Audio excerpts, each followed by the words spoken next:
Chapter 1. Meow, doctor, I do not feel well.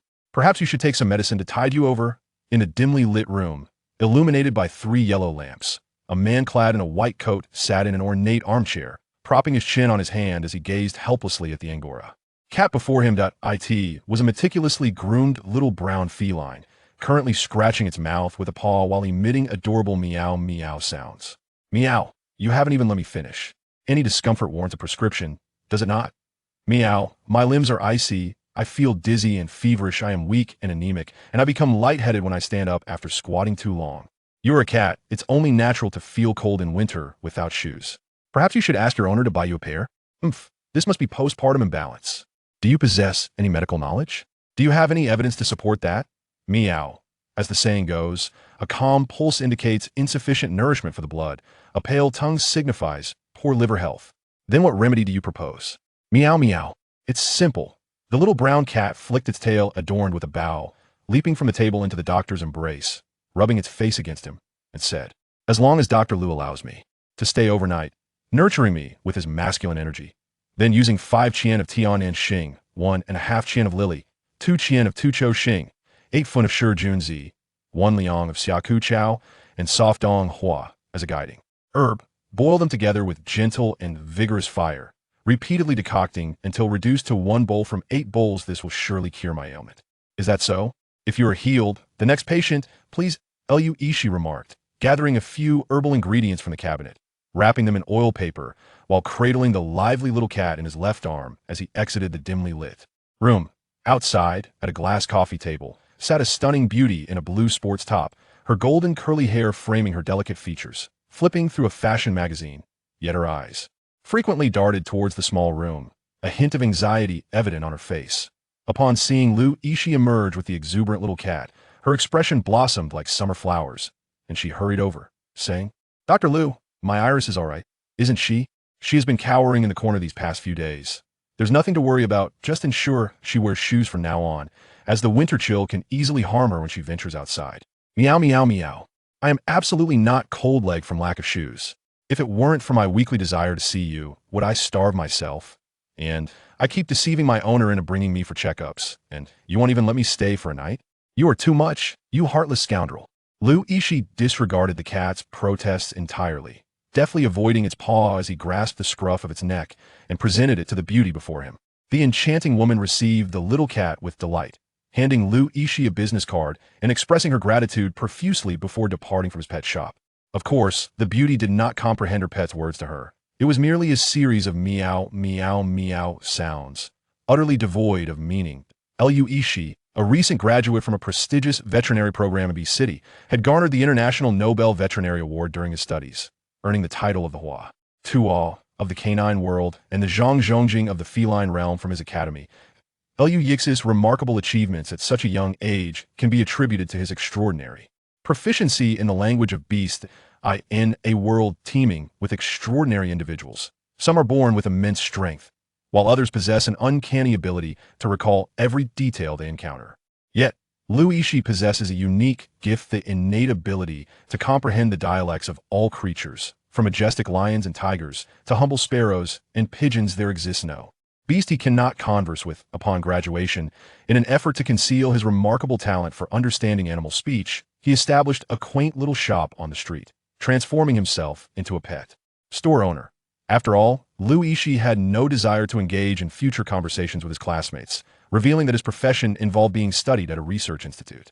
As Lu Yixi watched a striking woman climb into her Porsche and swiftly depart the street, a voice emanated from his pant leg. Woof. Doctor, I feel unwell. I can tell, my friend. Perhaps you should take some medicine to hold you over? Woof. Eat your mother.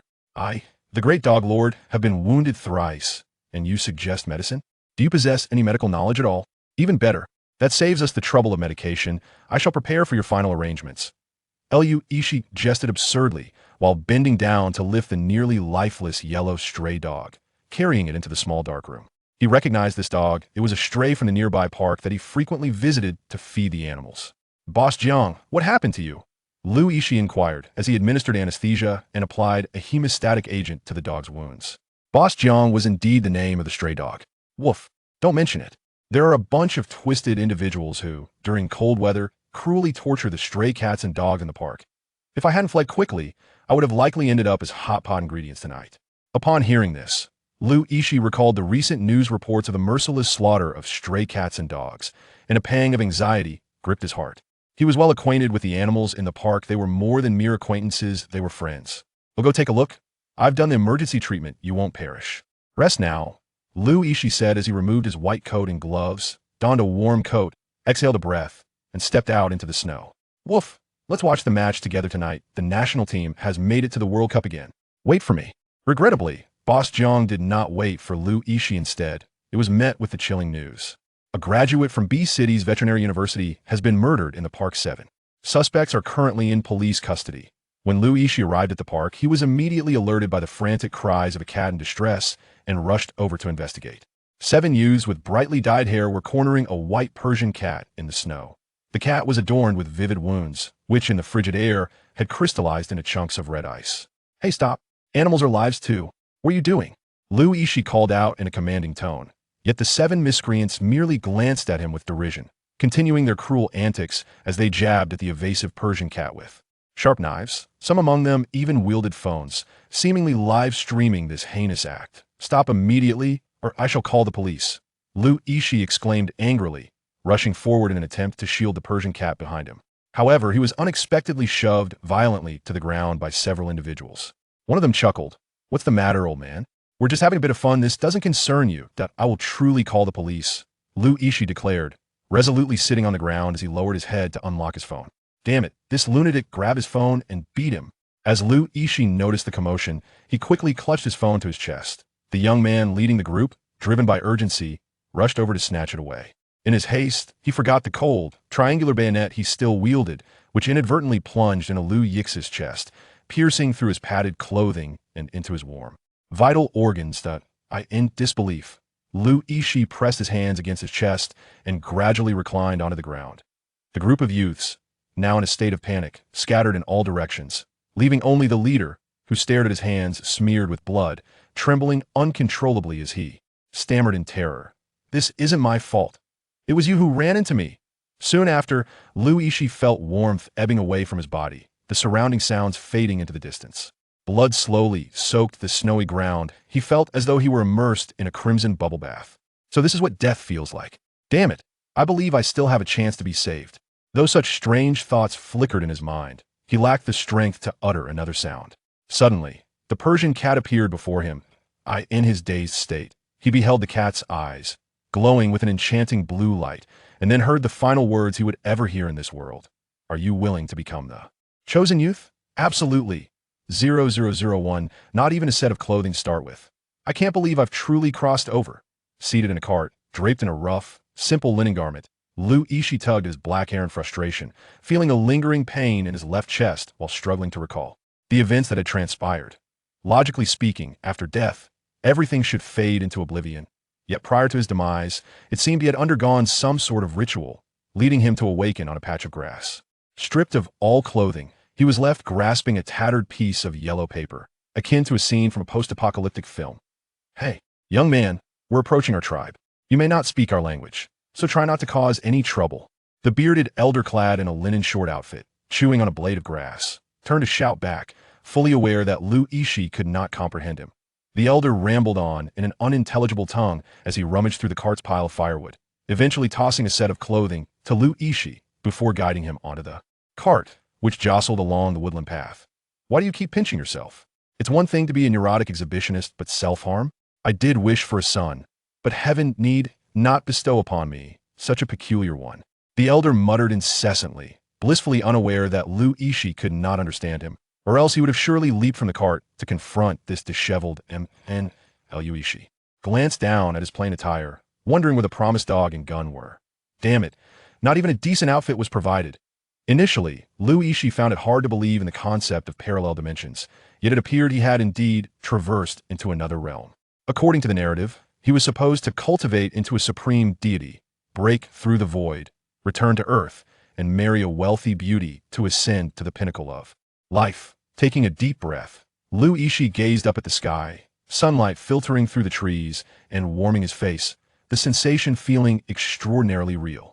Fixating on the heavens, he murmured, Mom and Dad, it seems I won't be returning anytime soon, but I hope this place doesn't entail centuries of cultivation by the time I become a supreme deity and make my way back. You might have turned to mere bones.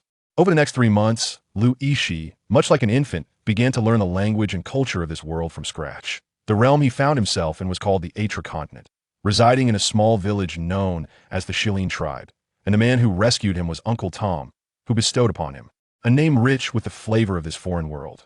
Ben Hanks' point 3 months later, Lu Yixi had emerged from his initial despair, sadness, and madness, gradually coming to terms with this unfamiliar world. One must admit, human adaptability can be astonishing, even to oneself. Uncle Tom, today is the enrollment day for the Magic and Martial Arts School. I wish to sign up, he declared. You can't even write your name. How can you become a magic apprentice and assist in crafting scrolls? Or do you wish to be a warrior? Look at your spindly arms and legs. I could fell you with a single blow of my axe. Uncle Tom threatened, brandishing the axe in his hand. In his rebirth, Lu Yixi's appearance remained akin to that of his former life, slender, with delicate features and a gentle visage, illuminated by a warm sunlight. Most striking were his long black hair and dark eyes, a rarity in the Shilin tribe. Then may I at least go and observe? Observe? Do you have any idea how many people die each year in Shilin town simply from observing? Even if someone were to harm you, no one would come to your aid, except for your Uncle Tom. At times, Lu Yixi found this simple-minded uncle endearing, though often he seemed to lack common sense. However, this time Uncle Tom was not mistaken. Life in Atra continent was far from Earth. Here, the common folk were oppressed, with the root cause lying in the disparity of strength. In this place, the powerful could extinguish life with but a finger, and it was no mere boast. Lu Yixi had witnessed formidable fighters cleave through 3 massive trees with a single swing of their axes. After swinging a scythe for a while, Lu Yixi quickly lost interest and pulled out a piece of yellow paper that had accompanied him in his rebirth. He began to delicately manipulate it. The yellow paper was roughly the size of A4 and about half an inch thick, smooth on one side, while the reverse bore 4 grand characters written in an elegant cursive. Beast. Contract. Throughout these 3 months, Lu Yixi had yet to grasp the purpose of this paper, but he was certain it was crafted from a unique material. He had subjected this paper to various forms of torment: fire, water, tearing, soaking, and even subjected it to myriad forms of punishment. However, this piece of paper resembled a limp and lifeless pig, devoid of any semblance of self-awareness typically associated with a golden finger, that on several occasions, it nearly became the unwitting tool for Uncle Tom's personal hygiene. Stop fiddling with that worthless paper and get to work. Strive to return before sunset. Uncle Tom barked, clearly displeased. Eye in his eyes. This adopted son was utterly incompetent, incapable of bearing burdens or undertaking tasks. His delicate physique hardly suited to inherit his legacy. Seizing the opportunity while Uncle Tom indulged in an afternoon nap, Lu Yixi stealthily departed from a small grove. He was a reincarnated modern youth, and surely he possessed an abundance of magical talent. Endowed with extraordinary potential, the Magic and Martial Academy was undoubtedly his rightful place. Where might the Magic and Martial Academy be recruiting? He mused. Surely, it would be in a bustling location. The total population of the Shilin tribe barely exceeded 2,000, and at this moment, at least a third of them crowded the Grand Plaza, creating a lively atmosphere even before the recruitment had commenced. With so many people, how long will the line be? Lu Yixi suddenly felt a forceful shove against his back. He turned to unleash a tirade. His peripheral vision caught sight of the burly figure responsible for the jostle, a man with arms thicker than his legs. He swallowed hard and restrained himself. Hey, James.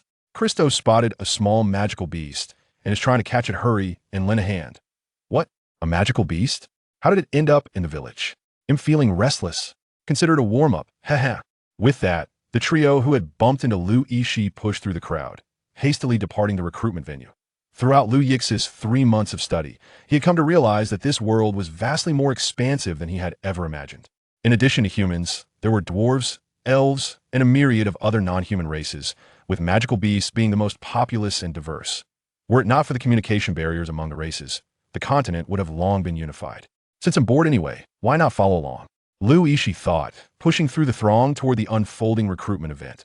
After a brief walk, he spotted 5 sturdy young men forming a circle, shifting around like an octopus, seemingly surrounding something.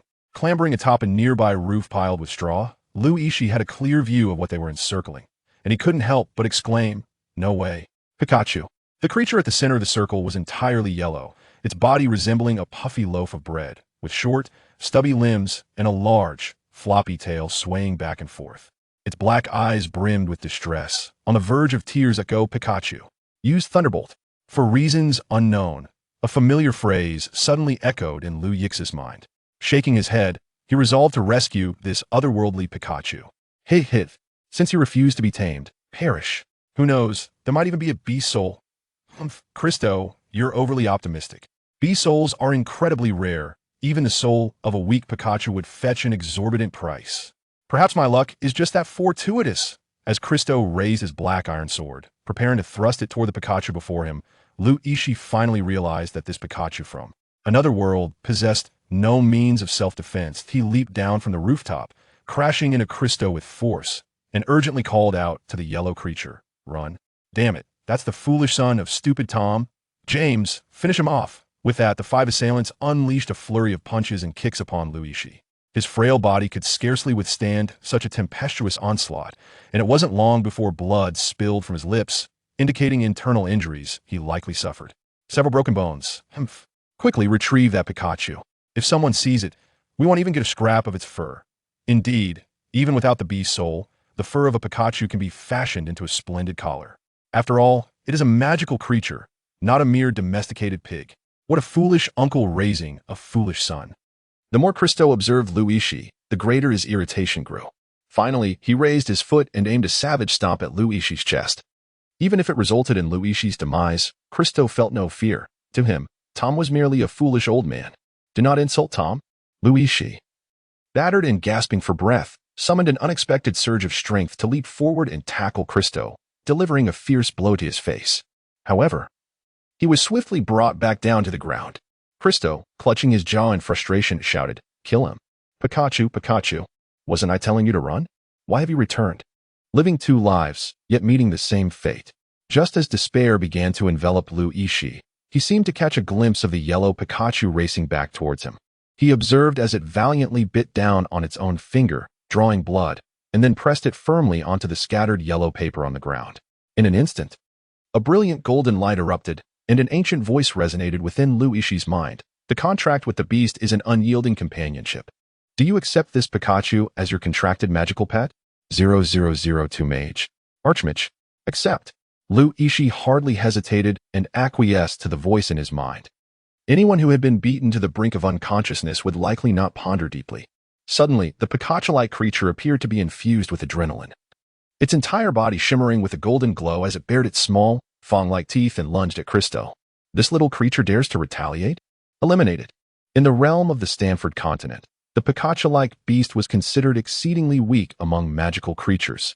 In the eyes of humanity, it was primarily valued for its cuteness and for its fur, which could be utilized for warmth.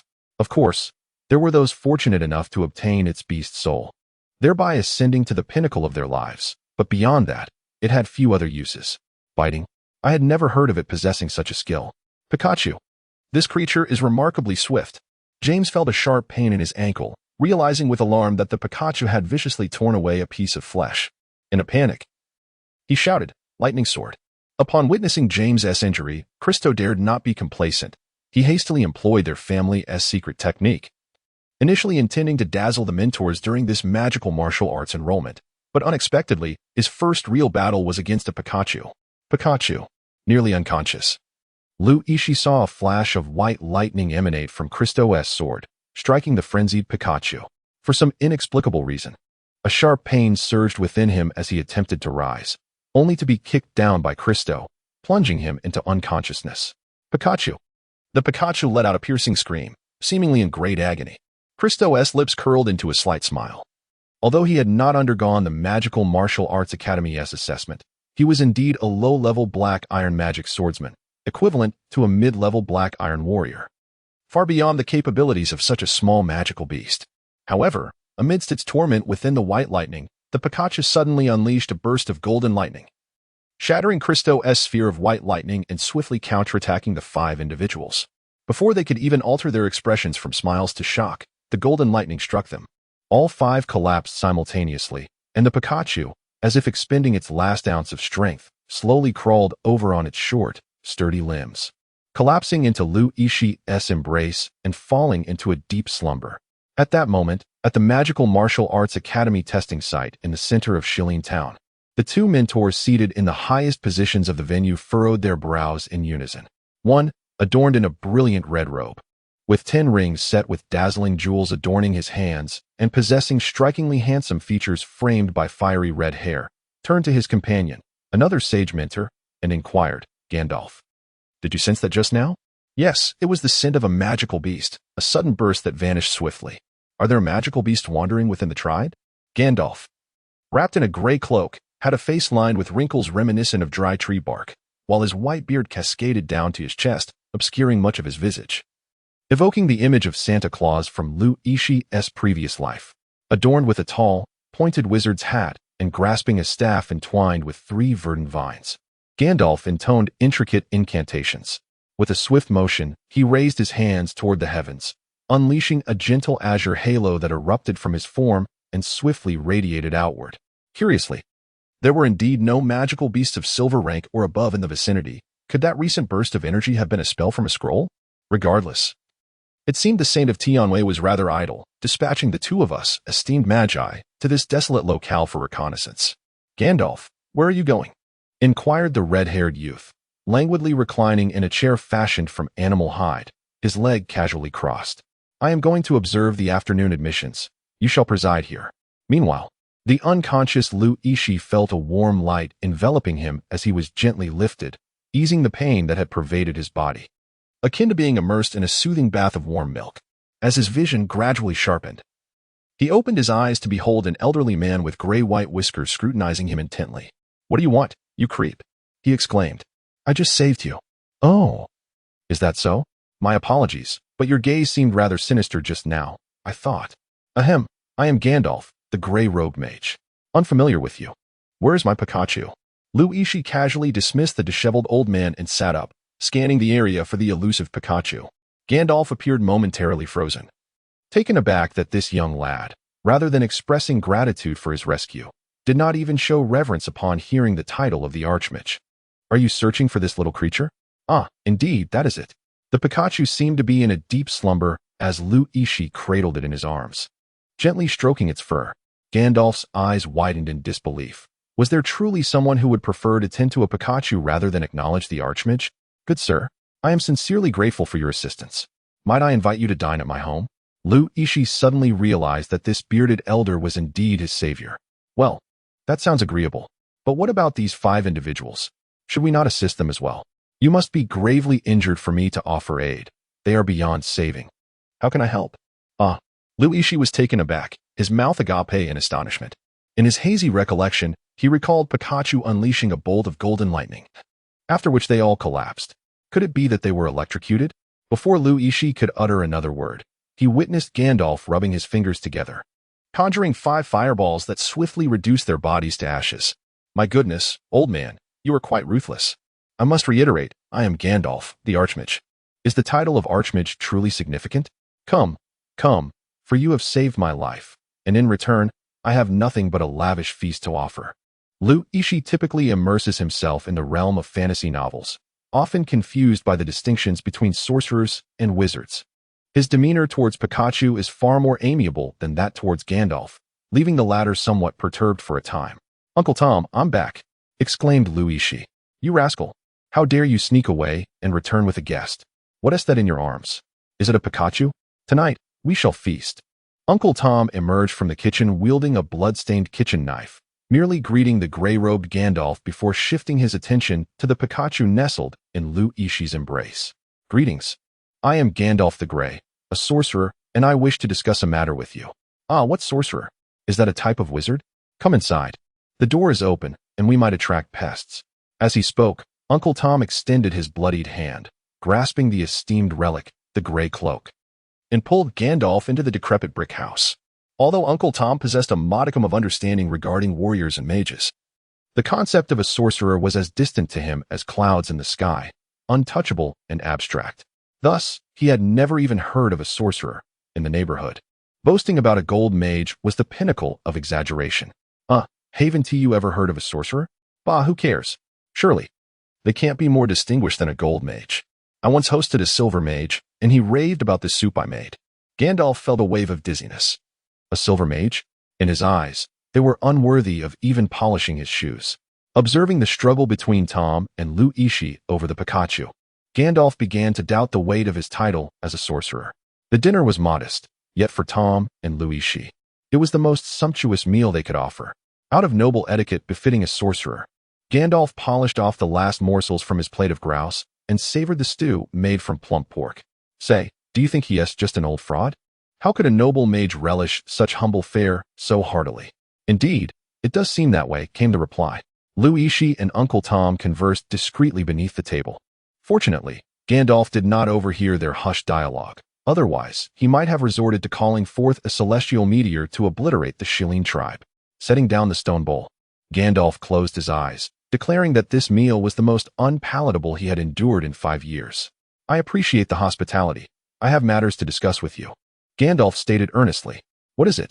As long as it does not involve a permanent stay or borrowing money, everything else is negotiable, replied Uncle Tom, leaning back and cleaning his teeth, clearly considering the mage Gandalf to be an old charlatan. It pertains to Ben. I wish to enroll him in the Mage Warrior Academy. A friend of mine is a beast master and is currently seeking an apprentice. I believe he possesses considerable talent. Gandalf indicated Lu Yixi. Ben was the otherworldly name Uncle Tom had assigned to Lu Yixi. What nonsense is this? A beast master? Does such a profession still exist on this continent? Uncle Tom squinted with skepticism, casting a sidelong glance at Gandalf. Few dared to regard the gray-robed mage with such disdain. Indeed, they are formidable in certain respects. A top-tier beastmaster can even alter the course of a small-scale war, an achievement difficult for other professions to match. Yet, conversely, they are quite vulnerable. Without controllable magical beasts, a beastmaster ranks among the weakest professions at their level. Upon hearing this, Uncle Tom pulled Lu Yixi closer and muttered under the table for a while. Gandalf simply closed his eyes, for even a distinguished mage had not stooped to eavesdropping with magic. Fortunately, he did not overhear their conversation, otherwise. Do you think he is an old fraud? I believe so. Ask him if he demands tuition fees. If he requests payment up front, we shall throw him out. Ah, splendid idea. Sometimes, Uncle Tom is rather grateful to have adopted a son. When uncertain, this lad conjures up a plethora of clever schemes. Thus, the ever-fearless Uncle Tom, continuing to clean his teeth, nudged Gandalf and inquired, is there a fee for attending the Mage Warrior Academy? Must I pay you first? Of course, attending the academy requires funds. The enrollment fee is 30 gold coins. However, I can cover it for him, and he may repay me gradually after enrollment. Thus, this seemingly improbable arrangement was swiftly settled between Lu Yixi and Uncle Tom. Who would refuse an offer from a fool willing to front 30 gold coins? If it did not work out, Lu Yixi could simply walk away without recompense. The enrollment session would last 3 days. Come find me tomorrow, and I will assist you with the registration, Gandalf concluded as he opened the door, donned his tall wizard's hat, and exited, leaving Uncle Tom and Lu Yixi exchanging glances. After a moment of silence, Uncle Tom burst into laughter and clapped Lu Yixi on the shoulder, saying, "What are you so glum about, you foolish lad?" Uncle Tom, huh? What is there to lament about leaving this desolate place? The young men from Shilin are all striving to escape. Besides, if you linger here, how can I find a partner, right? No, listen to me. You stepped on my foot. The next day, Lu Yixi, limping, arrived early at the Grand Square. Today, the crowd was half the size of yesterday's. Lu Yixi craned his neck in search of the tall-hatted Gandalf. After surveying the judging panel, anxiety began to stir within him. Was that man last night truly the charlatan he appeared to be? It was him. Patriarch Christo, I witnessed him stealthily follow James away from the Grand Square last night. And shortly after, the 5 of them vanished. Suddenly, Lu Yixi heard a crow-like voice behind him. After straining to comprehend the speaker's words, cold sweat began to trickle down his forehead. 003 Magic Martial Academy Test. Hey kid, my master has a matter to discuss with you. Did you see Christo yesterday? The gesture of Lu Yixi turning his head seemed to endure for an entire year, his mind whirring with a force akin to that of a deadly spell. Yet, even upon beholding the frostbitten visage of Christo's father, he could not conjure a suitable response. Indeed, what business did this patriarch have? And where were the 5 of them now? Christo had not participated in yesterday's enrollment, nor had he returned home. Young man, it seems you must know something? The gaze of Christo's father was as sharp as a blade, seemingly capable of piercing through the secrets that enveloped Lu Yixi. Just as beads of cold sweat began to trickle down Lu Yixi's back, his eyes darting in search of any available means of escape. A hoarse voice echoed from behind him. George Christo, you need not search for your son any longer. He and his 4 companions have collided with me and have been reduced to ashes. Yixi turned around in a daze, only to find Gandalf standing behind him, clad in the same gray robe from the previous day. Without any pretense, he brazenly acknowledged the act of murder, exuding an air of arrogance as if to say, "This is who I am. If you disagree, come and challenge me." What astonished Yixi even more was the fact that the patriarch of the George clan merely exhibited a fleeting change in expression before promptly bowing and addressing Gandalf with deference, saying, "I see now, it is my lack of discipline. I implore you, Lord Gandalf, to spare my family your wrath." Gandalf replied dismissively, "That is not necessary. If there is nothing else, I shall take my leave." Without casting another glance at Yixi, he maintained his proud and aloof demeanor, turning to depart with an air of mystery. Meanwhile, Kristen glared fiercely at Yixi, gritting his teeth as he declared, "We are leaving." "Gandalf, Master Gandalf, great God Gandalf. I wish to be your good friend and lifelong disciple." Yixi suddenly came to his senses, scrambling to follow Gandalf's retreating figure. Over the past 3 months, he had learned a great deal about the Shieling tribe, discovering that the Christo family was the dominant force within the tribe, controlling all its defensive capabilities. Yet, before Gandalf, they dared not make even the slightest noise. A wave of happiness washed over him as he realized that his dreams were within reach. To become the apprentice of a mage was akin to having flowers and beauties showering him with affection. Did you not stray far? Yixi turned a corner and spotted Gandalf's silhouette. "I was waiting for you. Have you thought it through? Are you truly determined to enter the Academy of Magic and Martial Arts? It is fraught with peril and death. Even mages cannot predict when they might meet their end on a mission. The status of humanity relies on the Academy for preservation. Are you willing to be at the forefront, risking everything?" Gandalf's demeanor shifted to one of seriousness. Humans are inherently frail, and their lifespans are fleeting. Were it not for the founder of the Academy who grasped the essence of magic and bestowed magical energy upon future generations, humanity might have been condemned to a meager existence, merely struggling to sustain the life of their race. Thus, the Academy of Magic and Martial Arts holds a profoundly sacred significance for humanity on the continent of Atla. Although Yixi is not a human from this world, he could still perceive the profound sense of responsibility in Gandalf's tone. He immediately lifted his head, pounded his chest with his hand, and declared 3 words, "I am willing." "Excellent. Since you possess such determination, go ahead and participate in the second round. I shall exempt you from the preliminary round." "Are you serious? You didn't say that last night, did you?" Yixi felt faint. After all, he was not a killer or a soldier in his past life. How could he possibly stand out in the recruitment competition of the Magic Martial Academy? "Indeed, I am serious. This competition is recorded by the Crystal Magic Shadow. If you, an outsider, were to inexplicably gain eligibility, it would be quite awkward for me when the sages inquire about it. Then I shall not go." Yixi turned on his heel and walked away with remarkable decisiveness and without the slightest hesitation. Gandalf stared in astonishment, wondering if this was truly the same person who had just spoken with such fervor. "Wait a moment. I can lend you some magical scrolls that will surely provide you with immense pleasure later," he exclaimed. "Hey, you should have mentioned that sooner."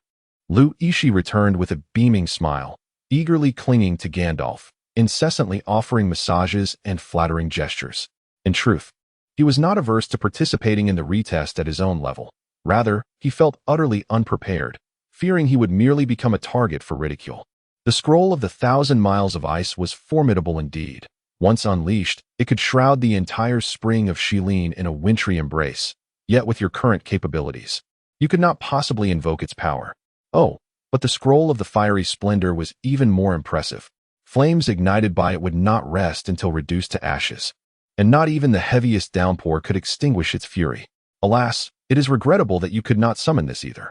After a quarter of an hour, Yixi could no longer contain himself. He tugged at Gandalf's beard, his anger boiling over as he exclaimed, "Old man, are you deliberately toying with me? Everything is beyond my reach. What nonsense are you spouting?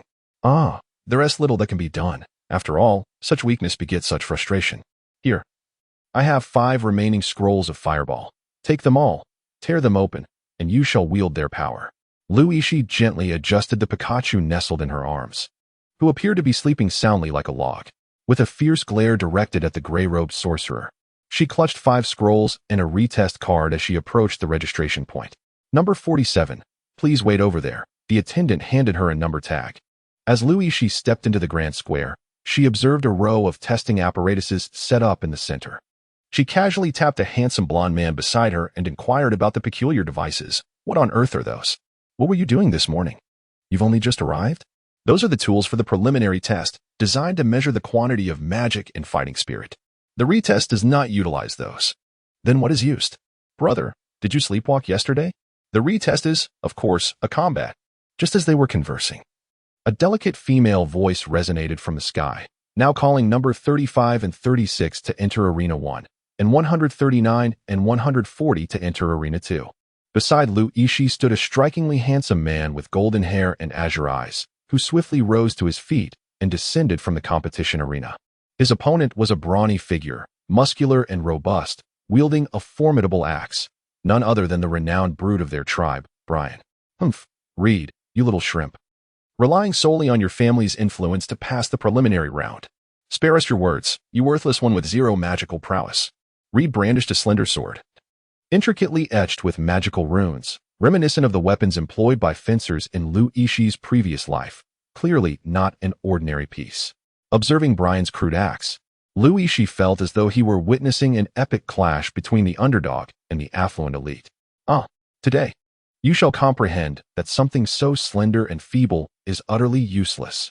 Brian's boisterous laughter echoed. Kill him. The audience, predominantly locals from the Shilin tribe, showed little enthusiasm for Reed, a noble from the eastern town of Shirtu. Ding. The match commences, with life and death on the line. A melodic female voice resonated through the air. With a thunderous roar, Brian erupted, enveloped in a verdant aura, his already formidable muscles swelling even further, resembling a green giant, a sight far removed from that of a mere human. Yixi was taken aback, his eyes nearly popping out in astonishment. Indeed, it is true that the wealthy rely on technology, while the impoverished depend on mutations. Humph, the Azure Ape's fighting spirit is merely a rudimentary black iron-level technique. Allow me to enlighten you today. As Reed spoke, a cold smirk graced his lips as he deftly dodged Brian's axe, which came crashing down like a mountain. His slender sword struck out with the swiftness of a viper, piercing deep into Brian's azure fighting spirit, almost disappearing entirely within it. It is well known that the reason warriors can stand against mages and magic swordsmen lies in their fighting spirit, an element distinct from magic. Even low-level warriors experience a significant increase in their defensive capabilities once they harness their fighting spirit. What? Such terrifying offensive power. Is this what it means to be a magic swordsman? After forcing Reed back, Brian, his face ashen, touched his wound with rage etched across his features, glaring at Reed. Do not be so astonished. I have yet to employ magic. Why not concede now to avoid further injury? Reed chuckled, twirling his slender sword, eliciting shrieks of excitement from the female audience. What nonsense! This nobleman shall show you what true power looks like. Attractiveness and strength are the ultimate truths. Reed, you are so handsome. I want to bear your children. Indeed, I might as well move to the Eastern Stone tribe. Meanwhile, Brian's complexion darkened, and his axe seemed to grow lighter as he charged at Reed, bellowing, "You soft-hearted fool. Do you dare to challenge me?" Unaware of the impending danger, Reed lightly caressed his sword and lunged forward fiercely. In the blink of an eye, he had appeared at Brian's side, the tip of his sword piercing through Brian's flank and delving deep into his innards. When did you get here?" Brian spat blood, confusion swirling in his eyes. "That is a secret." As Reed withdrew his sword, Brian's massive form collapsed to the ground, returning to its normal size. Medical personnel quickly arrived to carry him away, ensuring that the subsequent matches would proceed undisturbed. In her previous life, Yixi had never witnessed such a life-and-death battle. It was 100 times more exhilarating than an MMA competition. As she relished the unfolding spectacle, a gentle female voice floated down from the heavens. "Please welcome contestants 47 and 48 to Arena 1, and contestants 161 and 162 to Arena 2. How intriguing. Who could this contestant 47 be, exhibiting such grandiosity?" Their opponent had been waiting for quite some time, yet there was still no sign of them. An unabashed provocation indeed. Yixi pouted and muttered to himself. The blonde Reed, already back in his seat, could no longer bear it and gave him a gentle push, pointing at the number tag on Yixi's attire. "Oh, Now I understand why it hasn't reached my turn yet. Yixi patted his backside, rose to his feet, and made his way towards the square. Initially, he had refused the invitation to partake in such a brutal contest. Yet, circumstances compelled him. After all, Yixi yearned to explore the vast world beyond. And lingering in a small tribe felt far too confining after the arduous journey he had undertaken. Hey, another cowardly wretch. Call out your champion, Christo. I have no desire to reduce you to tears. Standing before Yixi was a swordsman, his limbs bound in white bandages, wielding a heavy black iron sword. This warrior was somewhat renowned in Dongshi Town, often referred to alongside Reed as the twin stars of the region. Ding! The competition commenced. With life and death hanging in the balance. Ha! The figure bellowed, crimson energy surging forth as he violently swung his heavy sword to the side, spinning like a top, causing sparks to fly from the azure stone ground. TSK, Bell's blood energy remains as formidable as ever. I wonder how that lad will respond. Even I might falter if I'm not careful, Reed mused while observing from the stands, arms crossed.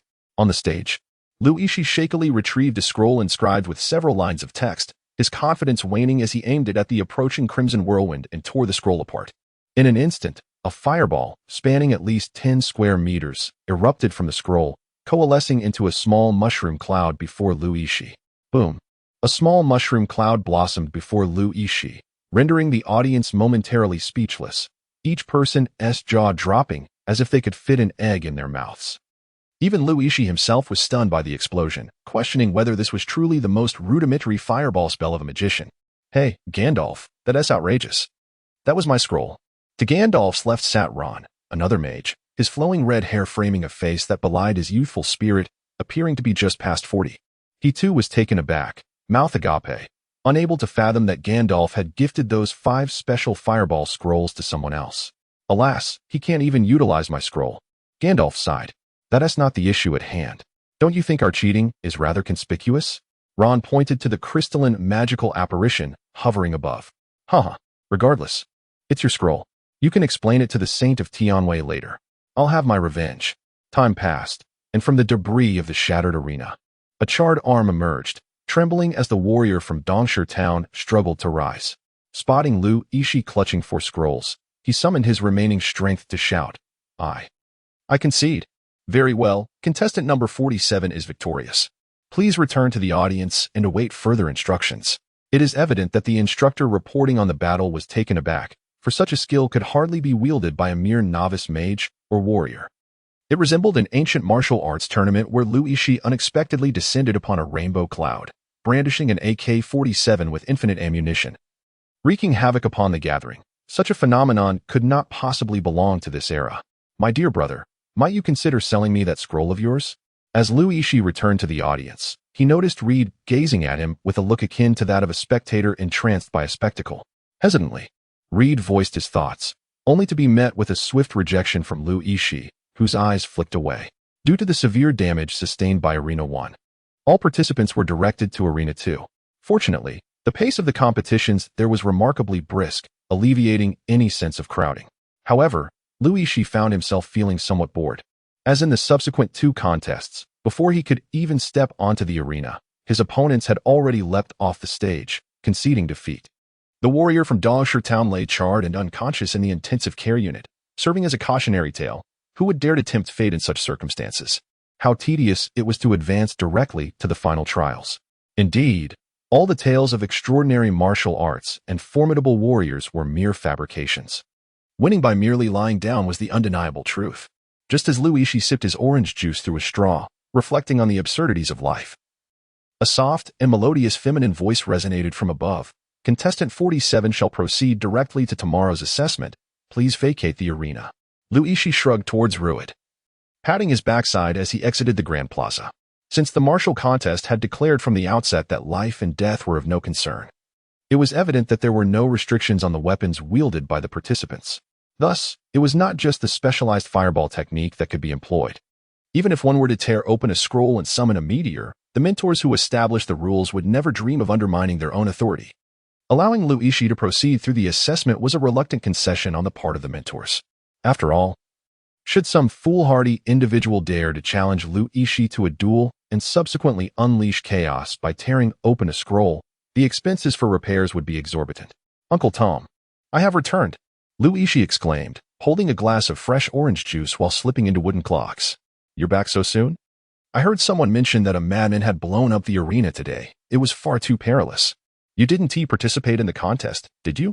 The person you speak of is likely me, he replied. Yixi touched his nose, perplexed by the overwhelming power of the scroll. To him, the fireball spell was merely the most rudimentary of incantations. It should resemble the legendary online games from years past, where a tiny flame danced gracefully through the air. Who could have anticipated the emergence of an atomic bomb? Is that you? Do not jest with Uncle Tom. Indeed, it is I. I refuse to believe it. It was not until midnight, when neighbors arrived to celebrate Yixi's ascension, that Uncle Tom accepted this nightmarish reality. The repairs to the Grand Square would require an immense amount of firewood. What a wasteful endeavor. In the stillness of the night, Yixi sat alone in his room, retrieving the Beastmaster's contract. It seemed as though the parchment had elongated by 2 full inches, and the once blank surface now bore the formidable imprint of a colossal beast's claw. Yixi carefully examined the Pikachu nestled in his arms, utterly perplexed as to how such a diminutive creature could leave behind such colossal claw marks. Pika. Oh, you're awake. From now on, I shall call you Pikachu. The adorably bewildered Pikachu had barely opened its eyes when it was met with the sight of a human grinning at it in a rather unsettling manner.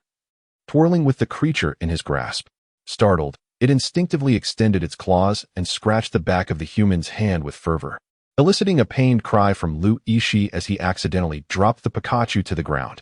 Ouch! Yixi felt blood incessantly flowing from the back of his hand. He hastily grabbed a piece of paper to press against it, only to realize, upon regaining his senses, that it was the indestructible yellow paper.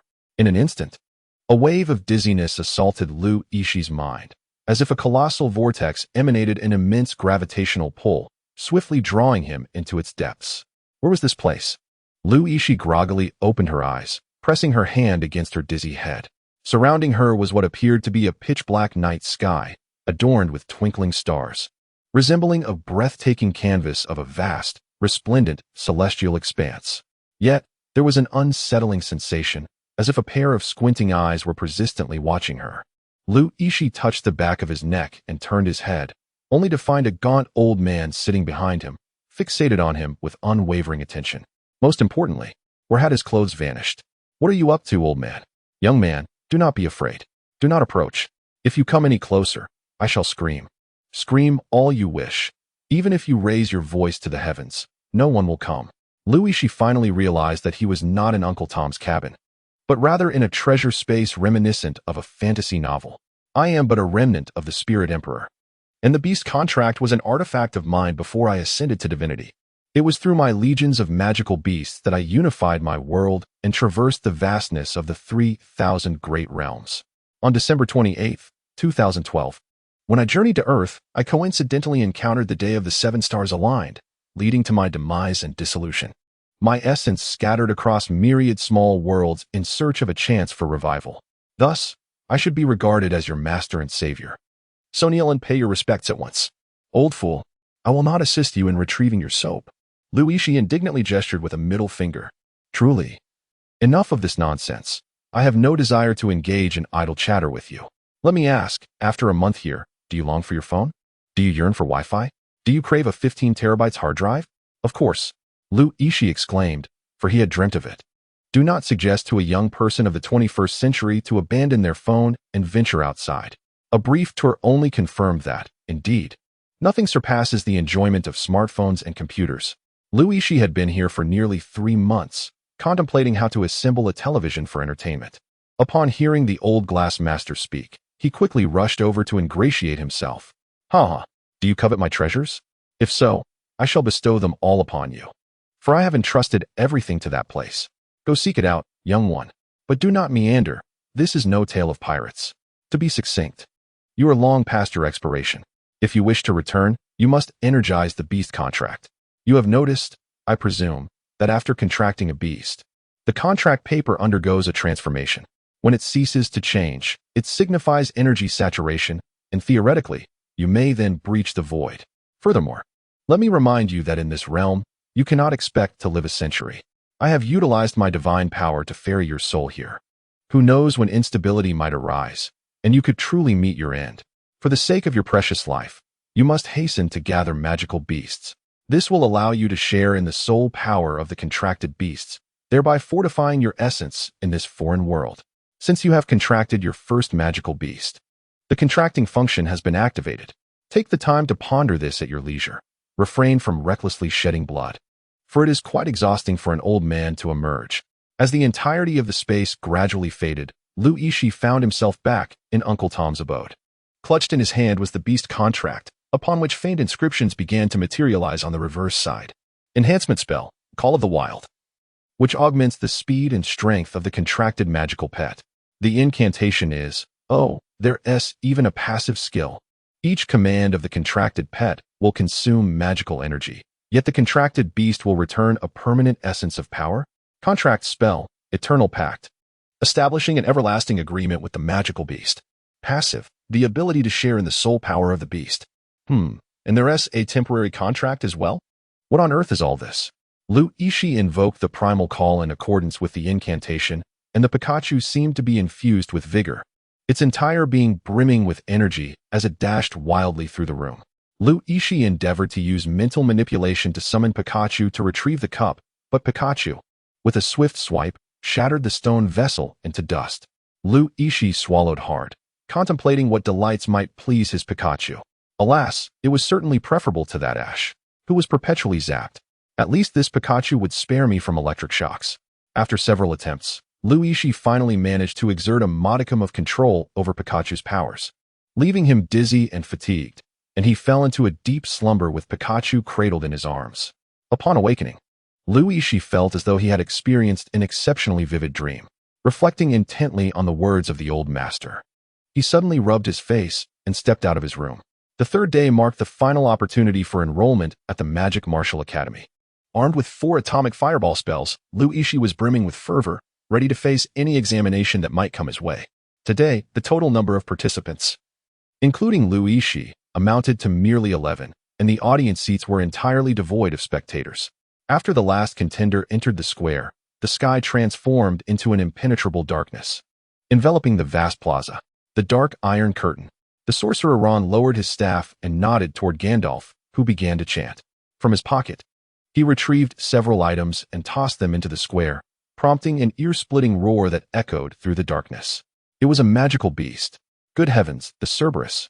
As the dark arena illuminated with 3 rows of torches, the fabled 3-headed hellhound, as described in ancient tomes, emerged, towering at 5 meters.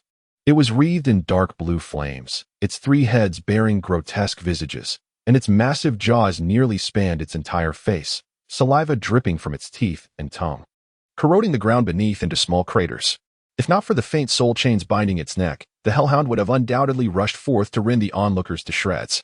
This is the essence of your final trial, to conquer this Cerberus. I have cast weakness and magical silence upon it.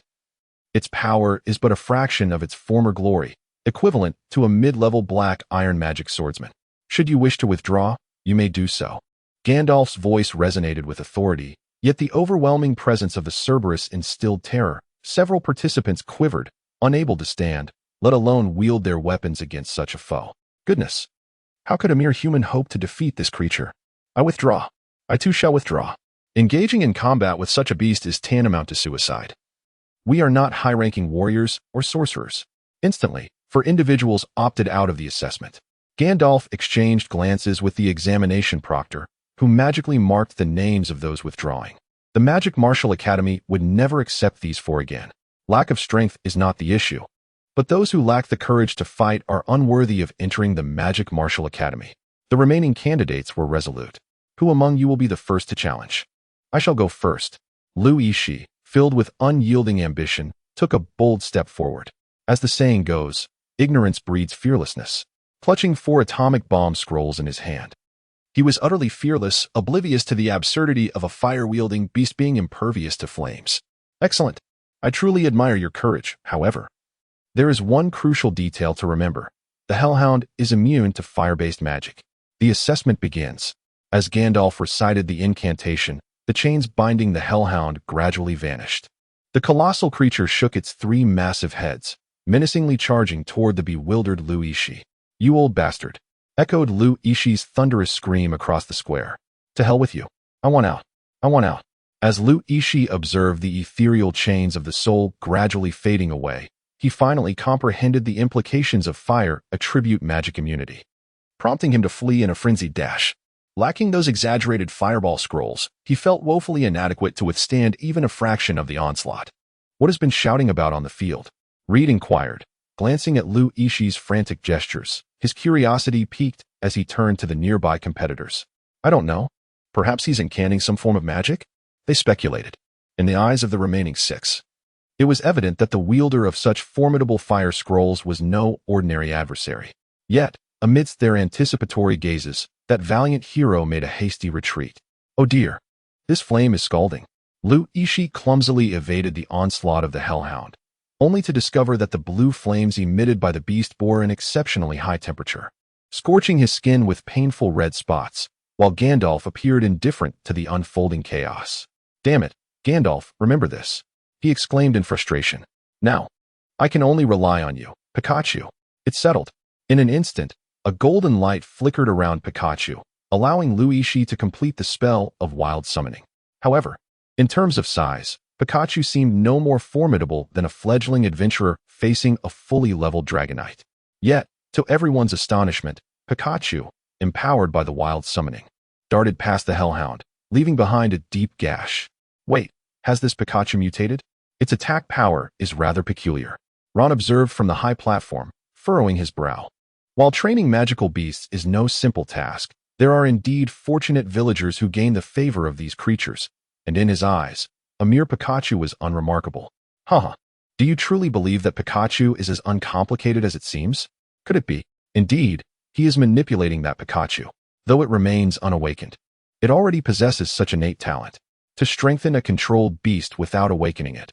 He is the most gifted beast master I have ever encountered. Gandalf gazed down, noting how the hellhound was beginning to show signs of fatigue under Pikachu's relentless assault, forced into a defensive stance. Yet, Pikachu was not unscathed either, charred and blackened by the hellhound's flames, which had a natural counter effect against such plush creatures. Come back, Pikachu. As Pikachu returned to Lu Ishi's side, he gently lifted it up, caressing its singed fur with concern. The wild summoning had a time limit, and Lu Ishi's level allowed it to last no more than 2 minutes. The time had now expired. With a furious growl, the hellhound would not forget the small creature that had inflicted such pain upon it, advancing toward Lu Ishi with fiery steps. Observing this, Gandalf intended to recite the incantation for the soul chain to restrain the hellhound, but a hint of disappointment flickered in his gaze as he regarded Lu Ishi. Although he was a beast master, controlling merely a Pikachu was still commendable. Before Gandalf could complete his incantation, Lu Ishi sprang to his feet with surprising speed, brandishing a piece of yellow parchment that he forcefully stamped onto the hellhound's head. Force contract. His eyes glowed with a fierce red light, aiming directly at the hellhound's central head. Suddenly, the hellhound seemed to go mad, its central head twisting to bite at its neighboring neck. Blood corroding and spilling from its body, eroding the stone floor beneath into numerous small pits. What? He can actually control the hellhound directly. Lu Ishi felt as though his head was about to explode. He longed to succumb to slumber, reminiscent of the sensation after laboring over mathematics for 20 consecutive hours during the college entrance examination. The hellish three-headed dog, though possessing 3 heads, exhibited a hierarchy among them, and it was improbable for the heads on either side to retaliate, as that would only hasten its demise. Ultimately, due to excessive blood loss, the 3-headed beast faltered, collapsing before Lu Ishi with a resounding thud, stirring up clouds of dust. Yet, the 3 enormous heads, their eyes ablaze with fury, remained fixed upon Lu Ishi. Heavens! What has been done to control the hellhound? Red exclaimed involuntarily. How is this possible? Ron, witnessing the fallen beast, was equally astonished and stood up in disbelief. In an instant, Gandalf appeared amidst the dark iron curtain, binding the 3-headed dog and swiftly catching the unconscious Lu Ishi, soaring back to the platform. He placed his right hand upon Lu Ishi's abdomen, murmuring incantations. What an extraordinary talent this is. Even before awakening, he has managed to command such a colossal creature. If he were to open his eyes, he would undoubtedly become a moving fortress of war. Enough of this chatter. My magical energy is nearly depleted. Come quickly to assist. If he were to perish, Al-Ruiz would likely unleash the dragon to raise my magical tower.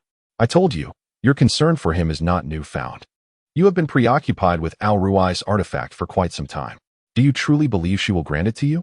As Ron spoke, he began to channel his magical energy into Lu Yixi's body.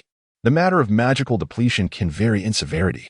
Akin to the ancient Chinese practice of martial arts leading to detrimental consequences, it is not impossible for it to result in death. When I mentioned the Pikachu incident to her, she immediately acquiesced. After all, you are still young, while the waters of life are precious. They are not an urgent necessity for you. Old gone.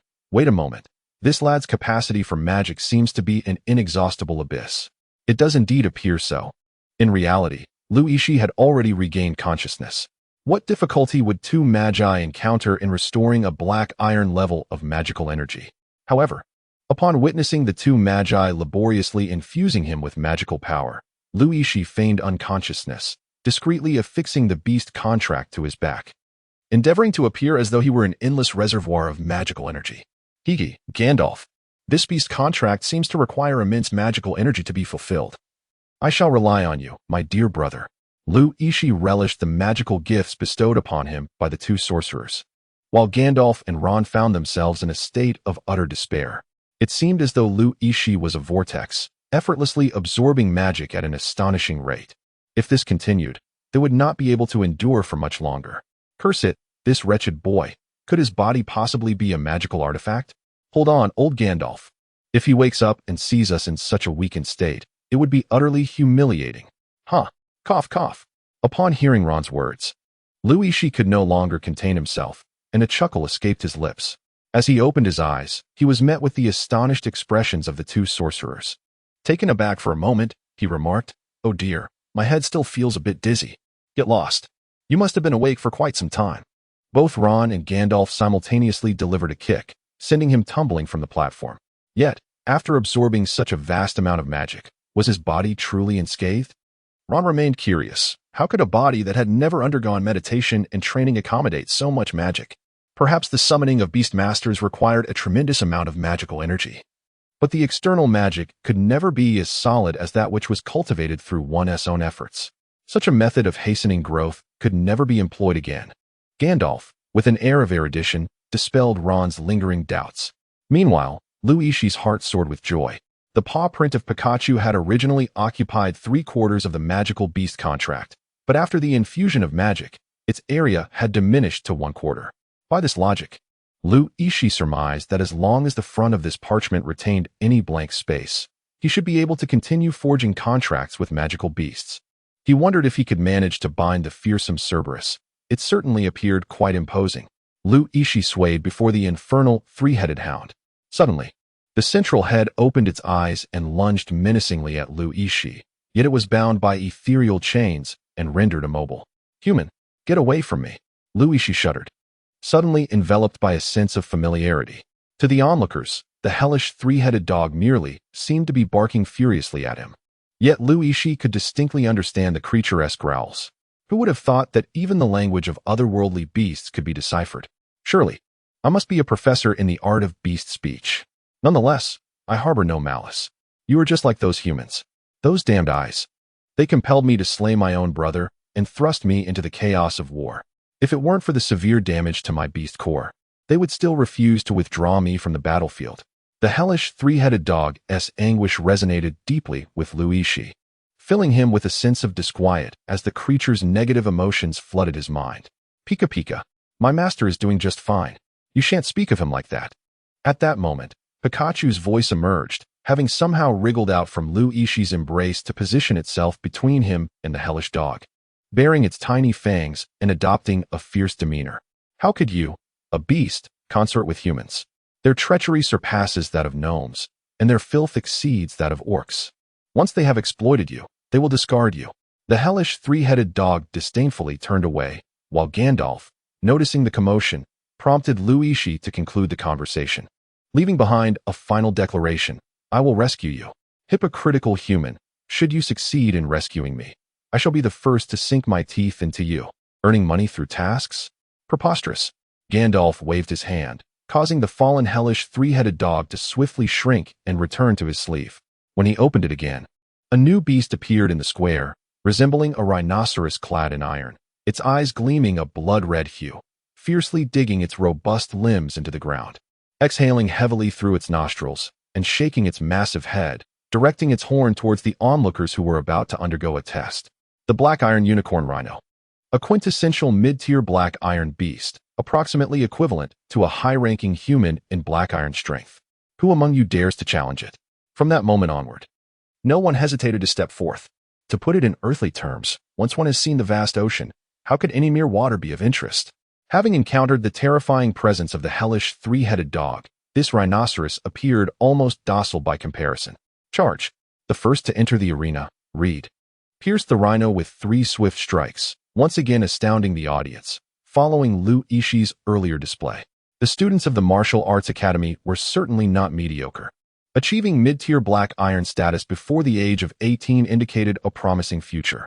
Even if they could not attain the title of saint, they could still join the military and exert their influence. Ultimately, only 4 individuals passed this final trial, with Reed and Liu Yixi shining the brightest. Even in a larger town like Bronze, their performances would be worthy of commendation. Now that you all have passed the test, the other 3, excluding Ben, pay heed. The Magic and Martial Arts Academy is merely a collective term. On the continent of Atla, there exist a total of 180 branch academies. To speak specifically of the Kingdom of Xingu Aostin, it boasts no fewer than 27 academies, each situated in towns of varying ranks. You may choose for yourselves. It was only at this juncture that Liu Yixi comprehended the reason behind his earlier confusion regarding how a single academy could accommodate so many students. It was reminiscent of his previous life, where he had taken the Gaokao, the National College Entrance Examination, and sought a university based on his scores. Before long, apart from Reed, the other 2 students had made their selections, while Reed remained indecisive, hesitatingly tracing the magical crystal with no resolution. Reed, why have you not made your choice yet? The Wolf Blood Academy is excellent, and it is merely 300 kilometers from Shilin town, Ron remarked, observing Reed's troubled demeanor. Reed shook his head and pointed at Liu Yixi, saying, why doesn't he choose? Ben's situation was unique. He had already been pre-selected by an academy and was exempt from the entrance examination. What? How come we do not have such good fortune? The other 2 students exclaimed indignantly upon hearing this. The selection process within the tribe was merely the first test. The students must traverse mountains and rivers to reach their chosen academies and undergo another entrance examination. If they fail, they must return home. Each year, far more students perish on the journey than in the actual tests. Hence, the 2 were quite displeased to learn that Liu Yixi was exempt from the entrance assessment. There is no fairness in this world. Remember this phrase, Ron declared, his crimson cloak billowing as he unleashed a surge of blood-red magical energy, pointing imperiously at the 2 students. Upon hearing his words, they fell silent, their gazes towards Liu Yixi filled with deep resentment. Enough, Reed. You shall attend the Wolf Blood Academy. Trust my choice, it will not lead you astray, Ron proclaimed, his hand sweeping to inscribe Reed's name upon the magical crystal. Moments later, the 3 were whisked away from the Grand Plaza. In the 3 months to come, they must embark on their respective journeys to their chosen magic and martial arts academies. Otherwise, it would be deemed a forfeiture. Reed's inquiry regarding Liu Yixi's academy was not without reason. Traveling together would significantly enhance their safety. Ben, Tianyu Academy awaits you. Here is their emblem and a map. You shall find your way, Gandalf stated, handing Liu Yixi a magical crystal and a golden medal before summoning a colossal eagle and preparing to depart. Liu Yixi quickly called out to him, Gandalf, could you possibly grant me the Hellhound? Although it was originally a golden-tier magical beast, it had suffered grievous internal injuries. And even its core, the most fundamental aspect of a magical beast, was severely damaged beyond recovery. What purpose would you have for it? Gandalf inquired. Gandalf furrowed his brow, not out of stinginess, but because the Hellhound, a creature of golden caliber, was exceedingly difficult to control. At that moment, its restoration seemed hopeless, and he feared that bestowing it upon Liu Yixi might inadvertently lead to unforeseen troubles. Even though its revival appeared unlikely, its imposing presence could still intimidate a considerable number of beasts, thereby alleviating many inconveniences on the journey to the academy. Liu Yixi spoke, having just perused the map provided by Gandalf, nearly gasping in astonishment. The illustrious Tianyu Academy boldly perched at the easternmost edge of the Aether continent. a mere 100,000 miles away. Well, here you go, but exercise caution. Steer clear of the howling abyss. Should the hellhounds detect your presence, you shall be reduced to naught but bones. Gandalf further imparted several precautions, retrieving a diminutive three-headed hellhound from his pocket, resembling a toy crafted from plastic, and handed it to Yixi. I have confined it within this space. It can be summoned with a surge of magical energy. Understood, Yixi replied. With a heart full of joy, Yixi eagerly accepted the hellish three-headed dog, delighting in the thought of restoring the creature's strength, thus embarking on a journey to the pinnacle of life, ultimately to wed a wealthy beauty of the Empire. Gandalf, observing Yixi's foolish grin, sighed. This naive child remained blissfully unaware that throughout the ages, no human had ever succeeded in reviving a beast's core. After exchanging a few more trivial words, Gandalf maneuvered his magical eagle, swiftly disappearing into the horizon alongside Ron. The enrollment of the Magic Martial Arts Academy for the Shilleen tribe had come to an end, and this secluded tribe would soon return to its former tranquility. Wasn't the Tianyu Academy located near the borders of the Atera continent? Ron pondered as he gazed at the diminishing black dot on the ground. This was also Alrez's sentiment. If they couldn't even traverse continental plates, what purpose would their arrival serve? Uncle Tom, with tears streaming down his face, embraced Yixi, weeping throughout the night, predominantly lamenting the repairs needed for the Grand Plaza, showing no signs of reluctance for Yixi's departure. On the following morning, Yixi, clutching his Pikachu, waved goodbye to the Shilleen tribe. In the end, he chose not to inform Uncle Tom that the repairs for the Grand Plaza were complimentary and required no effort on his part. As they bid farewell, he felt it essential to leave him with a touch of surprise.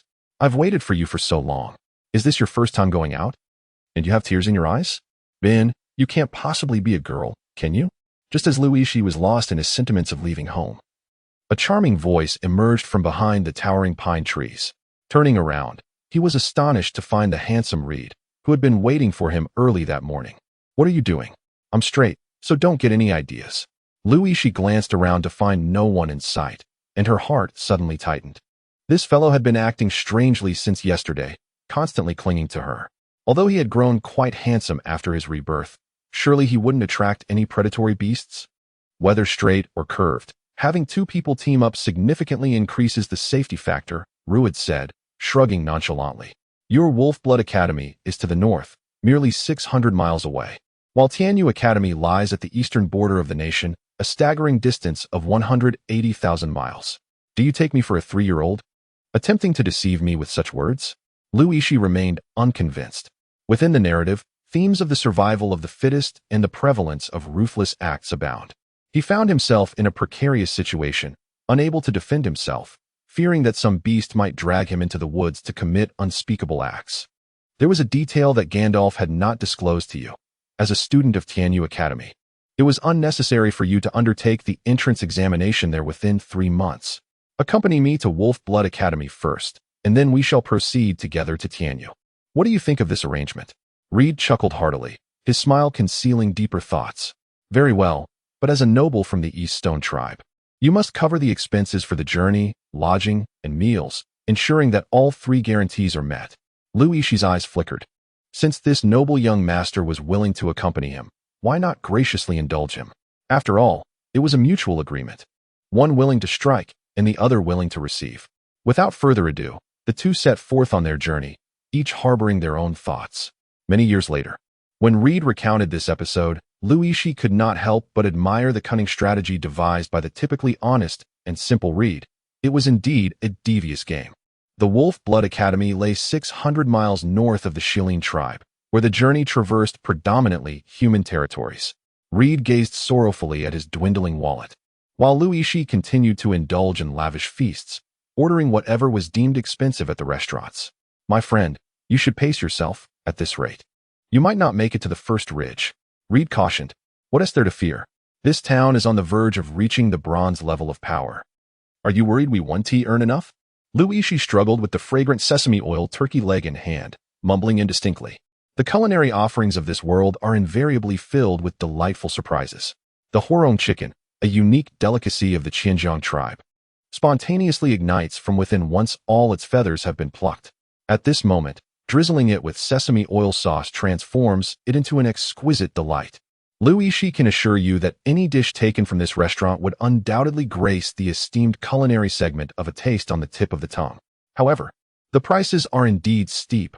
Otherwise, Reed, hailing from a noble family, would not be fretting over insufficient travel funds. Earning money? Undertaking tasks, perhaps? After settling the bill, Reed, brimming with enthusiasm, adjusted his weapon. Young brother, if you excel in your tasks, you'll be begging for scraps in your old age. Take heed. Yixi cast a disdainful glance at Reed, then elaborated on his instructions before sending him off to prepare. As dusk approached, Yixi stood beside a conspicuous sign on the street, raising his voice to call out, "Do not miss this opportunity as you pass by. Once this village is left behind, this shop will be gone.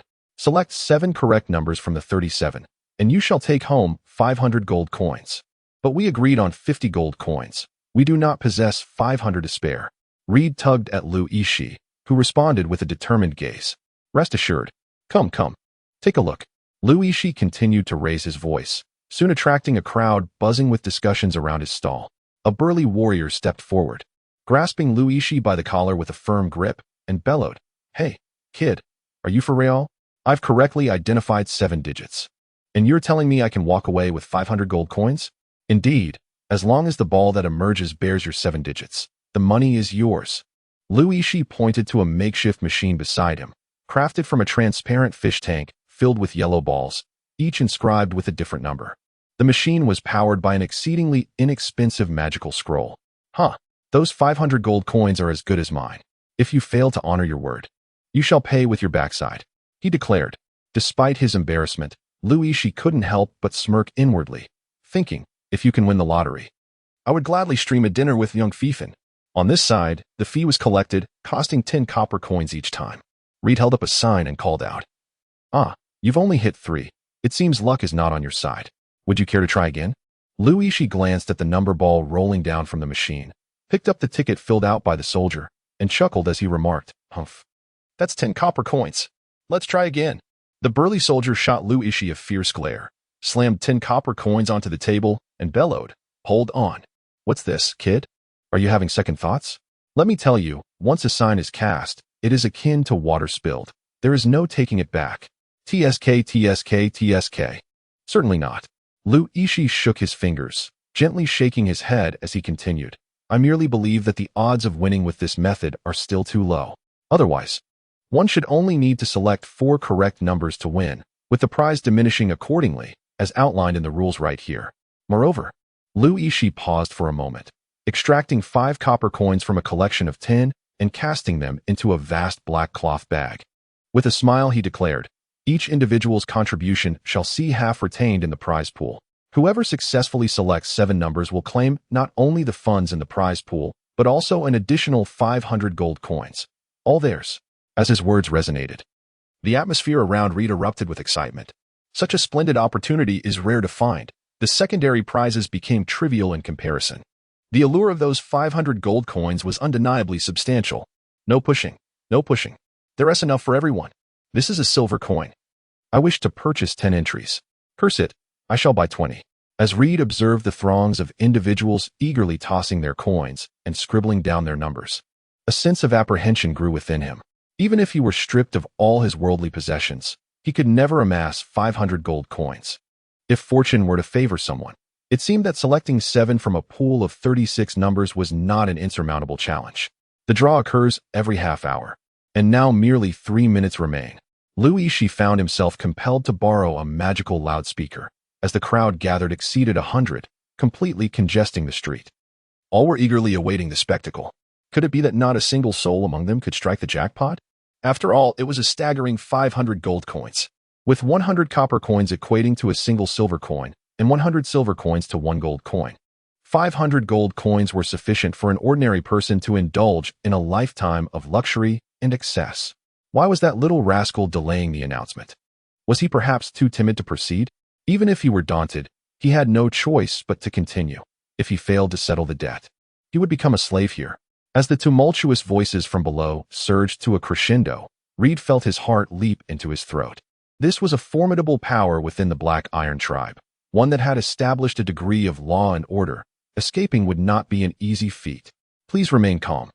The announcement will commence shortly. Yixi smiled as she pulled the glass apparatus, and Reed felt as if the world had been plunged into darkness. Too afraid to gaze upon the glass fish tank. Before him, 7 fateful orbs rolled and tumbled, cascading from their frame. Did anyone hit the jackpot? Not a single one. How unfortunate. Huh. I managed to get 4, yielding a modest profit. 20 attempts without a grand prize. This lad's luck is quite remarkable.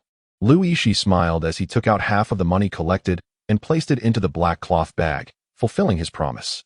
The crowd erupted once more in excitement. What he said was undeniably true. Give me 20 more sheets of paper. I wish to write. So do I. Soon. Rued was astonished to find that the supply of paper was insufficient, as the numbers he had prepared for an entire afternoon were unexpectedly snatched away in an instant. At this moment, Yixi had only drawn 3 prizes. I apologize, everyone. We have run out of number slips. The prize pool already contains 510 gold coins. I shall return tomorrow morning. Please come early. Rued gazed at the large bag of copper coins before him, scarcely believing his eyes. In the 3 hours since dusk had fallen, Yixi had accumulated at least 15 or 16 gold coins, an amount equivalent to the annual income of an average person. At this rate, family businesses might as well close down and all engage in this endeavor known as the lottery. Why be surprised? Tomorrow, there will be even more visitors. It is said that the Pikachu beast only requires 4 hours of rest each day. Is that not so?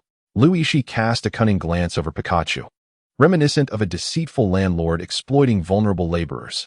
The rotund creature felt an involuntary shiver run down its spine, instinctively twitching its claws in a desperate attempt to flee. However, with a sly grin, Yixi swiftly captured it once more. By the following morning, as anticipated, the crowd had indeed swelled. And had it not been for Pikachu's tireless efforts overnight, there would scarcely have been sufficient tickets to accommodate 2 rounds of the lottery. Good morning, everyone. Yixi greeted with a smile through a loudspeaker.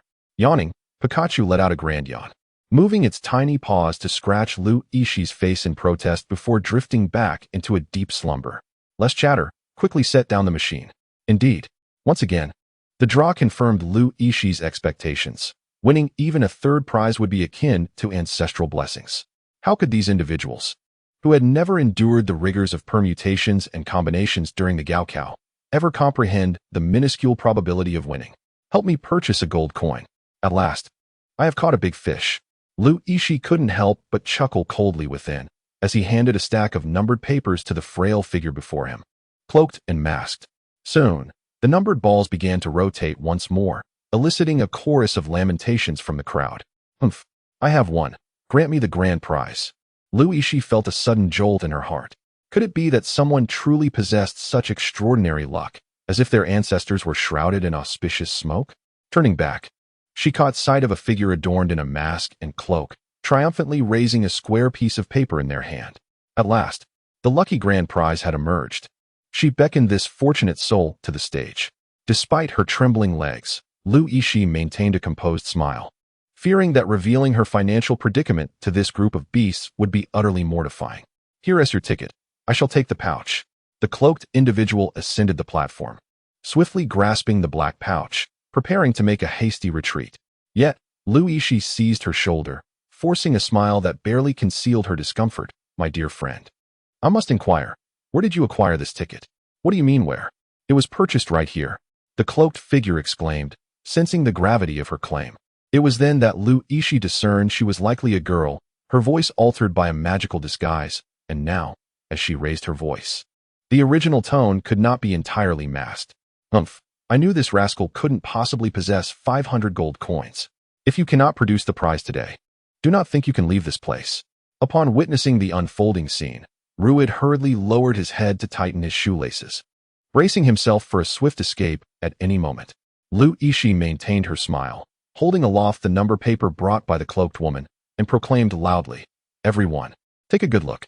This paper was presented by her, and the reverse side is pristine and unblemished. Now, examine the number papers in your hands. The crowd turned their papers over, revealing a faint imprint of a beast's claw in the lower right corner. At that moment, Yixi made an even bolder move, producing a flint and igniting the cloaked woman's number paper, reducing it to ashes. Behold, our number papers possess an anti-counterfeit mark. Yixi descended from the high platform, casually picking up a scrap of paper from beside Rued, and ascended once more to ignite it. As the last remnants of the paper burned away, a flicker of flame danced, resembling a beast's claw. In the future, I hope everyone will adhere to the rules of the game and refrain from engaging in unscrupulous behavior. The cloaked woman, filled with indignation, stamped her foot and stormed off the platform. Following this incident, Yixi's venture blossomed, yielding nearly 20 gold coins in a single day. Fortunately, Yixi had crafted a stamp mold, finally liberating Pikachu's claws. Is this truly sustainable? Ruid, ever the cautious one, expressed his concerns. Tomorrow, we shall cease. People may be foolish once, but they will not remain so forever. Moreover, we are in the Bronze Tribe. I firmly believe there will be no shortage of individuals eager to take over this venture. These 3 days are merely a demonstration of our results. Yixi smiled, and Reed suddenly slapped his forehead, realizing that he did not intend to run the stall himself, but rather to transfer it. So, you had already devised an escape plan. No wonder you were so eager to exchange copper coins for gold. Haha, even if you cannot pass it on, you would still have to flee. The legal concepts here are unlikely to be as strong as those on Earth, once the first person discovers the extremely low probability of winning. The ensuing chain reaction would be unimaginable. On the third day, the lottery stall remained bustling, with even merchants from neighboring towns coming to try their luck. And some even imitated the same stall. However, they faced numerous problems and collapsed before the afternoon ended. Master, we cannot allow this young man to continue plundering the wealth of the Qianjiang tribe. In a high-end turkey restaurant by the street, a middle-aged butler dressed in a black tuxedo cast a menacing glance at Yixi and Reed. The Grand Master, however, remained silent, weighing the pros and cons in his mind upon noticing the medal on Yixi's chest. That individual was a student from a certain martial arts academy, and the medal possessed a tracking function. If he were to eliminate him, what if the mentor came knocking? It would be best if he could persuade him to abandon this stall. The master raised his goblet, downing its contents in one gulp, then stood up and pushed open the intricately carved door, descending the stairs. Sir, how many tickets would you like to purchase? Reed inquired, not lifting his head as he organized the number papers. Give me 10 gold coins. 1,000 tickets were stacked into 3 piles. After the master received them, he instructed his subordinates to fill them out at will, then pulled out a chair to sit across from Reed. Squinting as he appraised the young man with an air of nobility, he slowly began, Young man, did you come up with this idea? Why not transfer the stall to me? I will pay you 100 gold coins. What do you think? The stall belongs to him. Reed pointed at Yixi, who was on the platform, brainwashing and encouraging the crowd. Could you ask him to come over? I will cover all the tickets for today. Upon hearing that the noble patriarch was willing to invest in his stall, Yixi raised 2 fingers and assertively proclaimed, 200 gold coins. Not a single coin less. You reckless youth, the steward retorted, unable to restrain himself as he drew forth his longsword.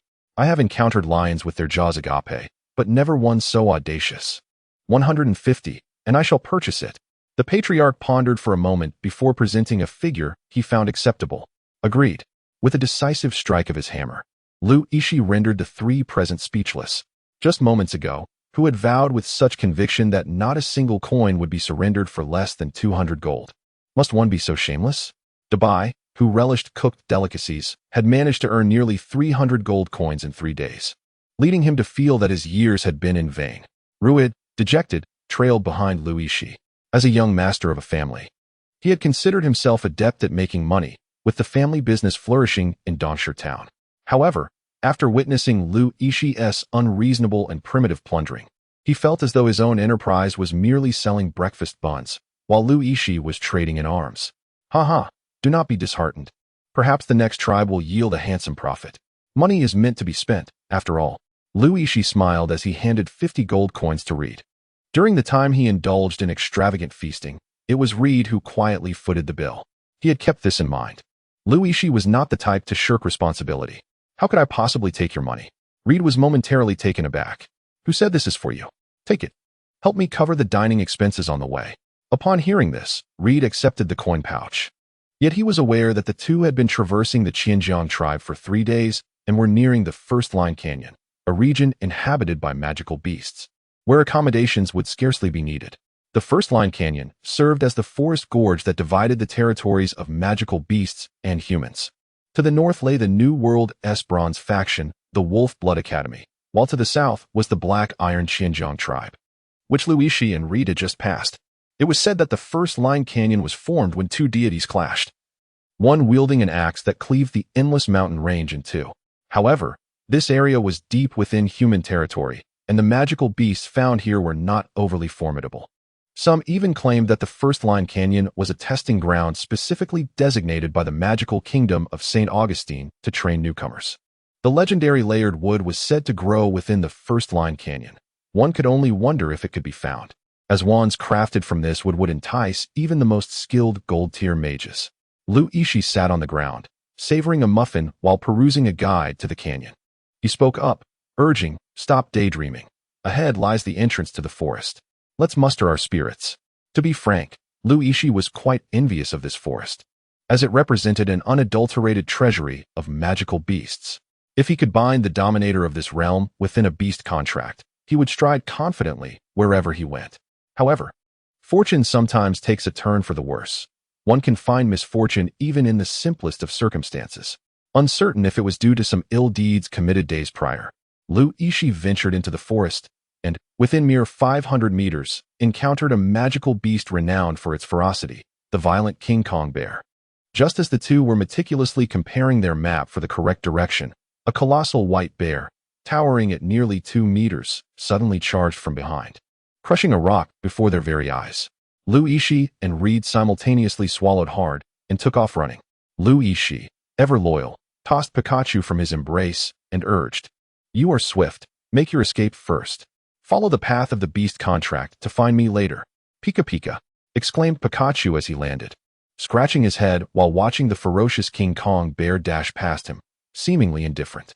Suddenly, he recalled that he too was a beast. Surely, this massive white bear would not swat him away with a single blow. "Dash it all, Ruid, did you indulge in that honey mask again this morning?" he exclaimed. "I told you, that day it was merely an accident with the honey. The only honey on your lunch pancakes was from that." As Ruid and Yixi raced through the forest, the rampaging King Kong bear resembled a powerful bulldozer, its crimson eyes shattering every obstructive branch in its path. Yixi glanced back, startled to the brink of losing his composure. He had never witnessed such a bold method of pursuit. His physique was certainly no match for the formidable ironwood trees, and being caught would undoubtedly result in him being reduced to a mere pulp. "I told you. It must be your constant attire of black. It's ominous," he gasped, breathless as he ran. "You know nothing. This is called protagonist black. Haven't you ever read a fantasy novel? Besides, you shouldn't talk while running. Didn't your physical education teacher teach you that?" "Physical education teacher? What is that?" Suddenly, with a thunderous crash, the colossal golden bear behind them shattered a massive tree trunk, now barely 10 meters away. Yixi could almost see the blood from his own body staining the bear's paw. In their panic, they had lost all sense of direction, navigating through the jungle. They stumbled upon a magnificent waterfall, the cascading water producing a deafening roar, forcing them to halt in their tracks. "What now? Are we jumping or not?" Yixi scarcely uttered a word. With a brief pause, he leapt into the waterfall, leaving Reed alone on the cliff, mumbling to himself. When Reed turned back, he inwardly cursed Yixi for his lack of loyalty, holding his breath as he too jumped down. Behind him, a polar bear's paw swiped just above his head, missing its target. After a couple of frustrated roars directed at the sky, it swiftly turned around and dashed down the mountain. Plop, plop, spit. "Ben, are you all right?" The pool below could almost be classified as a lake. Yixi, not the strongest swimmer, struggled for a good while before finally reaching the shore. Meanwhile, Reed had already emerged, wringing out his drenched clothes and searching for materials to start a fire, even taking a moment to inquire about Yixi's well-being. "I'm fine. Did you really think I was afraid of that clumsy bear? If it weren't for my slight stomach trouble today, I would have skinned that bear, extracted its tendons, and cut its meat into chunks, grilling it on one side until golden brown and frying it on the other." Yixi dragged his weary body ashore, leaning against a pine tree as he gasped for breath. Yet, before he could finish his sentence, he noticed Ruid's sudden turn and interruption. "Do not speak, Ben. Look behind you," Ruid stammered, his hands trembling as the firewood he had gathered clattered to the ground. Yixi turned his head and was greeted by the massive paw of a bear resting on his left shoulder. The warm breath of the polar bear brushed against his ear, while its bell-like eyes fixed intently upon him. "What are you staring at, you little rascal? Do you intend to listen while I discuss how to cook a hefty pig beast?" Shall we explore this together? With that, Lu Yixi gently nudged the polar bear's head and turned to inquire of Reed, "What is this creature? Is it your friend?" "It's the violent king bear we just encountered," Reed replied. "Roar." In an instant, the white violent king bear pressed Lu Yixi down to the ground. The ability to understand beast language was not always a blessing. For instance, just moments ago, Lu Yixi's musings on how to fry bear meat had been overheard by the polar bear. At that moment, the violent king bear was both baffled and irritated, staring at the frail human before it, filled with questions. How could it possibly comprehend the words spoken by this human?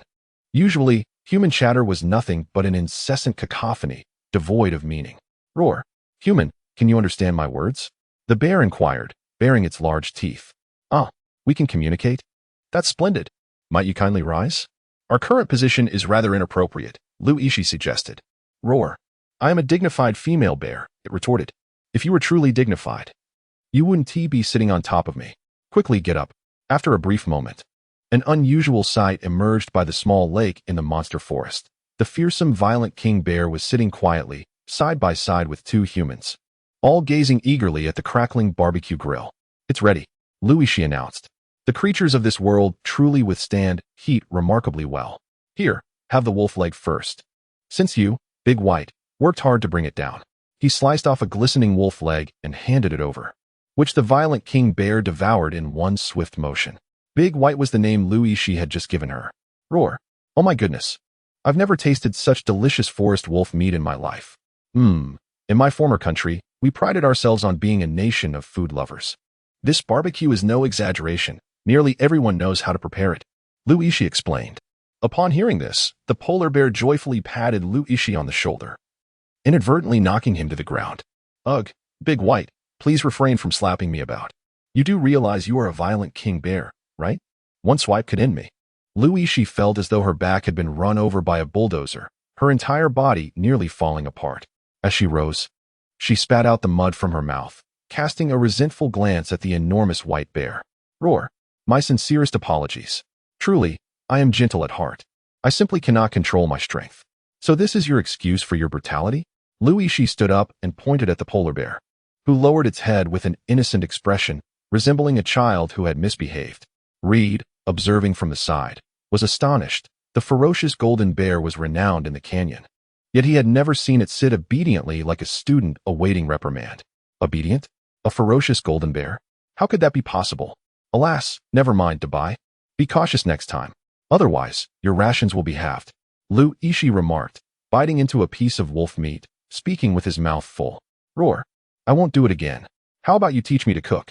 After tasting cooked food, I no longer wish to eat raw meat." "Sure, for the next few days. You shall accompany me to learn how to start a fire." "Roar. Sounds great." In truth, the most significant barrier between magical beasts and humans lies in their language. Lu Yixi discovered that most animals were quite simple-minded. Otherwise, they would not have been so easily won over by a roasted wolf leg.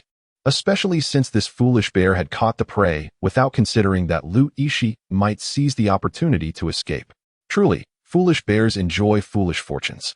As the first ferocious golden bear in the canyon to savor roasted meat, Debai felt immensely satisfied. "Oh, Debai, there's still some left. Aren't you going to eat it all?" Lu Yixi inquired, gesturing at the remaining half of the forest wolf. "Roar.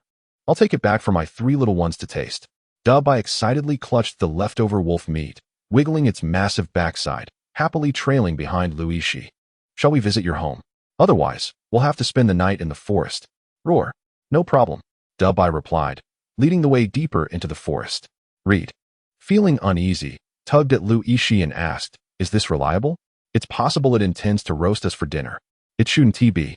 If it had the desire to kill us, we'd likely be dead by now, and it wouldn't be thinking about eating roasted wolf legs."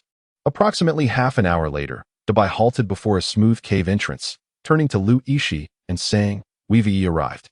As they stepped into the cave, a wave of bloodstains assaulted their senses.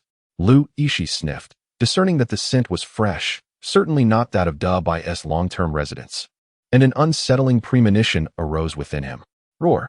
Dad Bear, I'm back," Debai bellowed, but the cave echoed with its roar, yet there was no response. Lu Yixi lit a torch to discern the cave's interior, and he gasped in shock. Inside lay a ferocious golden bear, even larger than Debai. its body drenched in blood, surrounded by the lifeless bodies of over a dozen human mercenaries, blood flowing like a stream towards the depths of the cave. Roar. Mom Bear. You actually brought humans into the cave. Smack. Lying on the ground, the ferocious golden bear suddenly sprang into action, shattering the stone beside Yixi. Had it not been for the bear's grievous injuries, which left it on the brink of death, that strike would have surely claimed Yixi's life, reuniting him in sorrowful tears with his deceased mentor. The blood-soaked white bear finally lost its remaining strength, its heavy body collapsing onto Yixi, gradually sliding down to his pant leg. Its crimson eyes, filled with rage and resentment, remained fixated on Yixi. Desperate incantation. It roared. Where are our 3 cubs? Father Bear? Debay, kneeling before the injured bear, his voice choked with emotion, inquired. It is those damned humans. Those accursed mercenaries discovered our den and abducted our 3 children. Cursed be their names. I am powerless to prevent their theft of our offspring. With these words, blood tears streamed from the bear's fiery eyes, piercing Yixi heart with profound sorrow. He approached the bear, crouching down to speak to Dabike. Quickly, you and Rueda must venture out to seek the wisteria blossom. I recall that the heart of the tree is a potent hemostatic. It's futile, Ben. It won't survive until our return, Rueda consoled, placing a hand on Yixi's shoulder.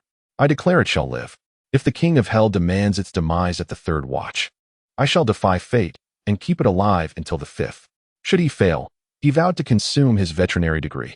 Rueda, having never witnessed such earnestness in Yixi, could only nod and exit the cave. Dabike, in a flurry of confusion, complied with Yixi's orders, glancing back 3 times as he left the cavern. Human. The bear, having uttered its last words, was almost devoid of strength, its eyes fluttering shut. Yixi quickly examined the creature's wounds, noting the most pronounced was a gash on its back, deep enough to expose bone, while the most lethal injury was a puncture from a spear-like weapon, piercing through its body. Based on Yixi's prior studies, even in the most advanced medical facility equipped with the finest instruments and remedies, the chances of saving the bear would be a mere 50%. Yet, fortune smiled upon him. He was in the continent of Atala. He was the heir of the spirit sovereign, and the 3rd type of beast contract magic was precisely a healing spell. Healing spells are unique, consuming not magical energy but rather the essence accumulated by commanding magical beasts and the shared soul power from the contract. It could be said that each time Yixi employed this healing spell, a fragment of his own life force would diminish, for his lifespan in Atala was sustained by soul energy. This was indeed a regrettable transaction.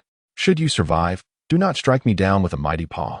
As Yixi spoke, he placed the beast contract upon the ground, silently reciting the incantation for a healing spell. Suddenly, a burst of verdant light erupted from the contract, illuminating the dim cave with a vivid green glow, reminiscent of a neon light shimmering with emerald brilliance. O spirit of nature, I beseech you to enter into this sacred covenant with me. May this land be free from suffering. May the hand of death know no more strife. And I shall offer my being in exchange. Contract. Great sage healing technique. Just as Yixi uttered the final syllable, the green light within the cave transformed into a pair of emerald wings, gently descending upon the fallen violent diamond bear. The wounds upon the bear's body began to heal at an astonishingly visible rate, while Yixi experienced a peculiar sensation, as if something was soaring from his own being into the beast contract. This spell was continuous. Unless Yixi withdrew his hands from the contract, it would persist indefinitely.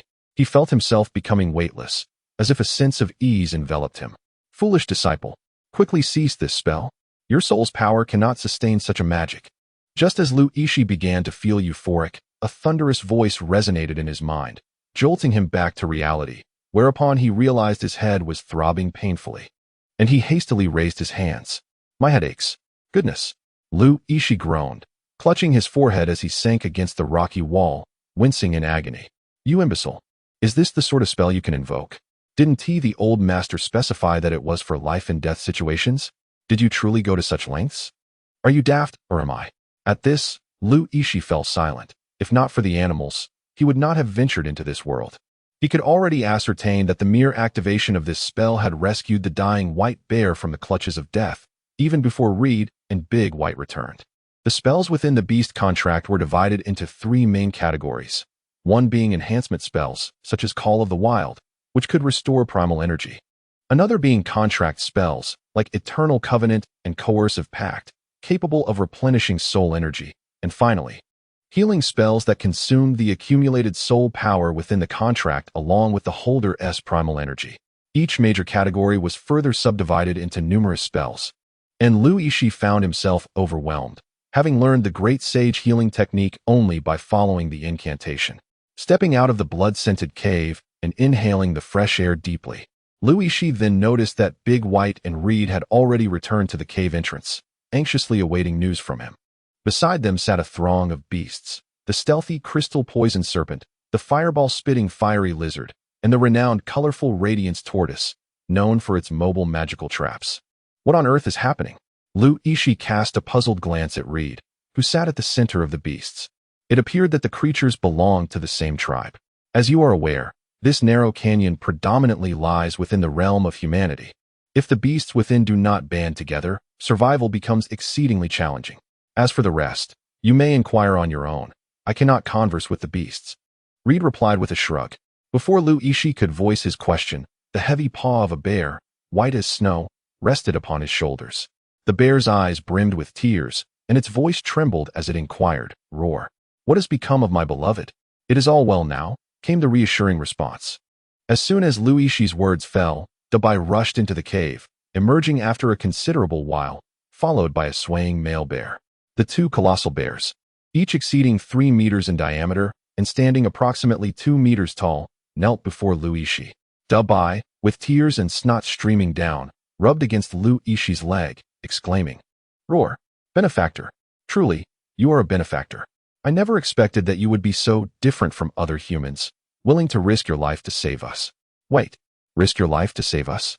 Lu Yixi seemed to have grasped the crucial point. At this moment, Reed brought the crystal scorpion before Lu Yixi. Upon glancing at his reflection within the crystalline shell, he was alarmed to discover that his once jet-black hair was now streaked with gray. This was dire. It was likely that the great sage's healing spell was beyond his current capabilities to invoke. His soul's energy had been completely depleted. Surely, he would not meet his end in such a manner. Lu Yixi felt a silent apprehension within, yet found it inappropriate to disclose her concerns to Reader and the other magical beasts. She assisted the two bears to their feet and turned her gaze towards the husband of the great white creature, inquiring, "What exactly transpired?" "It is a mercenary group of humans," he replied. "They seem to be searching for something within the canyon, and fortuitously discovered my family's cave, capturing our 3 young ones. Had they not feared my desperate struggle, I might have awaited your rescue in vain." "Ah, so that is the case." Lu Yixi rubbed his chin thoughtfully. The formidable Iron Bear was a magical beast whose prowess was akin to that of a mid-level bronze warrior. The magic crystals, along with its robust golden fur and sharp claws, could fetch a handsome price in the market, leaving no reason for the mercenary group to abandon it. Even in the face of urgent tasks, it was expected that a small team would be dispatched to retrieve the carcasses of the beasts. After all, the spoils of war represented the mercenaries' second life. Alas, how pitiful our 3 little ones are. As they grow, they may very well find themselves enslaved by humans, perhaps even confined within iron cages, enduring the relentless extraction of bear bile. Who was the fool that proclaimed bear bile as a remedy? While weeping, vented his curses, leaving Lu Yixi with a tingling sensation at the back of his head. Could it be that humans in this world also employ bear bile for medicinal purposes? "Do not weep, they are likely to return tonight." Lu Yixi, having concluded his speech, turned to the surrounding multitude of magical beasts, raising his arms as he continued, "Now, the 3 little bears of Dubai have fallen into the clutches of the heinous human mercenary group. I need not elaborate on their grim fate. You are undoubtedly more aware than I. Therefore, those willing to join me in rescuing the 3 little bears, please raise your hands. Tonight, we shall launch our surprise attack." "Alas, I am but a serpent, and I possess no hands to raise," remarked the crystalline viper. "Hey, I'm a turtle. I cannot lift myself." The 7-colored radiant turtle chimed in. "Can I raise my tail instead?" The explosive flame lizard swayed its large tail. "Since you lack hands, please extend your serpent head a bit." "All right, that is high enough." "Hey, turtle, can you flip over to show your support?" "What? You can't turn back? Come on. Boss, for the sake of revolutionary spirit, can't you make a small sacrifice?" Thus, the impassioned declaration of rescue came to an end. The night soon enveloped the forest, with moonlight shimmering upon the stones by the creek within the gorge. On this tranquil night, A mercenary squad swiftly traversed the creek, their movements impeccably synchronized as they stealthily approached the cave of demise. Yixi surmised correctly. No mercenary group would willingly relinquish their hard-won spoils. Do not make a sound. Even if gravely injured, we cannot ascertain if that bear is truly dead, the leader cautioned, waving a hand. How could it possibly survive a blow from the captain's dragon spear? There may be other magical beasts nearby. The cautious leader stealthily entered the cave, discovering that the white bear was indeed still alive, its body stained with copious amounts of dried black blood, which brought him a measure of relief. Ha ha ha, Captain. We've struck gold. We can pilfer some supplies and sell them for fine wine at the tavern, exclaimed one mercenary excitedly. I reckon we could find some charming companions as well. Ha ha. Congratulations to everyone. How about a share for me? Ah ha ha ha. Everyone seems so joyous. What a farce. Who are you? The mercenaries, turning their torches, beheld Yixi, clad in dark attire, smiling ominously at them. The leader shivered and addressed Yixi, brother. Do not act recklessly. I will share a portion with you. The mercenary leader felt an ominous dread. Not only was Yixi present at such an hour, but his strength was surely formidable. Just a single shout from him could summon the nocturnal magical beasts to rend them to pieces. Hee. I fear that one share may not suffice. Yixi let out a cold laugh as a multitude of magical beasts emerged from the depths of the cave behind him. Their night-glow eyes resembled a myriad of lanterns, chilling the hearts of the mercenary leader and his companions. The beastly existence resembles a theatrical performance, entirely reliant on skillful acting. Run!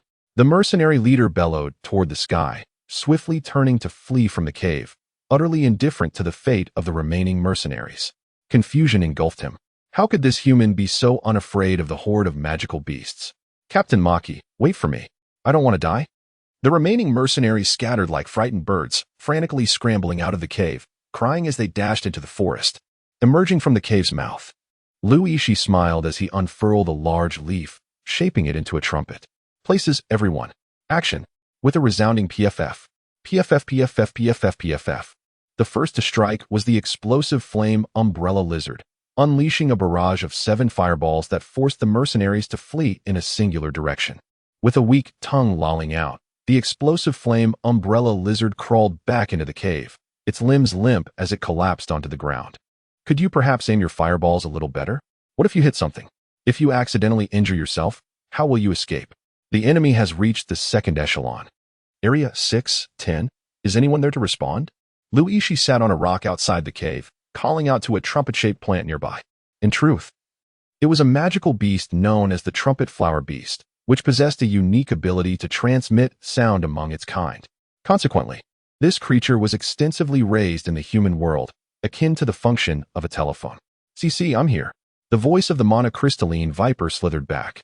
How many times must I remind you to call me Director? CC, understood, Director. Stay alert. Absolutely. With that, the monocrystalline viper severed the connection and led its brethren, leisurely trailing behind the mercenaries, slowly herding them in a particular direction, much like a pack of wolves encircling a buffalo, always lingering behind without launching an attack. Captain Maki, we can't shake off this group of magical beasts. Damn it, they intend to wear us down. Let's fight back. The mercenaries swiftly turned around. Realizing that continuing this way would surely exhaust them first, it was better to make a desperate stand. We are hunters. They are the prey. Captain Maki bellowed with a dramatic flair. Yixi, who was listening through the trumpet flower beast tied to the monocrystalline viper, scratched his head, feeling an odd sense of familiarity with those words. Reed, it's your turn. Remember, no NG, no NG. Rest assured. Just as Captain Maki's small team was gradually surrounded by the beasts, despairing and ready to fight to the death, a sudden flash of sword light descended from the heavens, striking the monocrystalline viper's back, and blood erupted forth. This strike bore no magical energy or fighting spirit, yet it managed to pierce the skin of the monocrystalline viper, which was nearly at the level of a bronze beast. What tremendous power! Everyone present was stunned. Humanity's ability to contend with magical beasts relied on magic and fighting spirit. Challenging a beast with mere physical strength? Unless one possessed overwhelming power or was utterly foolish, no one would dare to be so audacious. Captain, this person likely possesses silver-level strength. Indeed, only someone of silver rank could possibly overpower a bronze-level beast. As Captain Maki spoke, a handsome blonde man strolled confidently toward them. his head held high, coldly declaring, "You are being hunted by this pack of trash? You are bringing disgrace upon humanity." Reed, clad in silver light armor, wielded a magically inscribed sword, exuding an air of noble arrogance, embodying the image of an aristocrat honing his skills in the world. "There are too many of them." Captain Maki's face flushed with indignation as he protested. "Is that so?" Reed turned, and with 3 swift strikes, he unleashed a flurry of blood from 3 magical beasts. The remaining beasts, witnessing this, halted their advance, hesitated, and, bearing their wounded companions, gradually retreated into the depths of the forest. "Humph, utterly useless." Reed cast another glance at the 7 individuals, letting out a cold snort. Captain Maki's expression shifted repeatedly. This man had not employed any martial magic, rendering his prowess undetectable. Yet, before them, he effortlessly vanquished 4 magical beasts, suggesting that crushing them would require little more than a flick of his wrist. "Esteemed one, we are members of the Black Serpent Mercenary Corps. If it pleases you, might we invite you to our base for a gathering?" Captain Maki, feeling compelled by circumstance, knew he had to report back on their mission. Otherwise, without the beasts pursuing them, the Black Serpent Mercenary Corps might treat them as traitors to be dealt with for hoarding the spoils of war. Moreover, it was late at night, a time when the ferocious beasts roamed, and having multiple bodyguards was a prudent measure. "Very well, I also have matters to discuss with your mercenary corps. Lead the way." Reed replied, his demeanor icy. Indeed, Captain Maki thought to himself with a silent scoff. Once they reached the mercenary camp, not even a silver could save him from the impending fate. Meanwhile, Reed's palms were slick with sweat. It was his first experience with such theatrics since his birth. At the Black Serpent mercenary camp, a roaring bonfire blazed as hundreds of mercenaries gathered around, sipping malt liquor and roasting fragrant beast meat, regaling one another with legendary tales and boasting of experiences unknown to most. In the largest tent, beneath an opulent chandelier crafted from beast bones, 3 recently weaned violent grizzly bear cubs cried out for nourishment. A mercenary standing beside the basket lifted his cloak, revealing a face marred by scars and age. "Call me Haggis. We are not so familiar, and these are the spoils of the Black Serpent. They have no connection to you northern wolves." The mercenary known as Old Black furrowed his brow. He was a towering figure, his muscles rippling with power, and after speaking, he gazed down at the 3 white bears as if they were rare gems. "You also hunted a violent grizzly bear, did you not?" "I was part of that hunt. How can you claim it does not concern me?" "Humph. Big, do not get any ideas. These 3 bears were discovered by the Black Serpent Mercenary Corps. You merely participated in the hunt. The spoils you are entitled to will not diminish by even a fraction," Haggis retorted, shoving Big out of the tent just as a commotion arose in the camp. A mercenary rushed towards him, breathlessly announcing, "Captain, Maki has returned." "Oh, did he bring any beast souls? What quality of magic crystals? How well preserved is the fur?" Haggis inquired. "He returned empty-handed." "Oh, is that so? Empty-handed?" Haggis exclaimed, immediately parting the crowd and striding up to the weary-faced Maki, his expression nearly freezing over as he regarded Maki in silence. Maki, being a trusted confidant of the captain, understood his temperament well and quickly began to explain the circumstances. "So you were saying that when you were besieged by the magical beasts, it was this brother who saved you?" Hegel pointed towards Reed, squinting as he inquired of Maki. "Indeed, were it not for this formidable master, we would likely have been devoured by the beasts long ago." Maki nodded in agreement. "I see. Since he has saved members of our mercenary group, he is our friend. Come, let us offer this friend some fine wine." Though Hegel spoke thus, he turned away with a serious countenance, greeting the surrounding mercenaries before leading Beggar into a nearby grove. Once they confirmed the absence of others, Hegel directly asked, "Old Beggar, what is your perspective?" Even if he possesses silver-level strength, facing a horde of beasts would necessitate a hasty retreat.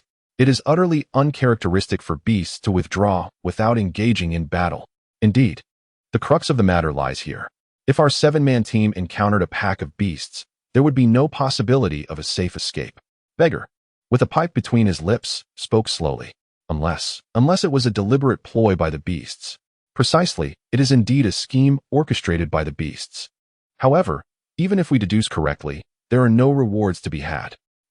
A hero's insight is merely folly. Who is there? Step forth. Hegel and Beggar were both taken aback, astonished that someone had managed to stealthily approach them without their notice. In truth, Yixi, who had initiated the conversation, was equally startled. He had been quietly observing the mercenary group from the trees and was taken aback to find two men engaging in intimate activities in the woods at such an hour. Ahem, I am here for negotiations. Let us refrain from drawing blades or firearms. Yixi leapt down from the tree, and alongside him emerged a legion of monstrous beasts within Hegi's line of sight. Enemy attack! Enemy attack! Beg shouted hoarsely, instantly igniting a wave of chaos within the mercenary group. The mercenaries seized their weapons and charged towards the thicket, while the camp's roasted meat and malt beer were toppled. The aroma of meat mingling with the scent of ale wafting into the air. It was undeniable that the combat prowess of the beasts surpassed that of humans. However, the mercenary group held a decisive numerical advantage. Should battle ensue, even if victory was achieved, it would undoubtedly come at a heavy cost. Yixi could not bear such an outcome. If he wished to save the bear cubs without bloodshed, it was imperative that someone infiltrate the mercenary camp. And that person was Reed. Thus, everything that transpired, the pursuit by the beasts, Reed's bravery, and the retreat of the monsters, was the culmination of meticulous rehearsals. Not only had the lumbering beasts been coerced into this hellish performance by Yixi, but even Reed, who upheld the knightly virtue of honesty, had joined in this charade. He certainly could not easily breach the defense of the crystalline venomous snake. Those were pre-prepared blood packs. Seizing the moment of confusion within the mercenary camp, Reed stealthily slipped into Hegi's tent through a hole created by the giant mole, cradling 3 bear cubs in his arms. Yet, just as everything unfolded according to the script, and Reed prepared to leap into the tunnel to escape, he noticed the shadow of a mercenary suddenly collapse outside the tent. Immediately, a colossal scythe sliced through the fabric of the tent, hurtling toward him. Clang! Reed flung the 3 bear cubs into the tunnel and hastily conjured a magical shield to withstand the assault. Feeling as if the scythe bore the weight of 1,000 pounds, shattering his magical barrier and striking his slender magical sword with a brutal force. With a cough, Reed expelled a mouthful of blood, his entire body feeling as though it had been crushed by a 100-pound hammer, nearly falling apart. He quickly turned and fled into the tunnel, clutching the 3 bear cubs. Just as he made his escape, the entire tent was cleaved in two, and a figure appeared in the center, shouting towards the tunnel, "Release that bear cub." With that furious exclamation, the ground erupted into waves of mud. However, the tunnel created by the mole was far too deep. Even a mage of golden caliber could only catch a glimpse of its traces, unable to completely collapse it.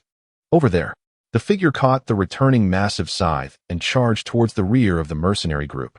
Were Yixi and Reed present, they would undoubtedly recognize the mask and cloak of this formidable figure, the same troublemaker who had disrupted the lottery booth for a single gold coin. Oh my goodness! It's Olivia. Quickly, chant the defensive magic array. Idiot mage, hurry. Warriors, hold the front. How can we chant with them charging right at us? What about the magic scroll? As Yixi witnessed Reed emerge from the tunnel, bloodied and battered, just as he was about to issue a retreat command, he suddenly observed a severe commotion erupting among the confronting mercenary group. Hey, is there more good fortune to be had? One should not miss the opportunity to strike while the iron is hot, for it would indeed be a disservice to the profound influence of the illustrious fantasy novels that have shaped our understanding over the years. Alas, esteemed leaders, do not be so swift to depart. In truth, I hold both of you in the highest regard. I have often heard tales of your remarkable adventures sung by wandering minstrels. Now that I have the honor of meeting you in person, your extraordinary valor and commanding presence truly confirm the admiration I feel, akin to the ceaseless flow of a mighty river. Might we indulge in a couple of drinks together? Yixi smiled and waved his hand, prompting the entire beast army to advance a step forward. For the mercenaries, in the dark of the beast forest at night, this surge of beasts was akin to the footsteps of death. The sight of such a well-organized beast horde, resembling a disciplined army, inflicted a nearly fatal psychological pressure upon the mercenary group. What do you want? Higas's eyes seemed ready to ignite with fury, for Olivia was the primary target of their mission. The fact that 100 men could be mobilized to encircle her made the danger abundantly clear, and now, this peril had fortuitously manifested at such a critical juncture. To make matters worse, a troublesome figure with a host of bodyguards was obstructing their path. Well, I merely seek a toll for my passage, harboring no ill intentions. Yixi maintained his smile. By human standards of aesthetic appeal, Yixi could undoubtedly be considered handsome. Yet at that moment, in Higas's eyes, he resembled a smiling demon. 10 gold coins. Scram. Observing the escalating chaos behind him, Higas, in his fury, extracted 10 gold coins from his pocket and hurled them at Yixi's feet with a fierce expression. Ah, truly commendable for the Black Snake Legion, so generous. Now, be gone. Wait, Captain Higas, the amount is incorrect. What more do you want? Higas's eyes brimmed with extreme impatience. Yet he found himself unable to disregard the 30 or so beasts behind Yixi. With so many brothers of mine at 10 coins per beast. That totals 340 gold coins. Thank you, boss. Go to hell. Do you believe I will fight you? Higas was livid beyond measure, astonished by the sheer audacity and shamelessness of such a scoundrel. What about the soul of a warrior? The spirit of a knight? The principles of a mage? Surely, there must be some professional code of conduct? Was he perhaps raised by demons? You disagree. Yixi's smile vanished as he raised his hand once more, pointing a finger towards the sky. However, this time, the beast army became exceedingly disordered. Some howled at the sky, while others took a step forward or directly advanced towards the mercenary group, inadvertently stepping on the tails of their comrades. Yixi, Big White, you stepped on my tail. Grr. A finger pointed to the sky signifies an attack. Howl. Nonsense. Wolflord clearly heard a roar. Enough noise. Just follow the previous instructions. Yixi gazed at the chaotic horde of magical beasts, his lips twitching in agitation. He had calculated that the beasts would not discern the situation to strike effectively. Hence he directed the herd through gestures. However, it was evident that he had greatly overestimated their intelligence. Enough noise. All of you stand by. Director. Even standing by requires compensation, a voice piped up. I am aware, he replied. Yet, it was Yixi's mere command to remain stationary that utterly subdued Captain Heggs. Could this individual truly be orchestrating the magical beasts? How could such a person exist? Was he perhaps a master beast tamer? Calm down, Captain. The bounty on Olivia is a staggering 2,000 gold coins. Old Black, this individual is formidable. Perhaps it is wiser to pay him off, suggested Beg and Maki, stepping forward to dissuade Heggs. Ultimately, Heggs surveyed the tumultuous rear of the mercenary group and turned, fixing Yixi with a murderous glare, forcing out the words. You have guts. Beware of losing your life. Then I shall relieve Captain Heggs of any further concern. Yixi commanded the beast to carry a chest of gold coins and swiftly retreated under the fiery gaze of Higas. Should the captain misfire in his judgment and insist on a confrontation, the outcome would be utterly regrettable. It is wise to know when to withdraw and preserve one's resources. Higas, with a solemn expression, reflected on the years his Black Snake mercenary group had navigated the New World's power dynamics without suffering such indignities. Yet, circumstances compelled him to concede. He consoled himself with the notion that spending money to avert disaster was a necessary evil. Just as he prepared to rally his troops against Olivia, a subordinate's voice cut through the air. Why has the silence spell not been cast? Higas inquired, eyeing the subordinate as he squeezed through the throng. Olivia cannot complete her incantation. We cannot stop her. What? Higas roared, crushing the gold coins in his grasp. A glance back at his mercenary group revealed that chaos had indeed subsided. The expression on Higas's face was beyond mere gloom. He was on the brink of an explosive outburst. Isn't there a silent scroll? Why is it not being used? Higas seized their lone mage, tugging at his collar as he shouted. The scroll, it's with you, Captain. Captain, the 3 cubs of the violent Iron Bear have also been taken by others. What? At this revelation, Higas's response transcended mere anger. He was on the verge of collapse, feeling darkness encroach upon his vision as he spat a mouthful of blood across the ground. It was no wonder Higas succumbed to despair. The timing was exasperatingly unfortunate. Not only had he failed to capture his primary target, but he had also surrendered a chest of gold coins, and, most critically, lost the invaluable spoils, the cubs of the violent Iron Bear. How could he not feel a surge of blood rage in the face of such grievances? It's all that wretched Brad's fault. May I never cross paths with you again. Higas was acutely aware that had it not been for Yixi interference with the beast, such calamities would not have ensued. Meanwhile, that very brat rejoiced, carrying a chest of gold coins and incessantly explaining their value to the obstinate beasts. He realized that the beast tribe's commerce remained rooted in the barter system, where the worth of items was solely assessed by their palatability. It seems imperative to educate them on the significance of a market economy. Yixi rubbed his chin while seated upon the back of the great beast, contemplating the grand strategy that would determine the future of the monsters in the canyon.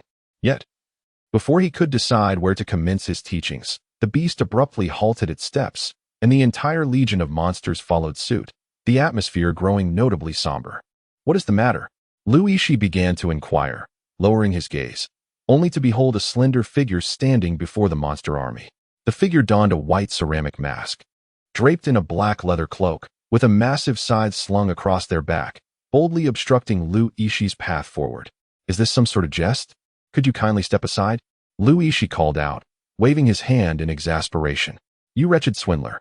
Release those 3 little bears." The gaunt figure brandished the scythe defiantly, addressing Yixi. "You are." Yixi narrowed his eyes, recognizing the mask and cloak as eerily familiar. Suddenly, it dawned on him. Was this not the same ruffian who had caused a ruckus at the lottery booth? What a curious twist of fate. Here he was, patrolling the streets with a band of followers, only to cross paths with this miscreant.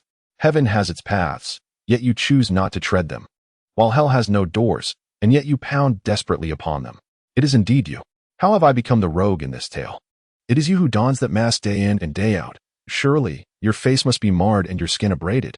My brother, Rued, was grievously injured by a scythe, and now lies unconscious on a stretcher. If you do not compensate me with 1,000 or 800 gold coins today, I shall have no choice but to rewrite my name in reverse. Rued sustained his injuries while rescuing a small bear, and his condition is dire. Were it not for the fortunate presence of the healing crimey giant butterfly among the beasts, Rued would not only face life-threatening peril but also be left with deep-seated consequences. Humph, charlatan. At this moment, the masked figure dropped all pretense, letting out a shrill cry as he swung his scythe towards Yixi. Is he truly this foolish? Does he not see the dozens of us standing here? Yixi was about to mock the man for his overestimation of himself when he witnessed the masked figure effortlessly swat away 2 magical beasts. A colossal scythe accumulated a vast amount of fire elemental energy, forming an immense fire wheel that barreled directly towards Yixi. Was this a joke? Setting fire to the forest is a grave offense. Hey, wait. Don't run away. Could you perhaps assist me in withstanding this? Director, this scene isn't scripted. Additional shots will incur extra charges. Fortunately, the magical beasts, being rather straightforward, urgently negotiated compensation with Yixi, and with their massive forms, positioned themselves between him and the fiery wheel, seemingly intent on absorbing the impact of this blazing magical fire wheel, which measured a full 5 meters in diameter. Humph! The masked figure merely pointed downwards, and astonishingly, the fire wheel pierced the ground, soon erupting from the earth, surpassing the wall of beasts. It continued its relentless approach towards Yixi. Is this a mistake? The most I can return for that gold coin is just 1. Yixi gazed at the absence of any magical beasts to shield him from the impending onslaught. The searing flames were but a heartbeat away. He was neither a prodigious martial arts heir nor a disciple of unparalleled physical prowess. A strike from that fiery wheel would undoubtedly spell his demise. In that perilous moment, his hand brushed against his waist, where a peculiar dog-shaped trinket hung. How dare you, wretched human? I shall bite. The colossal hellhound materialized. Yet before it could utter its menacing proclamation, it was struck soundly by the immense fire wheel. My dear child. At the very instant the masked figure unleashed the fire wheel, she dashed in front of the 3 bear cubs and swiftly abducted them before the astonished gaze of the Great White, vanishing into the throng of magical beasts. The Great White, eyes ablaze with fury, let out a roar and pursued her silhouette in anger. After what felt like an eternity, the flames ignited by the fire wheel finally began to wane, though the hellhound seemed to revel in the heat. However, at that moment, Yixi was consumed by urgency. He could not afford to engage further. Once again, he confined the hellhound within a containment space and mounted the crystalline venomous serpent, racing towards the direction where the masked figure and the Great White had disappeared. In the depths of the first-line canyon, nestled within the heart of human dominion and bordered by 2 formidable silver-tier powers, it was only fitting that this place, known as the trial grounds of the kingdom of St. Augustine, bore such a reputation. The unique topography of the canyon housed numerous precious raw materials and medicinal herbs, thus giving rise to many specialized cultivators in the vicinity. Yet, where there were legitimate farmers, darker commercial avenues inevitably flourished. The first-line canyon was also notorious as a gathering spot for mercenaries and a hub for the cultivation of hallucinogenic drugs. These hallucinogens were favored by the kingdom's nobility and affluent merchants, reputed to induce intense hallucinations and even a sense of ethereal euphoria. However, according to official reports from St. Augustine, Prolonged use of such substances could lead to mental lethargy and severely compromise one's health, posing life-threatening risks. Hence, the circulation of these hallucinogens was strictly prohibited. Yet, Yixi found himself deeply suspicious. He must have inadvertently traversed a patch of hallucinogenic fields and unwittingly inhaled a considerable quantity, for how else could he behold such a scene filled with warmth and harmony? At the entrance of the Great White's cave, Pikachu playfully engaged the three little bears while the Great White and Bear Father leaned side by side, gazing at the sun as it slowly ascended, an idyllic tableau of familial bliss. Great White, have you reclaimed the three bear cubs? That masked figure must have been reduced to a pulp, surely. I always said such a person had a face destined for a short life. Yixi gracefully dismounted from the back of the crystalline serpent and approached the Great White Bear with a cheerful demeanor. The Great White scratched its head, uttering in its bear-like manner, "Roar. As for this matter, haha, you need not elaborate. Allow me to explain it to Father Bear." Yixi, with a playful smile, draped his arm around Bear Dad's shoulder. Although it was impossible for him to embrace the formidable violent bear, the camaraderie of the gesture was nonetheless palpable. Hee, Bear Dad. You have no idea. Last night was quite the battle. We fought against the Black Snake mercenary group until dawn, and ultimately, thanks to my Master Alra's exquisite artifact, we managed to repel them. After enduring countless hardships, we successfully rescued your three little bears. Yes, I'm referring to the three of you. So please refrain from pulling my hair, all right?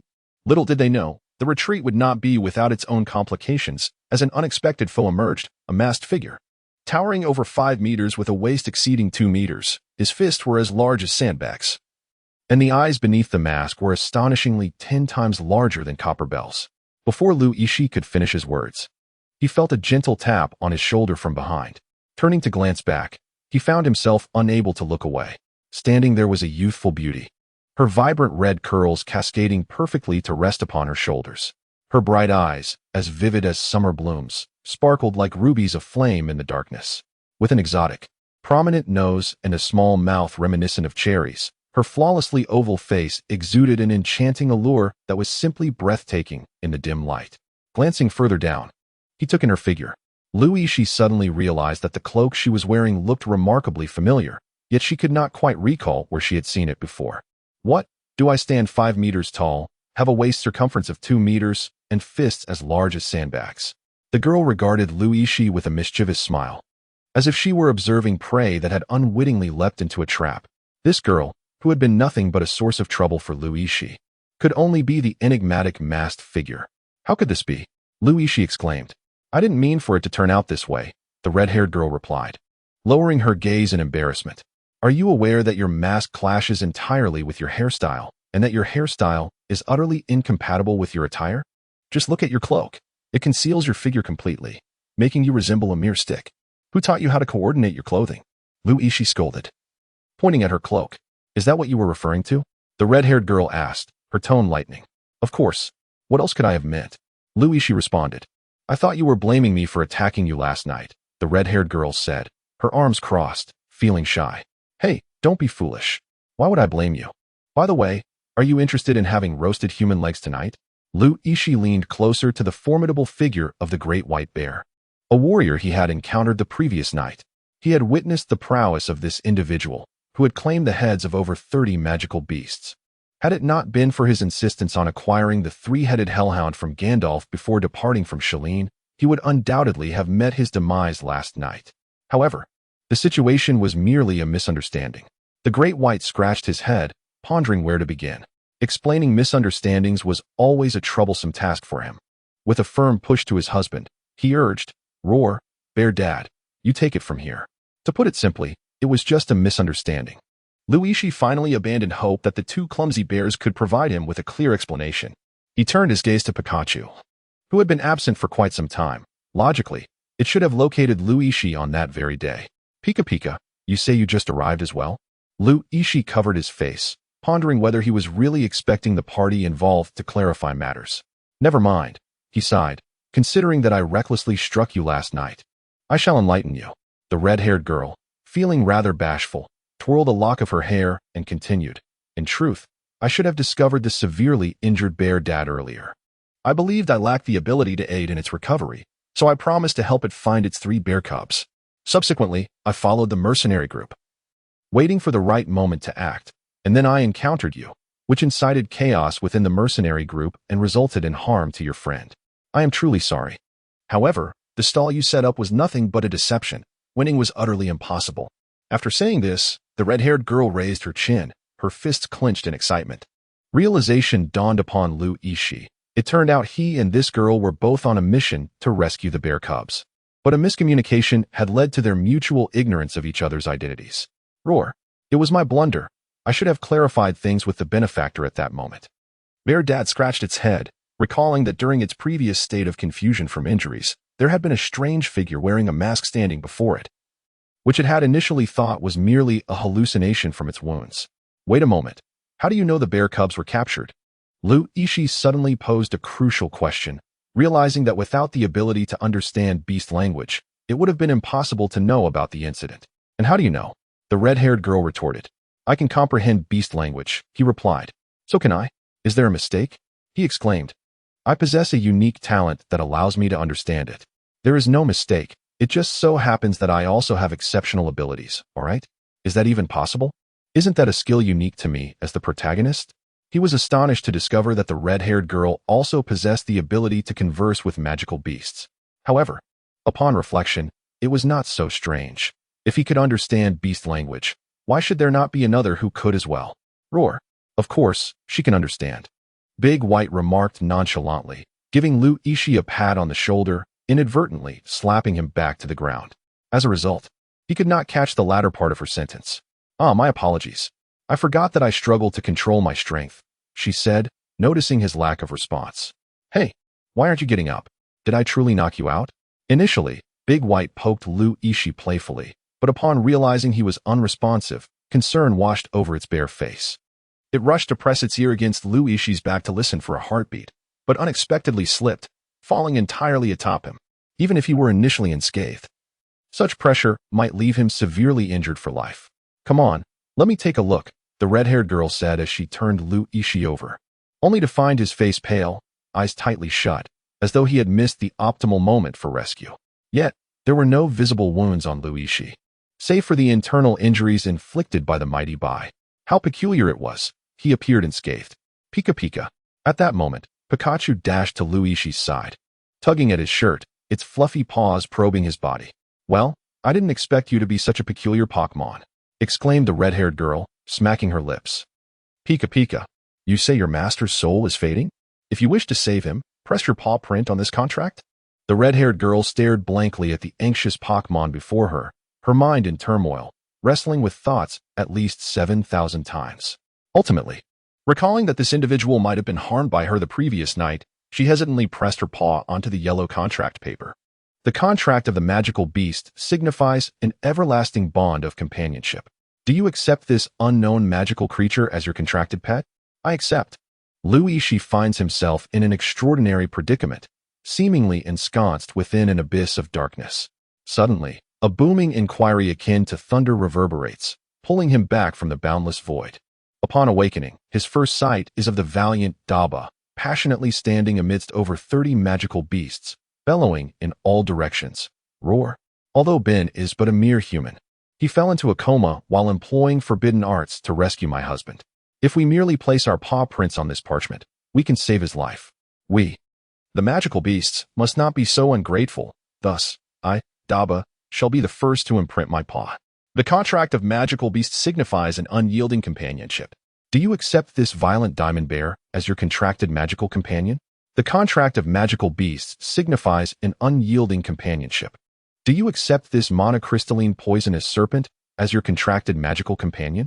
The contract of magical beasts signifies an unyielding companionship. Do you accept this rainbow radiance tortoise as your contracted magical companion? The magical contract of Lu Yixi emanated a series of brilliant flashes, one after another, without pause. In a short span of time, dozens of magical beasts took turns pressing their claws upon the contract. Although some beasts expressed their grievances, likening it to a bond of servitude, they refrained from voicing their concerns further, daunted by the imposing presence of the great white creature. Lu Yixi remained in a state of bewilderment, pondering how a mere afternoon nap had resulted in the acquisition of an entire army of magical beasts. However, Since these hulking creatures had willingly signed their servitude contracts, there was no need for further contemplation. Acceptance was the only course of action. He was particularly curious to discover how many magical beasts could be bound through the contract blessed by Gandalf and Ron. After all, the magical beast contract was the very essence sustaining Lu Yixi's life. If he could secure a multitude of beasts in one fell swoop, it would undoubtedly prove more nourishing than 10 ginseng roots from Changbai Mountain. The development of a commodity economy is indeed of great necessity. Upon this realization, Lu Yixi could scarcely contain his excitement as he sprang to his feet. The surrounding magical beasts erupted in a chorus of jubilant cheers. Some, unable to restrain their exuberance, rushed forward to affectionately lick Lu Yixi, prompting him to hurriedly wave them off, exclaiming, "What on earth are you doing?" The crystalline venomous serpent interjected, "Your pet has informed us that you were on the brink of death. We have saved your life. Is there some sort of misunderstanding?" "I merely took a brief afternoon nap," Lu Yixi retorted. "Roar. Who says one can simply lie down and sleep anywhere without consequence? I relish it. What can you possibly do about it?" "Roar. Ben, are you truly unscathed?" Dabai inquired with a note of concern. "I'm perfectly fine." "Do I appear to be in distress?" Lu Yixi replied. Lu Yixi felt an invigorating surge of energy coursing through his body, akin to the effects of a stimulant. After engaging in a spirited exchange with the beasts, he stealthily slipped into the cave, reminiscent of a clandestine reader of forbidden texts, and unearthed the beast contract. To his astonishment, the yellow parchment had grown an additional 2 inches, and if this trend continued, it might well transform from A4 paper into toilet tissue. It appeared that the essence of this object was indeed a scroll, which held a certain allure. However, he pondered, why had only 2 beast claws been added? Initially, Lu Yixi had envisioned himself, alongside his comrade number 34, gallivanting with great bravado, but upon opening the beast contract, he found it barren save for the paw print of Pikachu, accompanied solely by 2 additional beast claws. An inexplicable fury ignited within him. After such an arduous endeavor to gather the beast for their paw prints, only 2 had succeeded? He retrieved a dagger, wincing as he made a small incision, letting his blood spill onto the beast contract, which was instantly sucked into the azure void. "Old glass, will you not emerge to provide an explanation?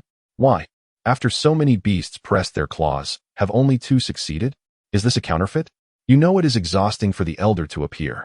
The voice of the lingering spirit of the spirit sovereign echoed softly. "Look at the product you have delivered to me.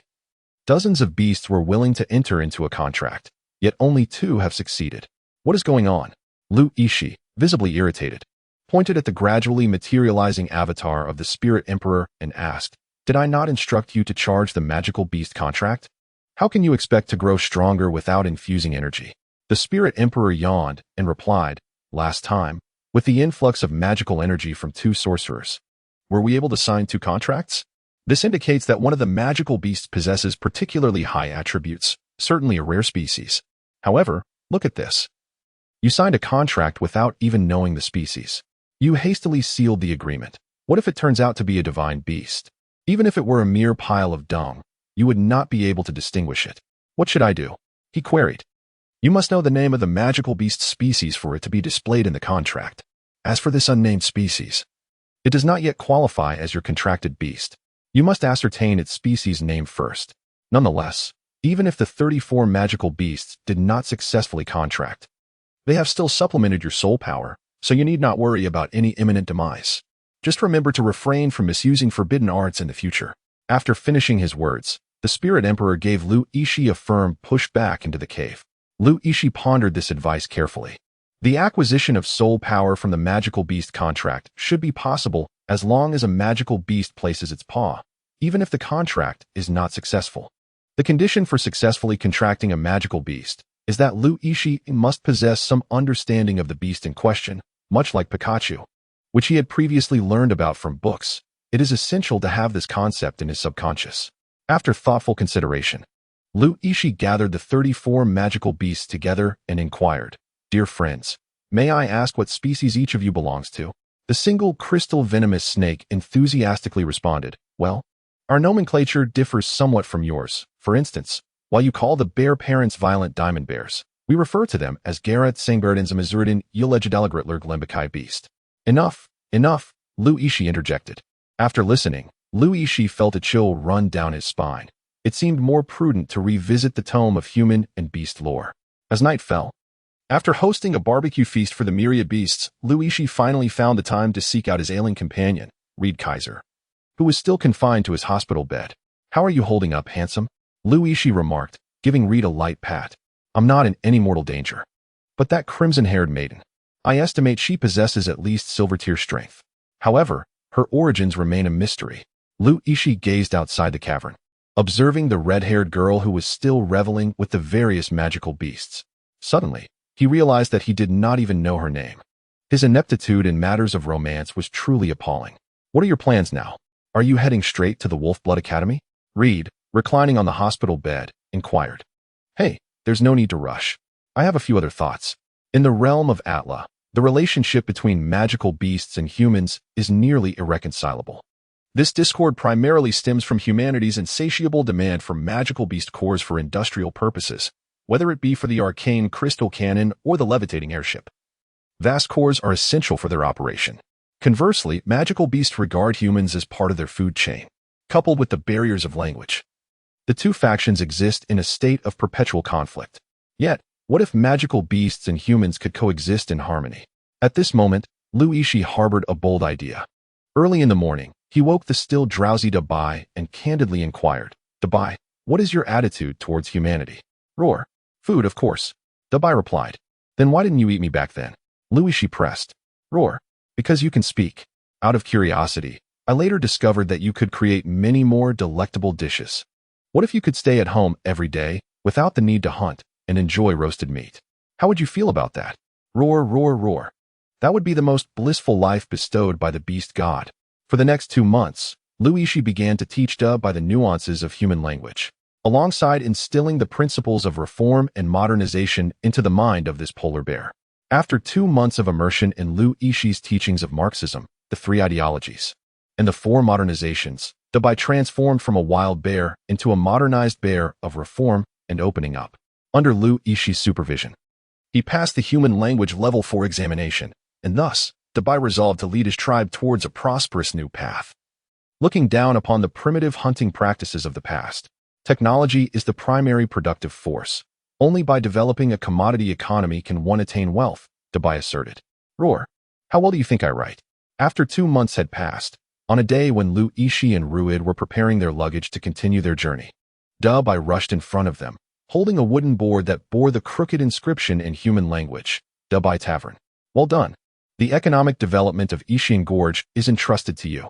Comrade Debai, you must have a revolutionary consciousness." "Roar. Yes, comrade. I promise to complete the task," Debai replied solemnly, raising his paw in salute. "Excellent. Ruid and I shall take our leave now. We will visit you again when we have the chance." "Roar. Safe travels, comrade. The villagers will remember you." With tears welling in his eyes, Debai waved goodbye to Yixi and Ruid. Although Yixi, as Debai's contracted magical beast, could have compelled him to leave, Debai was reluctant to abandon his 3 bear cubs at home. Yixi, not wishing to impose, decided it best for Debai to remain and build the economy, for perhaps one day, their prosperity would rely on him. In truth, the distance to Wolfblood Academy was not far. Departing from the center of the New World in Bronze City on horseback, it would take about 3 days to arrive. Connecting Ishian Gorge to the New World was indeed Bronze City. On the 7th day after leaving Debai's cave, Yixi and Ruid were nearing the edge of Ishian Gorge. Throughout their journey, Yixi had hoped to contract several magical beasts, but upon inquiry, he found that all were related to those 34 brother beasts. Ultimately, as they traversed the entirety of Ishian Gorge, they failed to contract any magical beasts. It seems that being too familiar is not advantageous, Yixi lamented. No wonder in love stories, childhood sweethearts can never rival those who fall from the sky. Yixi was contemplating what to discuss with Ryder regarding dinner when he suddenly found himself unable to utter a sound. A wave of panic surged within him. Could the mushrooms consumed last night have been poisonous? It was a silent spell, Ryder inscribed on the ground, as Yixi crouched in the underbrush, peering out with 2 eyes. Before him stood a dense circle of familiar faces, comprising the Black Snake Mercenary Corps and the North Wolf Mercenary Corps. In the center of the encirclement was none other than the red-haired girl with whom he had shared drinks in the Great White Mountain Cave. "Wow, it seems she owes them quite a sum," Yixi wrote on the ground. "What should we do?" Let us observe for now. Ha ha, Olivia. There is no escape for you now. This silent spell here is at least of golden level. Surrender. The leader of the Black Snake Mercenary Corps, Hegis, appeared to be the only one able to speak within the silent spell, boldly taunting the red-haired girl. The villain often meets their demise through excessive chatter. It seems the girl is in dire straits. I must rescue her. Lu Yixi gazed at Olivia, ensconced in the center of the encirclement, and noted with a sense of foreboding that she appeared drenched in blood. Surrounding her lay nearly 10 lifeless bodies of mercenaries, suggesting that a significant portion of the crimson stains adorning her was likely contributed by members of her own faction. Although he had narrowly escaped a lethal encounter with this crimson-haired maiden, Lu Yixi held a relatively favorable impression of her, considering it all a misunderstanding. Moreover, the vivid memory of the revelry shared with the beasts during the night of the Beast Carnival lingered in his mind. As the bombardment of magical scrolls continued, archers stood ready, and warriors advanced with shields raised. Within the confines of the silent magical array, even in the absence of incantations, the scrolls remained operable. At that moment, Hegs, driven to madness by the loss of 8 comrades and the expenditure of numerous magical scrolls, felt compelled to subdue the crimson-haired girl before him. Failure would not only incur significant losses, but also tarnish the reputation of their mercenary group. Meanwhile, Olivia was at her wit's end, with arrows embedded in each leg, desperately leaning on her colossal scythe to remain upright. Her exposed skin bore the marks of severe frostbite, likely inflicted by the magical scrolls. Inwardly, Lu Yixi lamented. This is not merely an apprehension. It resembles a formidable boss battle. Just as he resolved to rise and exit, he was abruptly seized by Reed. Where are you going? Reed scribbled on the ground. To seize the boss. 0014. To seize the boss. Where are you going? To seize the boss. Lu Yixi, after inscribing 3 characters on the ground, strode confidently from behind the thicket. In the bewildered gaze of the mercenaries, he approached Hikes, a smile fixed upon his face. Locking his gaze on Hikes. Ah, that smile again. Hikes could hardly contain the fury boiling within him. However, constrained by the formidable presence of Lu Yixi beast army, and recognizing the critical moment in the siege against Olivia, he could only muster a smile in response, greeting Lu Yixi with, "Young man, what brings you here this time?" Lu Yixi maintained a serene smile, refraining from utterance. At times, the potency of silence far surpasses that of words. Though this particular silence was a consequence of the silence magic array, the pressure it exerted upon Hegis was palpable. What? Have you brought more beasts to disrupt us again? This time, Olivia is within my grasp. To be frank, I am not afraid of you. Hegis could no longer contain the fury bubbling within him. At this moment, Olivia was at her wit's end. Even if more beasts emerged to cause chaos, with the combined might of over 100 mercenaries, Hegis felt unwavering confidence. Furthermore, the sun was at its zenith, and the ferocious night beasts would not dare to surface now. Even in the event of a skirmish, it would not rouse the formidable beasts, especially considering there were no signs of large-scale beast activity in the nearby thickets. With this thought, Hegis straightened his posture, finding courage in his words. Suddenly, Lu Yixi extended a finger and smiled as he gently waved it. Ah, is it merely that pet Pikachu nestled in your arms? Are you courting death? Hegis's voice faltered, choked as he gazed upon the colossal creature that had materialized before him. With terror, he swallowed hard, beholding a gigantic beast engulfed in flames, towering over 5 meters. Hegis was bewildered. How could a 3-headed hellhound appear in this human-dominated canyon? With a thunderous roar, the hellhound emerged behind Lu Yixi, its bellow resonating like thunder, nearly shattering eardrums. Its corrosive saliva dripped onto the ground before Lu Yixi, creating small craters. The hellhound stood as if it were Lu Yixi's familiar, while Lu Yixi continued to smile and gesture, resembling a demon from the depths of hell. On the continent of Atra, few mercenaries had ever set foot in the Wailing Abyss, a realm reserved for only the most elite. In nearly 50 years, there had been no recorded entries of humans into the Wailing Abyss. Thus, it transitioned from history to tale and from tale to legend. The hellhound was the very embodiment of that legend, a beast of nightmares that every mercenary had grown up hearing about. Now, adorned with dark flames and towering over 3 meters, it was nearly identical to the fabled creature. A hellhound? Hegis gasped. For even a juvenile hellhound possessed the strength of gold rank, effortlessly crushing mercenaries of their caliber as if it were merely a sneeze. Panic spread amongst the mercenary ranks, and in the ensuing silence, warriors discarded their axes, archers abandoned their bows, and mages relinquished their staffs, scattering in all directions like startled birds. Even their revered leaders, Hegis and Beg, fled in terror, melding into the panicked crowd. The silence magic array was instantly dispelled, and the scene erupted into a cacophony of chaos, shouts of alarm, hurried footsteps, and the sounds of collisions filled the air. Don't push me. I'm the only mage in this group. Clang. The wizard with azure hair had scarcely finished his words when he was violently toppled to the ground by a warrior at the front line, his head striking the protruding rock nearby, rendering him unconscious. Blood flowed from his head, staining his white robe a deep crimson. Run. Scatter, he urged, for it was impossible to pursue so many at once.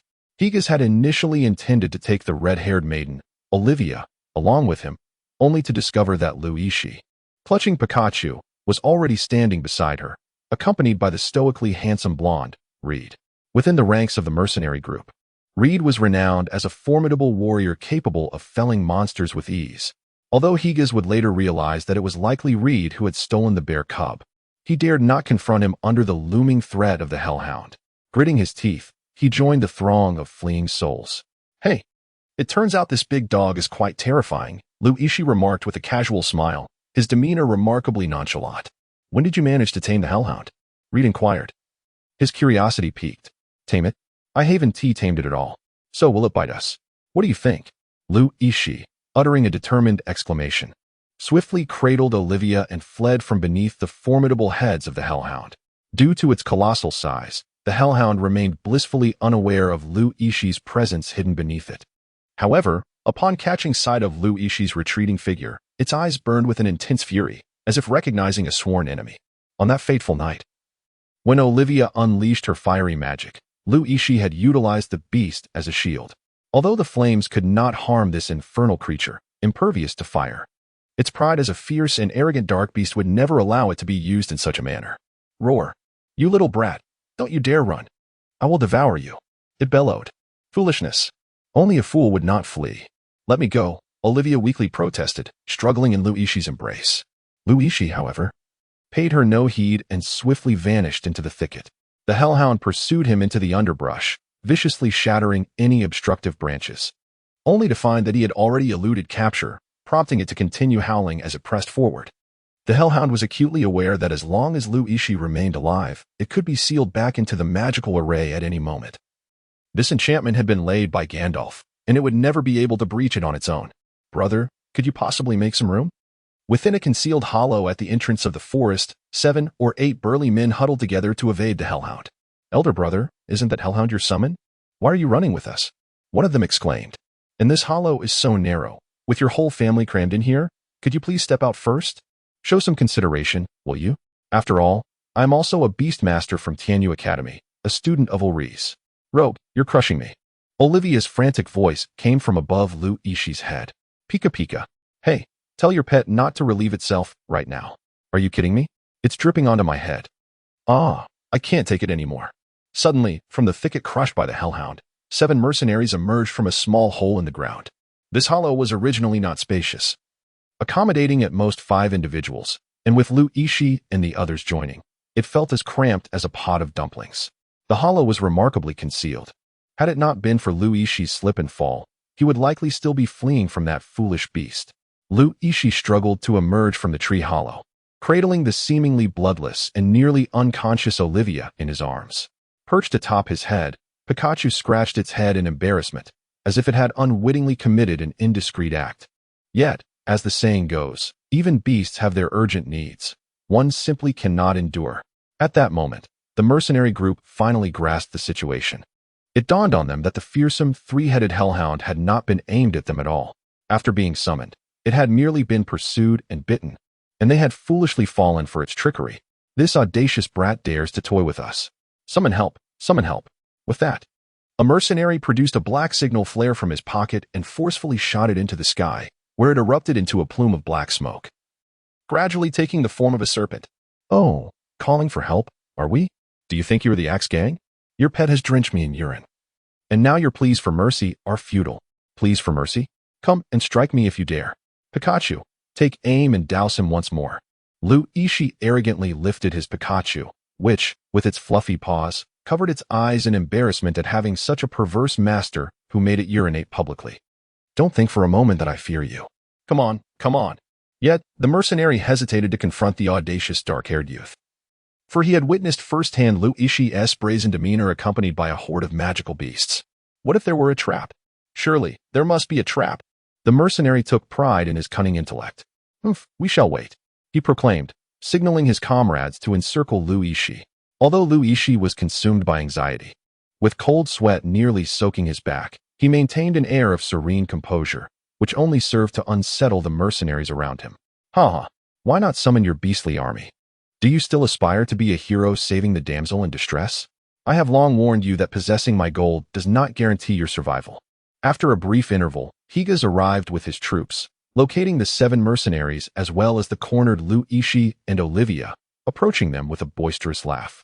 As Gandalf once stated, a beast master without controllable beasts is akin to a toothless tiger, utterly insignificant. At that moment, Lu Yixi was accompanied only by a Pikachu, a creature that appeared to be an easy target for anyone. What now, boy? Will you run again? Higas sneered as he stood before Lu Yixi. Must you resort to such measures? Lu Yixi replied, helpless. At this point, begging for mercy is futile, Higas declared as he raised his massive steel battle axe, preparing to strike at Lu Yixi. Why must you force my hand? Lu Yixi, with a mere gesture, summoned 5 spheres of flame from his fingertips. Higas, tilting his head in disbelief, was poised to mock the accuracy of this fireball technique when a tremendous roar erupted behind him. A wave of fire surged forth, lifting him off the ground with great force. Boom! A colossal wall of flames rose like a dragon from the void, incinerating the 30-man troop behind Higas into charred remnants, their bodies writhing in agony upon the searing earth. Higas, in utter disbelief, crawled towards the inferno, where the ground was still mercilessly tormented by the relentless flames, radiating unbearable heat. As if in a daze, he lay on the ground, numbly reaching out to touch that scorched area, before raising his gaze towards Lu Yixi. I mentioned it before. Why compel me to act? Yet, your fortunate encounter with the long-lost one young finger today is indeed a rare blessing for you. What kind of magic is this? Higas stammered. Do you wish to learn? I shall teach you. Lu Yixi gracefully retracted his fingers, firmly tucking the torn magic scroll deep within his sleeve. The red-haired girl, Alaway, who lay almost unconscious on the ground, blinked in confusion. Could it be that she had just experienced an illusion? Was this rogue thief and scoundrel truly an unparalleled master? Internally, Lu Yixi felt an overwhelming sense of panic. He was acutely aware of the power contained within those scrolls. Although the explosion that conjured a magnificent fire dragon was visually stunning, it was largely a display of bravado. Reflecting on his time in Shilin Town, he recalled how those scrolls could hardly harm even a mid-level black iron magic swordsman. They were likely nothing more than whimsical fireworks concocted by the mage Ron. Quite impressive, indeed, but ultimately of little utility. Thus, Lu Yixi had deliberately directed the explosion towards the mercenary group, for Higas possessed bronze-level fighting spirit, and should he be struck, their ruse would be immediately exposed. Yet, despite the turmoil within, Lu Yixi maintained a serene smile as he assisted the trembling Higas to his feet, adopting an air of nonchalance. Heaven shows mercy to the living. You and your comrades should depart swiftly. Though I have promised my master not to take lives, should there be a next attack, I may not hold back. Yes, master, we shall leave at once. Higas, filled with gratitude, promptly rose and beckoned his fellow mercenaries, urging them to carry away their groaning companions still sprawled on the ground. They hastily retreated from Lu Yixi's presence, disappearing from view in a flurry. In Higas's mind, the ability to unleash such a vast fireball while ensuring no lives were harmed surpassed all he had known about controlling magical power. Even Alaway was astounded. She had never anticipated that Lu Yixi was not only a figure of profound strength, but also a hero with a compassionate heart, coming to her aid despite past grievances. Should anyone dare to label Lu Yixi as shameless or rogue at that moment, Alaway would undoubtedly be the first to defend him fiercely. Hey, are you alright? Lu Yixi helped Olivia up, expressing his concern. To Olivia, the once suspicious-looking human now appeared surprisingly amiable, causing her to blush and lower her gaze as she weakly remarked. It's nothing. If you possess such formidable strength, why did you not resist when I attacked you? Do you think I would flaunt my mastery of the one young finger? Truly, you are a remarkable individual. A person of great skill who wishes to keep their abilities concealed, perhaps to savor the experience of an ordinary life. How noble of you. Tears of excitement welled up in Olivia's eyes as she marveled at the existence of such a virtuous human, realizing that her father's teachings had been misguided. Not all humans were despicable and shameless. Hey, what's going on with you? Didn't you leave quite some time ago? Why are you still lingering here? Olivia was not part of Lu Yixi's initial group. She had departed from the Great White Cave the day after their second encounter, and over 2 months had passed. By now, she should have surely exited the First Line Canyon. Oh, I understand now. You must be after the precious magical materials of the First Line Canyon, right? Sigh. These young folks are so greedy. While the materials may hold great value, one's life is far more important. Ah, he doesn't even covet wealth. Such purity of character cannot merely be described as noble. By the beast god, how can there exist such an unblemished human? I was foolish to have ever thought him a rogue. I have truly strayed from the teachings of the beast god. Regret flickered in Olivia's heart. And she lowered her head further, responding in a voice barely louder than a whisper. I am not in search of treasures. I simply cannot find the way out. So this fellow has been wandering in this clearly mapped First Line Canyon for 2 months without finding an exit? Aren't maps available for purchase? I can't read them. Are you kidding me? Why did you buy something you can't read? I saw everyone else buying them, so I bought one as well. Lu Yixi pressed his forehead, reflecting on the sheer simplicity of the herd mentality. Indeed, the daring venture to rescue Olivia was fraught with peril. Despite Lu Yixi's eventual triumph, had Heggs discovered that the artifact was merely a spell scroll capable of inflicting harm only at the level of black iron, he would have faced not just defeat, but a lifetime of suffering. Yet, Lu Yixi found himself irresistibly drawn to her. For reasons unknown, he perceived Olivia as remarkably endearing, as though she were akin to a contracted beast by his side. Such a beautiful girl, how could she possibly be a monster? Alas, he lamented. It seemed he was utterly obsessed with the idea of binding a magical beast. Lu Yixi cast aside the absurd thoughts that plagued his mind. After moving Olivia to the shade of a tree, he began to examine her injuries. What are you doing? Olivia exclaimed in panic, realizing that Lu Yixi appeared to be about to remove her clothing. Indeed, humanity can be so despicable and base. How else can I assess your injuries without tearing your clothes? Oh, so it was actually for her sake? How could she have doubted his intentions? She felt a profound sense of guilt for questioning his motives, especially in light of the beast god's earnest teachings. If it were for the purpose of examining her wounds, then perhaps it was unavoidable. Lu Yixi gently pulled back Olivia's cloak, revealing a blood-stained cotton garment clinging to her snow-white skin. At that moment, Lu Yixi realized that Olivia possessed a remarkably stunning figure, long, fair legs, a curvaceous silhouette that harmoniously accentuated her alluring form, complemented by her wild, crimson hair. She was the very embodiment of sensuality, a captivating presence. I did mention that this cloak does not suit you at all, didn't I? It makes you look like a mere stick. A girl should flaunt her figure, he remarked. With a decisive clang, Olivia cast her massive scythe before Lu Yixi. Indeed, the cloak boasted impressive defensive capabilities. However, he was astonished at how shallow her wound was. How could such a minor injury leave you so weak? Lu Yixi immediately straightened his posture, assessing the depth and size of the wounds with utmost professionalism. It was then that he noticed the injuries on Olivia, the most severe being the arrow wound on her leg. However, far from being fatal, it could scarcely be considered a serious injury. Suddenly, a series of rumbling sounds emanated from Olivia's stomach. She clutched her abdomen, despair evident in her gaze as she looked at Lu Yixi, slowly toppling to the ground. Extending one hand, she spoke in an exceedingly feeble voice. I'm hungry. A Snickers, perhaps? Lu Yixi finally realized that this fellow was not injured and powerless, but rather starved to the point of immobility. How could someone with such remarkable skills find themselves unable to move in a place like the First Canyon, where even black iron could survive? As Lu Yixi prepared dinner, Olivia finally stirred awake. Upon catching a whiff of the delicious aroma, she disregarded all decorum and lunged towards the stone pot, seizing a bowl from the side, eager to scoop some for herself. What are you doing? Lu Yixi exclaimed, swatting her bowl away. I'm going to compete with you, she retorted. One must express gratitude to the hunter before eating. Do you understand the essence of appreciation? Lu Yixi pointed to the injured reed, who turned and offered a gentlemanly smile to Olivia. Oh my, what a noble human being, even in hunger. How could I forget the teachings of the beast god? Olivia was filled with shame, as she believed that this meal was earned through Reed's injuries. The creature they hunted tonight was merely an ordinary jumping sheep. If Reed was injured while hunting such a docile creature, he might as well end his own life with his sword. However, Olivia remained oblivious to this, convinced that the exquisite, delectable soup could only be crafted from the finest ingredients. How could I have forgotten to express my gratitude? If the opportunity arises in the future, I must learn the noble etiquette from this human.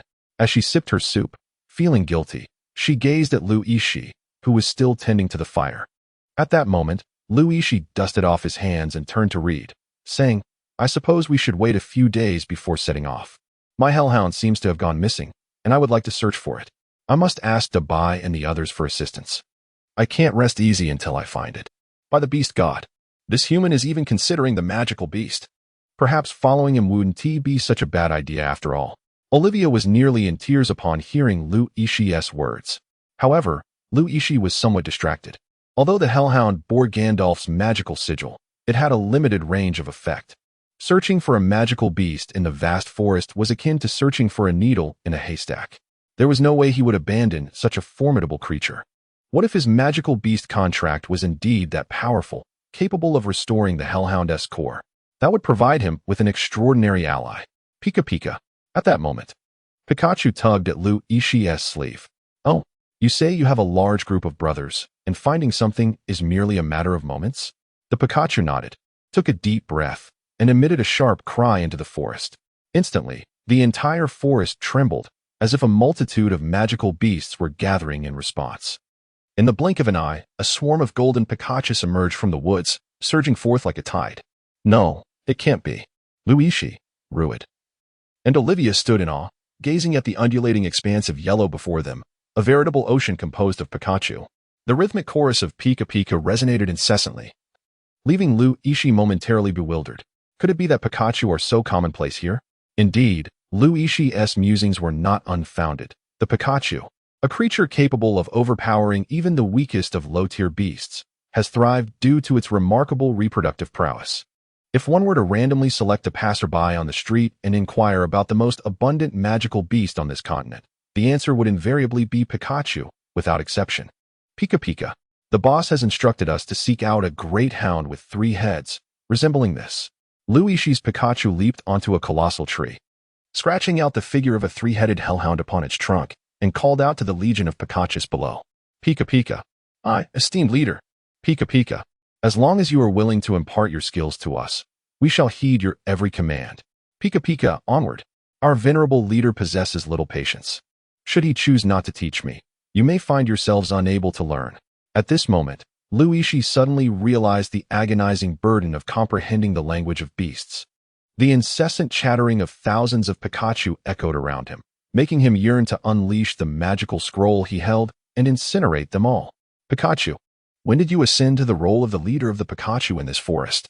He inquired, cradling his own Pikachu in his arms and gently tousling its fur after the multitude of Pikachu gradually dispersed into the woods. It dawned on Lu Yixi that his Pikachu had seemingly transformed into the leader of the Pikachu in this very forest. Embrace the faith of Earth, young one. Pika Pika. Are you referring to the moment we became separated from Big White? It has barely been a day since then. What on earth have you accomplished? Lu Yixi lifted his Pikachu, scrutinizing it from left to right, yet he found no distinguishing features that set it apart from the myriad of other Pikachu in existence. It was undoubtedly a creature that could be lost among the ranks of its kind without recognition. You still refuse to speak? Lu Yixi inquired, tugging gently at the creature's ear and bringing it closer to his face. The Pikachu, displaying an endearing sense of awareness, covered its eyes with its fluffy paws, refusing to meet Lu Yixi's gaze. Could it possibly reveal that it had, by accident, pilfered precious materials intended for the evolution of other magical beasts, leaving one of them in a state of near demise? Well, as long as there are no serious repercussions. Lu Yixi harbored no excessive thoughts. His sole desire was to swiftly locate the 3-headed canine. Even if this formidable beast could not become his magical companion, it was imperative to prevent it from roaming the One-Line Canyon. Otherwise, within a week, humanity would undoubtedly mobilize a formidable dog-hunting team. Remarkably, before noon on the following day, the Pikachu conveyed splendid news. Indeed, the power of the people's leader was boundless. The Black Hellhound was situated a mere 5 kilometers away, seemingly in a standoff with humans over some matter. Could it be? Did anyone dare challenge a Hellhound, whose lowest rank was gold, In the one-line canyon? Yixi was taken aback and promptly followed the Pikachu towards the discovery site. Historically, the weakest hellhound recorded in human lore was merely a puppy less than 3 weeks old, yet even then, it could unleash fireballs of gold caliber. Thus, the assertion that the weakest hellhound was at least of gold rank was strongly substantiated. Even if this particular hellhound's magical core was gravely injured, its aura remained formidable. Although it might be weakened, its imposing presence was undeniably intimidating. The one-line canyon was merely a small city of bronze rank. It was astonishing that someone dared to draw a weapon against such a legendary magical beast. Surely, they could not be anything but a novice. Fortunately, when Yixi arrived, the black three-headed behemoth was still drooling, exuding an intimidating demeanor, ready to pounce and tear apart anything in its path. Opposite the hellhound stood a brown-haired youth, clutching a sword, nearly paralyzed with fear. Behind him lay a pure white unicorn, seemingly on the brink of death. Given the situation, even if the hellhound refrained from attacking, the unicorn would likely soon return to the embrace of the beast god. Roar! The massive head of the three-headed dog lunged toward the youth, who, despite trembling legs, firmly gripped his sword. Even as his teeth chattered and he bit his tongue, causing blood to trickle from his lips, he refused to retreat an inch. Such bravery astonished Yixi. He never anticipated that amidst the escalating conflicts between magical beasts and humanity in the continent of Atla, someone would sacrifice so much for a magical creature. Pikachu, feeling somewhat embarrassed, tugged at Yixi's sleeve, lowering its head to convey a series of explanations. Yixi gasped in surprise, asking, "You mean you consumed someone else's evolution stone, resulting in their magical beast's failed evolution and subsequent injuries? And after consuming the evolution stone, your power surged, allowing you to defeat the strongest Pikachu in this forest and become its leader?" Pikachu sheepishly nodded, initially wishing to keep this a secret, as such stealing was rather disgraceful. However, having encountered the unfortunate soul here and feeling a pang of conscience, Pikachu ultimately revealed the truth. "How many times must I tell you not to indiscriminately consume wild food?" Yixi scolded while holding Pikachu. "Pika Pika? It's nothing. I'm merely speaking in my family's dialect. Yet, I must ensure that his creature is healed this time. Pikachu, you truly know how to create trouble for me." As Yixi was poised to reveal himself from behind the tree, a sudden realization struck him. Something was amiss. Why was the hellish three-headed dog fixated on this creature? It seemed unreasonable. Surely, it did not have to consume the unicorn. Upon further contemplation, Yixi couldn't help but chuckle. While the hellish three-headed dog exuded an impressive aura, its actual prowess was merely at the mid-level of black iron. In fact, even a strengthened Pikachu could easily overpower it. What did this indicate? In the treacherous valley, even the act of hunting was fraught with peril. Its imposing presence may be formidable, yet it lacked the golden tier aura necessary to intimidate black iron-level beasts. Should those creatures rise in resistance, its exposure would render it even more vulnerable. Moreover, considering that this oversized canine had gone without sustenance in the confined space for 2 months, it was evident that time, albeit slow, must have taken its toll. At this point, it was likely on the verge of starvation, fortuitously encountering a severely injured and dying unicorn. Where else could one find such an opportunity? Thus, it desperately sought to frighten off the human boy before it, unaware that it had encountered a Navi youth who had been unwittingly prolonging its plight for a considerable duration. By now, the hellish three-headed dog felt lightheaded from hunger, its legs trembling beneath it. Were it not for the need to maintain its facade, it would not have mustered the strength to move a single paw. Oh, how amusing this predicament was. Yixi let out a sinister chuckle, striding confidently from behind the tree. The three-headed hellhound, upon catching sight of Yixi, instinctively turned to flee. Yet, just as it lifted its paw to escape, it hesitated, lured by the prospect of free prey before it. After much deliberation, its eyes hardened with resolve, and it lunged fiercely at the brown-haired youth. "Help, help me," I exclaimed. "Sit down." Yixi imperiously uttered 4 words, causing the immense form of the Cerberus to abruptly halt. It was as if some heavy force had restrained it, forcing it to be violently pressed to the ground, rendering it immobile. This was, in fact, a spatial confinement array set by Gandalf, capable not only of compressing the Cerberus into a doll-like form, but also exerting pressure on its true body. However, such spells require a period of incantation. Of course, Yixi had completed the incantation long before making his appearance. "Ah, Master Auris, how courageous this young man is. I take pride in your actions." Yixi extended his arms, exuding a benevolent yet haughty demeanor as he approached the trembling human youth. He gently assisted the boy to his feet. The latter, gazing at Yixi and then at the struggling three-headed hellhound on the ground, asked in a daze, "Who might you be?" "I am the direct disciple of the Beast King El Ruiz, a traveling student from Tianyu Academy," Yixi replied, gesturing to the emblem on his robe, which depicted a pair of wings unfurling, shimmering with iridescent hues. "This is crafted from the feathers of an elven dragon, a creation unmatched across the continent." Upon hearing this, the brown-haired boy immediately expressed deep respect. For a martial artist like him, who maintained a harmonious relationship with magical beasts, Tianyu Academy was regarded as a sanctuary. "I never imagined you hailed from that esteemed institution. I am truly grateful for your intervention today. Otherwise, alas, my beloved companion, even if it could evade the hellhound's pursuit, it stands no chance of survival. I simply wish to accompany it through its final moments. May I?" A profound sadness washed over the boy's face.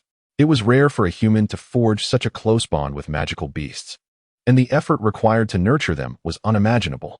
"I can subdue this hellhound, and your beloved companion, in my eyes, is still salvageable," Yixi said with an air of mystery. "That is impossible. My companion is suffering from a lack of materials during its evolution. Its beast core is deteriorating. And with the backlash of evolutionary energy, survival is out of the question." The brown-haired youth shook his head vehemently. "By the grace of the Earth Goddess, trust me. I can heal this unicorn." Yixi maintained a mysterious smile. "Heal a beast core? Are you perhaps the legendary follower of the nature goddess? My heavens, are you an elf?" The boy asked incredulously, disbelief written all over his face. No. The deity I revere is named Earth. Their kin is quite familiar with the nature goddess. Do you still wish for treatment? There are many questions to consider. Shall I recommend you a book titled The Mischievous Blue Cat's 3,000 Questions? Yes. The brown-haired youth grasped Yixi's arm. Joking aside to him, Yixi was a formidable expert capable of subduing a hellhound with a mere word. If Yixi claimed there was hope, then at the very least, there was a glimmer of possibility, even if it was slim. "Then please step back. No one must witness my spellcasting." "Very well, I entrust my beloved companion to you. Go ahead." Yixi, humming a little tune, circled around the unicorn and discovered that although the creature appeared frail, its heartbeat was vigorous and strong, indicating that it would not perish any time soon. She then approached the hellhound, which lay on the ground, and smiled, saying, "Ah, great dog, we meet again." "Humph. Despicable humans only resort to deceit. If you wish to kill, then do so." The hellhound snorted dismissively, regarding Yixi with contempt. "I propose a transaction. If you are willing to place your paw print on this document, I shall mend the beast core for you." How absurd. The beast core is beyond repair. Even young beasts understand this truth. But what if I manage to restore the unicorn's beast core? Would you then dare to leave your paw print on this paper? Humph. Who knows if it's a ploy of yours? Despite its words, the hellhound's eyes sparkled with fervor. After all, the beast core was the essence of a magical creature's life. Damage to the beast core did not merely diminish one's strength. It would also shorten its lifespan in accordance with the severity of the damage, akin to a death sentence. Yixi beheld the fervor in the eyes of the hellish three-headed dog and, with a smile, seated himself before the unicorn. Unfurling the contract of the magical beast, he dared not employ the great sage healing technique again.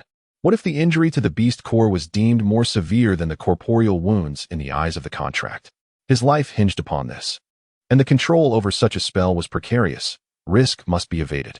However, with the existence of the great sage healing technique, how could one overlook the lesser sage healing technique?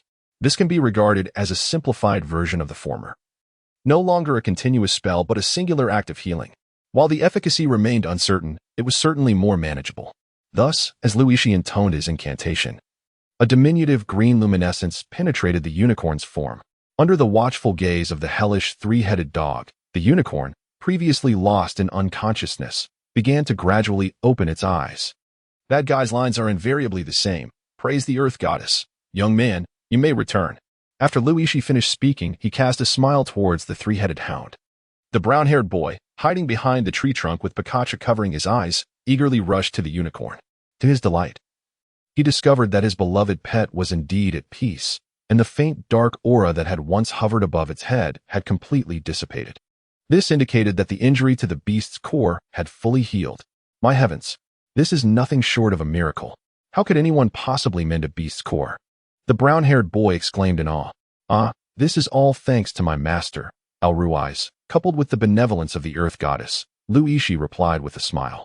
This is simply incredible. Praise be to Al-Ruwais, praise be to the earth goddess.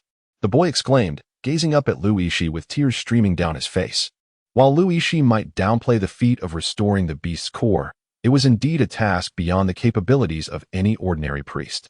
In the realm of human understanding, only legendary deities were believed to possess such power. This divine ability had saved the brown-haired boy's most treasured companion, leaving him overwhelmed with gratitude. He even contemplated forsaking his current faith to embrace the teachings of Tianyu Academy and the Earth Goddess. However, my master Al-Ruwais has instructed me never to reveal any of my powers. Do you understand? Yixi maintained his serene smile. Understood, understood. I shall not breathe a word to anyone. The brown-haired boy fervently promised, nodding his head vigorously. I hope you truly comprehend this, otherwise. Yixi waved his hand, and to his astonishment, the fearsome three-headed hellhound, which stood over 5 meters tall, let out a soft pop and shrank to the size of a palm-sized toy. It fell to the ground, bouncing slightly before coming to a complete standstill. The brown-haired youth stared in disbelief. To manipulate a hellhound of such golden caliber so effortlessly was a testament to extraordinary prowess. Such might could hardly be expected from a city of mere bronze status like New World. Oh, esteemed sir, allow me to reintroduce myself. I am Age Plandus, the son of the Lord of the Bronze City of New World. I have ventured outside the city to augment my magical pet in preparation for the forthcoming martial arts competition. You are the son of the Lord of New World? Yixi inquired, narrowing his eyes. Why, yes, indeed. I was hoping to extend an invitation for you to visit New World, to express my hospitality and repay the favor of saving my pet. Age proved to be quite astute. Despite his boldness in risking his life for the magical beast, one could hardly expect the son of a lord to lack cunning. If he could persuade Yixi, a formidable ally akin to an impenetrable fortress, to lend his support, it would undoubtedly be a monumental contribution to the city of New World. Yixi, however, felt a surge of anxiety within. He had perused the introductory manual of this world, noting that the Bronze City was akin to a prefecture-level city on Earth, a place rife with both the noble and the nefarious. As the city lord, one must possess considerable prowess to command respect. He could not afford to expose himself before even crossing the city gates. With Master Al-Ruwais watching over him, he felt somewhat reassured, especially since he was en route to the Wolf Blood Academy with a friend. He recalled his own words, affirming that this time, no one had witnessed his reluctant display of strength. Once within the city, he must, by all means, conceal his capabilities. Yixi spoke with a sense of detachment. After much hesitation, he ultimately decided to take a chance. After all, relying on the number 11 bus to reach Wolf Blood Academy would likely take over 3 months. In the New World, there are numerous modes of transportation that can significantly reduce travel time.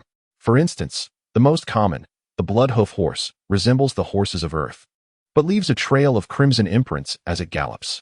Absolutely, I will remember, H replied excitedly.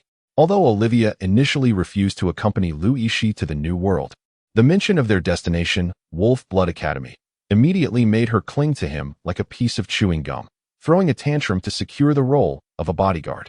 Strictly speaking, the First Line Canyon is also part of the New World.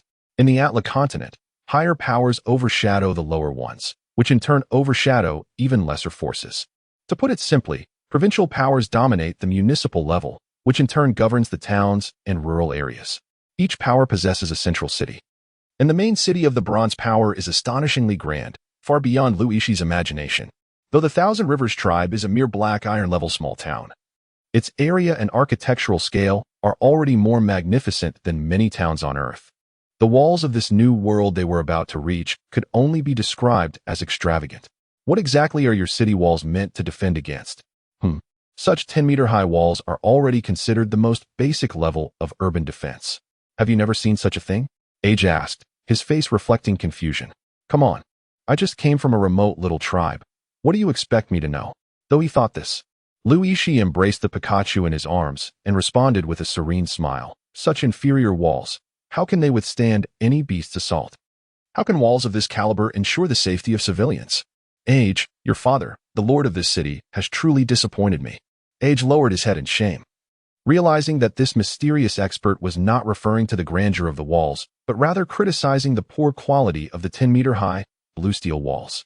Indeed, in the eyes of such a high-level individual, they must seem as fragile as tofu. When the true beast tide arrives, we will activate the magical defense array. So the walls are merely meant to fend off scattered beast attacks. I apologize for making you laugh, Age explained. Sighing, Master Ulriz was deeply concerned about the safety of the realm.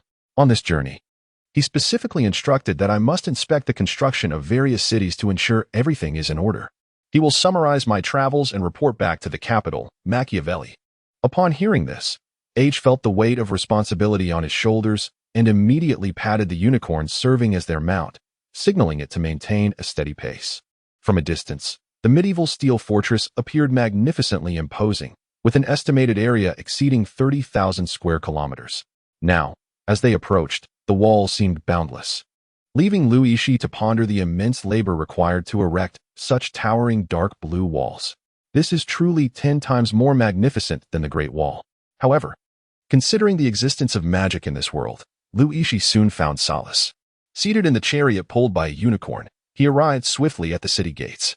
Before him stood a suspension bridge crafted entirely of steel, upon which the chariot traversed with the steadiness of solid ground. Entry into the city required a decree. To his astonishment, the guards stationed at the gate, lacking in discernment, halted Age's unicorn-drawn chariot. This left him feeling quite embarrassed, for he was the son of the city lord. Were these guards new? Step aside.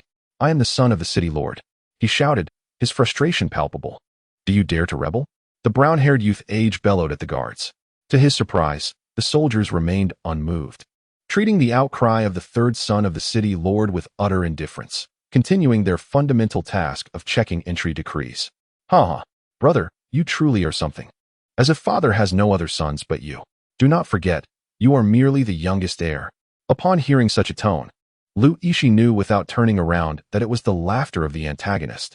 He had read an abundance of novels centered around the struggle for the title of city lord. Humph.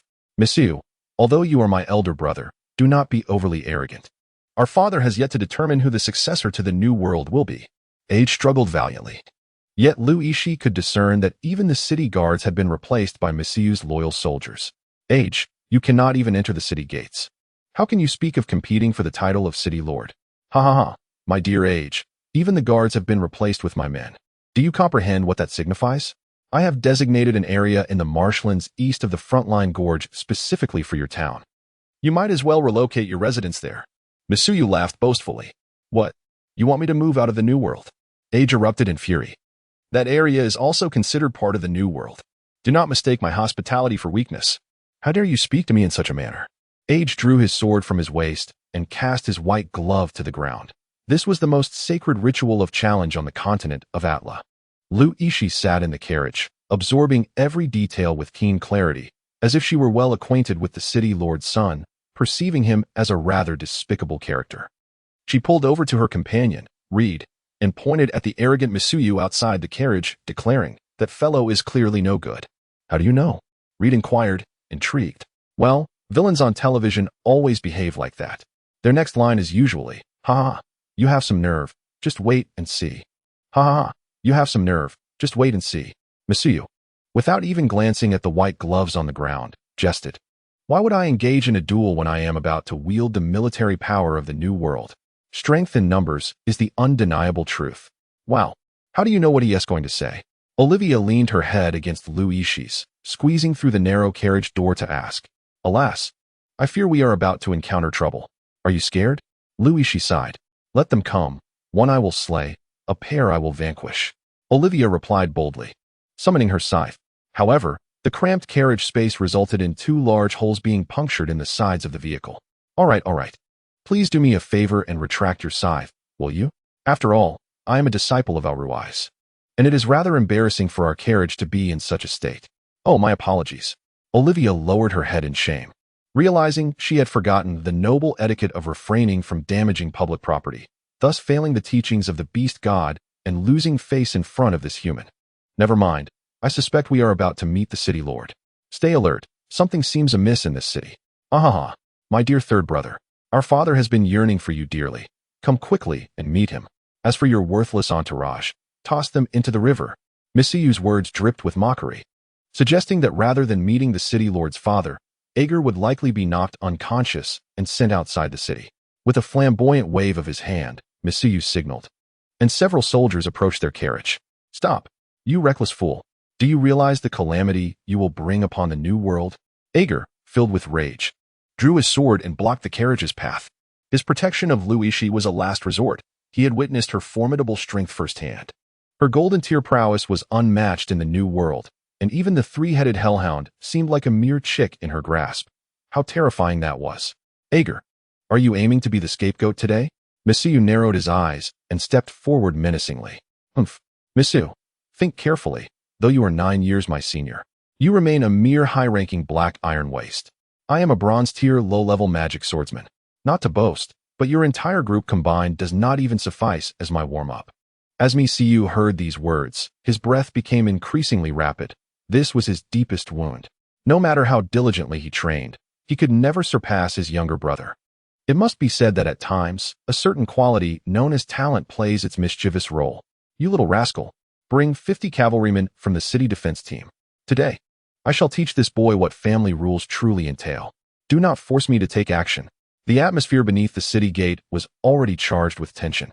Yixi felt a profound sadness that popcorn did not exist in this world.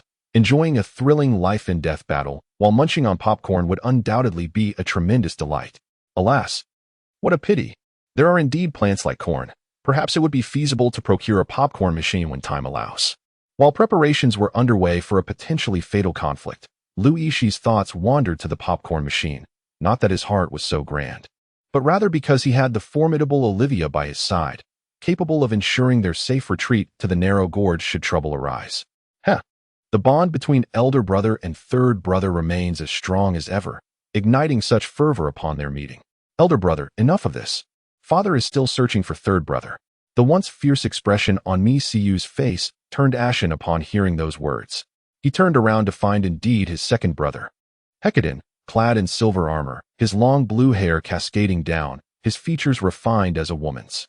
If Misiyu were to name the one individual he dreaded most in Silver City, it would not be his eccentric father Prometheus, nor his exceptionally talented third brother Age, but rather this seemingly frail second brother, Hecadin. Hecadin was deemed by the Magic Association to possess a naturally flawed magical source, rendering him incapable of wielding any magic. As a warrior, his talents were so severely lacking that it was truly appalling. After half a year of studying a basic sword technique, he exhibited no progress whatsoever. Just as the family was preparing to abandon all hope for him, Hecadin uttered these words: "Martial prowess is merely the strength of one. If one must learn, let it be the strength of thousands." At the age of 12, Hecadin faced the invasion of deserters from the city of Ronest, located on the western side of the First-Line Gorge.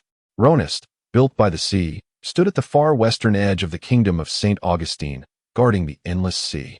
That year, amidst the turmoil caused by the sea tribes, Ronest fell entirely, leading countless refugees and deserters to flee. These desperate souls banded together to form an army, crossing the First-Line Gorge to wage war against the New World in search of a place to survive. The total number of deserters and refugees exceeded 50,000, while the New World could muster only 22,300 troops. That year, Hecadin knelt outside the Lord's mansion for 3 days and nights, ultimately securing a force of 2,300 men. That night, Hecadin dispatched troops to circumvent the alliance of the difficult soldiers, reducing their supplies to ashes. This event coincided with the infamous Red River Massacre in the line of One Canyon, where the brutal slaughter of young magical beasts took place. The enraged beasts tore the refugee forces asunder, with half remaining in the realm of the New World and the other half fleeing southward to the vicinity of the line of One Canyon. Ultimately, the southern escapees allied themselves with the feeble Qianzhong tribe. Meanwhile, those refugees who remained in the New World were subjected to Hecadin's policy of labor and penance, as he encouraged them to construct public facilities and defensive structures for the New World. It was during this period that the magnificent city walls began to be fortified. At the age of 16, Hecadin faced insurrection from the refugee workers due to the arduous demands of wall construction. In response to this uprising, he elevated a portion of the refugees to positions of authority, tasking them with quelling the rebellion. Within a month, the unrest was subdued, yet those elevated refugees, in pursuit of wealth and status, turned against their own kin, resulting in a veritable river of blood upon the walls. Following the quelling of the revolt, Hecadin discreetly executed those he had promoted, leaving no trace of evidence, only a city rife with rumors and whispers. When Hecadin reached the age of 18, fortified by the strong walls and magical arrays, he successfully repelled 3 waves of the Red Beast Tide. That same year, he aided the New World in securing the eligibility for the Silver City Review and seized the annual World S window auction venue from the Kingdom of St. Augustine. Hecadin's remarkable achievements in the New World were recorded in a dedicated publication, yet this was insufficient to instill fear in Yixi. What truly instilled dread in Yixi was the formidable strength of Hecadin's subordinates. Without any martial prowess of his own, Hecadin endured numerous assassination attempts throughout the year, each perpetrator seemingly vanishing into the darkest abyss, as if they had never existed in this world. Such outcomes indicated the presence of many formidable bodyguards within Hecadin's ranks. Yixi was among those involved, yet every assassination attempt ended in failure. To this day, Yixi harbors suspicions that he has been betrayed by the assassins. However, Hecadin appeared blissfully unaware of these matters, which is what truly terrifies him. Ah, Age, your elder brother is indeed flamboyant, clad in shimmering silver armor. One must wonder why your elder brother harbors such fear of him. Yixi sat in the carriage, gently patting Age's shoulder as he inquired. As Hecadin passed by Yixi, Yixi clearly observed the look of terror on her face. Age, my second brother, hesitated to speak, and Hecadin stepped forward, smiling as he lifted the curtain of the carriage. He bowed politely to Yixi and the others, saying, "Since you are friends of Age, it is only proper that we extend our warm hospitality.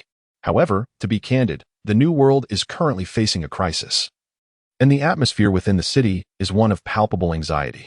If you have no pressing matters, perhaps you could take a detour." "Brother, this is a beast tamer from Tianyu Academy." "Oh, a beast tamer?" Hecadin squinted, catching sight of the Academy emblem on Yixi's shoulder, and immediately altered his demeanor. With a smile, he continued, "Since you are esteemed guests of Tianyu Academy, we could never neglect you in the New World. Come, let us escort you to my residence for a discussion." Age proudly gave Yixi a thumbs up, likely believing he shared a good rapport with his brother Hecadin. Yet, Yixi sighed deeply. Hecadin clearly possessed an imperial mindset, making it improbable for him to harbor genuine emotions. Prior to learning of Yixi's identity as a beast tamer, Hecadin had been unwilling to allow them entry through the gates of the New World. Upon discovering Yixi's status, he instantly transformed his demeanor, seemingly forgetting his earlier words. To be in the presence of a ruler is akin to being accompanied by a tiger. But why did his attitude shift so dramatically upon hearing of the beast tamer? Although a beast tamer is rarer compared to other professions, it is by no means a national treasure. Could it be that the New World is on the brink of a large-scale conflict? Yixi was taken aback. Typically, beast tamers are employed on expansive battlefields, commanding formidable magical beasts with unparalleled prowess. Beyond that, their utility appears rather limited. In routine mercenary tasks, beast tamers are among the least favored professions. As the carriage gradually entered the New World, Yixi drew back the curtain to gaze outside, only to be astounded by the sights before him. The streets and alleys were bustling with merchants hawking their wares, and what astonished him the most was the complete absence of city management. Remarkably, despite the lack of oversight, the streets remained impeccably clean and tidy. Though this may seem a trivial detail, achieving such cleanliness is indeed a challenging feat. After all, cities are not utopias, and it is improbable that every individual possesses such high standards of conduct. Surely, fruit vendors must occasionally wipe their hands with paper, and those selling stir-fried noodles would inevitably spill some oil. Yet here, in this city of the New World, the streets were astonishingly pristine. "Oh, it appears you have a keen interest in the merchants," Hecadin remarked, riding alongside the carriage on his white blood-hoofed horse, noticing Yixi gazing intently out the window. "Alas, it is not the merchandise they peddle that captures my attention, but rather the fact that this street is cleaner than the soles of my shoes. Truly an exaggeration." "Oh, you have a discerning eye for detail. Indeed, I am responsible for the internal affairs of the New World. To restore this street's order, I dedicated nearly 2 years of effort to perfecting the system. I am pleasantly surprised you noticed such intricacies. May I inquire which mentor at Tianyu Academy you study under?" "I must admit, I am not well acquainted with the 108 instructors of Tianyu Academy." Though Hecadin feigned embarrassment, his expression betrayed no sign of it. Yixi silently cursed, He didn't even know which way the entrance to Tianyu Academy faced. Yet Hecadin could name its 108 mentors and still claim ignorance of the institution? Oh, my mentor is Song Jiang, known as the Timely Ring. Song Jiang. My mistake. My mistake. Alras is my master. When you mentioned 108 mentors, I mistakenly thought you were referring to the 108 generals. Ah, so you are a disciple of Alras. I had no idea that Tianyu Academy harbored hidden 108 generals. Truly. It is worthy of being one of the top 10 academies. Indeed, indeed. Yixi casually bantered, and Hecadin, of course, took it lightly as they strolled towards the mansion. Meanwhile, Olivia blushed and lowered her head, astonished by Yixi's profound knowledge, realizing that she had once mistaken him for a thief. Alas, beast god, I am guilty. Since Al Ruiz is your esteemed master, I trust that you will undoubtedly resolve my pressing predicament. Come, let me offer you the honor of a distinguished guest. Hecadin gestured to the guards at his residence, and even personally approached to assist Yixi from the carriage, embodying an air of humility and respect. Oh, you claimed you could resolve this. I never said such a thing, Yixi stammered, feeling a bit ensnared. If you cannot resolve it, I shall deem you a deceiver and have you minced for the dogs, Hecadin whispered with a gentle smile. Is this a jest? In the dimly lit basement, several men clad in black were exuberantly gathered around a fractured red crystal ball, their feet resting upon a magic circle inscribed with 3,000 runes. The crystal ball positioned prominently in the center. Goth, we are the villains. You are stripping away all mystique with such demeanor, one of the men in black chided, striving to adopt a mysterious tone. Do not blame Goth. This is our first stride towards resurgence. It is also the most crucial step. The Black Flame Saintess is en route to the Wolf Blood Academy, so be prepared to welcome her.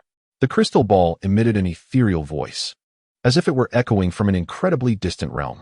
The man referred to as Goth promptly knelt before the crystal ball, bowing his head and touching his forehead with his left hand, responding reverently, by the Black Flame, I heed General Sha Ye's command.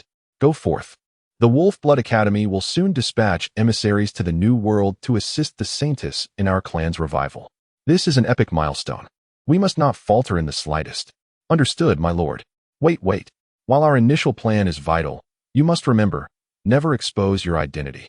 This is of utmost priority. Yes, as commanded. Goth severed the connection to the crystal ball, wiping the sweat from his brow, for communicating with a soul through a seal required immense magical energy. A nearby subordinate leaned in with a sly grin, saying, Goth, if this succeeds, you might well ascend to a minor rank commanding 100 men. Do not forget your brothers when that time comes. We are all subjects of the Black Flame King. We are one family and speak as such. This time, we have successfully spread the plague, utterly dismantling the secret Wolf Brigade of the New World. The Blood Academy, which supplies the Wolf Brigade, will undoubtedly send prominent figures to investigate the New World.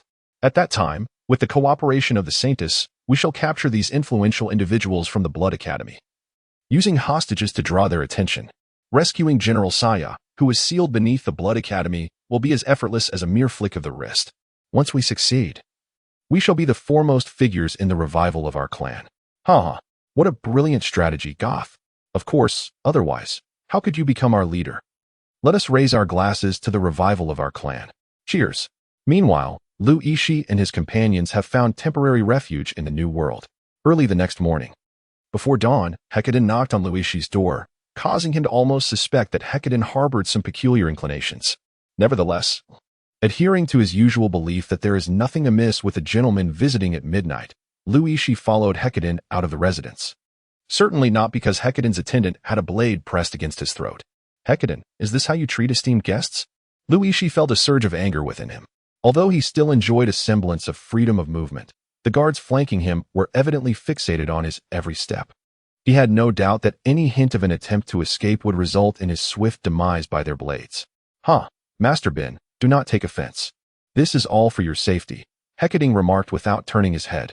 I am a student of Tianyu Academy, the direct disciple of Al Ruiz. Would you not extend me a courtesy?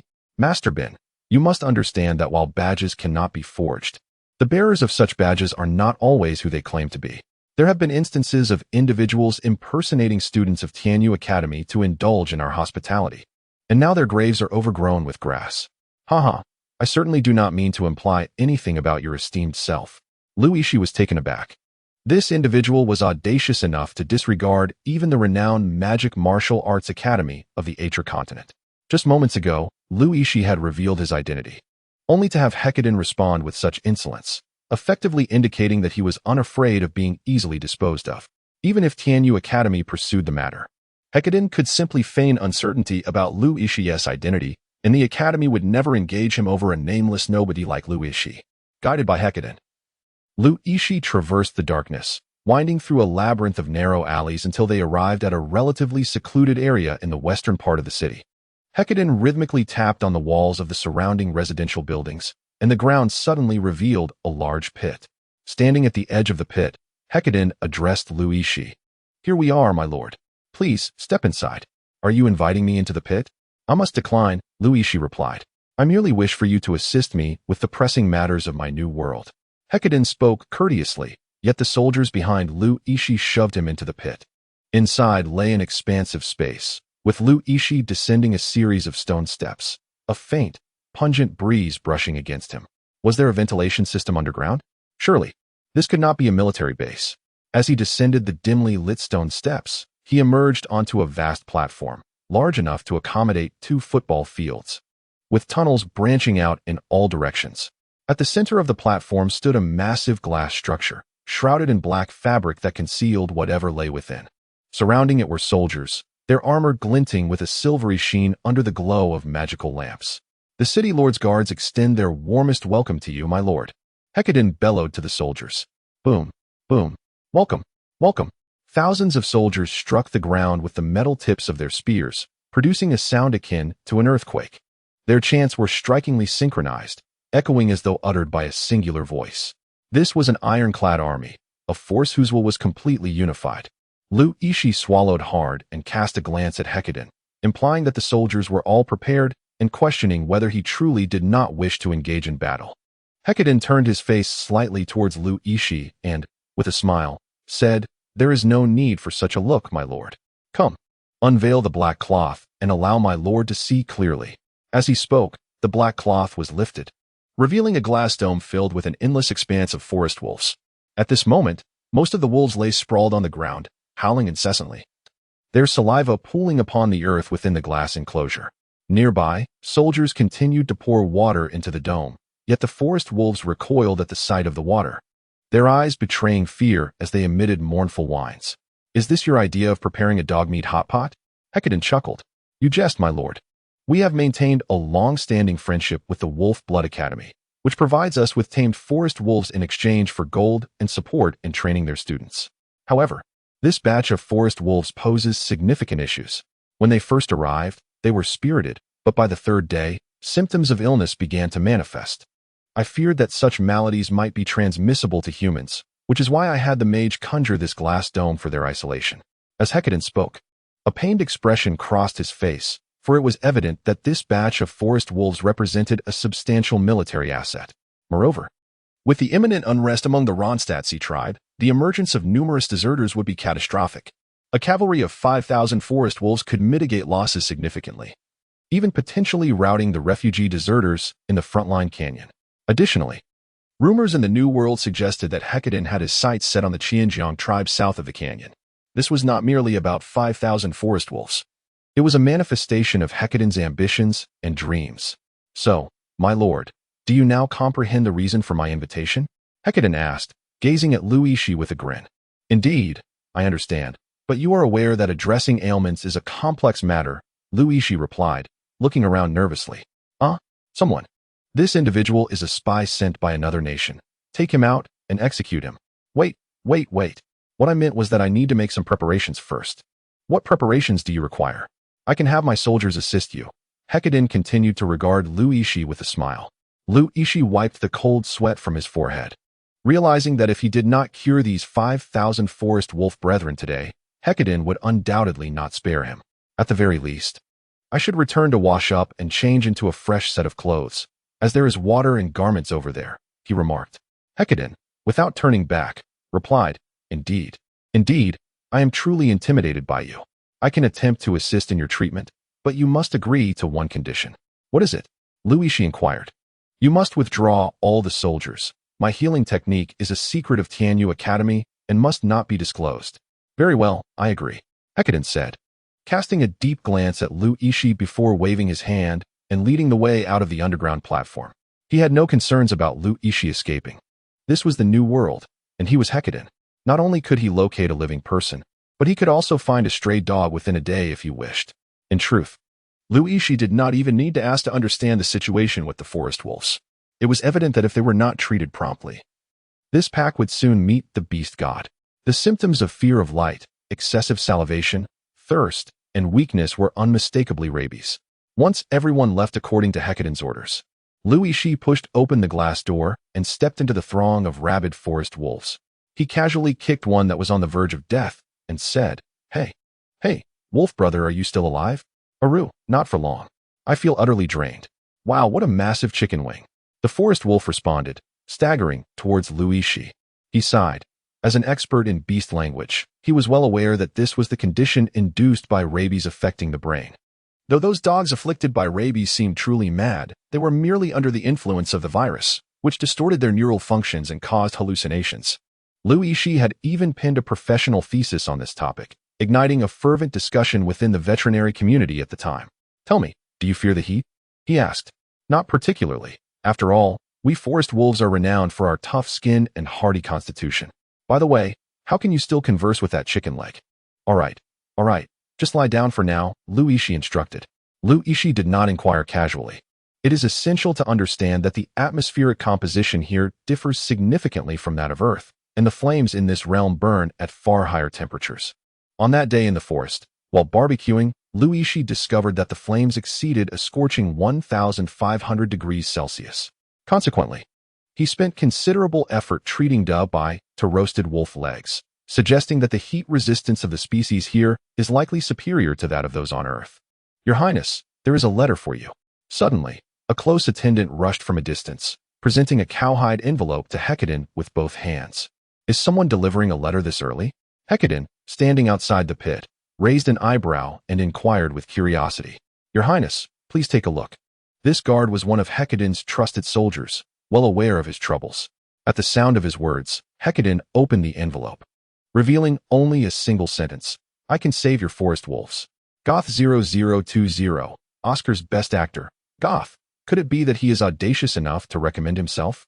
Hecadin narrowed his eyes. The matter of the forest wolves being afflicted by a plague was an absolute secret of his, with all healers only acquiescing under the threat of blades and arrows. Those who failed to heal had been secretly executed by Hecadin, so logically, no one should be privy to this information. Could there be a traitor among the royal guard? Yet, these guards had been loyal since the time of his great-grandfather, battling through the harsh elements alongside the former city lord to successfully build this new world. Their loyalty should be as steadfast as a wall forged from solid iron. Your Highness. What is it? Hecadin snapped back to reality from his contemplation. The one named Goth is at the residence. Shall we meet with him? Yes. Why not? Hecadin smirked inwardly when it came to suspecting the betrayal of the royal guard. He leaned towards the notion that this Goth was indeed the one pulling the strings, as he had directed more than a few plays of the thief shouting to catch a thief variety. However, upon leading his soldiers back home, Hecadin was astonished to find that Lu Yixi had already returned to his residence, seemingly at leisure as he engaged in morning exercises with Olivia, Reed, and Pikachu. 1, 2, 3, 4, 2, 2, 3, 4, 3, 2, 3, 4. Hecadin felt a shiver run down his spine when he left. Lu Yixi had still been at the bottom of the pit, and he had not seen him following along. How could he have returned so swiftly? Could it be that his strength had grown to a level beyond their comprehension? Your Excellency, what is happening here? Huff, huff. I'm doing calisthenics. The day begins with the morning, and this exercise is a mandatory course for every child back in my hometown. Lu Yixi replied, panting and bouncing around like a large frog. Oh, is that so? How did you return so quickly? Well, it's a long story. Early in the morning, I ventured to the local bakery in hopes of purchasing some bread, only to find it closed due to the hour. With no other option, I reluctantly settled for fried chicken wings, which, as you might surmise, were hardly suitable for my breakfast palate, leaving my stomach feeling quite unsettled. Upon returning, I attempted to engage in some morning exercises. Hecadin felt a slight twitch at the corner of his eye. Who would dare inquire about that?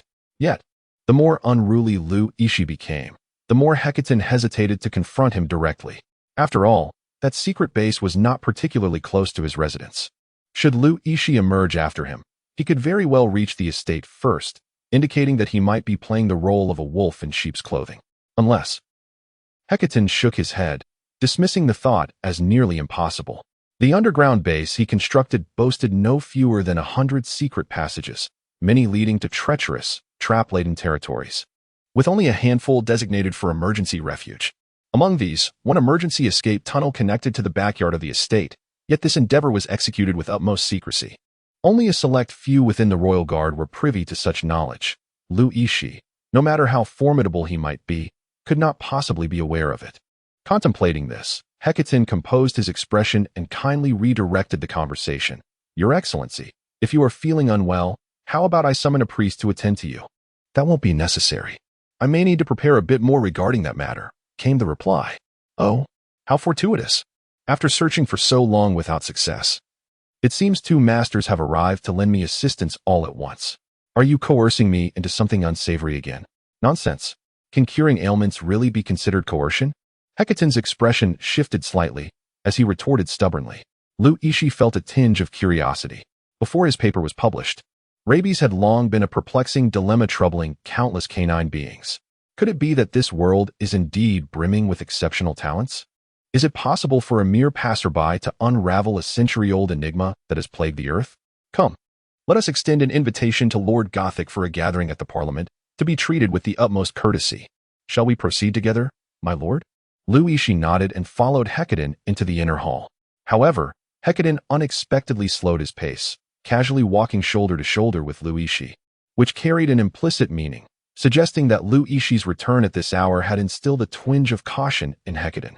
Previously, Hecaton had resolved to take drastic measures following Lu Yixi's failed treatment, yet now, he had altered his stance. Even in the event of Lu Yixi's failure, Hecaton was inclined to cultivate a favorable relationship with him, given his remarkable speed. Amused by this turn of events, Lu Yixi smirked inwardly, grateful for his proficiency in beast language at level 8.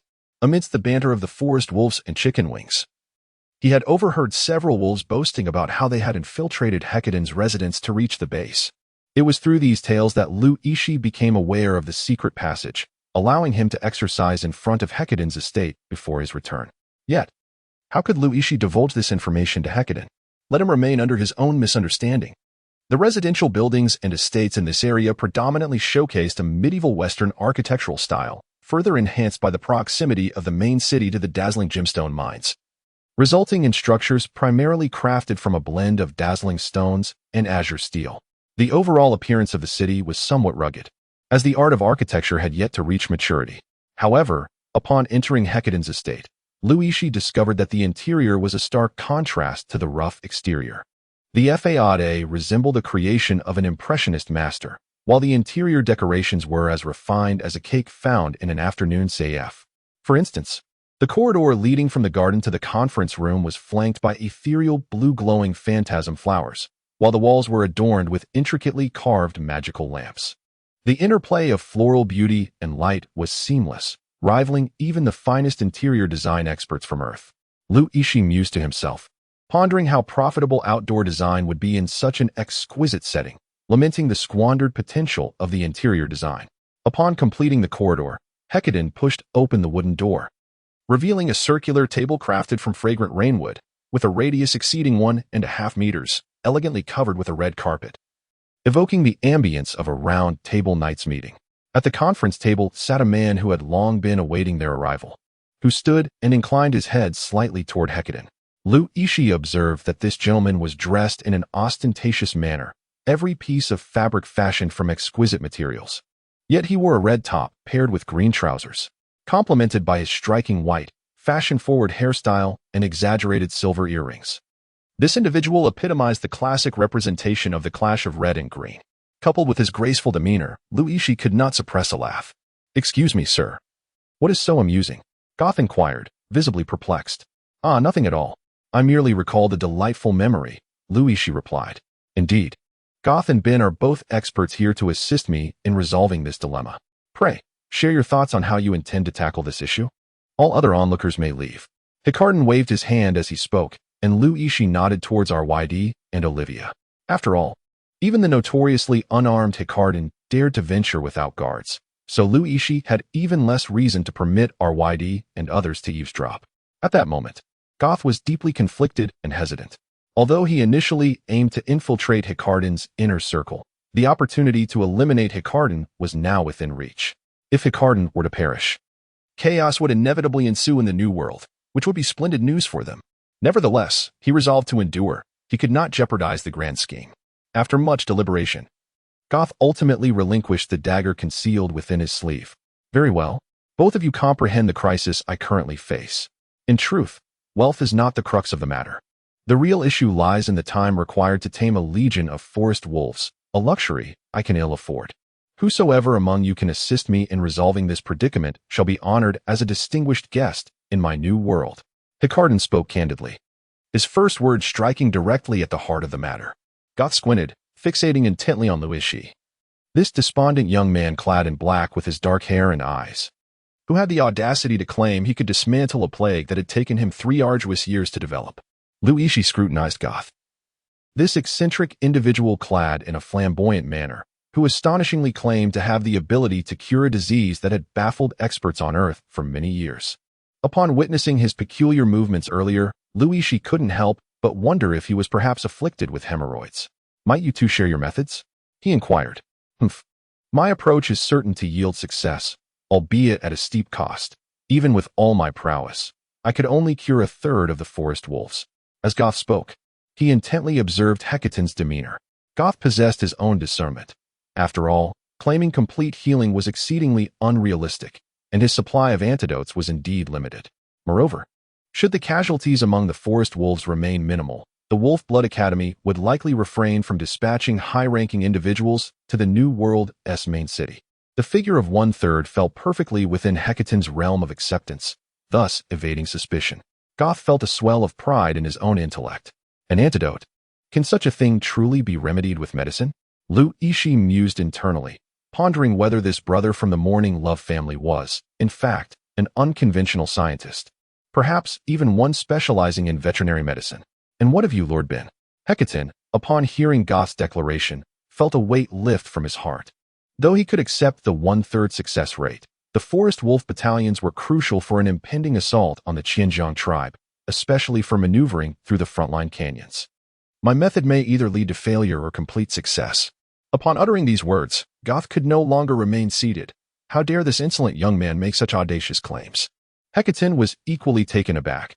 For someone who was just preparing to accept a mere 1/3 success rate, this revelation was akin to a momentous blessing. Lord Ben, do you truly mean that? Indeed, came the reply. Nonsense, you insolent brat. It took me 3 years to develop this antidote. How can you assert it will heal? Wait. Did you know of this plague 3 years ago? Lu Yixi immediately retorted, and Hecaton's expression darkened instantaneously. He had harbored doubts about how Goth had acquired knowledge of the forest wolves, and upon hearing Goth's words, his suspicions deepened. He inquired, Mr. Goth, may I ask how you became aware of the forest wolf incident? To be honest, Your Highness, the caretaker responsible for breeding the forest wolves at the Wolf Blood Academy is my uncle. The virus was discovered long ago, however. It did not lead to a widespread outbreak, and the Academy has not taken it seriously. I have reported this several times to the higher-ups. Yet they have shown little willingness to support research efforts on the virus. Otherwise, such a tragedy would not have occurred. Goth spoke with a quavering voice, embodying the image of a talented yet unappreciated technical scientist. Oh, what remarkable acting skills this person possesses. Upon witnessing Goth's almost tearful expression, Lu Yixi was nearly compelled to award him an Oscar. If this individual were to pursue an acting career, he would undoubtedly flourish. Well, in that case, I entrust this matter to you, Mr. Goth. Even if we can only achieve 1/3 of the success, I will advocate for the Wolf Blood Academy to support your research endeavors. Hecaton feigned a thirst for talent as he gently assisted Goth to his feet. Lu Yixi was utterly astonished. If he could only cure 1/3, it would be fortunate if they did not end his life out of frustration. Yet he still intended to support his research. Your Highness, I am grateful for your esteem, and I shall certainly exert my utmost effort. However, the antidote is quite costly, and I hope for your support in this regard. Oh, how much do you require? 20 gold coins. Is it truly so that you cannot afford such a sum? The Wolf Blood Academy evidently does not even provide you with a meal allowance. Someone, bring Mr. Goth 200 gold coins. Wait, wait, wait, Your Highness. 200 gold coins would not suffice. What I meant was 20 gold coins per forest wolf. What? You can treat approximately 600 wolves. And you demand 33,000 gold coins? Mr. Goth, you certainly have a hearty appetite. Hecadin scoffed. The cost of a single forest wolf, including training expenses, would hardly exceed 50 gold coins, with the majority being the breeding fees. Thus, 20 gold coins is nearly half of that price. Is this not a case of exorbitant demands? Your Highness, please do not misunderstand. The antidote I have crafted is made from exceedingly expensive materials. Otherwise, why would the Wolf Blood Academy prevent me from continuing my experiments? Moreover, my antidote is not only effective against this plague, but is also a miraculous remedy for magical beasts. Even grievously injured beasts on the brink of death can be saved from the clutches of demise. Then it follows that the formula for this potion is indeed precious. And you would never divulge even a fraction of it? Hecadin continued to smirk. Indeed, this is a product of 3 years of painstaking research. Your Highness would not covet what others hold dear, would you? Goth asserted with a sense of entitlement. That would not be the case, Mr. Goth. You truly possess remarkable prowess. Not at all. Being able to assist Your Highness is my greatest honor. Goth feigned ignorance to Hecadin's biting sarcasm, maintaining an air of self-righteousness as if he were genuinely concerned for the welfare of the forest wolves, a demeanor truly befitting an acclaimed actor. In truth, when Goth learned that Hecadin was scouring for someone to cure the forest wolves, he was overwhelmed with delight. After all, possessing the antidote and the potential for substantial profit was an opportunity too enticing to overlook. Despite the dark nature of the black flame, it was essential to discreetly sustain daily expenses. Without sufficient funding, how could one operate? Earning money is indeed a pivotal task for any villain. So your method is either to leave them all incurable or to cure them entirely. Is that correct? Hecadin inquired, turning toward Yixi, his tone revealing a hint of displeasure. Indeed, however, dear Mr. Hecadin, my approach is far more economical, requiring merely around 200 gold coins. Yixi chuckled, and Hecadin joined in his laughter. The sum of 200 gold coins was precisely the amount Hecadin intended to reward Goth. Was this not a subtle mockery of Goth's insatiable greed? Yet who was Goth? He was merely a minor antagonist, poised to make a momentous contribution to the Black Flame Legion's legacy, a figure with a skin as thick as a city wall. How could he possibly feel embarrassed by such a trivial jest? Instead, he sat up straight and pointed out with utmost seriousness, my lord. If one were to employ magical healing, then this fee is indeed exorbitantly high. I thought I was shameless enough. Yet this nonconformist has proven to be even more unrestrained. Yixi secretly sighed, feeling a sense of inadequacy. How could he demand tens of thousands of gold coins while denying others, even 200? Such shamelessness was simply unprecedented. Nay, unheard of. My intentions are purely scientific. For the sake of research, please do not regard me so. I am certainly not one to exploit the situation. Goth, observing Yixi and Hecadin's disdainful sneers, could not help but defend himself, portraying the image of an innocent scholar, wholly engrossed in his studies. Since both of you possess the means, let us proceed to the secret laboratory for an experiment. However, Lord Ben requires a day to prepare, so let us first test Lord Goth's antidote. What say you? Very well, let us depart. Attendants, prepare the Earth Dragon carriage. Yixi felt a profound sense of reflection. Having been under the threat of a blade at his throat the previous night, he now found himself enjoying the exquisite service of a double dragon carriage. Truly, the vicissitudes of life are unpredictable. Earlier that morning, Yixi had disclosed all matters to Olivia and Reed, instructing Pikachu to scout for any possible escape routes. One could not afford to meet their demise at the outset of an interdimensional journey, for he estimated he possessed no resurrection skills akin to those seen at a fruit stall. This time, Hecadin did not head to the vacant lot from the previous night, but commanded the convoy towards the auction branch of the World Window. He had worked diligently to secure this auction venue, which could comfortably accommodate 1,000 guests. Constructing a secret passage was hardly a daunting task. The tunnel was situated within the storage room at the back of the venue, perpetually guarded by soldiers, and with the right connections, there was no need to fear any breach of secrecy. Soon, Yixi arrived at the clandestine base from yesterday, only to find that the state of the forest wolves had deteriorated further. After all, when rabies erupts, the host typically succumbs within 24 hours. The forest wolves had managed to endure, as Hecate mentioned that the virus had been rampant for a full 15 days. Yet, it was evident that they had reached their limit, for although they had been weak before, no fatalities had occurred until now.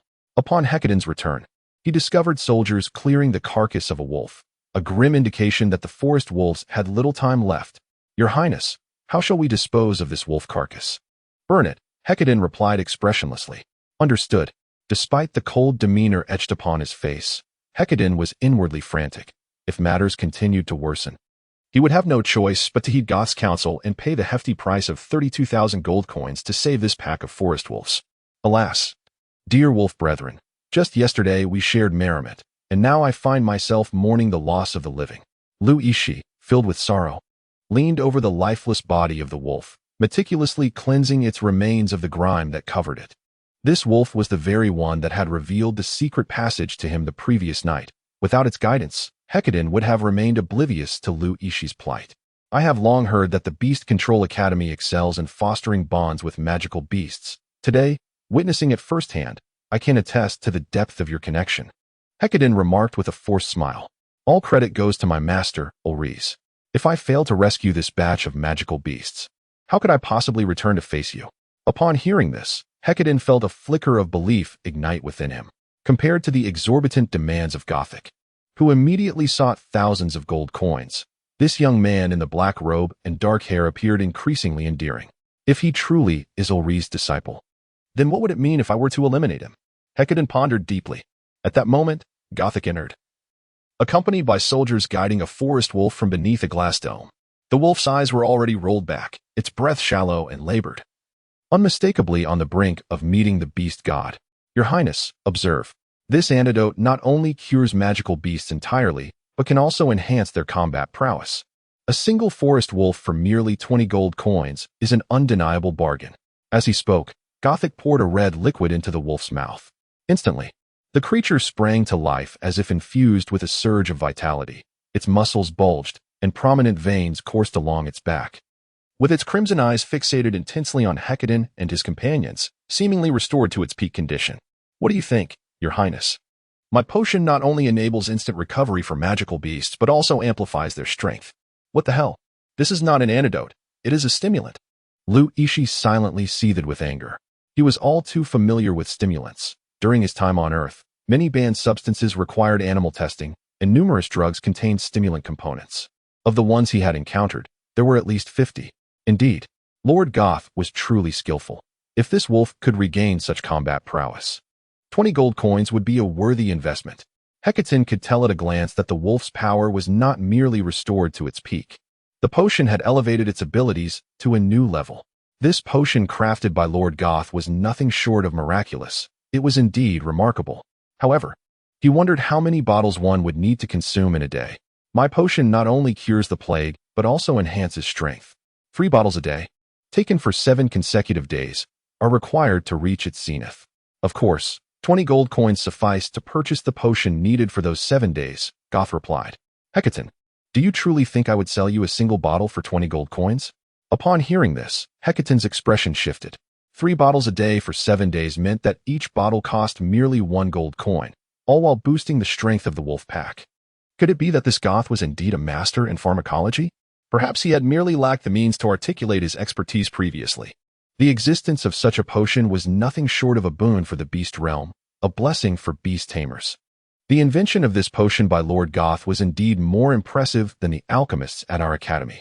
"Well said," Goth replied, feeling elated by Yixi's flattery. The alchemists of Tianyu Academy could not compare to his prowess? That was quite a bold claim.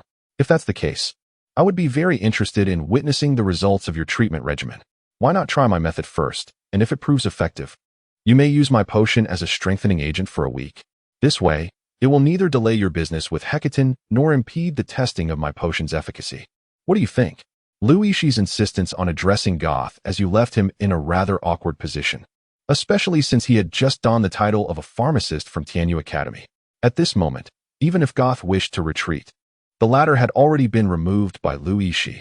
"Well, let it be," Goth reluctantly agreed, though his heart raced with anxiety. A week for experimentation? Before a week had passed, this forest wolf would return to the embrace of the beast god, rendering any experimentation futile. Since that is the case, I kindly invite you, my lord, to demonstrate your remarkable techniques. If it is possible to employ both our methods without conflict, that would be ideal. After all, Hecadon is no fool. If he can restore the nearly lifeless forest wolf to its peak condition in an instant, this potion would indeed be more miraculous than the coveted white orchid potion that causes a frenzy at the capital auction. Very well, my lord, but I require 2 assistants, both of whom are at your residence. May I trouble you to bring them over? Yixi bowed slightly. That is acceptable. A flicker of hesitation crossed Hecadon's face as he nodded in acquiescence. In this new world, Hecadon ruled over the mountainous territory akin to a lord, wielding absolute dominion. For Yixi to escape under his watchful gaze was a task more daunting than a gnome riding atop a dragon. Oh, so this is the secret base you mentioned? Exclaimed Olivia, boldly striding into the hidden enclave with a scythe in hand, adopting an air reminiscent of a streetwise delinquent. Yixi covered his face, cursing himself for advising the red-haired beauty to exude a more imposing demeanor earlier that morning. My lord, I entrust this matter to you. Hecadon nodded in agreement. Rest assured, should I fail to heal it, I shall personally come to apologize. Yixi spoke with great enthusiasm, yet inwardly he murmured, if this fails, you won't find me to offer any apologies. If it proves unsuccessful, it would merely become a dry pot of dog meat hot pot. By then, there would be no time to flee, let alone to apologize. This glass dome, though it appeared identical to the glass found on Earth, was not fashioned from ordinary materials. In truth, it was a product of magical craftsmanship, possessing heat resistance and pressure endurance far beyond that of common glass.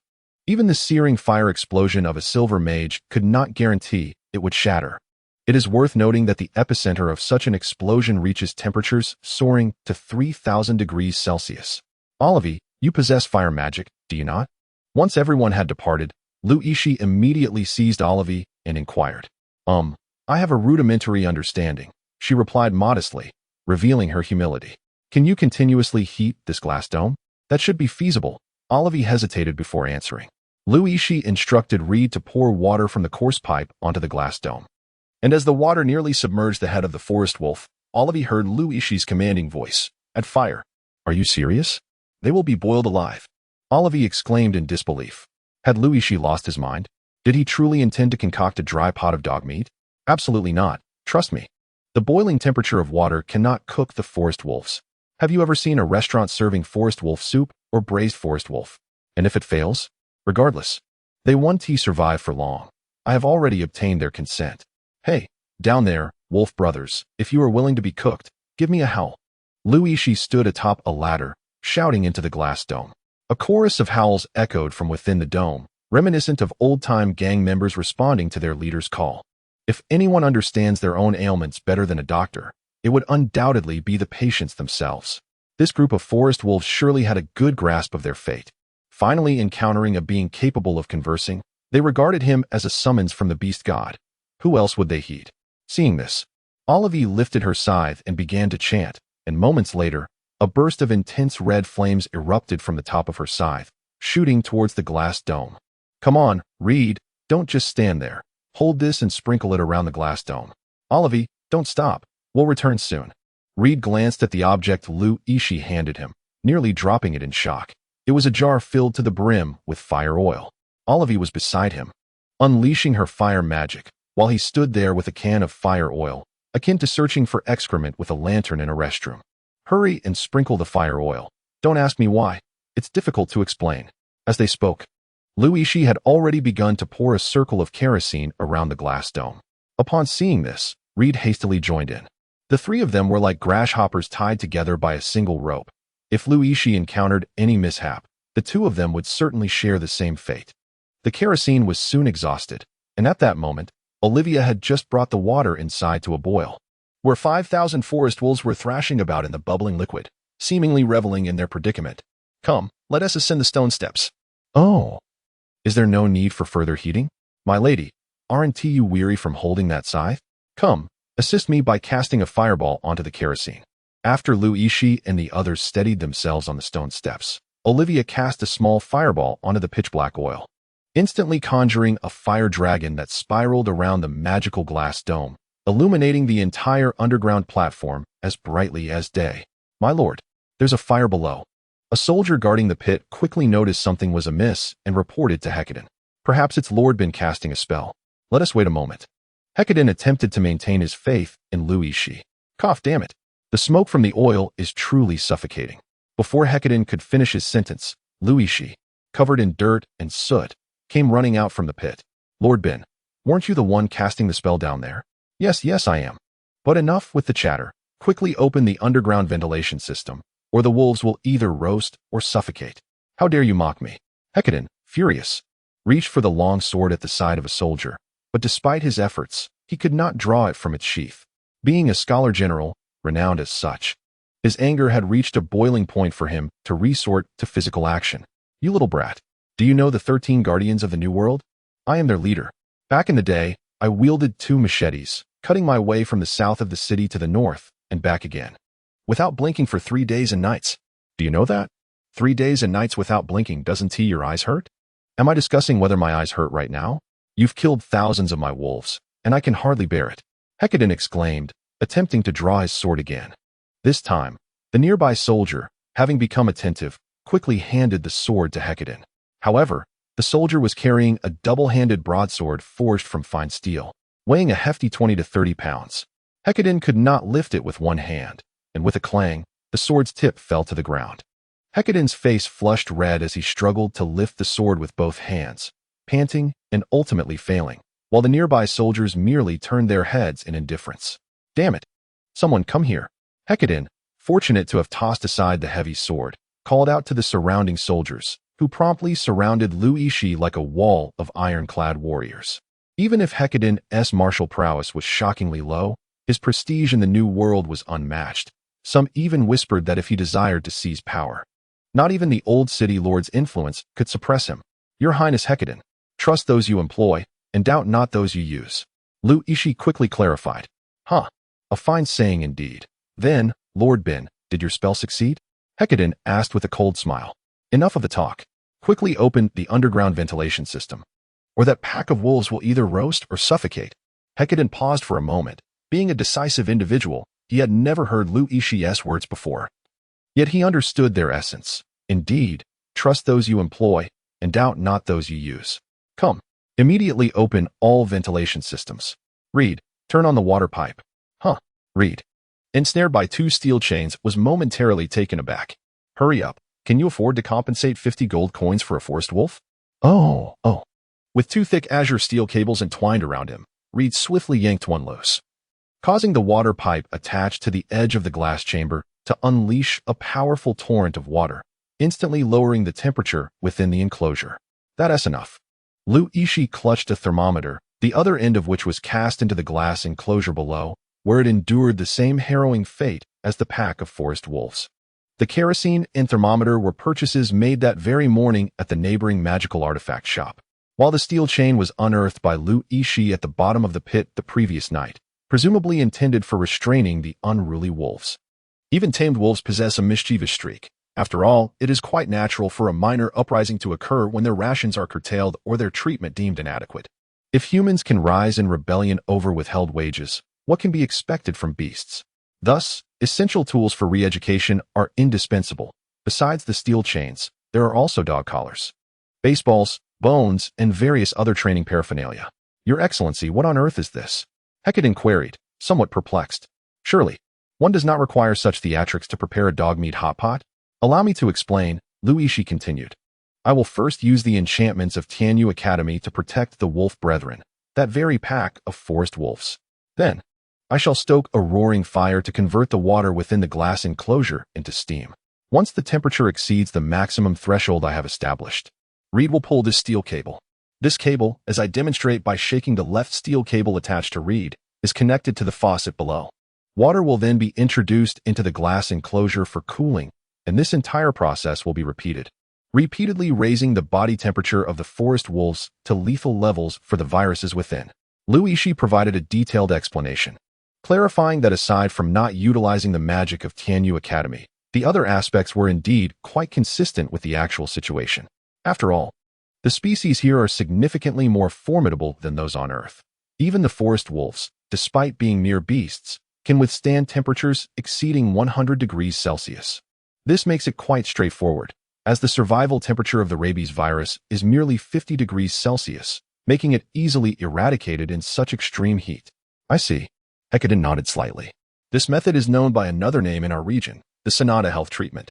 Oh, I see. I had no idea it also had health benefits. Surely. Upon arriving in Japan, one must establish a sauna here to commemorate your esteemed contribution. You must have struck a remarkable fortune. Approximately half an hour later, the ground reverberated with howls of wolves. Yixi hastily instructed Ruid to continue adding water and asked Hecadin to send soldiers through the ventilation shaft to extinguish the flames. Once the fire was extinguished, they discovered that the pack of wolves, which had been on the brink of death within the glass enclosure, now stood upright, howling towards the heavens. A wool. How exhilarating! Goat, witnessing this scene, was left in awe, nearly dropping his jaw to the ground. Was it really that simple to just soak and boil them? Had his 3 years of research been nothing more than child's play? After nearly half a day of inspection within the glass enclosure, Yixi confirmed that no wolf had mistaken him for a chicken wing. He approached Hecadin and reported, "Your Highness, the 4,998 forest wolves have been completely treated. You have resolved my dilemma. Here is the promised reward of 200 gold coins. As for Mr. Goth, shall we discuss that in a week?" Hecadin waved his hand, and an attendant presented a small box brimming with gleaming gold coins. Is this some kind of jest? I saved you over 200,000 gold coins, not including the expedited fee. And you offer me merely 200 coins as a reward? Yixi exclaimed, his face flushed with indignation, as he accepted the box of coins from the attendant and clutched it tightly to his chest. But you asked for it. I never stipulated otherwise, Hecadin replied, his mood evidently buoyant, even taking the opportunity to jest with Yixi. Who is Hecadin, you may wonder?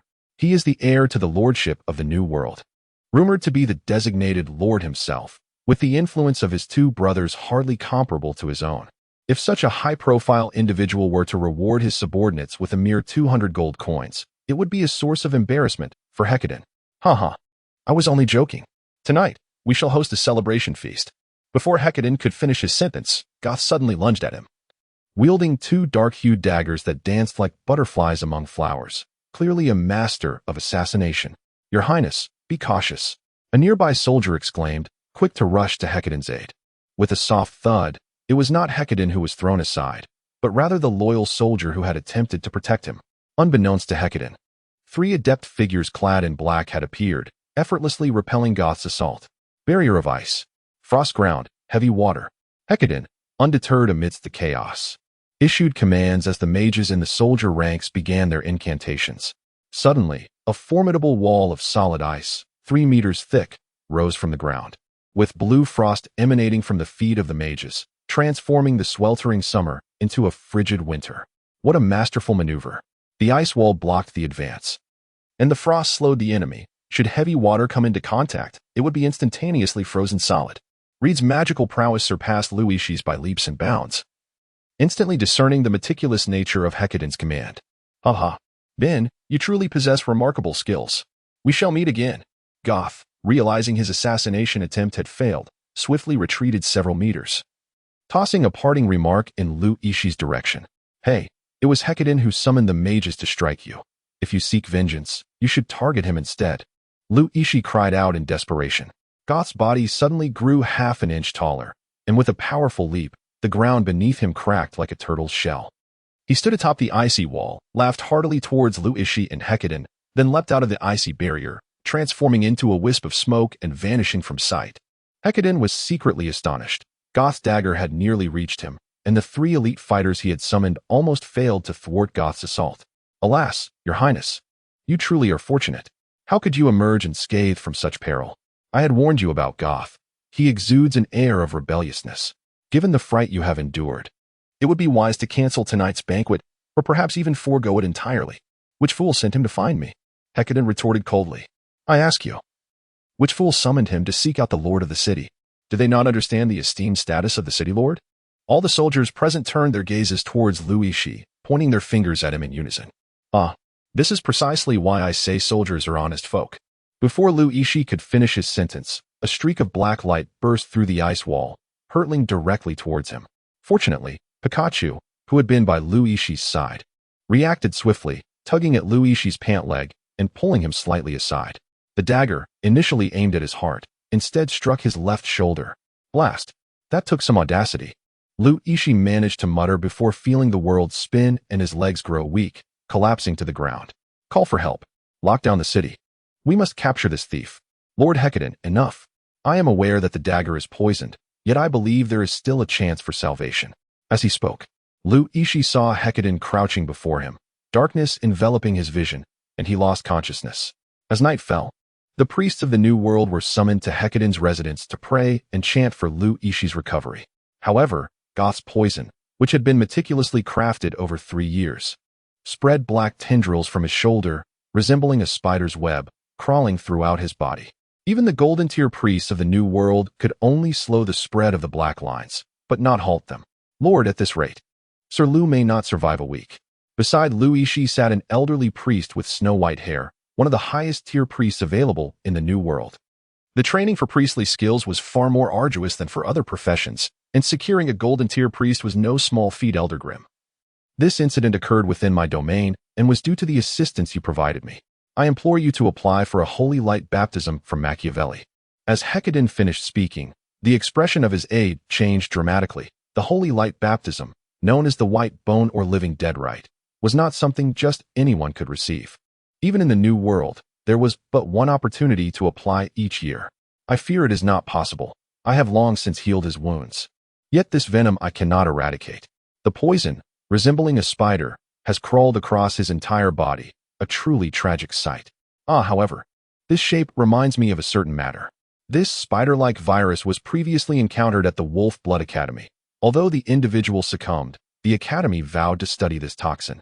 Though I am uncertain of their progress, let us not delay, for a baptism of light is an expensive endeavor. And we must not allow this individual to perish in the New World. The repercussions would be dire. Hecadin muttered to himself, only to notice the astonished expressions surrounding him. He cleared his throat, coughed lightly, and patted Reed's armored shoulder, saying, I understand you are brothers. I will arrange for the swiftest Earth Dragon carriage to transport you. Elder Grimm, please assist in prolonging the treatment. Otherwise, I fear Lord Ben may not endure until we arrive. Very well, but Your Highness Hecadin, are you certain your eagerness for us to depart the main city of the New World is not the reason for providing such lavish accommodations with the Earth Dragon carriage? Reed's inquiry caused Hecadin to stumble slightly, barely steadying himself against a nearby bookshelf to avoid falling. It appears I must rectify my tendency to speak too loudly to myself. With a profound sense of embarrassment, Hecadin departed from Lu Yishi's chamber. That night, Lu Yishi was carried out of Hecadin's estate, under the pretense of not wishing to delay treatment. In truth, Hecadin had made no error. Allowing Lu Yishi to remain in the New World would merely be prolonging his demise. Hastening to the Wolf Blood Academy presented a glimmer of hope.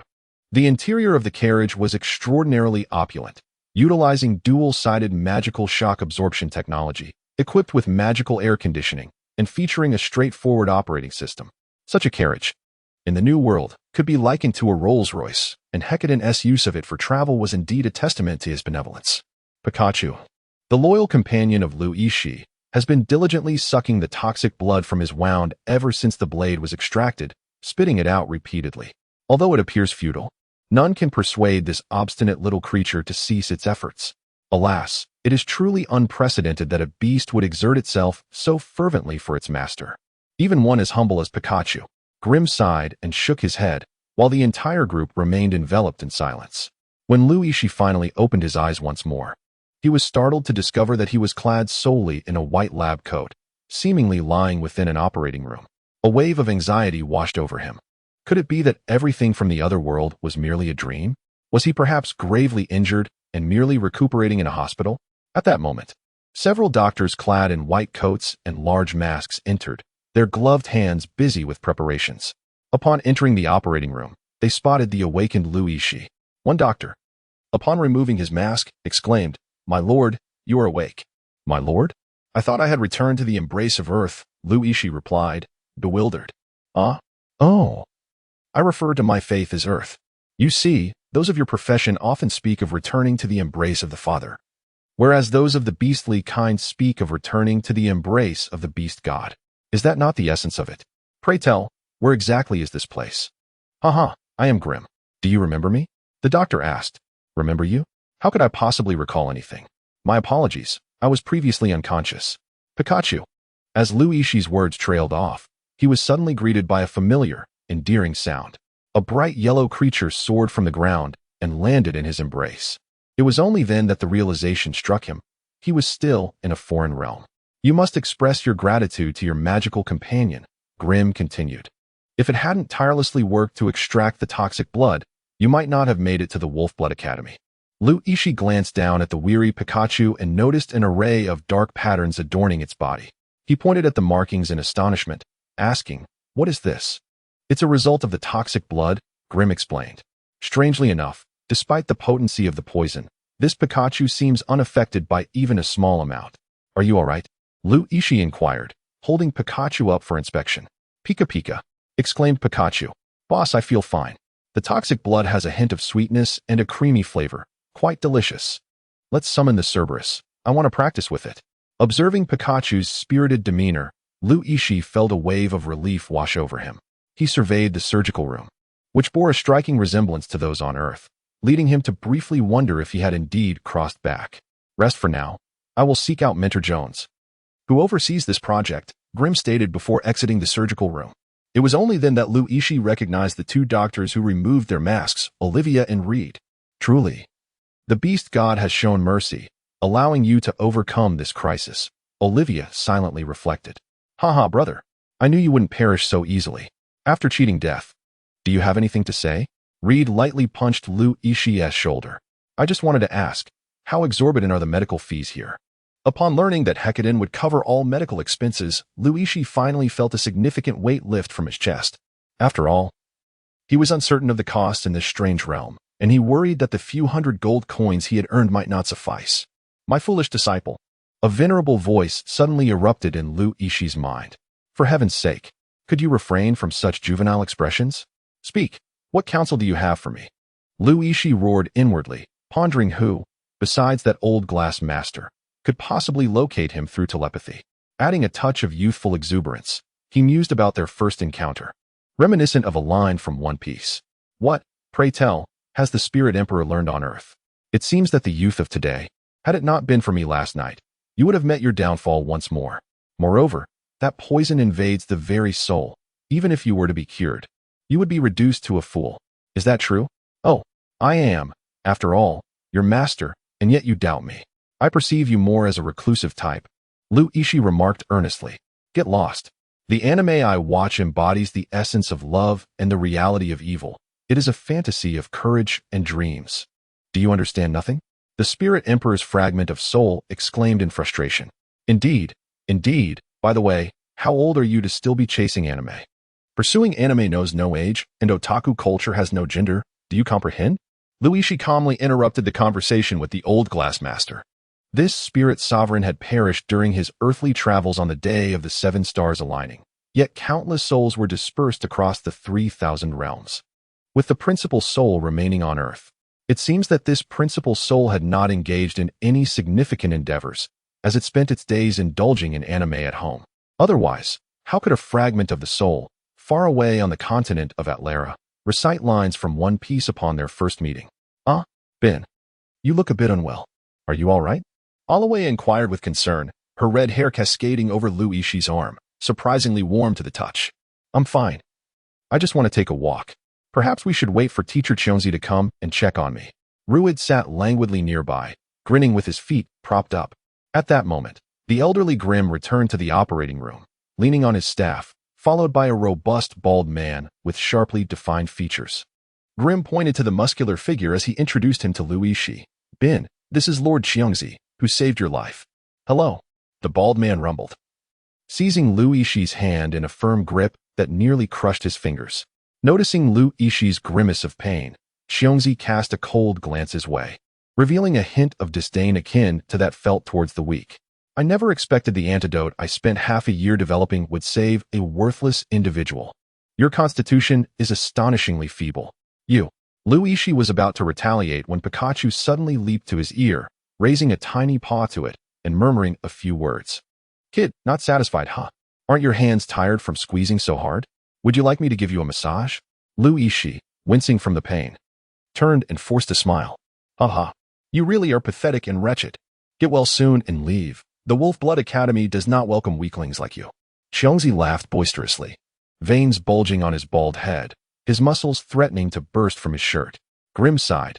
It was not just Lu Yixi who was looked down upon, even he, a precious golden priest, received little respect. The Wolf Blood Academy, as the name suggests, is a haven for warriors, a battleground of blood and fire. Other professions, aside from warriors and magic swordsmen, are treated with disdain, let alone a beastmaster, a profession considered weaker than even a magician in one-on-one combat. Your Excellency Bin, perhaps we should take our leave, Grim suggested with a sigh. Lu Yixi was a distinguished guest of Hecatan, and continued humiliation could jeopardize the relationship between the New World and the Wolf Blood Academy. Haha, no rush. Since Teacher Xiongzi claims I am worthless, he must possess exceptional strength. Right? Lu Yixi continued to smile with narrowed eyes. I cannot claim to be powerful, but crushing you, a mere mage who hides in the shadows to cast spells, is as simple as squashing an ant. Jones let out a muffled grunt. His prowess ranked nearly at the bottom among the mentors of the Wolf Blood Academy. The sole reason he remained as a tutor after graduation was his remarkable talent in alchemy and a relative who held the position of department head. Nonetheless, even so, as a mentor at the Wolf Blood Academy, he exuded a palpable aura of ironclad tenacity. Very well then. Lu Yixi smiled as she sat on the hospital bed, placing the Pikachu, adorned with black stripes, to one side. She then grasped its fluffy little paw and gently lowered it. In an exaggerated manner, Pikachu immediately rolled out and began to incessantly squeak on the ground. What is this? Do you want me to witness a circus clown performance? Jones continued with a cold smirk. Lu Yixi remained silent as he gently lifted Pikachu from the ground and placed it back on the pristine white sheets, then gestured invitingly to Jones. A surge of inexplicable anger welled up within Jones. Having spent the entirety of the previous night for 7 or 8 hours rescuing this worthless creature was already infuriating enough, yet now he was being insulted with Pikachu? What do you mean, you want me to compete in strength with Pikachu? To hell with you. The more Jones pondered, the angrier he became. The sight of the adorable Pikachu on the hospital bed only fueled his ire, and he raised his hand to strike the creature across the face. Lu Yixi merely chuckled coldly, muttering, "The call of the wild." Instantly, Pikachu's soft fur bristled, and the veins beneath its coat were faintly discernible. In an astonishing display, Pikachu caught Jones's fist with one paw, and then, with a swift bend of its body, it hoisted him off the ground and flung him away. With a resounding thud, Jones was hurled to the floor like a rag doll, crashing into the surgical cart and scattering its instruments across the ground with a cacophony of clattering sounds. Dazed, Jones sat on the floor, struggling to comprehend what had just transpired. Had he truly been thrown to the ground by a Pikachu?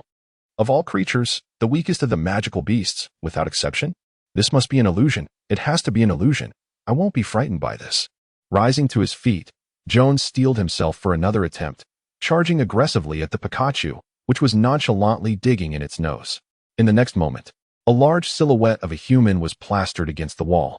Pika Pika, Mr. Jones. My Pikachu asserts that you are utterly powerless and unworthy of being at the Wolf Blood Academy. It was a blatant mockery, a stark slap in the face. Just moments ago, Jones had used similar words to humiliate Lu Yixi, only to be countered by his magical pet, one that was considered the weakest. As he peeled himself from the wall, Jones wiped away the blood from his nose and, in a fit of rage, smeared it across Lu Yixi's white medical gown, declaring, "You little rascal. You may be a beast tamer, and today your pet has bested me, so I'll concede that you are not entirely worthless. But know this, gaining entry to the Wolf Blood Academy is not so easily accomplished.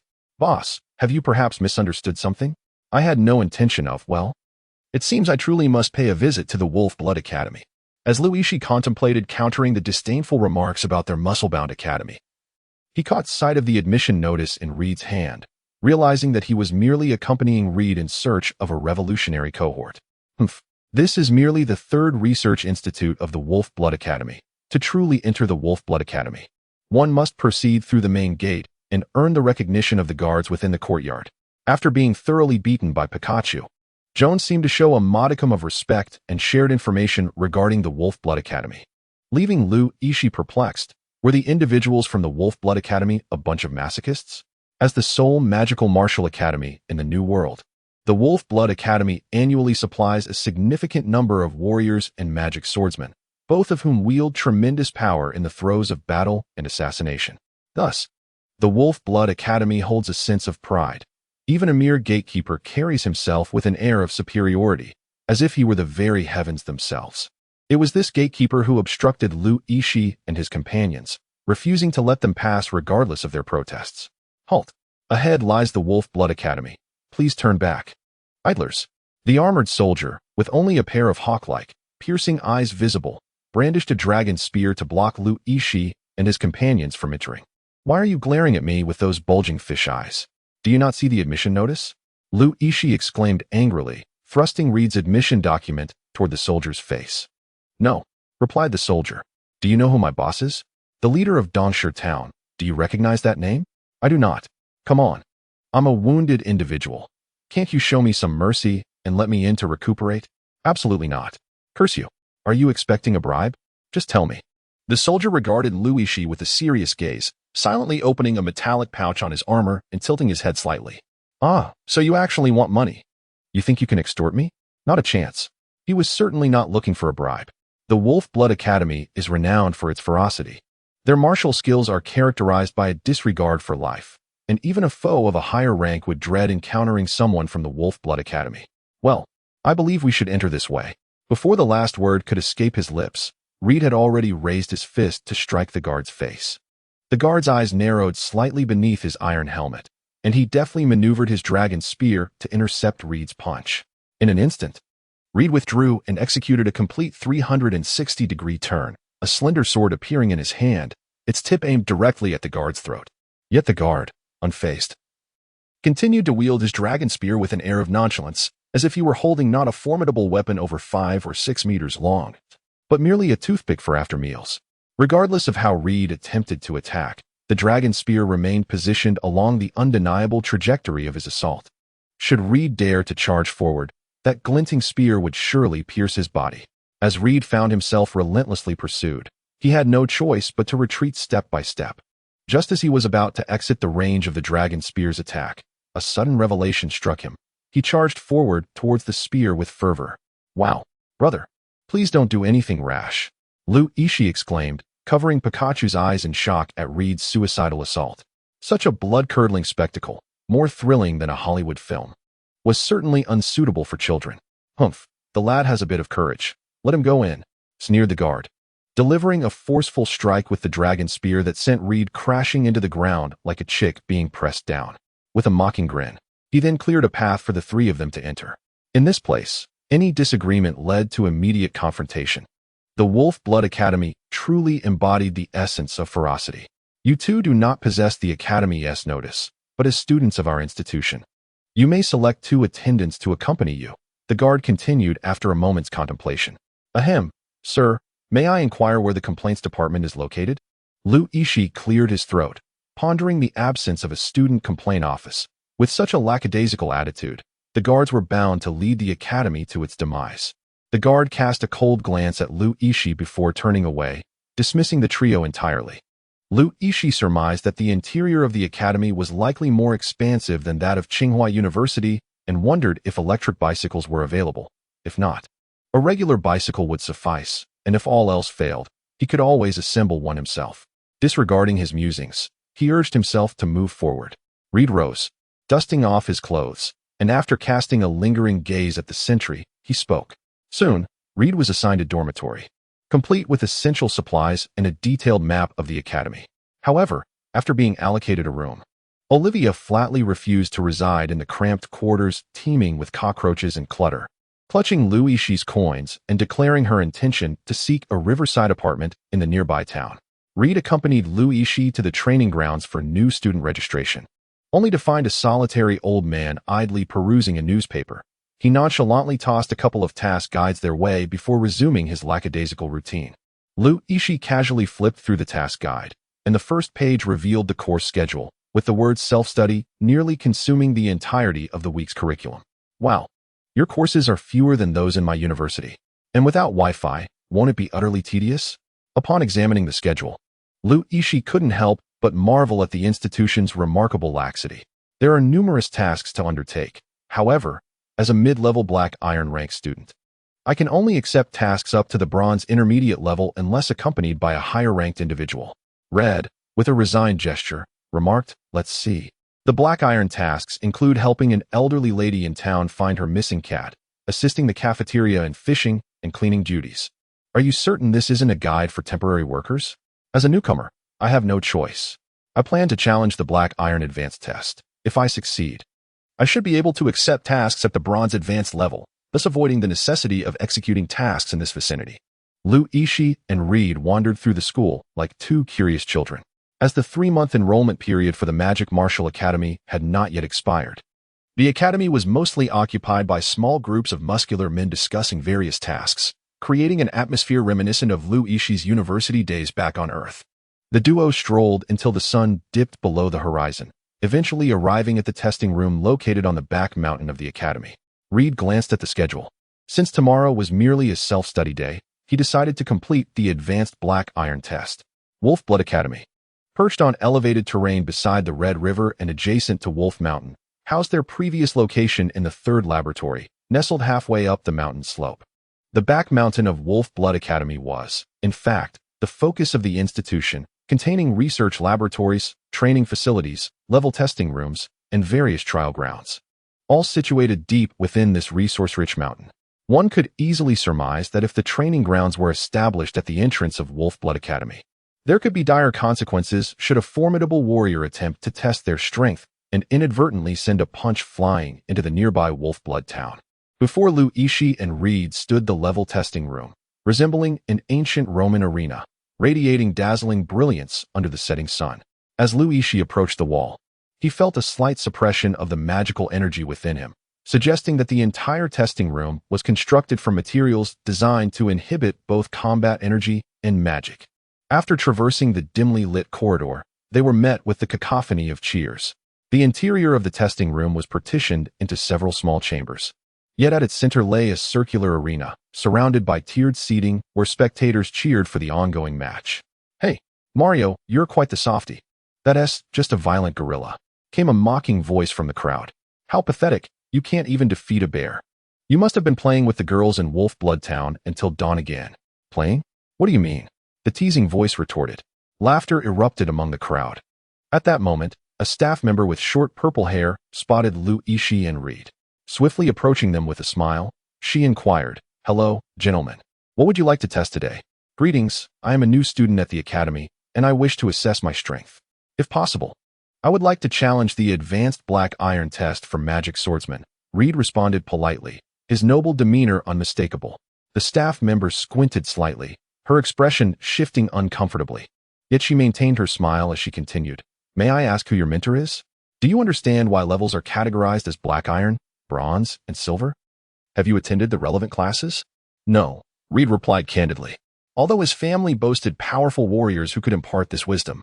Yixi had heard that in order to provide Reed with a more systematic training regimen, he had not been privy to much knowledge on such matters. Yixi had conducted his own research and found that the classification of ranks such as Black Iron and Bronze was often vaguely described, with most sources bearing the label of final interpretation. Rights belonged to the Mage Martial Academy. Was he a novice? No, that couldn't be the case. The opening ceremony for newcomers was still half a month away. Had he entered under the obstruction of the Academy's soldiers? Indeed. "Wow. Everyone, come and look. We have a newcomer." And he arrived under that peculiar individual. The staff suddenly dashed to a nearby studio, activating the loudspeaker and shouting at the top of their lungs. Instantly, the previously raucous audience fell into a profound silence, all eyes fixated on Reed beside the staff. Even Mario, who was still engaged in combat on the arena, couldn't help but glance over a few times. Why is the newcomer receiving special treatment? Yixi pondered, realizing he was in a school notorious for hosting sadistic individuals, causing him to shiver involuntarily. Well, it's actually a newcomer who hasn't even gone through the opening ceremony. The audience erupted once more, seemingly more excited by the arrival of a new student than by the ongoing battle below, their cheers deafening and almost capable of overturning the entire venue. The staff swiftly cranked the loudspeaker to maximum volume and shouted, "Everyone, listen up. This newcomer is here to undergo the Black Iron Advanced test for Magic Swordsman. So you all decide how to handle this." Needless to say, The wolf blood ceremony. Wolf blood. Wolf blood. Wolf blood. Since it was that person who sent him, the most exhilarating test would surely be in store. Well then, young man, the test content is ready. There are two testing methods. One is the regular test, and the other is the wolf blood test. Which do you choose? The staff asked with a smile. Though it was evident that refusing would leave one with little chance of surviving in this academy, it was a clear setup for a forced confrontation. I accept the wolf blood test. Hey, at least listen to the introduction first. You can't be this straightforward, Yixi exclaimed, grabbing Reed. However, Reed turned, his azure eyes brimming with determination. Then this way, please. Mario, you can leave now. The staff shouted down to the arena. Damn, that kid's got guts. Mario cursed, spitting blood onto the ground as he exited the arena. Reed flung his white cloak over Yixi's shoulders, adjusted his rune-engraved magic sword, and followed the staff. The staff gestured for Reed to proceed, then turned back to shout a few more words into the loudspeaker, leading Reed to the edge of the arena. Is it Reed? Your challenge task is that injured violent King Kong bear, the one Mario just fought. Young man, I have high hopes for you. After saying this, the staff gave Reed a shove, sending him into the lush green arena, where the audience erupted into the most fervent cheers once again. Yixi cast a glance at the ferocious King Kong bear, relieved that it was not the beloved couple he knew. A wave of sympathy surged within him. Not for Reed, but for the formidable beast. It is worth noting that Reed was a fierce combat enthusiast, often engaging in battles with the beloved couple in the frontline canyon. Initially, he would be effortlessly knocked to the ground, yet Reed was remarkably diligent, spending hours reflecting on his defeats and analyzing the angles of their strikes. In the later stages, even if Yixi spent the entire day preparing the beloved's favorite chicken wings, the beloved would steadfastly refuse to engage in combat with the relentless warrior. As long as Reed wasn't gravely injured, he would bounce back the next day, ready to challenge again. The beloved bore the burden in silence, resorting to devouring more chicken wings to vent his frustrations. Reed, the young lad, was about to undergo the wolf blood test. Perhaps he was unaware of what this entailed. So allow me to elucidate. The staff, brimming with enthusiasm, seized the microphone to passionately explain, as the audience craned their necks, eager to witness the moment Reed would be sent flying by a single swipe of the King Kong bear. The wolf blood test is a proud tradition of our Wolf Blood Academy, allowing students to engage in one-on-one contests with magical beasts, without resorting to magic or combat energy. Dear children, no magic or combat energy. Very well. Reed smiled, twisting his neck as he approached the ferocious King Kong bear. Yixi could hardly bear to watch such a brutal scene. No magic or combat energy. Reed had not employed them since the first month, and thus, the King Kong bear charged at the young lad. With a powerful swipe, it aimed to strike him down, only to miss entirely. The beast had just battled Mario and was brimming with pent-up frustration. Spotting Reed's mocking expression, it unleashed a furious blow aimed at the audacious human. However, to its astonishment, Reed sidestepped effortlessly, evading the devastating force of the bear's colossal paw. Reed deftly evaded the bear's bone-crushing strike and swiftly delivered a kick to the vulnerable area of its neck, where the fur was notably thinner. Even a creature renowned for its defense could not shield every part of its body, and here lay its Achilles heel. The King Kong bear let out a roar, feeling a tingle in its neck, staggering back 2 steps while bellowing in rage, before lunging at Reed once more. The reason humanity delves into the study of magic and learns combat energy is fundamentally due to their inability to contend against these formidable magical beasts. Engaging in direct combat with beasts of equal standing is a feat that even the noble holy crusaders of the capital's knightly order would not dare undertake. Yet, the Wolf Blood Academy dares to do so, earning them the title of Wolf Blood. The practice of battling beasts with sheer physical prowess is referred to as the Wolf Blood ritual within the academy. Although the King Kong bear is immensely powerful, it possesses a critical flaw: its unwieldy bulk. It resembled a formidable steel machine, yet Reed moved like a nimble mosquito, eluding the grasp of the heavy apparatus regardless of its sheer power.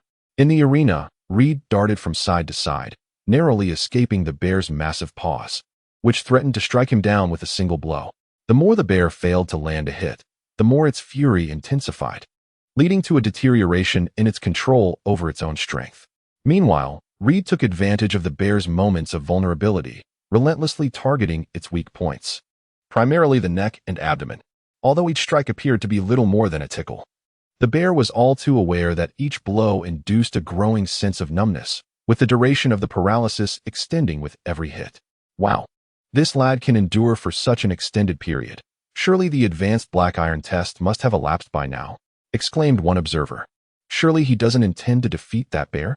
Even though it's a foolish bronze-tier creature, it is beyond the capabilities of a black iron warrior to conquer. William, are you truly certain his magical prowess is limited to black iron?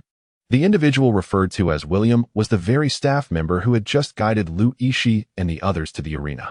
With his noble dark purple hair, prominent nose, and deep-set eyes, coupled with his chiseled facial features, he bore a striking resemblance to a legendary soccer star who once captivated the youth of Earth.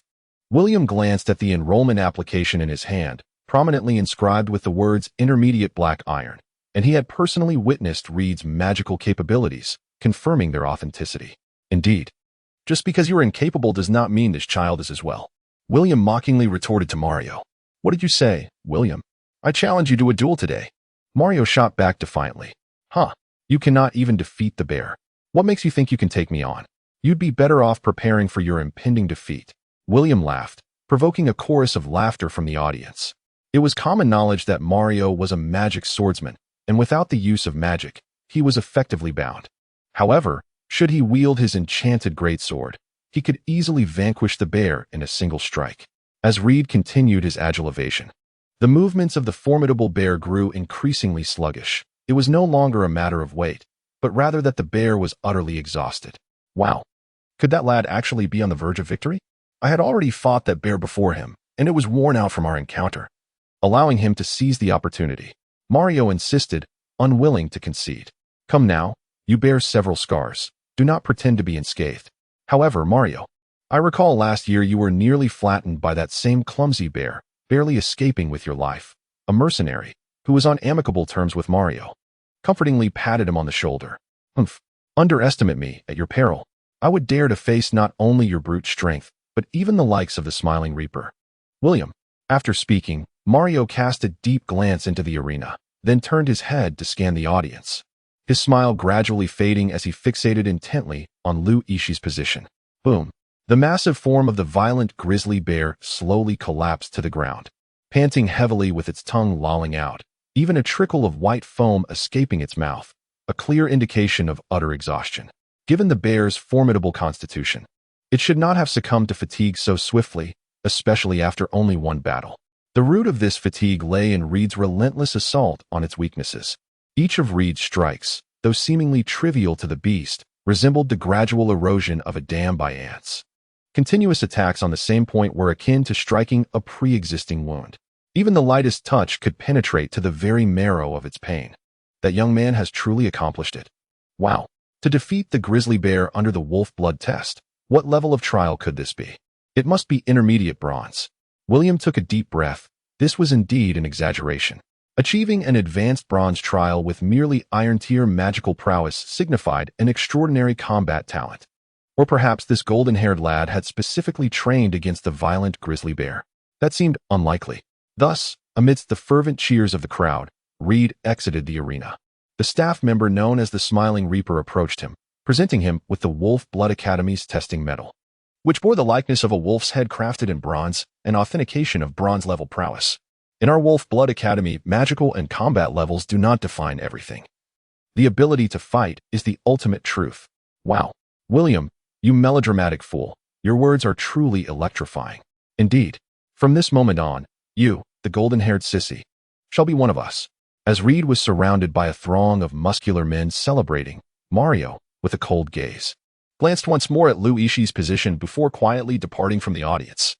He hastily made his way out of the testing chamber and into the depths of the forest on the back mountain, an area connected to the southern end of the Monster Mountain Range. Typically, few ventured into this mountain range except during trials, unlike the frontline canyons. The Monster Mountain Range stretched across the entire Aether continent, serving as the true domain of monster overlords. In the borderlands where humans interacted, most of the beastly sovereigns had agreements with human strongholds, ensuring mutual non-aggression. Thus, the Monster Mountain Range was genuinely the territory of monsters, seldom traversed by ordinary humans. At this moment, Mario quietly produced a scroll inscribed with magical runes depicting 3 distinct faces, those of Lu Yixi, Reed, and Olivia.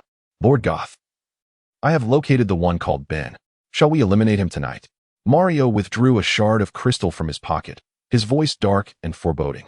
In the stillness of the night, the fragments of the crystal ball lay silent, save for the weary voice of Goth, who lamented, "This Ben has disrupted our plans. He must be eliminated to assuage my resentment."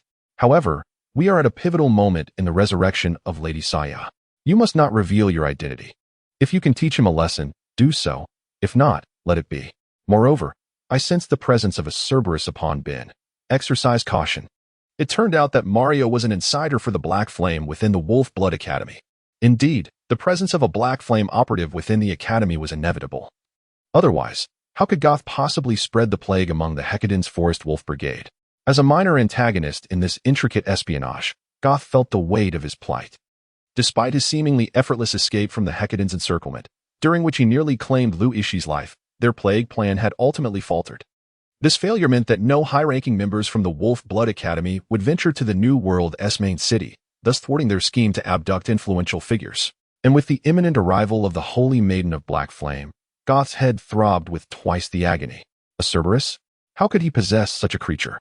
Mario inquired. Taken aback. How should I know? Yet, the Cerberus once fought alongside us in that great battle. I shall never forget its essence. Lu Yixi undoubtedly harbors a captive Cerberus. We must find a way to recruit it to our side. Furthermore, we should incite some chaos. Otherwise, when the Holy Maiden arrives, we will have no means to reclaim General Saya's true form. But remember, do not expose your identity. Do you understand? Yes, I comprehend. Mario severed the communication with Goth and stealthily returned to the testing arena, blending in with the jubilant crowd celebrating Reed's victory. Although Reed had passed the bronze assessment, the opening ceremony had yet to occur. Leaving abruptly could easily result in being expelled by the instructors. Thus, Lu Yixi opted to remain at the Wolf Blood Academy in the capacity of an attendant, spending his days teaching the brawny fellows how to play cards, leading a rather carefree existence. After all, he had long secured the resplendent emblem of Tianyu Academy and felt no urgency. Nevertheless, Lu Yixi had recently sensed a watchful presence lurking in the shadows, yet he struggled to trace the voyeur's whereabouts, resulting in his decision to replace his bathing soap with shower gel. Mario held an unwavering conviction regarding Goth's assessment. If Goth claimed that Lu Yixi possessed a Cerberus, it had to be true. After a period of observation, Mario indeed detected the signs of the Cerberus. It was evident to even the blind. Lu Yixi brazenly displayed a Cerberus figurine attached to his belt while playing cards, often wagering it when he lost. Could it be that he himself was unaware of the Cerberus contained within? With this realization, Mario devised a simple plan to seize the figurine by force. After all, they were within the confines of the Wolf Blood Academy, where maintaining anonymity while inciting chaos could indeed be best achieved through a brazen act of theft. After all, Mario harbored no confidence in his ability to outsmart Lu Yixi. Despite using this item as his wager, he had never truly unleashed the plush, hellish three-headed dog. Resolute, Mario observed Lu Yishi's daily routine and strategically positioned himself along the path that Lu Yixi traversed on his way to the card tables. Before long, the sound of Lu Yixi humming a tune while tossing a bag of coins reached his ears. Clang. Hey kid, watch where you're going. Mario emerged from the shadows with a cold smirk, fully aware that everything was unfolding according to his plan. Who dares to bump into this lady? Came a sharp cry, followed by a surge of blazing flames that erupted from the ground, rapidly expanding outward in a circular motion, instantly sending Mario tumbling through the air, flipping several times. Olivia was in exceedingly high spirits today. During her visit to Reed and Lu Yixi, she had the delightful experience of tasting popcorn for the first time, a divine gift from the beast god, and, more importantly, she had made it herself. However, this joyful bag of popcorn was utterly ruined when that clumsy fool in iron armor knocked it to the ground. Olivia was not merely furious.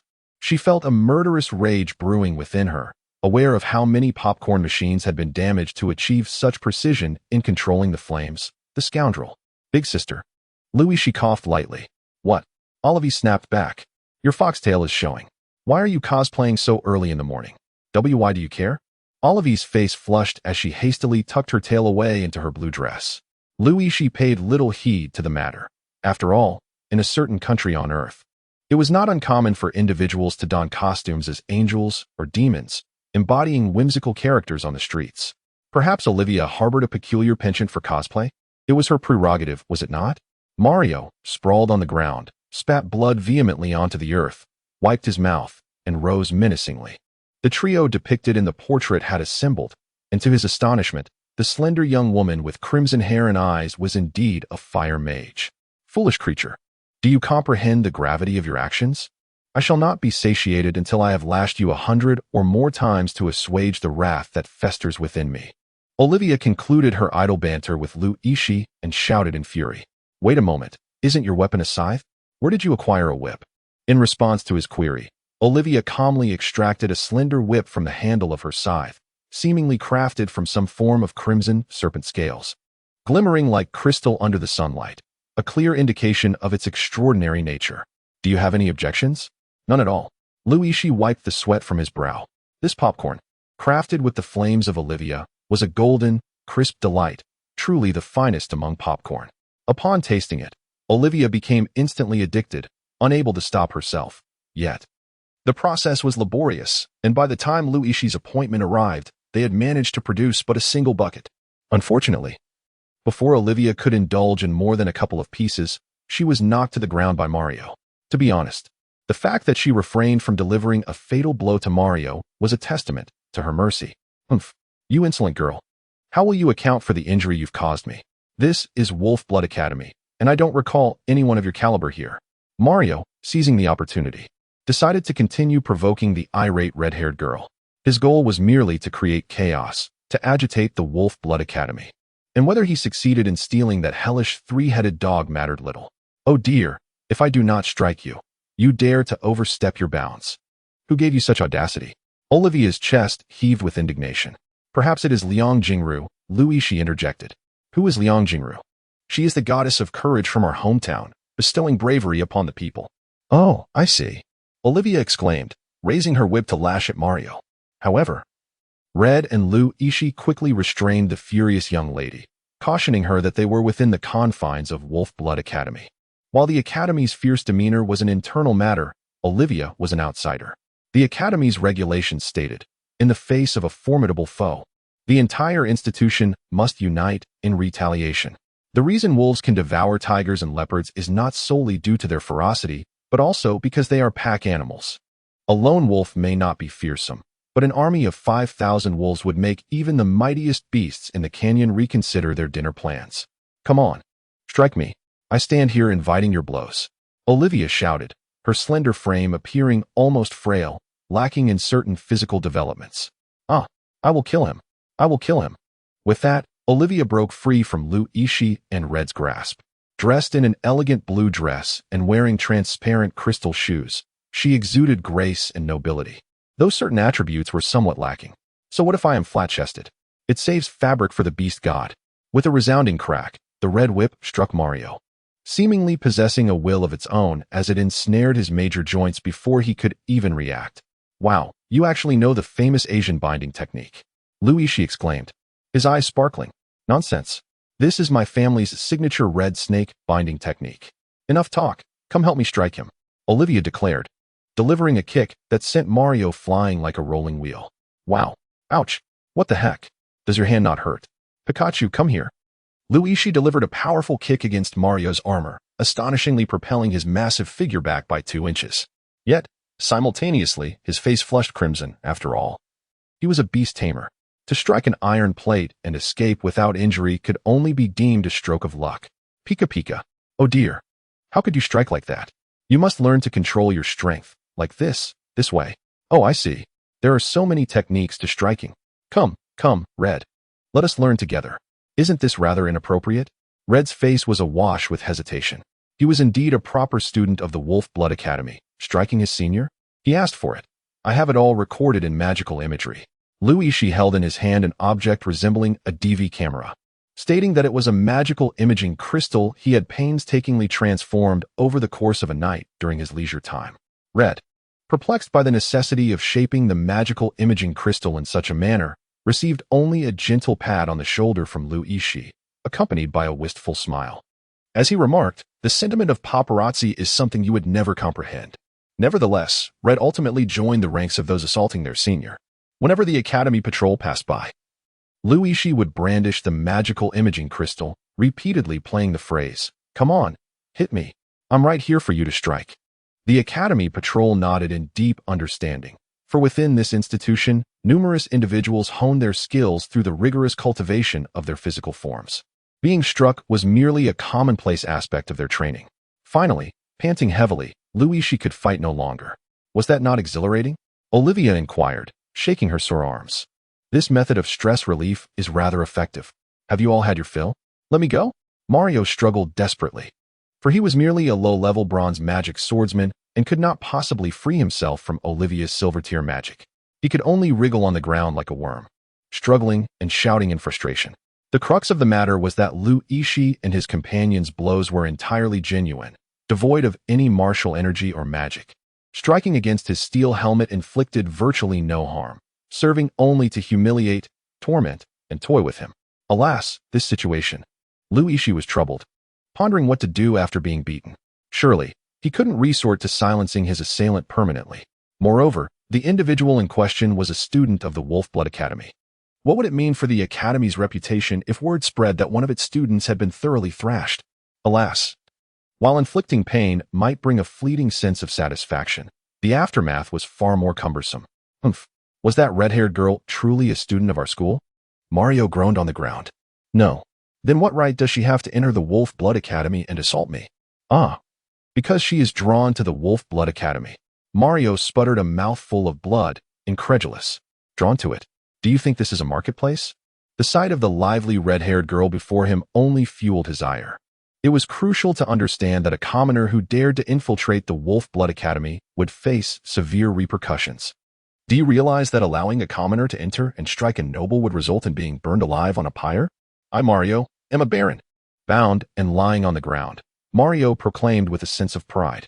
Yixi gazed at the baron, writhing on the ground like a caterpillar, and indignantly pointed at Olivia, exclaiming, "For heaven's sake, I do not even know her.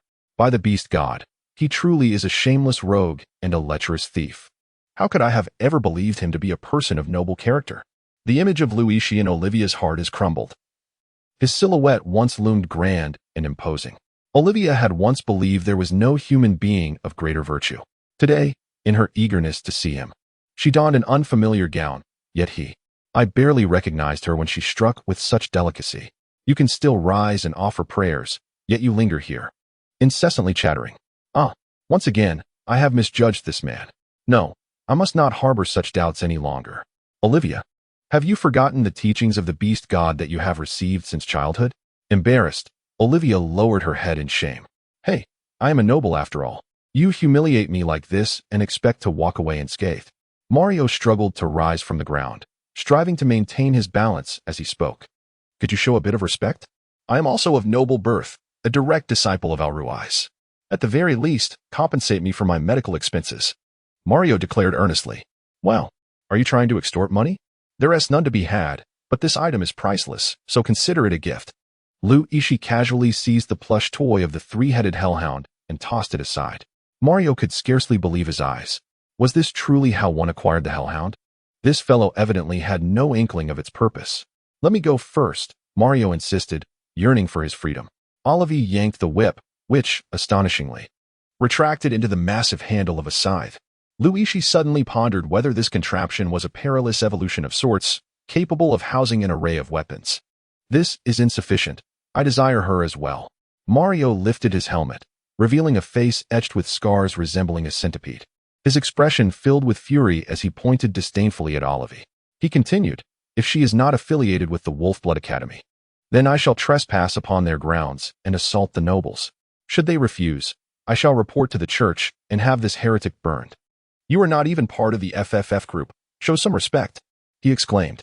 Where do you derive your audacity, you insolent brat? I speak of him. This girl belongs to him. Do you have any idea who he is?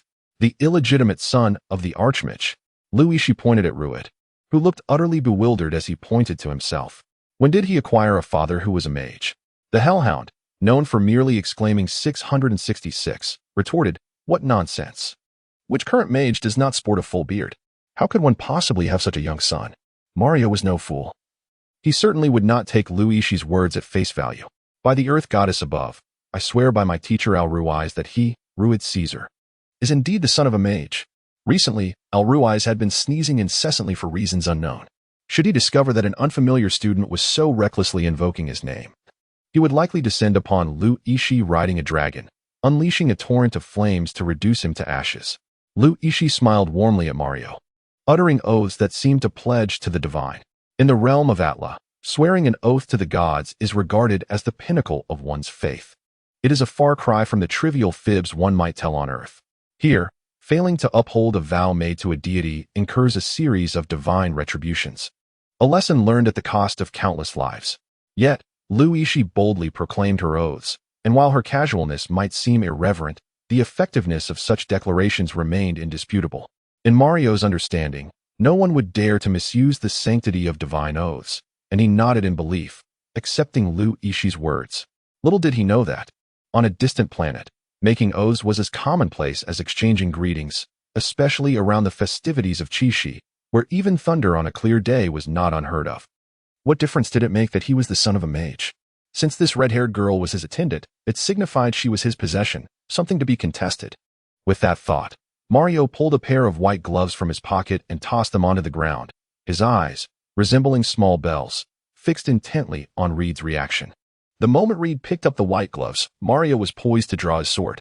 A challenge marked by white gloves? Tisk, truly a Klitschdy scenario. Lu Yixi mumbled to himself, as he bent down to pick up the white glove amidst Mario's incredulous gaze. He casually dusted it off and tucked it into his embrace, wearing a smile as he remarked, "What a splendid white glove. Why discard it carelessly?" To him, this glove represented not merely a challenge token, but rather a lavish gift from a benefactor. Are you truly attempting to interfere with the most sacred challenge tradition of the Empire that has endured for millennia? Mario, inflamed with indignation, drew forth his formidable black double-edged sword, raising it high, poised to strike Lu Yixi. This weapon, wide enough for a man, was one that only the students of the Wolf Blood Academy dared wield with such brutish force. Seeing this, Lu Yixi promptly retreated, waving his hands in protest. He jested that should he be struck, he might as well report back to his elderly glassmaster. As he stepped back, he declared, "Calm down. My master is the illegitimate child of a renowned sorcerer on the continent. He never accepts private challenges. If a challenge is to be made, it must be fair, just, and public." Thus, he suggested that they should have a week's time to prepare for the challenge, which must occur in the presence of the Academy's mentors. Suddenly, Mario felt a twinge of uncertainty. He had not assessed the magic, and just moments ago, Reed had vanquished a ferocious golden bear as if he were a deity descending from the heavens. What if this newcomer bested him? How could he continue to navigate life in the Academy thereafter? Are you having second thoughts?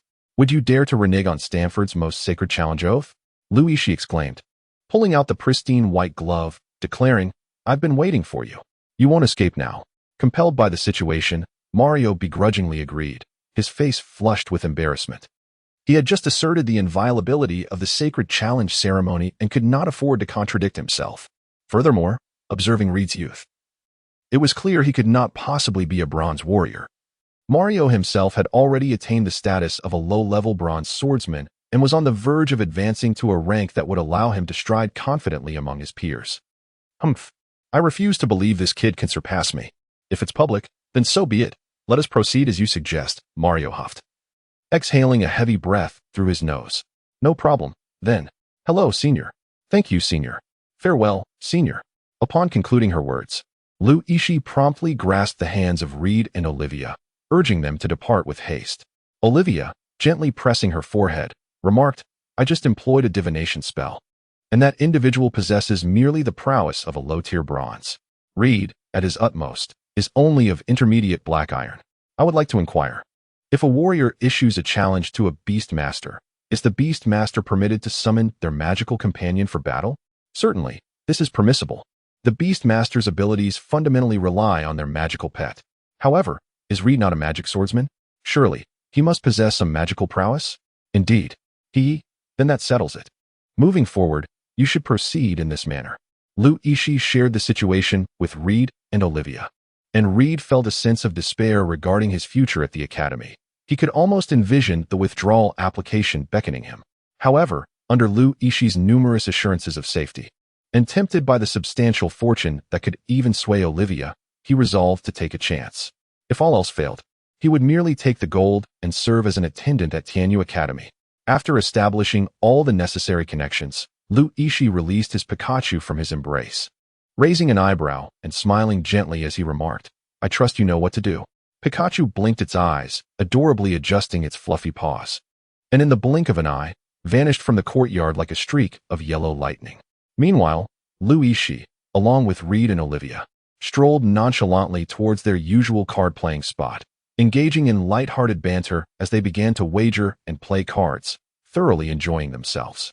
In truth, Yixi harbored some suspicions about Mario. He had deliberately tossed the three-headed hellhound plush toy to him, for Mario's gaze upon the doll resembled that of a man, imprisoned for 18 years, beholding a beautiful woman. Moreover, the hulking figure of Mario instilled in Yixi an inexplicable sense of aversion, prompting him to test what schemes he might be concocting. Although Pikachu was the weakest of magical beasts, it was still a magical creature, and a mutated one at that. Its olfactory tracking abilities far surpassed those of humans, and it soon spotted Mario sneaking into the woods of the Wolf Blood Academy Mountains, furtively retrieving something from his trousers. Ha, who would have thought this trinket would be so easily acquired? That little brat seems unaware of what he possesses. What Mario pulled from his trousers was, of course, the plush toy of the three-headed hellhound. Clad in iron armor, he had little room to conceal items, and not wishing to draw attention to this small artifact, he hastily stuffed it into his pocket, planning to examine it more closely once he reached the mountains. The hellhound, confined within a spatial array, resembled an adorable version of a husky plush toy, albeit with 3 heads. After searching for quite some time, Mario finally discovered the switch for the array, surprisingly located on the head of the plush toy. Although the sun had only just set, Mario felt no concern about attracting the Academy's scrutiny. After parting ways with Yixi and the others, he had ventured deep into the forest, which was already considered the territory of the magical Beast Mountains. Thus, summoning a 3-headed hellhound, or even an ancient dragon, would likely go unnoticed. "Roar! I am so hungry!" exclaimed the hellhound, as Mario's fingers descended. The fearsome visage of the Cerberus materialized within the Warcraft Mountains, its roar echoing through the air. The dark blue flames of the inferno scorched the surrounding pine trees, causing them to crackle ominously, while the drool cascading from its jaws pounded the ground, creating small craters. Mario was elated. This grotesque and menacing figure was undoubtedly the Cerberus. He felt an overwhelming urge to weep with joy and throw himself upon the creature's head. For he was the sole undercover agent of the dark forces within the Wolf Blood Academy, a position that had left him feeling utterly isolated. More than once, he had pondered the loneliness and emptiness that accompanied his role as an infiltrator. However, the Cerberus showed no concern for Mario's emotional turmoil. Famished and disoriented, it yearned to devour Mario whole. The ferocity in its gaze compelled Mario to retreat a few steps, pulling from his pocket a translucent crystal that flickered with black flames. This was the emblem of the Black Flame Legion, allies during the Holy War that had echoed through the abyss. From this perspective, the Cerberus was, in fact, Mario's comrade. Upon catching sight of the crystal, the Cerberus's fierce demeanor instantly softened, though it had never encountered such a token before. It had been ingrained in its consciousness since childhood. After all, one does not need to witness a pig's run to know what pork is. Now, visibly weakened, the Cerberus no longer felt the need to feign ferocity. It sprawled on the ground like an oversized husky, gazing longingly at Mario. Its tongue lolling in anticipation, a clear indication that it was hungry and awaiting sustenance. Seeing the Cerberus in such a feeble state left Mario perplexed. He had initially thought he had stumbled upon a treasure, only to realize that his ally was not a stalwart companion, but rather a mere slacker, prone to boasting without substance. The dilemma of how to manage this weakened beast became a source of considerable frustration for Mario. Meanwhile, unbeknownst to Mario, a yellow figure stealthily departed from the reunion site of him and the Cerberus. It wouldn't be accurate to label Mario as careless, but who would pay heed to a commonplace Pikachu in the Warcraft Mountains? By the time Pikachu returned to the Wolf Blood Academy, night had fallen. Whispering various tidings into Yixi ear, Pikachu elicited an inevitable charming smile from her. It was well understood that while the Cerberus was a fearsome legend in the human realm, it was simultaneously a notorious beast that everyone sought to vanquish. With a sudden crash, the door to the magical broadcasting room of the Wolf Blood Academy swung open late at night. Yixi, taking a deep breath before the microphone. Bellowed, "This is terrible. My master is missing." Lu Yixi's piercing cries for help shattered the tranquility of the night sky. The magical loudspeaker, typically reserved for significant addresses by esteemed leaders, proved to be remarkably effective. Soon, a sparse crowd began to gather on the playground, burly men eagerly rolling up their sleeves, curious to discover which audacious soul dared to wail at such an hour. Amidst the assembly of students, Lu Yixi clutched the loudspeaker, his face etched with sorrow as he rushed onto the field, tears streaming down his face as he recounted the dire situation. His master had ventured into the Beast Mountain range, and it had been a full 7 hours without any word.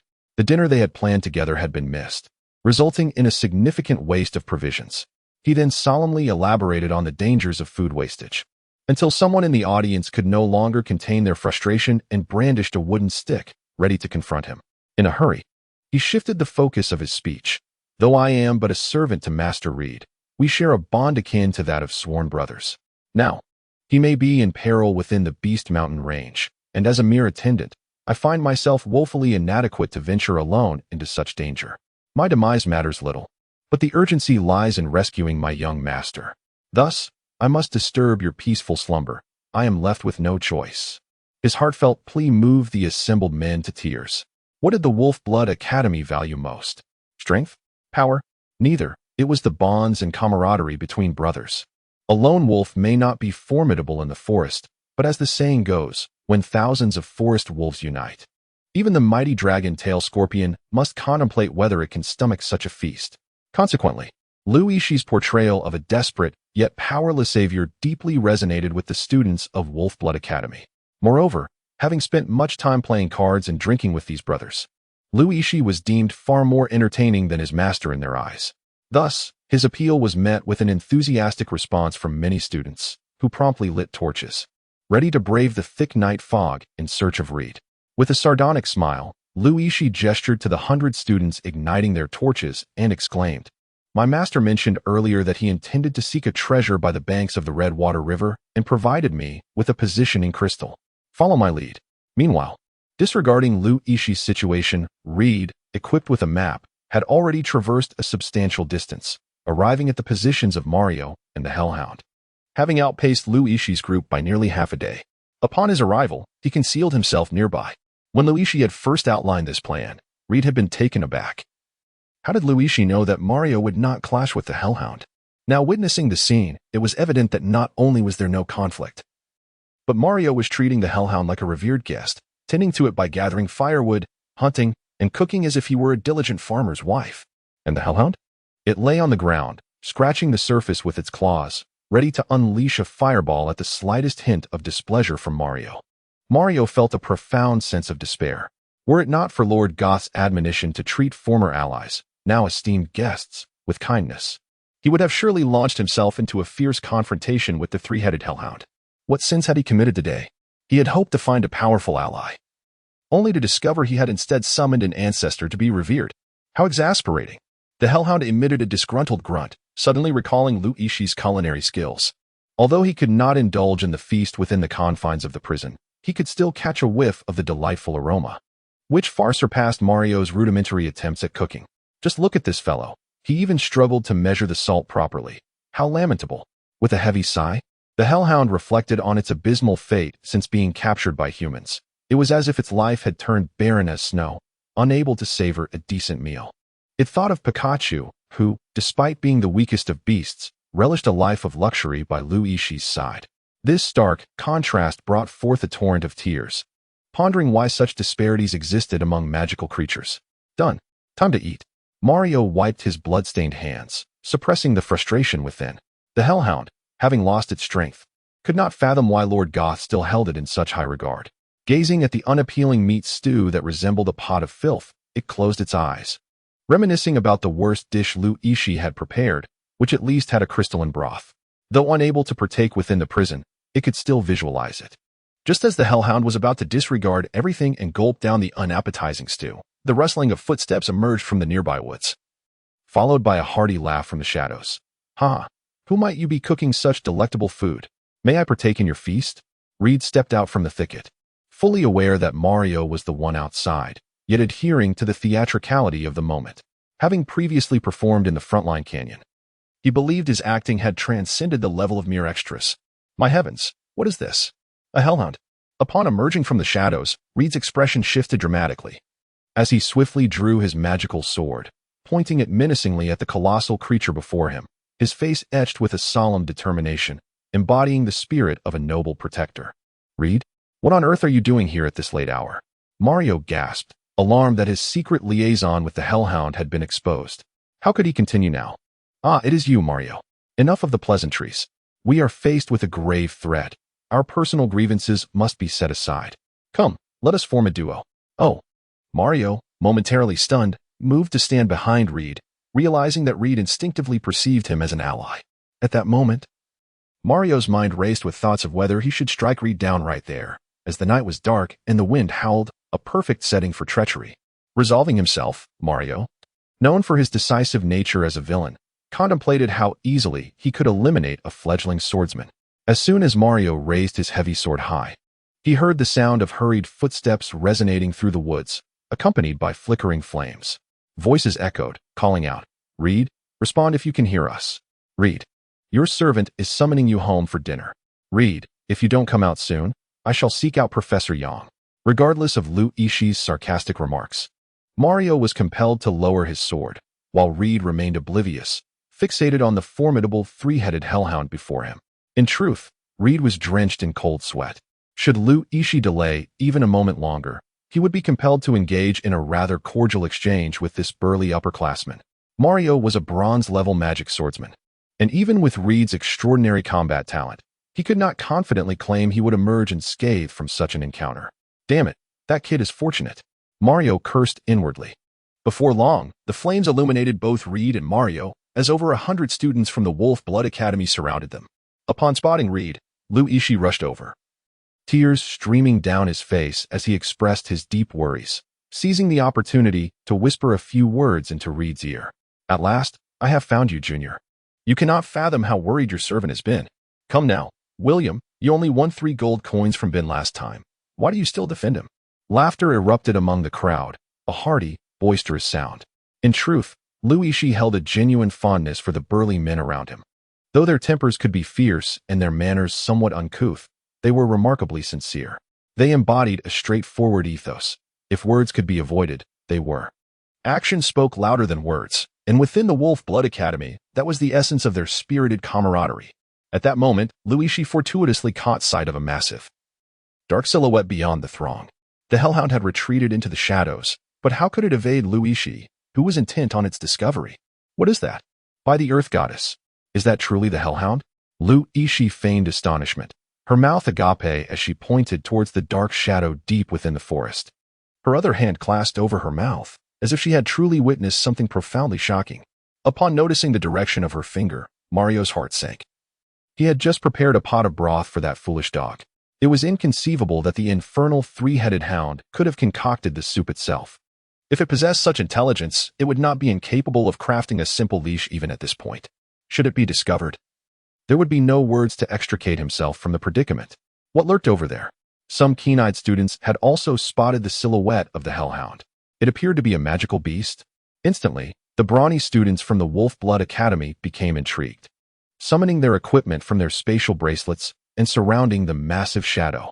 At last, the legendary beast revealed its true form, emerging from the shadows with ghostly blue flames flickering around it. Lu Yixi noted that the creature's gait was somewhat unsteady, as if it were in a weakened state. Could it be that it was so famished that it could hardly move? Reflecting, she realized that she had not fed this great dog at all. The infernal three-headed hound was indeed in a dire predicament. It was not merely hungry but suffering from food poisoning. Who knew what Mario had added to that broth? Now its stomach was in turmoil, explaining its foolish predicament. How could it be so foolish as to remain still while surrounded by so many formidable humans? It was the infernal three-headed hound. How amusing, and it appeared quite feeble at that. What sort of magical fluctuations were at play here? Was it merely of black iron? It seemed that today would indeed be historic. Eventually, the muscular students recognized this storied beast, albeit one that looked as frail as a sickly dog. The infernal three-headed hound lamented internally. It had barely escaped from Lu Yixi's clutches, only to encounter a teammate utterly inept in the culinary arts. At this moment, it was in dire need of relief. yet encircled by 100 brawny men. Truly a sorrowful plight, overflowing with tears. To be reduced to such a state among its kin was a disgrace for the infernal three-headed hound. Mario had not anticipated that the hound would be discovered here. Did he wish to keep all the glory for himself? Its beast core was indeed a priceless treasure. Suddenly, a keen student noticed a critical question. Why was there still a pot of soup over there? Clearly, such a cooked dish could only be produced by humans. Even if its taste was as foul as excrement, nonetheless, it remained a pot of meat broth. As a result, all eyes turned towards Mario and Reed. For it was evident that only they were present at the scene first. Mario was struck with alarm. Could his villainous identity be on the verge of exposure? No, it could not be. There is a saying, better the devil you know than the devil you don't. This was certainly not a betrayal of teammates. It was merely a matter of ensuring that his allies could thrive, for that was of utmost importance. Upon reflecting on this, Mario immediately raised his heavy sword and roared at the three-headed hellhound. A figure clad in black was just here, tending to this infernal beast. I exerted all my strength to repel him. Let us together wield our swords and vanquish this dark fiend, ensuring our names are forever etched in the compendium of demon hunters. I shall lead the charge. Reed stood in stunned disbelief. This was truly the caliber of an esteemed actor, effortlessly casting aside his comrades as though another had just been at the hellhound's beck and call. Not only Reed, but even Yixi was greatly astonished. While he prided himself on his own unscrupulousness, in comparison to Mario, he felt like a mere child freshly graduated from kindergarten. Yet Mario felt no shame whatsoever. His righteous demeanor would convince anyone that he was indeed a champion of justice. The hellhound, upon seeing Mario brandishing his sword, instantly comprehended the situation. It seethed with resentment, lamenting its inability to articulate its thoughts, unable to drag Mario into its plight. With a deep breath, it unleashed a mournful howl to express its pent-up fury. Quickly, let us unite and slay this hellhound. Even if the spoils are divided among hundreds, each of us will still receive a handsome bounty of gold. Mario bellowed, his expression one of unyielding animosity towards the beast, effectively dispelling any doubts within the ranks. Who could have anticipated such a swift change of heart? As the group of robust students readied themselves for battle, Yixi abruptly emerged, brandishing a megaphone, and called out to Mario, "Does this great beast hold a grudge against you? Why do you immediately call for bloodshed upon meeting it?" Humph. The dark creature from the abyss of howling woe allied with the Black Flame faction during the last Holy War. This is common knowledge. Thus, encountering it now is a matter of life and death. Mario replied, his voice thick with conviction, momentarily believing himself to be the embodiment of righteousness. So much so that he almost deceived himself in this theatrical performance.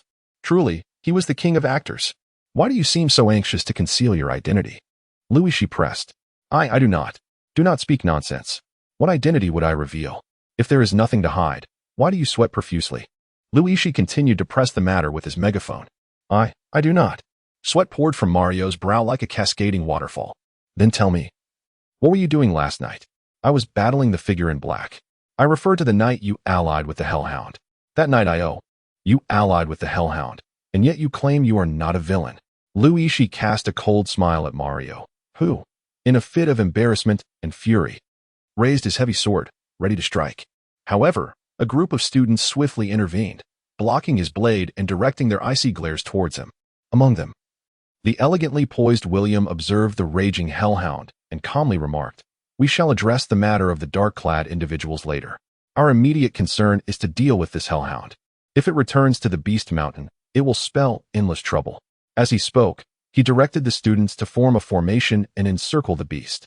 The hellhound, aware that its time was running short, harbored a singular desire to savor the pine-scented chicken wings of the Xinjiang tribe one last time. If it could fulfill this modest wish, it would not hesitate to offer its very soul. Just as despair enveloped the hellhound, it suddenly heard a familiar voice amidst the throng of humans.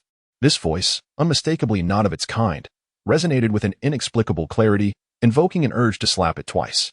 It belonged to that cunning human capable of speaking beast tongue. "Listen to me, everyone. This hellhound is merely a gift from my master to the young lord. It is a master of cuteness in its usual demeanor. The dark-clad individual that Mario just mentioned is likely my master. I cannot divulge my master's name, but he is one of the continent's foremost archmages. This hellhound is under my training. However, I lost it in a card game just a couple of days ago." Yixi raised the emblem that symbolized Tianyu Academy, causing all the students present to gasp in surprise. The Magic Martial Academy, after all, has its distinctions, as each academy resides in different regions, leading to varying resources and contributions. Tianyu Academy stands as the preeminent institution among them. Each student from Tianyu Academy demonstrates formidable combat prowess in times of war. Yet, such invaluable strength is relegated to serving as a mere attendant for Ruid. Observing Ruid with his flowing golden hair and noble demeanor, the students instinctively believed Lu Yixie's words. Ruid resembled nothing less than a young master from an illustrious family venturing out into the world. It would be entirely ordinary for him to be accompanied by one or two powerful magical beasts. Thus, if only I could approach and engage in a heartfelt conversation with this magnificent creature, it would pose no threat at all. You all wait for me here. Lu Yixi, with a playful demeanor, embraced Pikachu and strode confidently toward the Cerberus, unperturbed by the formidable creature's potential aggression. He knew that should the beast dare to act against him, the students from Wolf Blood Academy lurking behind would swiftly dismantle it. Ah, my little pooch, we meet again. How have you been? Lu Yixi inquired with a cheerful smile. Maintaining a safe distance from the students, reassured that his words would go unheard. Roar, do you believe I could devour you in one bite? The Cerberus threatened menacingly. Look at my sincerity toward you. Even amidst the crowd, I dare to step forth to defend you. And what of your allies? What is their disposition? Ask my magical companion, Pikachu. Have I ever treated it poorly? What are you consuming, Swill? My Pikachu would rather starve than touch such fare. Pika Pika. Lu Yixie's words, coupled with the gentle persuasion of the Pikachu in his arms, stirred a tremor within the hearts of the Hellhound.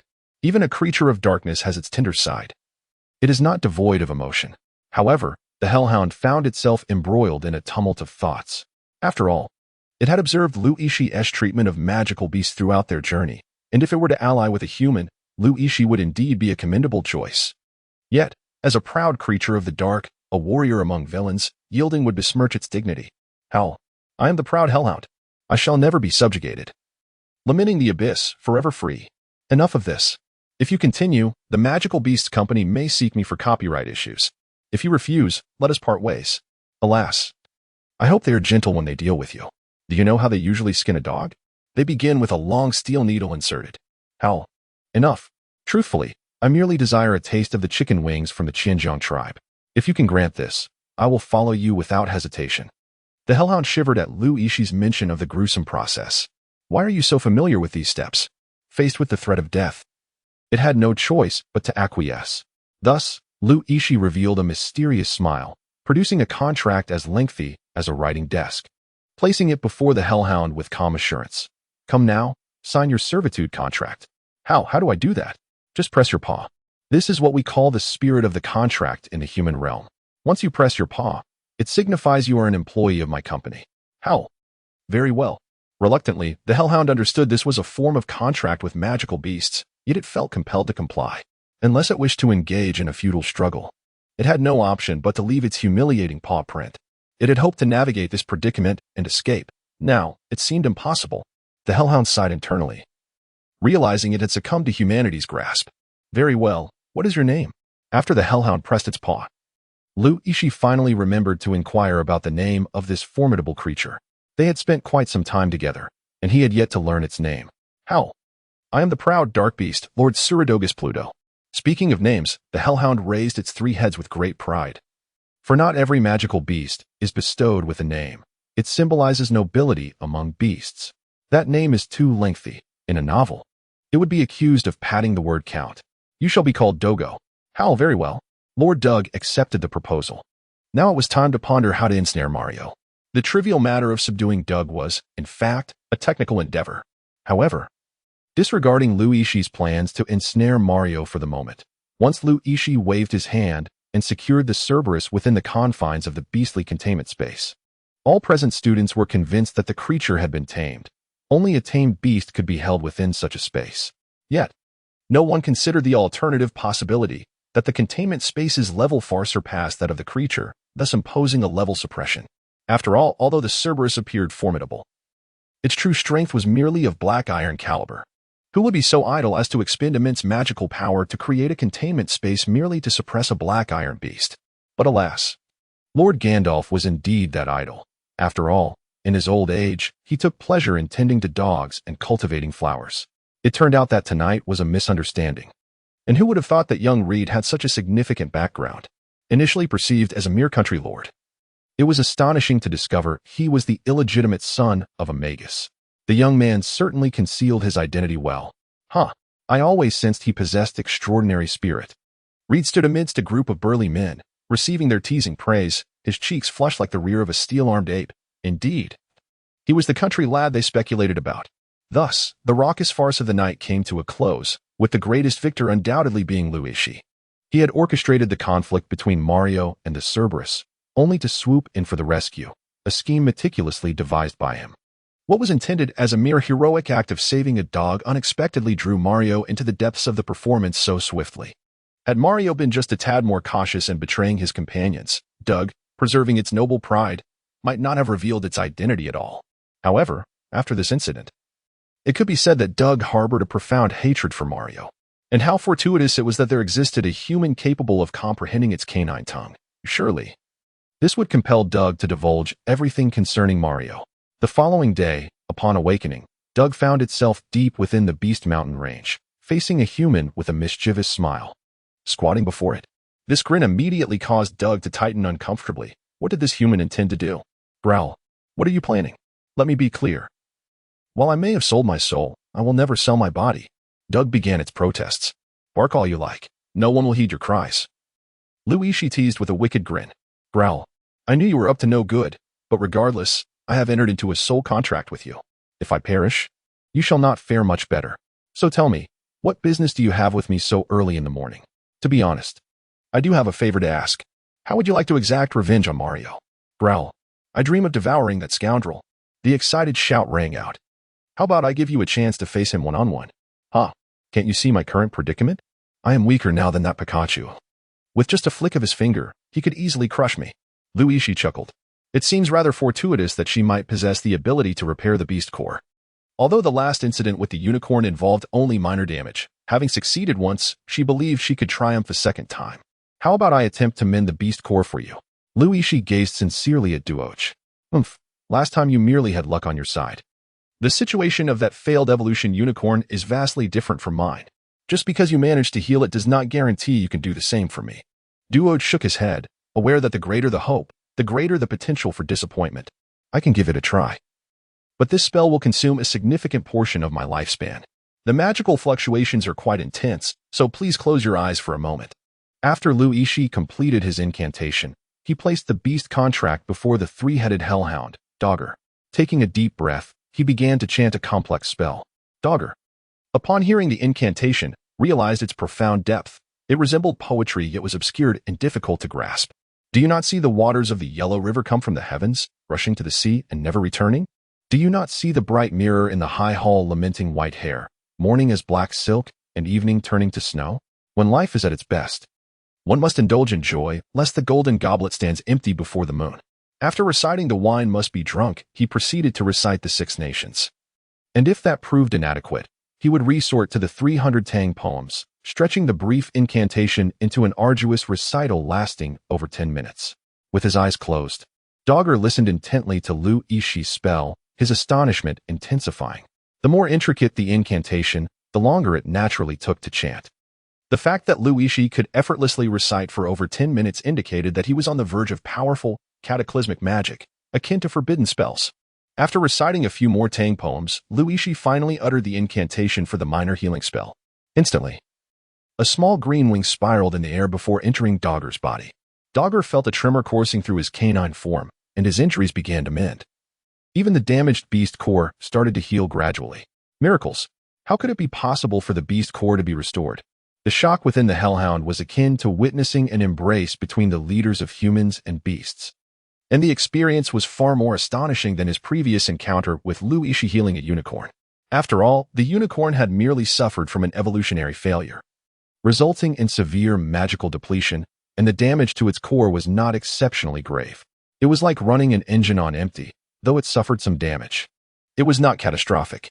Dogger's case, however, was entirely different. Its core was riddled with wounds, and restoration seemed a monumental task. The inability to heal a beast's core had been an unwavering rule for centuries. While various priests had attempted to research core restoration, none had succeeded. The anatomical differences between humans and beasts rendered healing impossible. Only the recovery arrays used by beast tamers could address superficial wounds. Yet today, before Dogger, Yixi, in his human form, achieved what had never been done before. Setting aside the astonished Dogger, Yixi, seeing the spell's efficacy, hastily cast several more minor healing spells. After all, this magic incurred no cost, and he had plenty of soul power left from his previous contract with the beast, eager to find a use for it. Just as the three-headed hellhound was engulfed in shock and disbelief, it noticed Yixi collapse to the ground like a ragged sack, his eyes shut, unconscious. This human had managed to reach such heights for us beasts. Amidst his black hair were streaks of gray, which had spread throughout like an encroaching storm. Dogger felt a pang in his heart, and, overwhelmed, he knelt down. Have you recovered at all? Yixi struggled to open his eyes, stuttering his question. Roar. You have truly accomplished something remarkable for us beasts. I am profoundly moved. The three-headed hellhound, with tears streaming down its face, affectionately nudged Yixi with its head. Initially, it was a heartwarming and touching scene. However, the hellhound was engulfed in scorching blue flames, and its drool consisted of a potent acid. This startling revelation caused Yixi to hastily roll away from the ground. Didn't you just exhaust your forbidden technique? Shouldn't you be weak? Duoj inquired in confusion. If I don't get up, I fear I might be burned to death by you. Yixi could not possibly have hair turned white or be so weak that he could not stand. After all, this is not the miraculous skill of the relentless sage's healing technique. As a subpar version, its efficacy is naturally diminished. The reason Duoj gazed at Yixi with white hair was that Yixi, with a mischievous grin, gave a thumbs up to the Pikachu nestled in his arms. Pikachu's front paws were entirely coated in a milky white hue, likely a result of some pain acquired during the moment of shock when facing the three-headed hellhound. Pika Pika. Pikachu hurriedly rubbed its paws against the fabric of Yixi's shirt, aware that being discovered would not bode well. It then looked up, its eyes gleaming with the same mischievous glint. There is a saying in the Atla continent, one tends to raise pets that mirror their own character. Originally, Pikachu was a kind-hearted and pure-hearted magical beast, but under Yixi's relentless influence day and night, it has inevitably joined him in his mischievous schemes. What level do you think you have reached now? Yixi, slightly anxious, inquired of Dorj. This matter is indeed crucial, should Dorj's abilities fall short of expectations. The invocation of the healing spells from the beast contract may truly jeopardize his very soul. Furthermore, the efficacy of such spells exhibits diminishing returns. As Yixi distinctly perceived that after 3 applications of the miner's saintly healing, the benefits to Dorj's injuries had become rather negligible. The primary reason Yixi dared to allow Reed and Mario to undertake the challenge was, in fact, this hellhound. Despite the hound often appearing to be at a disadvantage and relying solely on intimidation, it remains a hellhound. One of the most formidable dark creatures dwelling within the howling abyss, even if it now faces derision in a mundane setting. This does not alter the fact that it is indeed a hellhound. Roar. Your healing magic may be wondrous, but its restorative capacity is rather limited. Currently, my prowess stands at approximately the mid-bronze level. A single strike could easily dispatch this Pikachu, barked the hound in the center, revealing Dorj's lingering resentment towards Pikachu. After all, it is a hellhound, and having once sustained injuries at the hands of such a diminutive creature, it casts a shadow on its reputation. Where is the honor in that? Pika Pika. Yixi's Pikachu, feeling quite indignant, waved its paw, revealing the white hair dye that had been used to color Yixi's hair. A ruse intended to deceive Duoj. Fortunately, Duoj's intellect was not particularly high, as it would put it, despite having lived for over 2 centuries. It was still merely entering adulthood. Yixi deftly shifted the topic several times, steering the conversation towards future meal plans, successfully diverting the dim-witted dog's suspicions. As for the bronze tier, typically, the bronze-tiered magical beasts possess strength far surpassing that of humans. I recall Mario's testing record from last month indicated a low bronze tier. So there should be no issues, right? After a moment of contemplation, Yixi negotiated with Morg regarding their future dining arrangements and then set off back to the Wolf Blood Academy. After taking a leisurely stroll, he failed to spot Reed's figure and, upon inquiring with Olivia, learned that Reed was currently undergoing rigorous training in the training room, reportedly in preparation for the forthcoming challenge. Olivia, your method of making popcorn is unlikely to yield success. Just as he was about to leave the room, Yixi observed Olivia, who was engrossed in pondering over her new popcorn machine, and couldn't help but offer a word of caution. Enough chatter. It only produces a meager amount at a time. It's simply not satisfying. Yixi let out a deep sigh as he gazed at the charred popcorn machine scattered around Olivia's feet, feeling a twinge of sorrow for their fate. Setting aside the matter of Olivia, a connoisseur of sweets, by the time Yixi located Reed, the sun had already climbed high into the sky. Indeed, Reed was engaged in intense training within the most formidable training room at the Black Iron level. Drenched in sweat and panting heavily. "Hey, Reed," Yixi called out from the doorway of the training room. Aware that entry into the Wolf Blood Academy's training facilities required a fee he was unwilling to pay. "Ah, you're here early too? What brings you?" Reed politely replied, wiping the sweat from his brow with a towel. "What are you still training for? Come on out." "I can't. Mario is an exceptionally strong senior, and unlike Olivia, who possesses extraordinary strength, I doubt I could last more than 20 moves against him without specialized training." "Wow, you can't seriously be considering fighting him, can you?" Yixi exclaimed in astonishment. This would be a significant leap in levels, though there were instances of victories in such mismatched battles. They were perilous endeavors akin to playing with fire. "You're not the protagonist of a glitch story. Please don't engage in such reckless acts. Isn't it customary to accept a challenge without backing down?" Reed responded, perplexed. Yixi found himself momentarily speechless. Reed's reasoning was compelling, leaving him at a loss for words. Regardless of Reed's protests, Yixi insisted on dragging him to the entrance of the Wolf Blood Academy, where they arranged several wooden tables and chairs prominently, then unfurled a banner. It is worth noting that just outside the Wolf Blood Academy lies the renowned Wolf Blood Town, a primary source of students and support for the academy. The residents here are quite familiar with the institution, and many pass by its entrance daily. Today, however, the townsfolk noticed several enormous banners displayed at the academy's entrance, and the content was nothing short of sensational. Black Iron level mage swordsman challenges bronze level mage swordsman. Low-ranking warriors boldly confront their fears, establishing a public arena with a wager of 5-1. Reed defiantly accepts Mario's challenge. Is it defiance or disdain for the hierarchy of strength? The legendary illegitimate child of a mage? A superlative cross-level showdown. A public battle. What is this? A public challenge? The residents of Wolf Blood Town rapidly spread the news, and within an hour, a crowd had formed, queuing 3 miles away to sign up for the spectacle. Public challenges of such fervor are the most sought-after events in the other world. Have you heard? A new student from a wealthy family is challenging Mario. Oh, isn't Mario the one who just ascended to the bronze mage swordsman rank? He certainly holds a place on the low-ranking leaderboard. Perhaps the newcomers are unaware of the might of Wolf Blood Academy. We must rally to support Mario. Even the Academy's enforcement team had visited several times. And the final outcome of the negotiations was that everyone ended up purchasing several gold coins worth of Mario. Having been in the Academy for years, they naturally had immense faith in Mario's prowess. Ultimately, due to the overwhelming number of spectators wishing to attend the competition, Yixi was compelled to repeatedly raise the admission fee, yet he could not quell the enthusiasm of those fervent giants. It was only when Olivia intervened that the situation was somewhat stabilized.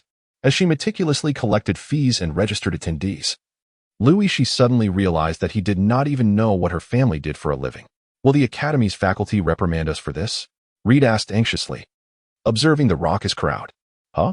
The head of the grade has wagered 30 gold coins on your victory. You must give it your all, young man. What if I lose?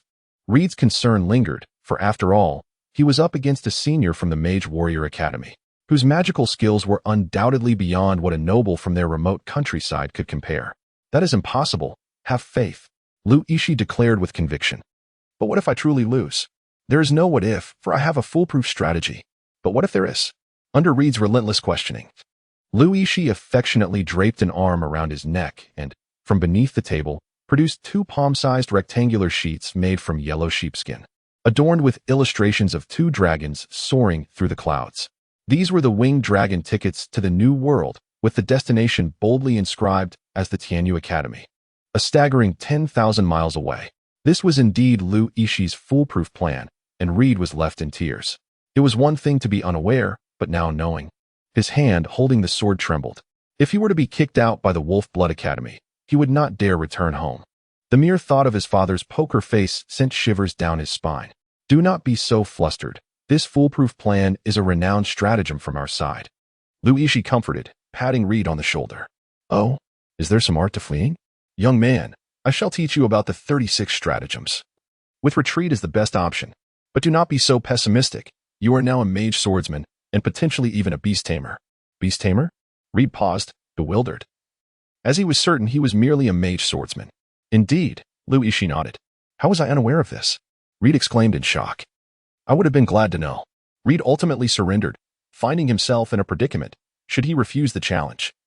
He would be ridiculed by the Wolf Blood Academy and would have no choice but to abandon his studies. However, Yixi then gave Reed a resolute look and handed him the Hellhound plushie from his waist.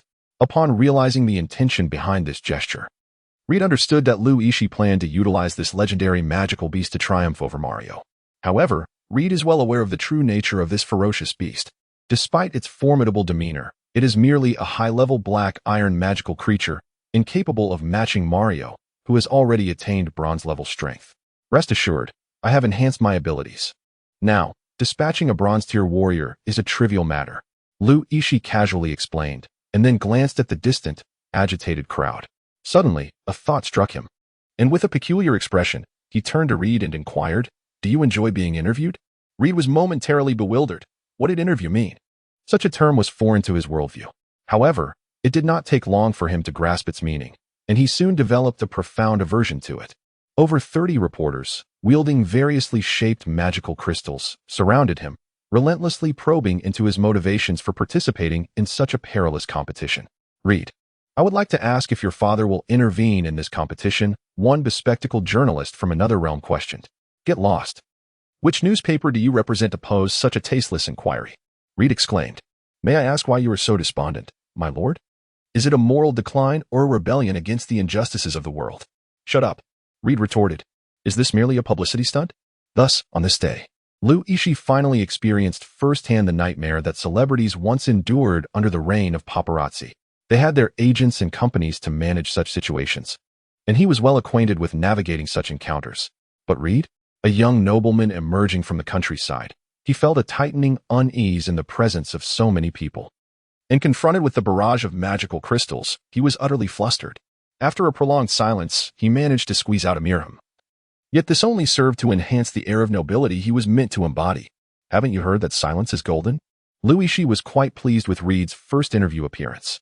Although the venue was somewhat modest and the atmosphere rather casual, Reed's silence led to an unexpectedly positive outcome, with everyone tacitly acknowledging the fact that Reed was the illegitimate child of the sorcerer. Wolf Blood Town, nestled amidst mountains and waters, may not be considered a bustling district, yet its beauty lies in its pristine landscapes. Many a wandering bard had once come to this enchanting place, choosing to linger and never depart from this idyllic paradise. After the registration concluded, Olivia indulged in a leisurely slumber, almost forgetting how long it had been since she attended to her financial matters. She vaguely recalled a similarly beautiful morning, when her grandmother patiently taught her the intricacies of mathematical calculations. At that tender age, she had often thrown tantrums, and her grandmother would soothe her with delightful confections. Knock, knock, knock. Who could it be so early in the morning? Olivia hastily brought her reminiscence to an end, rubbed her reddened eyes, and opened the double wooden door, only to find Yixi greeting her with a cheerful smile as he swiftly entered the inn. It was then she noticed a tall woman following closely behind him.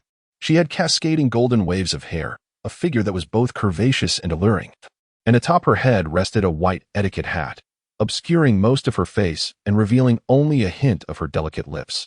It was this subtle beauty that accentuated her noble demeanor. Who is this lady you've brought along? Don't tell me you expect me to assist you with payment for her services, Olivia quipped. Am I that kind of person? He retorted. You're barely in your teens. Why such impure thoughts? I remember my own youth. All right, what brings you here? Yixi beheld the glimmer of a remarkably oversized scythe in Olivia's hand, immediately adjusting his demeanor, sitting upright, and addressing her with utmost seriousness. Miss, I kindly request that you reveal your true countenance. The moment the sunshade was lifted, Olivia's expression transformed into an intricate tapestry of emotions, almost beyond verbal articulation. With her face flushed, she staggered to the window, swung it open with fervor, and, clutching her abdomen, erupted into a thunderous laughter reminiscent of clanging weights. Ha ha ha. What do you think? Isn't my dear Miss Rudin delightful? Ha ha. Just a moment. Let me relish this laughter. After approximately a quarter of an hour, Olivia regained her composure, seated herself solemnly on the bed, casting furtive glances at Rue, her cheeks occasionally puffing as she stifled giggles. Ben assured me she would not laugh at me. Indeed. I mentioned she has undergone professional training and will absolutely refrain from laughter, unless she cannot help it, Yixi replied with a serious expression.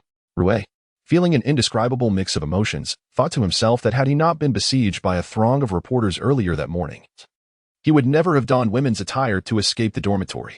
However, he vowed never to repeat such an act in the future. Title: Shocking Revelations. Rue looks quite beautiful in women's attire. TSK, unless you intend to host a symposium at the Wolf Blood Academy at dawn. Would you truly venture out dressed so flamboyantly? While it is not entirely out of the question, holding a press conference first thing in the morning lacks a sense of decorum and appears less prestigious, especially without prior arrangements, which diminishes our stature. Yixi pondered while stroking his chin, contemplating how regrettable it was that someone as handsome as Reed was not a star in another realm. The thought of establishing an entertainment industry in that world, with himself as its founder, filled him with excitement. That's not what I meant, Reed stammered, momentarily at a loss for words. After all, it was not long ago that Yixi had mentioned an urgent matter requiring discussion with Olivia. Yet, upon arriving at the hotel, he could not help but bring up topics such as appearances and cross-dressing. Olivia, the truth is, I came to see you for a reason. But I must ask both of you to promise me beforehand that you absolutely will not hit me. Yixi suddenly spoke with a serious expression, leaving Olivia momentarily taken aback. She had witnessed firsthand the noble qualities of this individual. Although the smirk adorning his face resembled that of a cunning rogue lurking behind a bar, she believed his inner self to be virtuous. However, as she cast her gaze upon the exquisitely beautiful figure of Reed in women's attire, a flicker of confusion crossed her mind. Could a truly noble person adorn a friend in such a manner? What do you think? Olivia turned to Reed and inquired. It depends on the situation, Reed replied, glancing at his own attire, pondering that perhaps nothing could be more unbearable than wearing women's clothing. Yixi smiled slyly as he handed the newspaper to the two of them. Moments later, a sharp surge of energy sliced through the door, sending splinters flying. A disheveled figure tumbled out of the room, heedless of appearances, scrambling away while clutching their head and shouting, "You promised not to hit me in the face. Ben, you wretched soul. If I don't make you cry for your mother today, I'll write my name backward." The furious roar of Olivia echoed from within. Subsequently, under the violent coercion of Olivia and Reed, Yixi had no choice but to sign a compensation agreement, relinquishing a substantial sum of gold coins as promotional expenses, along with compensations for their emotional distress and the protection of their portrait rights. Thus, Olivia, for the sake of 180 barrels of popcorn, reluctantly agreed to temporarily forgive Yixi. Just think about it. If we succeed, I could buy a factory dedicated to producing popcorn, and you could feast on it every day. Moreover, we have many other sweets available. After promising to contribute gold coins, Yixi did not forget to sweeten the deal with treats to placate the ferocious red-haired lady. Is this true? Olivia inquired, gripping her massive black scythe, her gaze piercing like that of the Grim Reaper. Quite true, Yixi wiped the cold sweat from his forehead. That would be utterly shameful. You shameless human. With a swift motion, Olivia flung her hand, sending a thick stack of newspapers swirling in the air, each cover adorned with various oversized photographs, accompanied by sensational headlines as requested by Yixi. Shocking. It turns out Reed and Mario are lovers. Why the swords drawn? Discover the untold story with Mario. The truth of the matter is astonishing. Did a third-party female intrude on this love? From love to betrayal? Witness Reed as Prince of Revenge. You would never guess. Mario's infidelity, the true identity of the mysterious red-haired woman revealed. The Wolf Blood Academy's newspaper office was not lacking in content, given the presence of a martial arts academy. However, such sensational news was rare. Typically, they reported on mercenaries from Wolf Blood Academy achieving certain feats or the dry news of prodigious students breaking through to silver or gold ranks at a young age. Thus, when Yixi encountered the mustachioed newspaper editor, who had a distinctly shifty appearance, the two hit it off instantly, nearly swearing blood brotherhood on the spot. To achieve the desired effect, Yixi decided to personally pen the articles, crafting titles that were both sensational and stirring, leaving the mustachioed editor, John, in a state of astonishment. Is news really written like this? In response, Yixi merely offered a cold smile, saying, "My skills in this regard are still quite rudimentary. Where I come from, those with profound expertise are affectionately referred to as headline masters. As for the content of the news, its true essence has become irretrievable. for many individuals merely skim the headlines. By the third day, as Yixi traversed the streets, the chatter of neighbors regarding the prices of potatoes at the market had vanished, replaced instead by the hauntingly beautiful tale of love. In an instant, Reed was portrayed as a formidable villain, usurping the role of a sorcerer's illegitimate son, not only claiming the affections of common women, but also of men. Meanwhile, Olivia and Mario were depicted as genuinely in love, bravely resisting fate and engaging in a poignant struggle. At that moment, even the initially indifferent farmer could not restrain himself, joining the throngs to place their bets in support of Mario, the hero daring to confront the sorcerer's progeny, a true embodiment of masculinity. On the seventh day, the arena was set in the athletic field of the Wolf Blood Academy, resembling a football pitch, and the dueling ground, capable of accommodating 5,000 spectators, was completely filled, with tickets proving to be a rare commodity. Were 2 silver coins too modest a price for admission? Certainly not, as any surplus would merely be wagered. The shrewd merchant John stroked his little mustache, contemplating Yixi's words, and found them quite reasonable, nodding in agreement. Why do you assert that Reed is destined to triumph? What if he loses? I have wagered my entire capital. Fear not. Should he falter, I would only lose more. Yixi cast him a sidelong glance, silently pondering that if losses were to occur, they could discuss it later. Upon observing the serene expression on Yixi's face, John found his own heart steadied as well. After all, in his view, Yixi's prowess in crafting newspaper headlines was nothing short of revolutionary. A person capable of conceiving such titles must surely possess profound insight. Yixi glanced at the sky, adjusted his collar, and made his way to the center of the arena.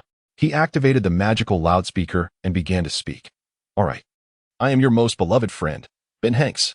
I believe everyone has been eagerly anticipating today's duel. He continued, now, let us welcome the combatants to the arena. First, we have the golden-haired prince, Reed Caesar.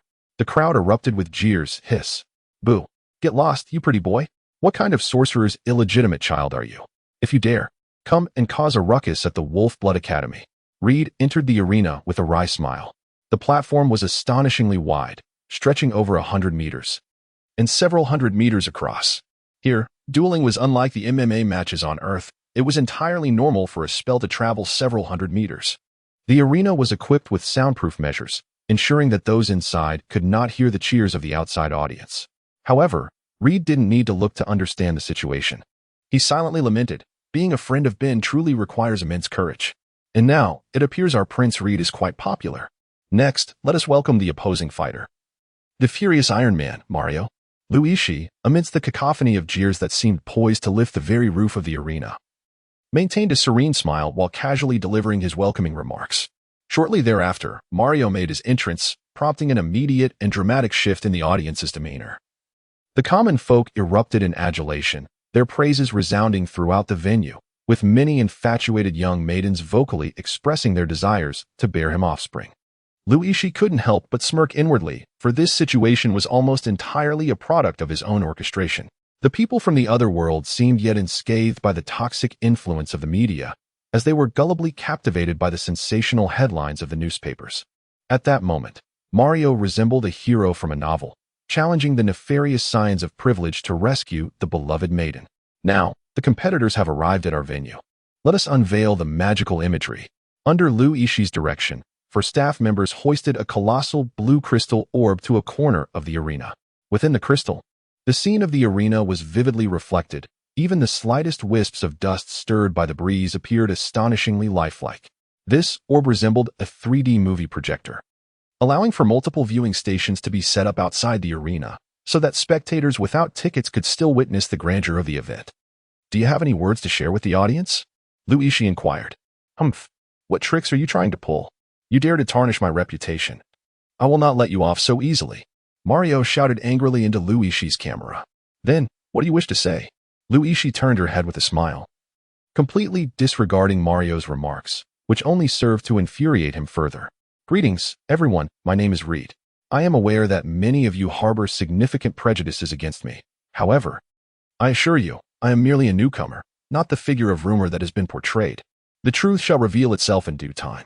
My eloquent speech and graceful demeanor starkly contrast with Mario's brutish manners and muscular physique. Furthermore, my concluding statement left the fervent audience momentarily bewildered, as if there were hidden truths to uncover.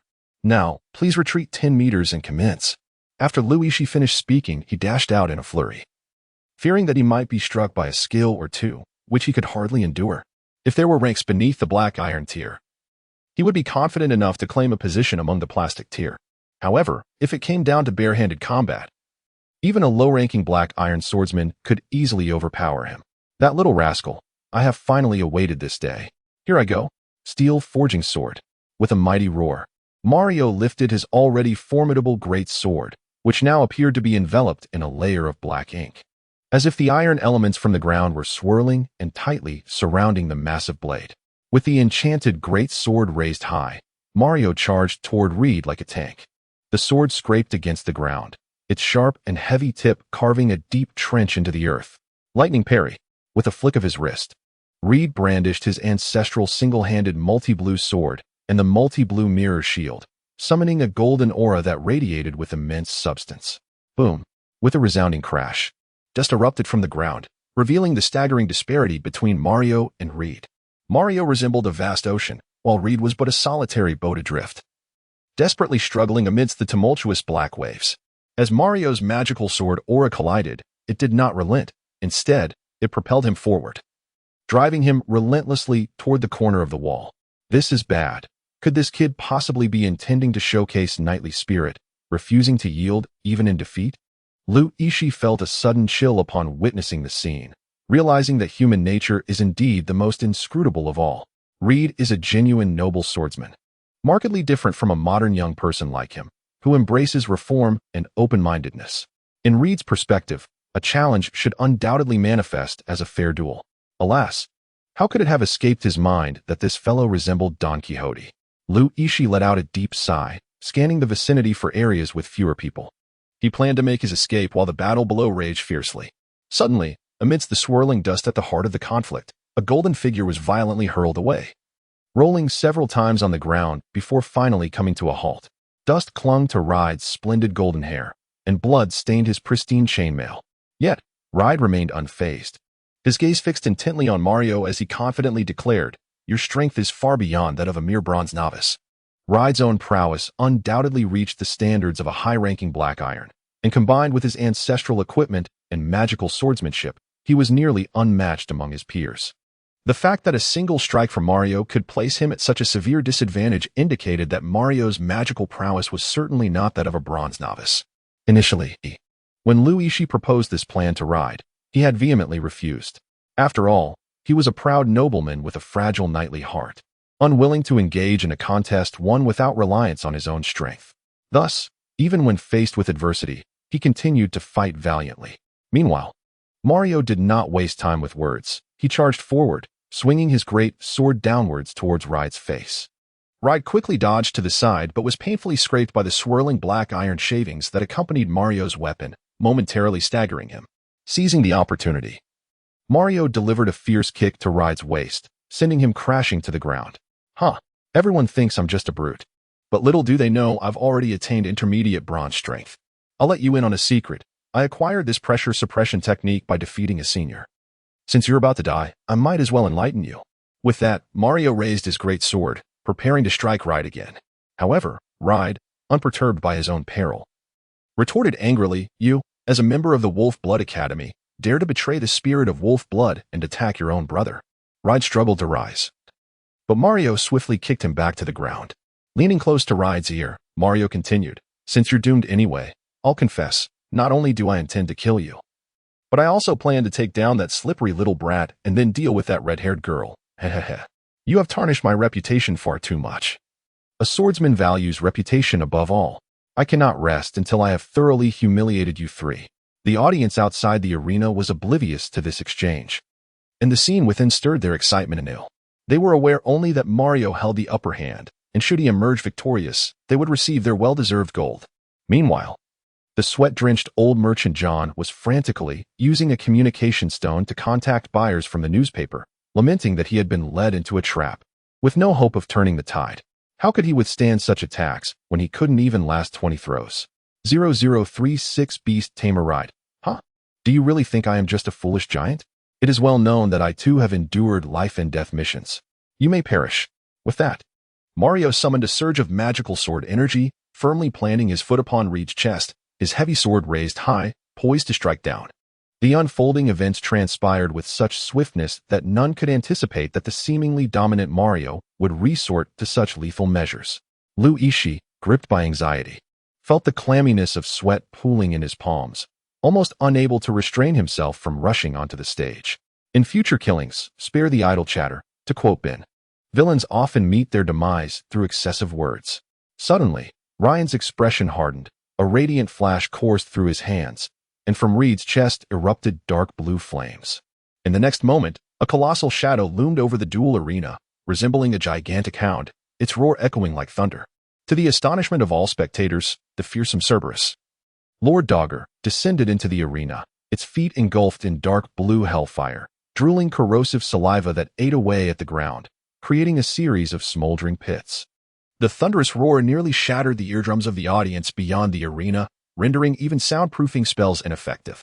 Almost simultaneously, the four mentors seated in the audience rose, gravely observing the three-headed hellhound, prepared to intervene at any moment. Hold on, the illustrious mentors of Wolfblood Academy. Do you intend to interfere with the most sacred duel on the continent of Atla? Yixi foresaw this scenario and hastily called out through the loudspeaker. Youngster, you are unaware of the peril posed by this Cerberus. It is likely to possess golden-level strength. Even our mentors would require considerable effort to subdue it. A burly dwarf mentor, his muscles glistening like bronze, stepped forward, stroking his bushy beard and glaring at Yixi. Then allow me to inquire. When a beast master confronts their opponent, are they permitted to summon their magical pet? Yixi asked loudly. Certainly. This Cerberus is my master's magical companion. The declaration stunned the audience, akin to claiming that the Wolfblood Academy's headmaster had been caught spying on a widow's bath. Is your hellhound a poodle or a husky? While there have been historical precedents of dark creatures fighting alongside humans, such tales are ancient, reminiscent of legends like King Caesar's dragon speak sword treasure. A mentor clad in red battle armor, his face adorned with stubble, narrowed his eyes and approached Yixi, inquiring, what proof do you possess for such a claim? My young master can indeed control this magical pet. Have it perform a role on command like a household dog. And I shall believe you. Ahaha. You command, and I shall comply. Dogger, did you hear that? Hurry and showcase your skills. Yixi spoke, hastening to Dash's side, whispering as he tugged at its dog ears. Dear Dash, would you consider a dragon bone for a behemoth's horn? Roar. There is no way I would roll around like a house pet. Dash protested with a growl. Think about it. If they were to discover that you are actually my magical companion, who barely listens, you'd be deprived of dragon bones and might even be captured by the Academy as a specimen. Each academy that enters would curiously poke at your remains, perhaps even prodding your rear with a stick. Would you enjoy that? Roar. Such indignity. Dash roared loudly in protest before bending its legs and rolling twice on the ground. Afterward, it stood up, tongue lolling and drooling, yet the hellhound's attempt to appear endearing was undeniably terrifying. See? Even I, its servant, can control it, let alone my master. The beast tamer. The scruffy mentor frowned. They would not be mistaken. Ryan was undoubtedly a magical swordsman, incapable of being a genius to this extent. However, given the hellhound's compliance, it was undoubtedly well-trained. Was it this black-haired youth responsible? The scruffy mentor's gaze shifted to Yixi, and in that instant, Yixi felt as though he were a prey being scrutinized by a soaring eagle, desperately attempting to escape, yet unable to elude the piercing gaze. Under pressure, Yixi hastily clarified, seeking to quell the rising panic within. This hellhound was gravely injured. It was a gift from my master's father as a plaything. The scruffy mentor regarded him deeply, shaking his head lightly as he spoke. I do not concern myself with the reasons. Since this hellhound can be controlled by you, and you are its attendant, it signifies its combat capability. The duel shall continue. As previously stated, in the continent of Atra, attendants held a very low status. To others, they were merely possessions of their masters. It was entirely normal for a master to have their attendant fight first during a duel. And there existed a rather fashionable form of dueling among the elite that involved contests between attendants. After all, how formidable could those who served others truly be? To an opponent, they were merely an additional target. Before Reed stood Mario, clad in black metallic armor, who emitted a muffled, cold chuckle from behind his mask. Others may be unaware of the hellhound's true nature, but did he think it was ignorant? Was it not merely a black iron-level hellhound? Even if it added this combat strength, What use was it? Two valiant ants stacked together could hardly challenge a mantis. Your hellhound possesses only black iron-level strength. To me, it is but a single strike. Huh. And a bastard son of a magic master. Does he truly have such a miserly father? Mario set his heavy sword aside and, clutching his abdomen, mocked Reed, declaring that he would pay dearly for his recent words. Ryan, genuinely incensed, had initially intended to engage in a fair duel akin to those of noble knights, thinking that should he lose, he could simply evade his debts with Ben and Olivia. In the earnest heart of Reed, these two were his closest companions. It was one thing for Mario to threaten him, but to also consider harming his dear friends was utterly unacceptable. Meanwhile, the fearsome three-headed hellhound, Dorger, perceived Mario as a sworn enemy. Recalling vividly how valiantly Mario had brandished his heavy sword against him in the Mountain of Beasts, and how inedible the soup he had prepared had been. For a gourmand hound, such an affront was far more grievous than mere betrayal. With a roar, Dorger unleashed a fireball the size of a round table.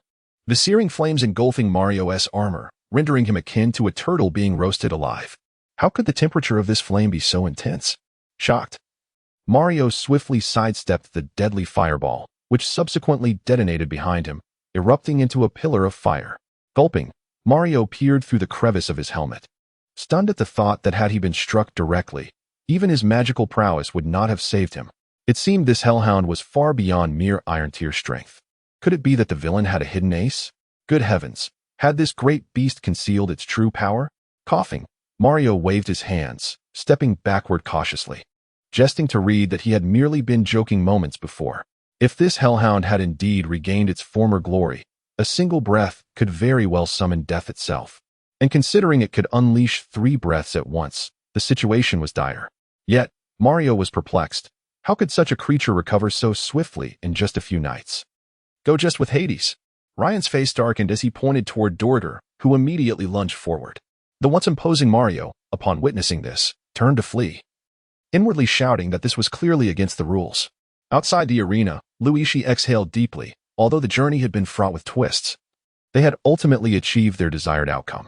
However, something felt amiss. While the hellhound's aura had indeed intensified, it had not reached the golden echelon. Otherwise, he would have been unable to evade its breath.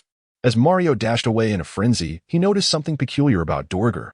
Although the oppressive atmosphere had heightened slightly, its strength still lingered around the bronze tier. Resolutely, Mario halted, raising his heavy sword before him, and in an instant, a shield of black iron shavings formed. Bracing to absorb Dorger's next fiery breath, boom, a plume of azure smoke ascended from the battlefield. As the haze dissipated, Mario was revealed, kneeling on the ground, his body marred by extensive burn wounds. Despite his apparent injuries, he gradually rose to his feet and, tilting his head skyward, let out a boisterous laugh. Ha ha ha. This hellish 3-headed hound possesses strength merely at the mid-bronze level. Is this truly your ultimate reliance? As Yixi sat in the audience, he couldn't help but feel a jolt at Mario's arrogant words. Wasn't this precisely the dramatic revelation employed by villains in fantasy novels? Judging by the unfolding narrative, it seemed Mario had more tricks up his sleeve. Meanwhile, on the sidelines, Reed mustered his resolve, brandishing his slender dual-blade sword with a flourish, declaring, "So what? I can easily kill you." But that might not be the case. Suddenly, Mario took a deep breath, and the dark iron shavings swirling around his great sword were drawn entirely into the steel mask upon his face. Instantly, the muscles beneath his armor bulged even further, the finely forged plate straining to contain his explosive physique.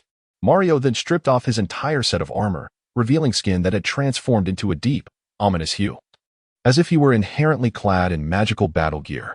At that moment, Mario's face contorted into a grotesque mask, his eyes bloodshot and wild. Strangely, his hair had inexplicably grown to an astonishing length of 1 meter. Good heavens, is this fellow a Super Saiyan? Does he grow stronger with every fight? Yixi gaped in disbelief, his mouth agape as if he could fit an egg inside. This was utterly nonsensical. They were supposed to be the protagonists. So why did this villain possess such an array of hidden abilities?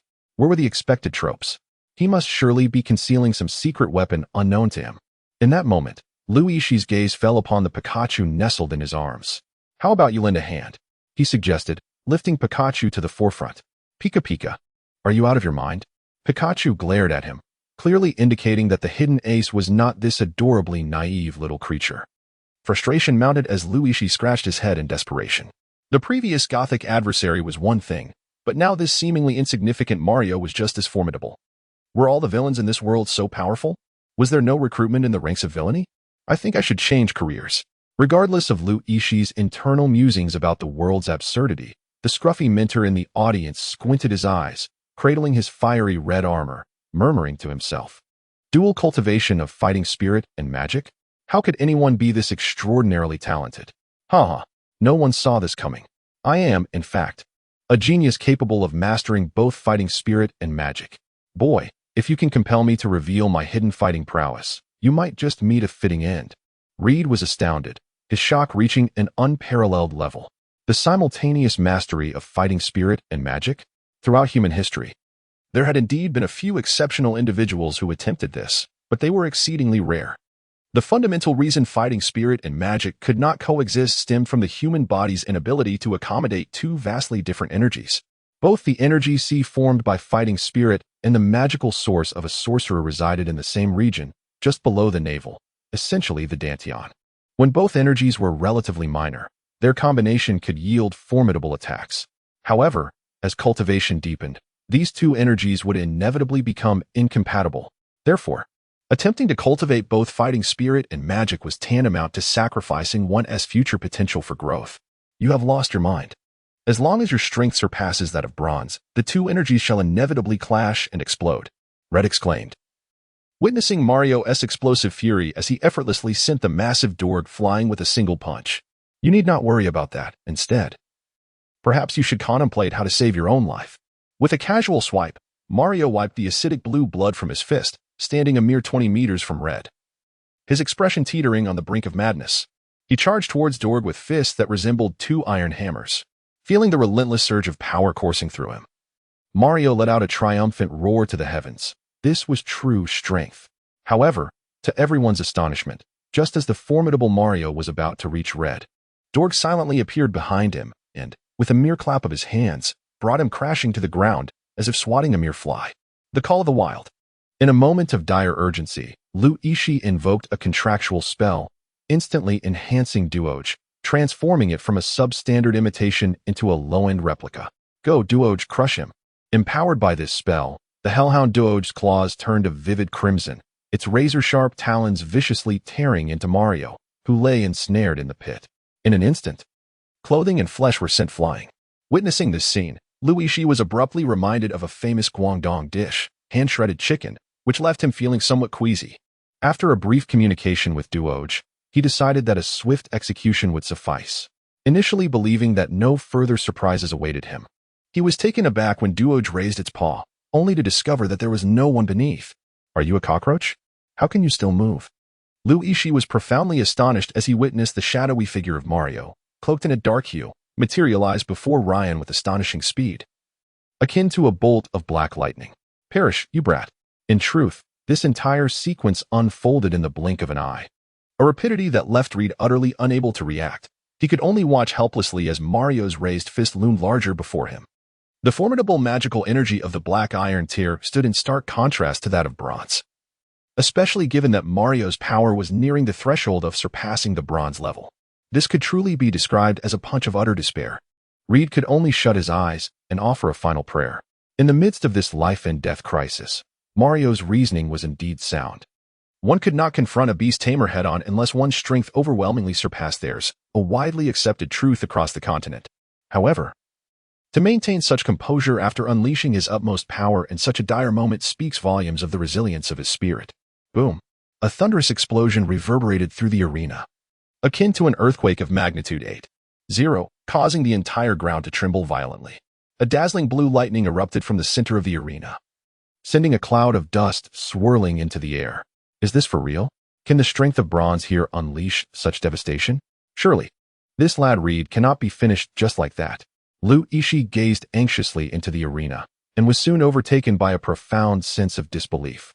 The battlefield of the Wolf Blood Academy appeared as though it had succumbed to an apocalyptic catastrophe.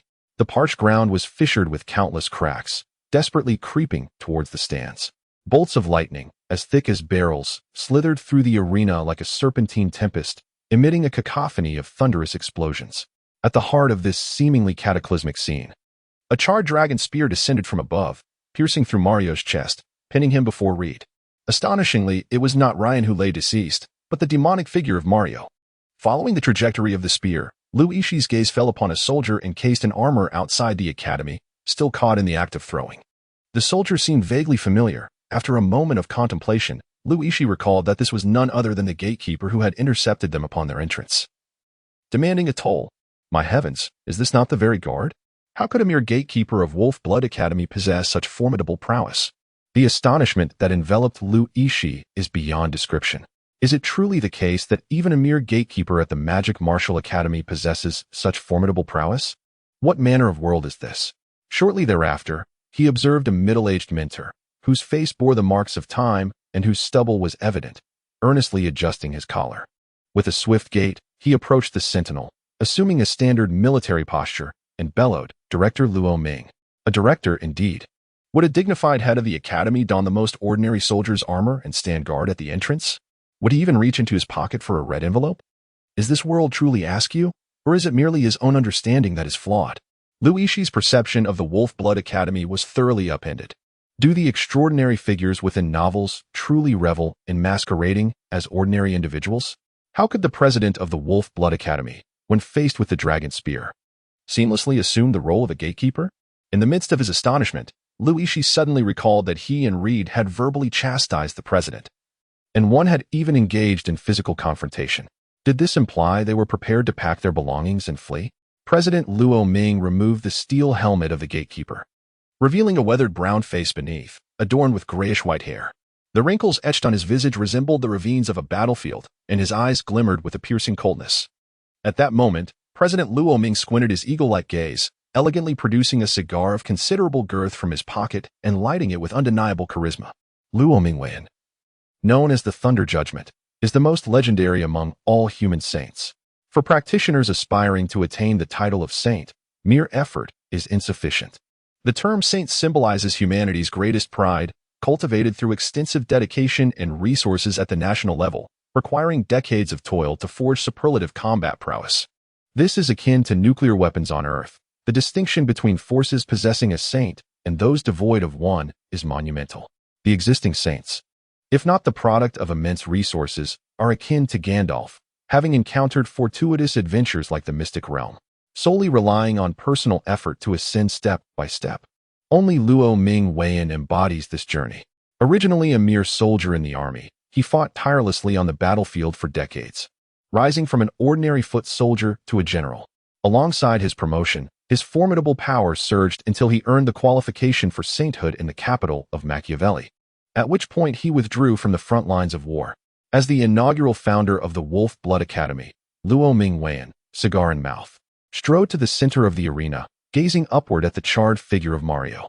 He spat contemptuously. I wondered why there was a foul stench of old rats lately. He is the president? Reed's eyes widened in disbelief, equally astonished. I think we should clean up a bit. Let us hope the president of Tianyu Academy does not have a penchant for cosplay. Yixi briskly approached the dueling arena and quietly addressed Reed, who nodded in agreement, recalling that on the very first day of school, one had insulted the dean while the other had struck him. Shall we make our exit now? Just as Ryan and Yixi were deliberating which door to use, they noticed the scruffy mentor waving them over. With reluctance, they steeled themselves and trudged over with labored steps. Do not be anxious, the scruffy mentor chuckled at the sight of their trembling gait. Reed, why not express your gratitude to the dean for rescuing you? Yixi promptly gave Ryan a light tap on the head, and the latter immediately regained his senses. Just as he was about to offer some flattering words, the dean took a deep puff of his cigar and waved his hand, saying, "All right, let us not rush into flattery. There seems to be an issue with the student competing against Reed." "Oh dear. Oh, esteemed dean, your brilliance is unparalleled. Indeed. Your keen insight is striking. That remarkable strike was nothing short of extraordinary. My admiration for you flows like an unending river." Yixi hurriedly took over the conversation, desperately attempting to flatter, but to no avail. Dean Luo Ming cast a cold glance at Yixi, who could only awkwardly close his mouth. The group hastily approached the charred remains of Mario, and upon looking up, they noticed a dark shadow seemingly pulsating within his chest. Indeed, those timid rats, who dared to scuttle only in the sewers, now had the audacity to invade his territory. Dean Luo muttered a curse before striding past the trio, disappearing into the arena. The mess left by the Dean was now left for Minter Hu to resolve. The Minter declared triumphantly to the audience, "Due to Mario's violation, Ryan is declared the victor." What the hell? Is this a joke? Mario, on the verge of annihilating that pretty boy, realized the extent of the Dean's interference in the most sacred duel. This is outrageous. We are losing everything, and from now on, we shall supply our own fruits and vegetables. We will no longer cultivate for you. The audience, finally reacting, erupted in protest. The wolf blood spirit could accept defeat, but not in such a humiliating manner. What was happening? The Dean directly intervened in the most sacred duel of the Atla continent. Minter Hu sighed, lamenting that had he known this was the outcome, he would have wagered a few hundred more gold coins on Reed's victory. Otherwise, he would be remiss in compensating for his efforts. The voice of the people is often the most susceptible to herd mentality. Once the first protest was voiced, the chorus of curses and discontent spread like wildfire across the parched plains. The audience's fury in the arena ignited the simmering resentment of Wolfblood Town into a blazing inferno. This was the fierce spirit of Wolfblood.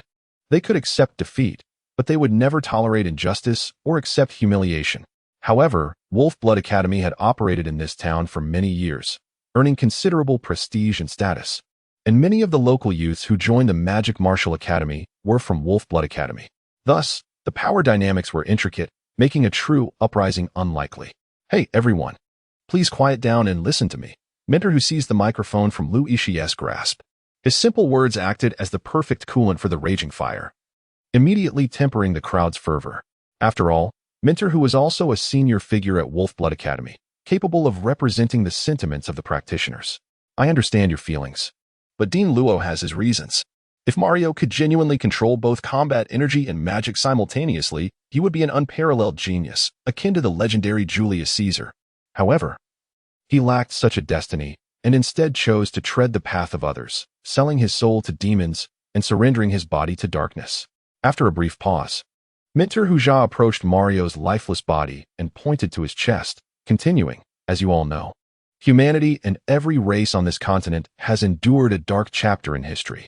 The greatest adversaries of humankind are not the beastly monsters wielding colossal axes, nor the brutal and greedy dragons, but rather those demons, adept at seducing the heart and engulfed in black flames."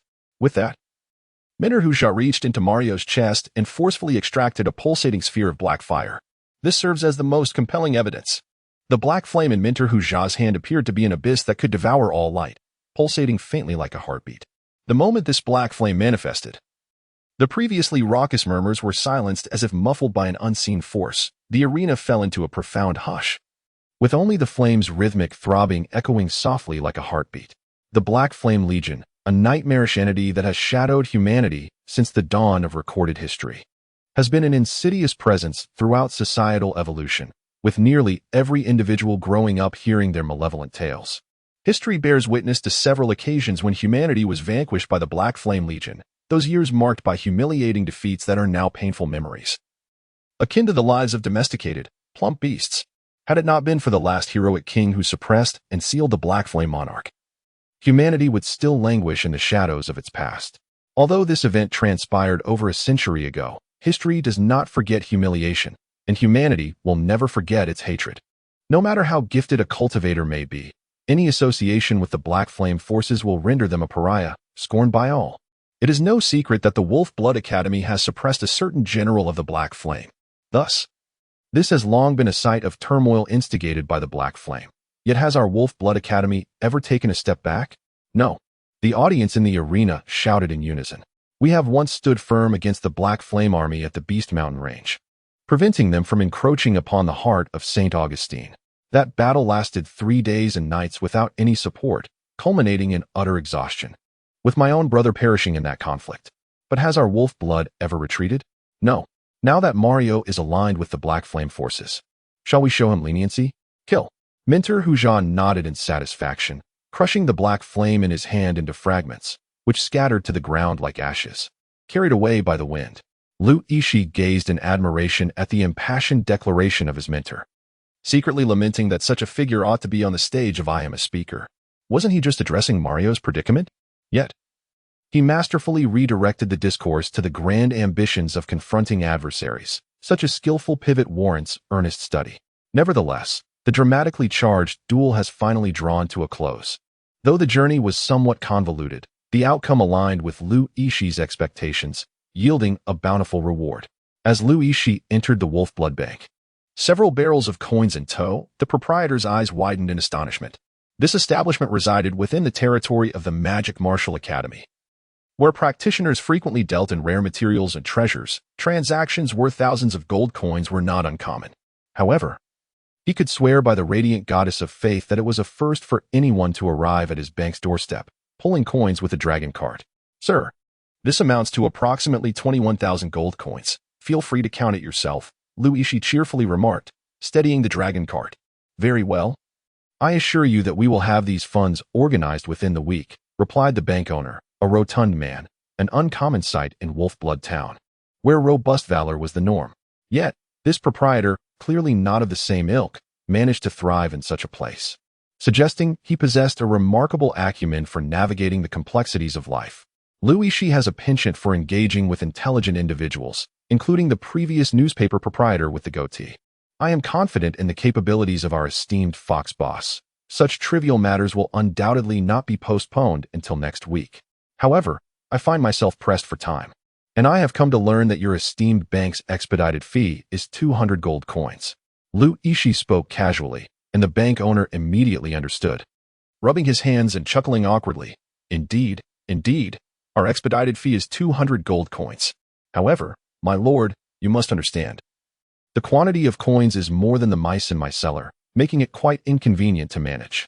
If urgency is truly required, I fear the fee may need to rise to 500 gold coins. That cunning old fox. Lu Yixi inwardly cursed, but still accepted the black crystal card handed to him by the bank manager with a smile. This card bore a minimum value of over 10,000 gold coins.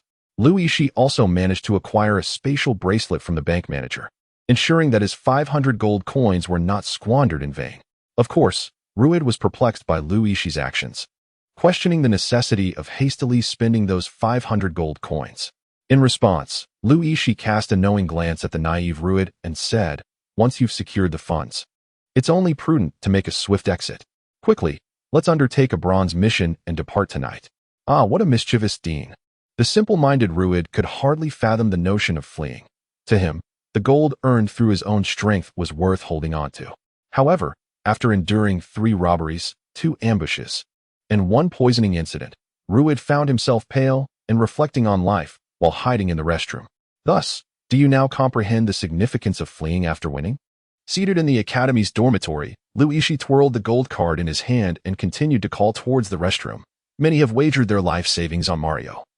Although that fellow is indeed a villain, it is evident that some are quite dissatisfied with this outcome. Only the Minter managed to keep the situation under control at that moment. That night, as Lu Yixi prepared to leave Wolfblood Town with Olivia and Ruid, he discovered that the entire town was encased in a magical barrier, glowing faintly blue like an eggshell, completely sealing off Wolfblood Town from the outside world. Lu Yixi crouched at the edge of the town, surveying the surroundings. He discovered that the guards were exceptionally vigilant tonight, with sentries stationed every 5 steps and watchtowers every 10. The defensive forces of Wolfblood Town resembled an impenetrable fortress. To attempt an escape at this moment would be utterly impossible unless one were to carve a bloody path through the opposition. I knew it. There must be a plan to silence anyone who poses a threat. Indeed, after winning money, one cannot simply escape unscathed. Humph, what a miserly wretch.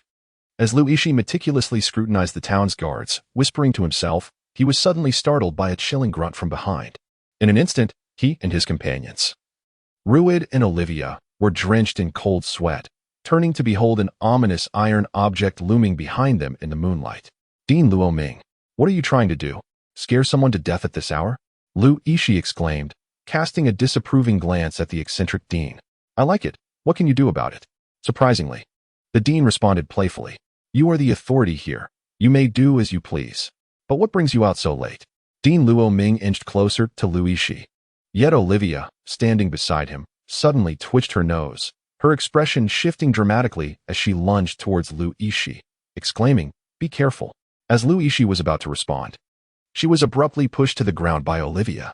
In a whirlwind of motion, Olivia's staff danced through the air, summoning a multitude of fireballs that hovered ominously above.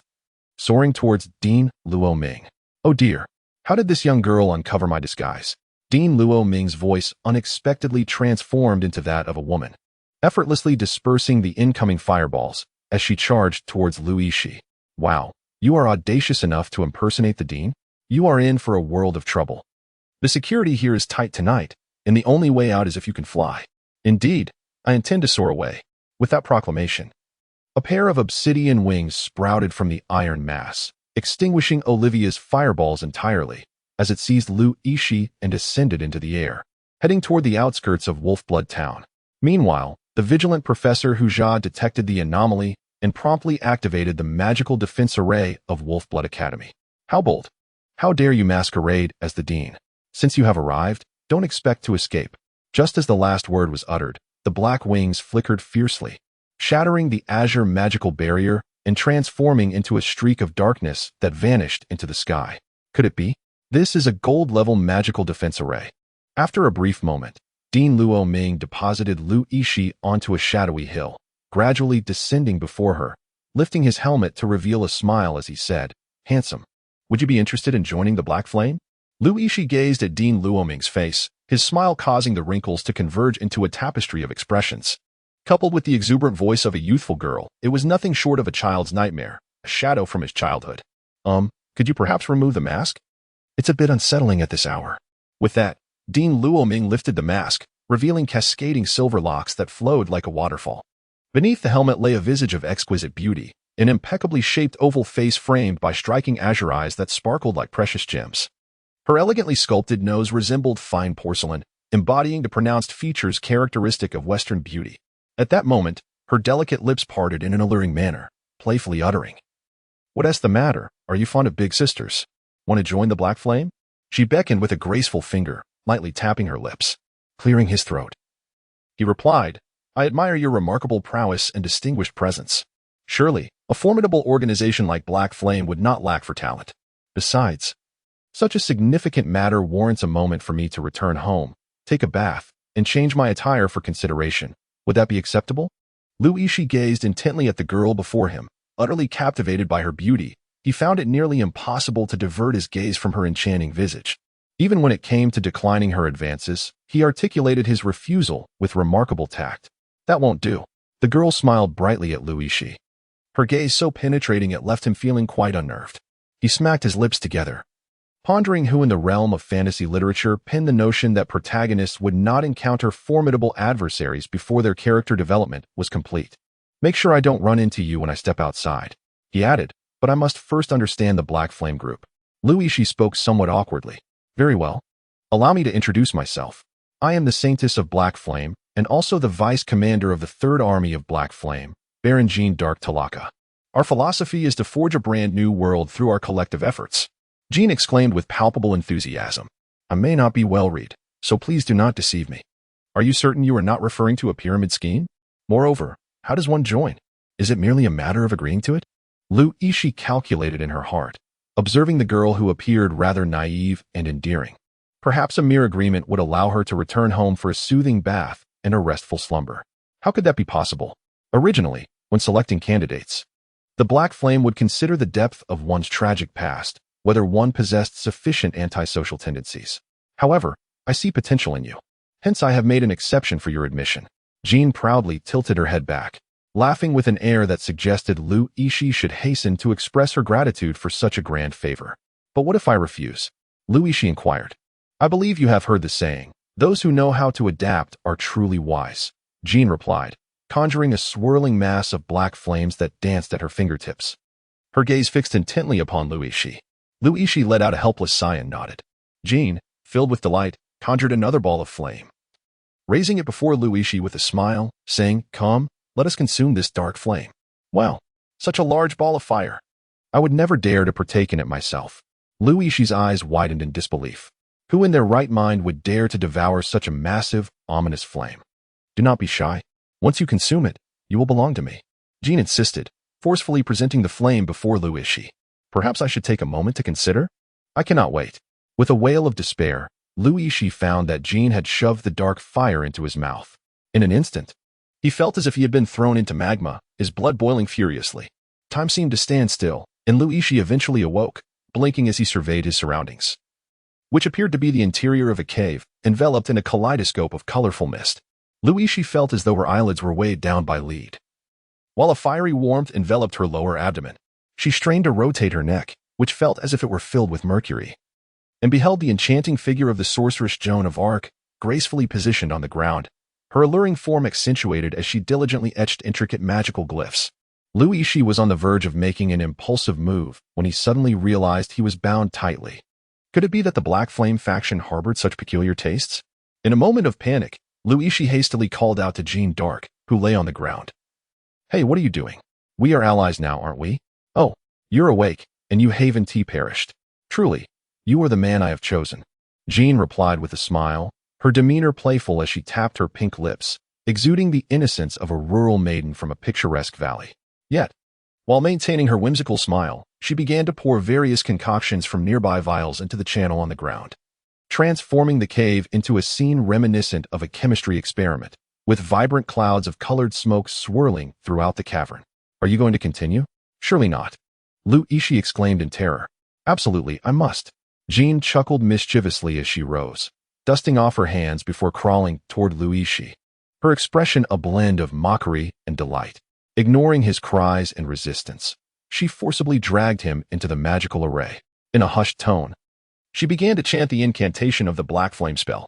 Lu Yixi watched as the array gradually emanated a sinister black light, enveloping him entirely. In an instant, darkness obscured Lu Yixi's vision, and he felt as if the very world were spinning around him. Suddenly, a vast, resplendent starry sky appeared before him, reminiscent of the times in his childhood when he would lie on the grass at the outskirts of the city, gazing up at the infinite sea of stars. Lu Yixi seemed to perceive the origin of the black flames within this sea of stars, witnessing the vast legion of black flames and the Black Flame King surrounded by his formidable army. What a majestic figure it was, akin to the sovereign of this celestial expanse, evoking an irresistible urge to submit to him. The Dark King appeared to sense Lu Yixi's presence, slowly turning his armored head to gaze intently at him. With just a single glance, Lu Yixi felt his spirit teetering on the brink of collapse. No, this cannot be. Just as Lu Yixi was on the verge of entirely surrendering to the nearly indistinct Black Flame King, a thunderous voice erupted in his mind, and in a daze, he saw the Beastmaster's contract interposed between him and the Black Flame King. "My foolish disciple, a deity of such stature could be effortlessly crushed by me. It would be wiser for you to serve me than to bow to him." In an instant, Lu Yixi felt his surroundings transform, and he found himself in the azure starry space of the Beastmaster's contract, seated before none other than his ever-smiling old master, the Glass Master. What a surprise! Who would have thought that this old man possessed such might? "Quickly, impart to me a few techniques. Humph. With my protection over you, no one shall dare to bully you in the future." Just as the remnant of the Spirit Lord finished speaking, his entire form began to fade, becoming translucent at a visible pace. Lu Yixi, filled with trepidation, inquired, "Master, is it all right for you to become transparent?" "Indeed, I shall soon cease to exist." The Spirit Emperor replied with a resigned smile. "What? You just said you would protect me. Perhaps next time, if fate allows." As he spoke, the shadow of the Spirit Lord grew fainter, leading Lu Yixi to tug at his hair in frustration. Although he had not met this old Glass Master often, the fact that he spoke in his native tongue amidst a foreign land made Lu Yixi willing to exert every effort to save him, let alone someone who had shown him kindness. Observing Lu Yixi expression of regret, the remnant of the Spirit Emperor continued, "The divine power remaining here is already scant. Even without this incident, I would dissipate in a few months. You should be more concerned about yourself. Without the sole power of the Beastmaster's contract to sustain you, your time is limited. It is imperative that you hasten to contract a beast." Lu Yixi suddenly felt a jolt of realization. He had almost forgotten that his life was sustained by the divine power of the Spirit Sovereign. According to the old Glass Master, the contract with magical beasts was akin to the source of his life. Should no new magical beasts enter, that source would run dry, and he would truly meet his demise. Indeed, the disciple must diligently cultivate and occasionally capture a few chicks. "Nonsense. Is that our rightful task?" The Spirit Sovereign, with an expression of exasperation, tapped Lu Yixi on the head and continued, "You must hasten to gather the 9 divine beasts, conquer the 8 ferocious ones, flatten the 7 realms of 6 nations, and collect the beauties from the 4 seas. You must remain single-minded, pursuing a life of elegance and indulgence. This is the true business, do you understand?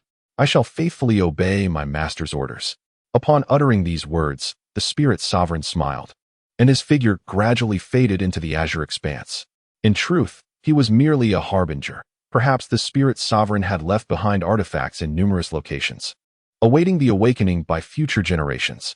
The divine thoughts scattered across other realms served as guides, leading the fortunate youth towards these artifacts. As for the purpose of such actions and how to resurrect himself, these were matters beyond Lu Yixi's contemplation. The disparity in their statuses was like that of a mere creature failing to comprehend a dragon soaring in the skies. At present, Lu Yixi was more concerned about the ominous dark flame that seemed to have appeared within the azure space, encircled by blue light, as if possessing sentience and attempting to breach the defenses of the blue glow. Was this the seed of the black flame? What did my condition signify? To be candid, Lu Yixi did not harbor a strong aversion towards the black flame, for he had not been steeped in such cultural influences since childhood. His greater worry was the potential of choosing the wrong side. According to the script, such organizations were invariably destined for annihilation. As the saying goes, a man fears to enter the wrong profession, a woman fears to marry the wrong man. If he were to align himself with the black flame, he would become a despised outcast, jeopardizing his prospects of marrying a wealthy imperial heiress. Oddly enough, the ritual seemed to be stuck at an unusual juncture. Jean scratched her head, unable to comprehend the situation. The ritual had not commenced, yet it must have begun. But to assert that it was complete? That was uncertain. It felt akin to a loading bar for a game or web page, stuck at an odd point, despite the hardware and internet speed suggesting otherwise. 0042. Jean is a human saint. In truth, it was not only Jean and Lu Yixi who lacked answers. For centuries, those who had entered the black flame ritual either fully integrated or faced death. There was no precedent for a situation stuck halfway. Sighing, she mused, "You are rather innocent in this, for if the organization had not mandated the recruitment of beast controllers, I would hardly bother with a being of such meager power. Yet, you are intriguing. Your black iron strength somehow manages to control the Cerberus. Had it not been for my keen eyes, you might have slipped through the cracks." As she spoke, Jean playfully lifted Lu Yixi's chin, her smile as enchanting as a soul-snaring poppy flower. With a sigh, she lamented the sacrifice of her beauty sleep to draw the magical array. If she did not act swiftly, she would have to withdraw from the territory of the Wolf Blood Academy. After all, once Dean Luo Ming discovered the deception, he would undoubtedly be furious. The title of Thunder Judgment was not to be taken lightly. His wrath would have severe repercussions. The Black Flame Legion sought to recruit beast tamers? For what purpose? The value of beast tamers could only be realized in war. Was Black Flame preparing for battle? In truth, Lu Yixi had long since awakened, and had even taken a moment to surreptitiously observe the enchanting expression of Jean. Yet, before Lu Yixi could ponder further, Jean suddenly raised her head in alarm, her gaze directed toward the entrance of the cave. In an instant, she seized Lu Yixi and transformed into a streak of black light, darting toward the cave's exit. However, before she could take more than a few steps, a pearlescent net of light obstructed her path. This white light was imbued with a sense of sanctity, akin to the wings of a celestial angel that had descended to earth. The divine aura emanating from it rendered Jean nearly immobile. This overwhelming brightness exerted a formidable suppression upon the black flame. It was reminiscent of an invincible vampire of the medieval era, still fearful of the cross that symbolized holiness. Curse be it, her foolish sister had arrived far too quickly. "Dear brother, I assure you, I am not betraying you. When calamity looms, each must fend for themselves." After uttering these words, Jean's silver hair danced without wind, and with a flick of her wrist, she unleashed a barrage of over 100 purple magical spears, piercing through the cave. Just before the luminous net could fully constrict, she escaped from the cave, vanishing into the horizon. Lu Yixi was momentarily taken aback, questioning whether he had been betrayed by his comrades. "Wait a moment, I have come to a clear realization. If we are to join the Black Flame forces, please take me along." Although the current situation remains unclear, it is evident that a being far more formidable than Jean, who was just forced back, must be approaching. Lu Yixi yearned to escape, yet found himself firmly bound by iron chains. In a state of panic, beads of sweat formed on his forehead. "While I can accept that everyone looks out for themselves in dire situations, could you at least loosen my bonds before you collapse the cave?" Lu Yixi is not a mighty figure capable of resisting colossal boulders. Even a loose stone could easily bring him to ruin. Hastily, he patted himself down and was taken aback to discover a plush toy shaped like a husky. How delightful. At last, I remember my esteemed Lord Dage. How cramped it is. In a moment of desperation, Lu Yixi realized that she still had Duoj with her and quickly summoned it. The colossal creature squeezed into the narrow cave, causing the rocks to loosen at an accelerated pace. Come, come, save me, she cried. Roar. Duoj responded affirmatively, lowering its head to snap the iron chains binding Lu Yixi with a few swift bites, shielding her robustly from the falling debris. Just as the ancient tale of Qinxiang splitting the mountain to rescue his mother, here was Duoj gnawing the chains to liberate its master. Well done. I shall reward you with more dog food later, Lu Yixi remarked, shaking the remnants of the chains from her body. Roar. I want the bones of a Mongolian beast. And this stone massage feels amazing, Duoj exclaimed. The cave's collapse persisted for a full quarter of an hour, and when Lu Yixi finally crawled out from beneath Duoj, she discovered that the small hill from the previous night had transformed into a cavern. Standing at the entrance was none other than the foolish Jean. Hey, have you lost your mind? You can escape on your own, but can you at least help me get untied first? Lu Yixi, visibly irritated, approached Jean, who turned her head to regard him with an expression as cold as frost. It was then that Lu Yixi noticed, to his astonishment, that this oblivious young lady had changed her attire entirely. She donned a pristine white robe, adorned with gilded edges, exuding an air of nobility and divine silkiness that accentuated her regal and sacred demeanor. Crowning her head was a pure white metal tiara, intricately inscribed with magical runes, which, combined with her flowing silver locks, made her appear as a celestial goddess bathed in the first light of dawn. In her grasp was a staff, equal in length to her stature, also white, its pinnacle embellished with a distinctive golden ornament representing the supreme ecclesiastical authority of the empire. To put it succinctly, her ensemble resembled a resplendent white lotus blooming under the sun. What are you staring at? I'm talking about you. Don't think that just because you've bathed and changed your clothes, I wouldn't recognize you. Lu Yixi was filled with rage. Indifferent to the fact that Jean's strength surpassed his own by an unknown measure, Jean turned her head coldly, casting a glance in his direction, her eyes devoid of warmth. Lu Yixi recognized that gaze all too well. It was the look directed at a creature on the brink of death, imbued with both pity and disdain. Among his veterinary classmates, many displayed such expressions during dissections. It was this very look that allowed Lu Yixi to instantly discern that she was not the same person as Joan from the previous night. At that moment, a clattering noise erupted behind him. Turning around, he saw Dean Luoming, clad in a suit of armor, entering his line of sight. Lu Yixi hurried over, tears streaming down his face as he exclaimed, Dean, it is this witch who captured me and forced me to endure flames. You must seek justice for me. Do not speak recklessly. This is the Holy Light Saint, the divine maiden of the imperial capital, Lady Ratantoroka. The Holy Saint? Lu Yixi is no longer the naive individual he once was. The saint is a being of formidable strength, surpassing even Gandalf.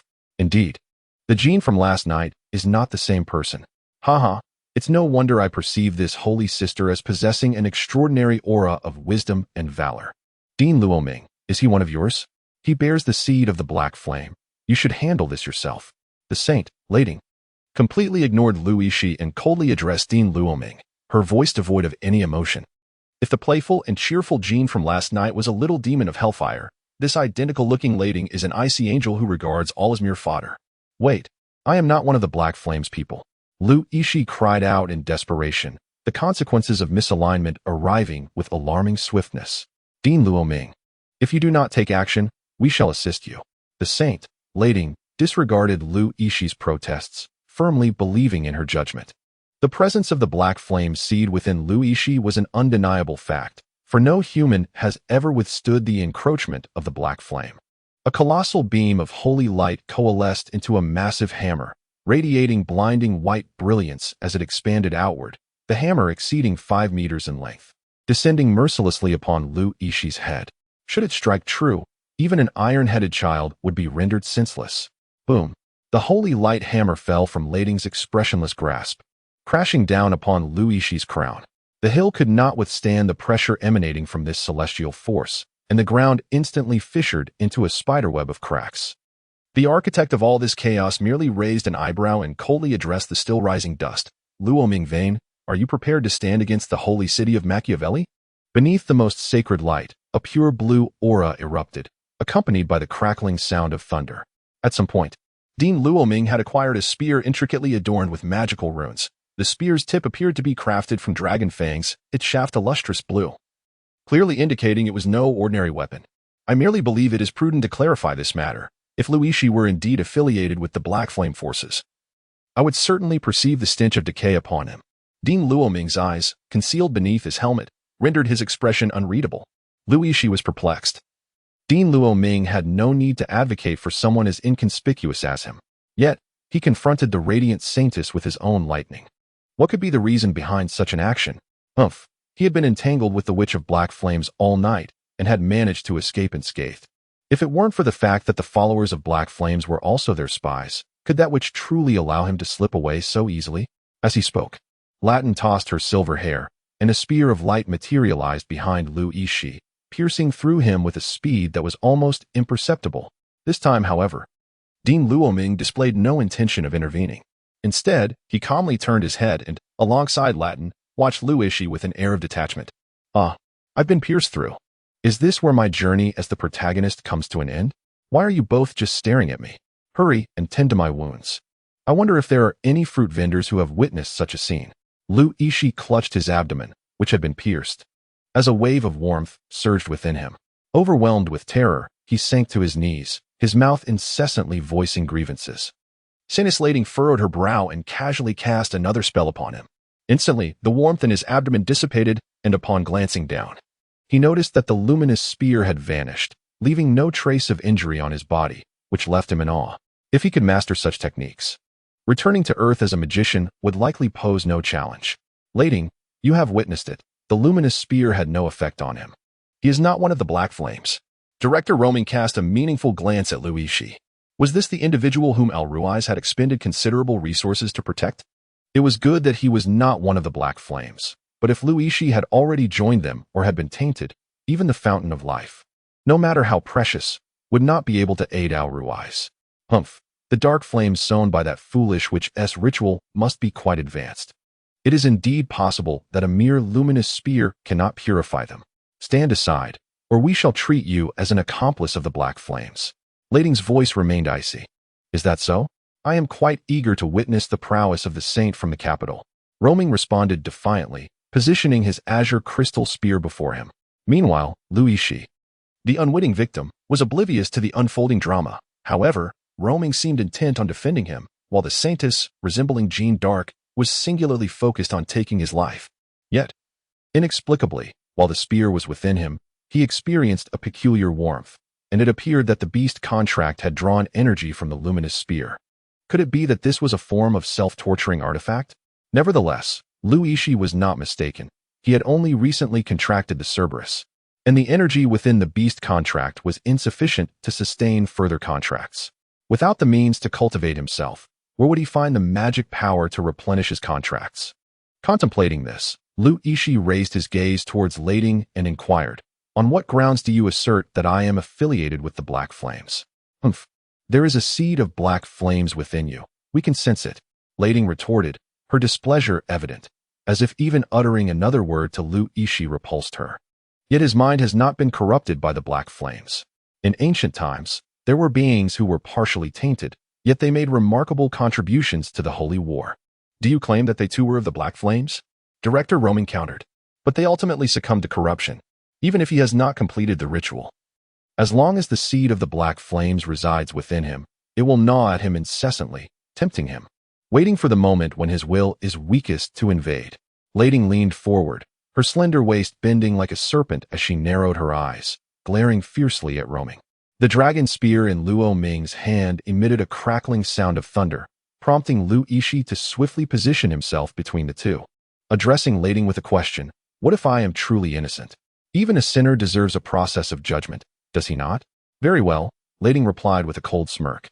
According to the Codex of Light, should someone be suspected of being a spy for the Black Flame forces, they shall endure the divine judgment to prove their innocence. A chill ran down Yixi's spine at this revelation. Could it be that this divine judgment was a sentence of certain death? How else could that enchantress wear such a sinister smile? What exactly was this divine judgment? He discreetly leaned toward Dean Luo Ming and inquired. It is akin to the luminous spear that pierced you earlier, and one would have to endure a staggering 99 of them. Although the magic of these spears is uniquely concentrated and specifically effective against the black flame forces, the sheer quantity can overwhelm even the strongest of individuals. Dean Luo Ming elucidated. Lu Yixi nodded in understanding. It was akin to how an elephant might not fear an ant's bite. Yet if the swarm of ants reached a critical mass, even the mightiest creature would succumb, while a single luminous spear poses little threat. A multitude could indeed inflict devastating harm. Lu Yixi carefully sensed the magical energy from the light spear that had pierced his body moments ago. To his astonishment, it seemed to pose no threat to him. In fact, it could be said that not only was it harmless, but it was also quite beneficial to his beast contract. After all, the beast contract had just subdued the embers of the dark flame, and the energy it had lost could be perfectly replenished by this light spear, which posed minimal danger to the human body. With this in mind, Lu Yixi resolved to take a chance. I accept the judgment, but as a student of Tianyu Academy, I demand that the trial be conducted in an open, fair, and just manner as a student of the Mage Martial Academy. Lu Yixi proudly raised his head and spoke, causing a subtle shift in Lading's expression, who then coldly replied, "Very well, we accept this condition. 0044, fire at me." "I agree." A smirk crept onto Lading's lips as she indifferently stated, "Could we perhaps negotiate? 99 light spears seem excessive. What about 9 instead?" Lu Yixi chuckled sheepishly. "This is stipulated by the Code of Light. Not a word can be altered." Lading coldly responded to Lu Yixi, who sought to plead, her gaze akin to that of someone observing a pitiful insect. Although a single spear of the judgment of light would not be lethal to a human, the ability of light elements to infiltrate the body and assimilate cells should not be underestimated. Should this accumulation reach a critical threshold, it could devastate like an ant swarm eroding a riverbank, bringing one to the brink of death. In Lading's unfeeling eyes, Lu Yixi's actions were indistinguishable from self-destruction. She could easily discern the meager magical prowess of Lu Yixi, which was merely at the lowest tier of black iron. Such a being was to her as insignificant as a fragile bread beetle in the kitchen. "Since you have spoken, 3 days hence, a trial will be held in the academy courtyard." Dean Luo Ming, observing Lu Yixi's own proposal, could only shake his head and sigh, realizing this foolish child was unaware of the grim reality of being pierced by 99 light spears. Subsequently, Lading forcefully struck her pristine staff against the ground, causing a radiant circle of pure white light to swiftly expand outward from her, vanishing from Lu Yixi's view in an instant. Almost simultaneously, Lading extended her milk-like smooth arm, delicately tracing a finger across Lu Yixi's forehead. The entire action was slow and graceful, reminiscent of the most exquisite dance at a high society gala. Yet Lu Yixi could only watch helplessly as her finger glided across his forehead, rendered immobile as if time itself had come to a standstill. "What have you done?" Lu Yixi exclaimed in panic, retreating 2 steps. Lading appeared far less accommodating than the Jean from the previous night. If she were to cast a curse upon him, it would spell considerable trouble. "O humble sinner, you cannot escape the judgment of light. I advise you not to entertain thoughts of fleeing. If you dare to step beyond the circle I have just created within these 3 days, I shall appear before you and end you instantly." "Humph. Enjoy your leisurely days ahead," Lading declared as she effortlessly summoned a teleportation array, stepping lightly into it and vanishing from Lu Yixi's sight. Lu Yixi comprehended the implication of her words. The mark Lading left behind confined him to the very circle of light she had cast, much like a domesticated fowl. Damn it, that wretched white lotus. After watching Latin walk away, Lu Yixi couldn't help but slam his fist against the tree, exclaiming in frustration. He loathed himself for not being one of those protagonists from extraordinary martial arts novels. The pace of the unfolding plot was troubling. Why was he, at such a low level, confronted by a fully fledged player? Moreover, even formidable antagonists were emerging. This was utterly illogical. "Do not be too disheartened," Luo Ming said kindly, patting Lu Yixi's shoulder in a gesture of comfort. "Thank you, but Dean, why do you treat Mario with the severity of a biting winter wind, giving him no chance for defense before striking him down, while your demeanor towards me is so amiable? Is it possible I possess some sort of innate aura?" Lu Yixi inquired, gazing at Dean Luo Ming's weathered face, which reminded him of Mario's unfortunate fate. "It is the art of prophecy." Gandalf has tapped into the ancient prophecies and discovered through the celestial stars that you do not belong to the faction of the Black Flame. By fortunate coincidence, I am a longtime friend of Gandalf, and thus I trust his words implicitly. As Dean Luo Ming spoke, his gaze drifted into the distance, reminiscent of the passionate days of war gone by. Yet, his hand unconsciously reached for his metallic pocket, where lay quietly a letter pinned by Al Ruiz, explicitly stating that no matter the cost, Lu Yixi's well-being must be safeguarded. Thus, it was not merely the so-called prophecy that motivated Luo Ming, like Gandalf. He felt the relentless passage of time threatening his existence. Even as a legendary hero, he could not resist the allure of the Fountain of Life, willing to confront another saint if necessary. Lu Yixi was blissfully unaware of the considerable price his benefactor in this otherworldly realm had paid on his behalf. With the impending judgment merely 3 days away, he returned to his dormitory, carefree and absorbed in the exploration of a new popcorn machine alongside Olivia, never once mentioning the impending trial to either of them. Thus, on the day of judgment, Lu Yixi approached the makeshift arena of the Light Tribunal at Wolf Blood Academy with an air of levity, a far cry from the solemnity that surrounded such events. Unlike in the capital of Machiavelli, where the worship of the goddess of light was fervent, the Academy had constructed this temporary venue in haste. On this day, Ladin stood resplendent in his holy attire upon the elevated platform, coldly surveying Lu Yixi below, who was being restrained by several burly men, as though he were merely an ant on the verge of demise. With an authoritative voice, Ladin spoke slowly, "O humble sinner, your lack of attempts to flee has somewhat altered our perception of you. Following your judgment, we shall bestow upon you the sacred rite, allowing your soul to return to the embrace of the goddess of light." The students gathered below stirred at these words, as they had come without knowledge of who would face the tribunal. Today, they learned that the subject of this judgment was none other than the wealthy individual who had recently amassed considerable gold. Surely, his fortune had drawn the ire of the Light Tribunal. How had a benefactor become a sinner? Such perplexity filled the air. Olivia, holding a bucket of popcorn, expressed her confusion. Lu Yixi had merely hinted to her and Reed that an entertaining spectacle awaited them. Utterly unaware that the star of the show was none other than Lu Yixi himself. "I have no idea. It seems quite serious," Reed remarked, worry etching his features. Serious indeed. Nearly the entire faculty and student body are present. How could it not be serious? "I am innocent," Lu Yixi weakly protested in his defense. "Humph. The seed of black flame has been sown within you. This is an undeniable fact," Ladin retorted. "According to the Code of Light, we hold the authority to enact the punishment of the Light Tribunal upon you." Clearly, Ladin had no intention of engaging in discourse with Lu Yixi, opting instead to invoke the law directly for swift judgment. Very well, let it come. Lu Yixi's unexpected resolve was reminiscent of an innocent lamb striving to prove its innocence.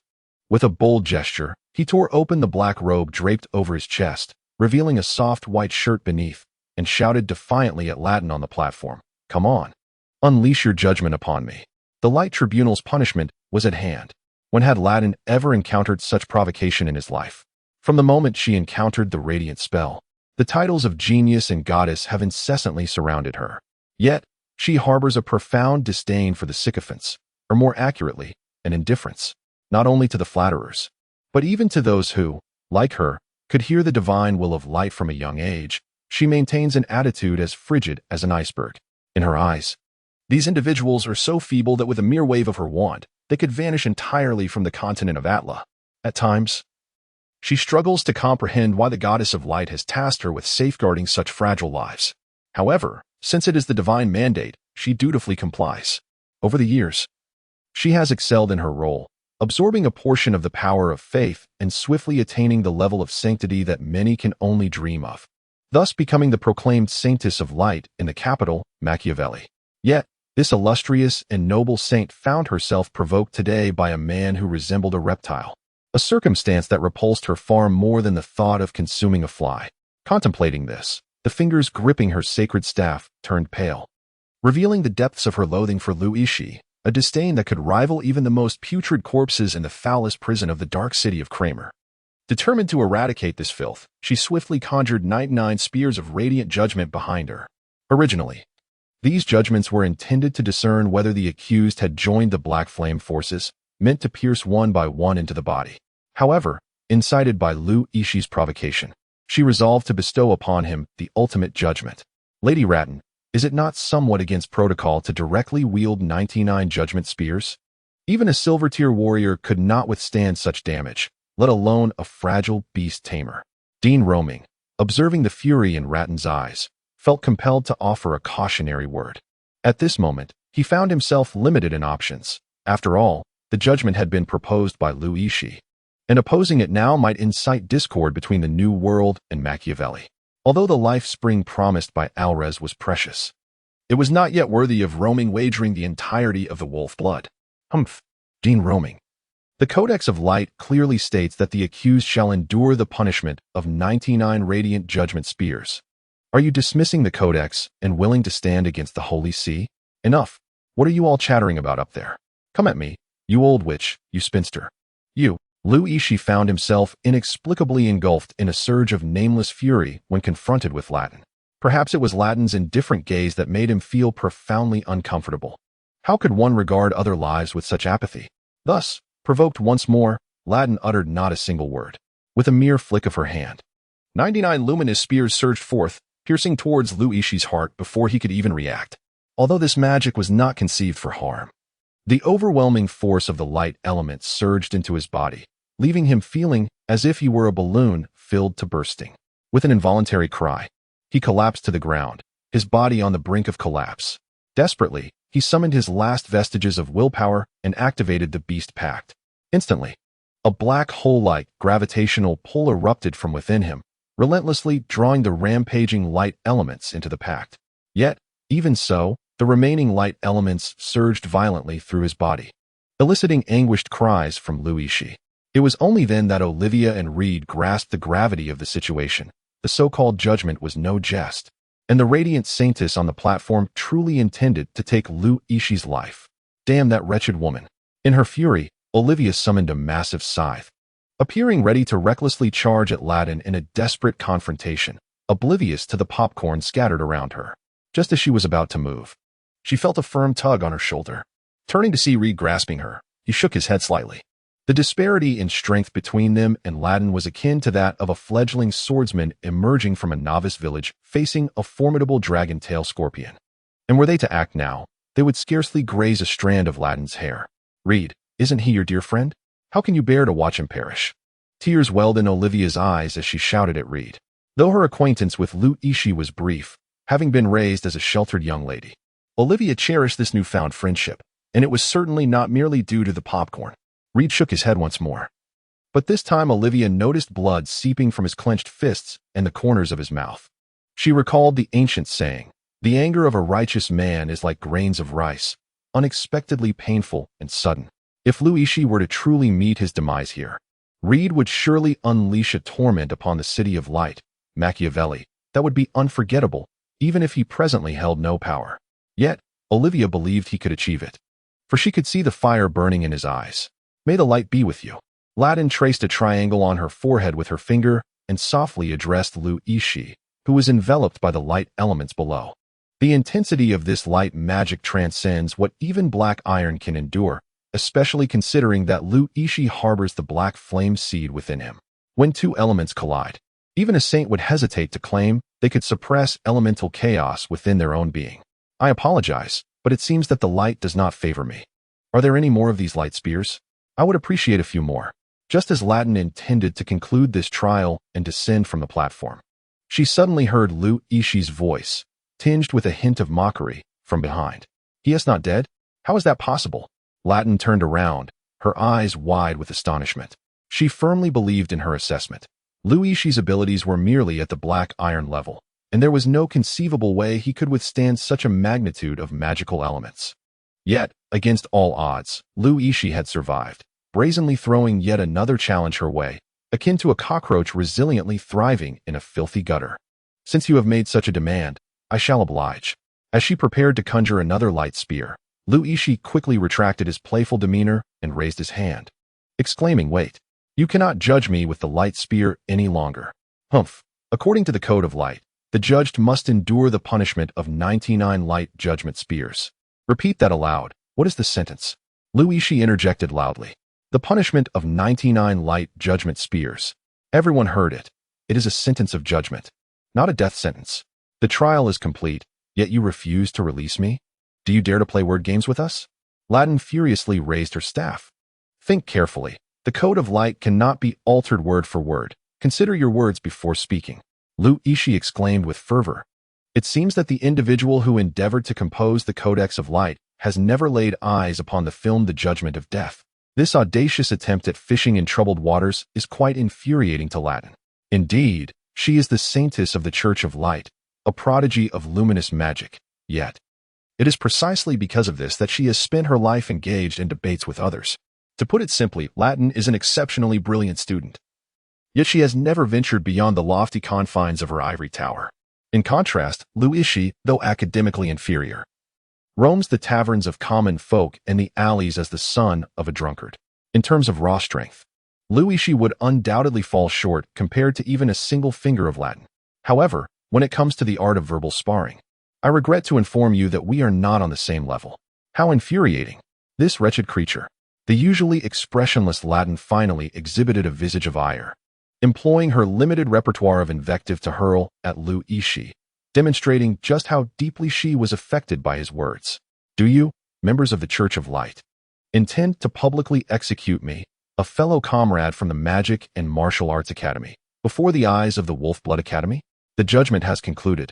Yet you persist in your relentless pursuit. I find myself genuinely questioning your motives.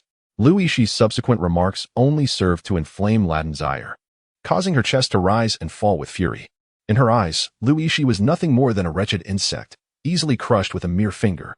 Yet, this very insect seemed to mock her, shedding its garments and performing a provocative dance before her. Even in her calm demeanor, a torrent of murderous intent surged within her heart. Bing's words, though coarse, held a kernel of truth. Your Highness Latin, you have already rendered judgment. Why persist in pursuing the students of the Magic Martial Academy? Are you truly attempting to suppress the magic scholars of other nations, following Machiavellian principles? At that moment, Director Luo Ming, who was always at a disadvantage, interjected, further complicating the situation and deepening Latin's embarrassment. For reasons unknown, Yixi found an unexpected pleasure in this tension, observing the serious expression on the face that bore an uncanny resemblance to Joan of Arc, which stirred his discontent. Why did he care so much about Joan when they had only known each other for a single evening? Could it be that witches possessed an enchanting magic? Had he unwittingly fallen under its spell? Before Yixi could unravel these thoughts, he was abruptly jolted as Latin's figure materialized before him, her face cloaked in frost, exuding an aura of lethal intent. At last, he recalled that this was not a civilized society governed by law, but a world ruled by absolute might. Even standing on the side of reason, if Latin wished to end his life, who could intervene? I was merely jesting. Yixi managed to force a smile. Oh, then let us share a jest, shall we?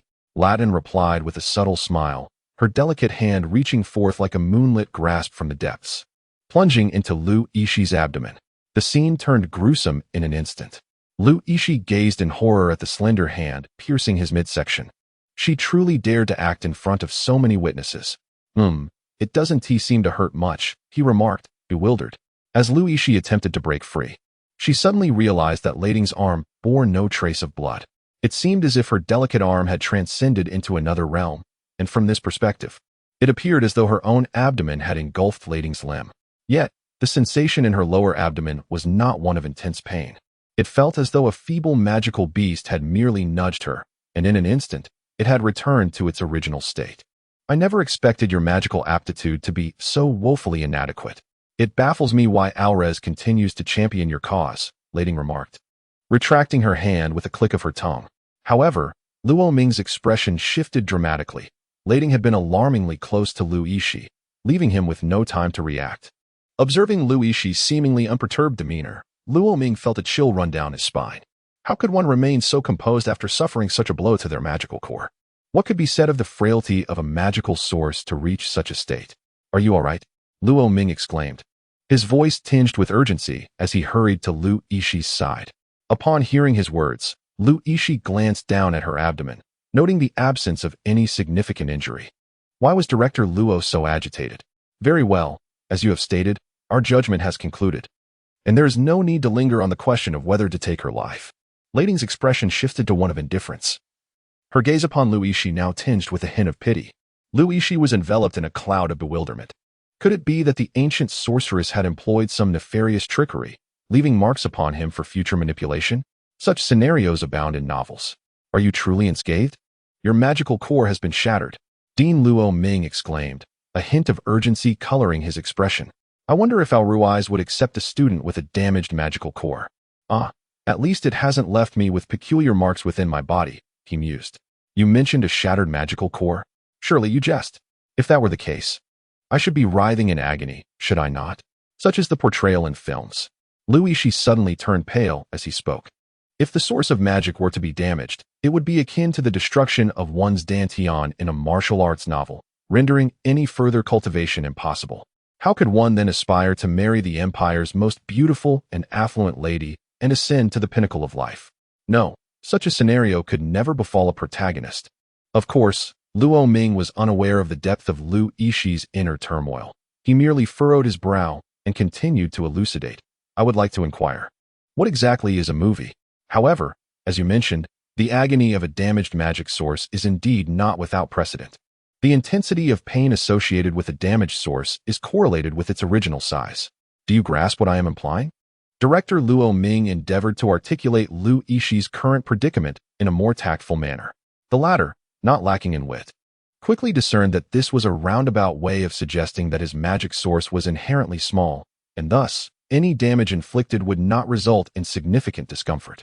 Oh, so that is the case. Lu Yixi coughed awkwardly twice. In the customary understanding of the Atra continent, the damage to a magical source was nearly tantamount to the loss of life itself. Even the most formidable sorcerer, deprived of their magical essence, would feel as though they were a great shark stranded on land or a regal eagle plummeting from the skies. The anguish, both spiritual and corporeal, could often surpass even the agony of death.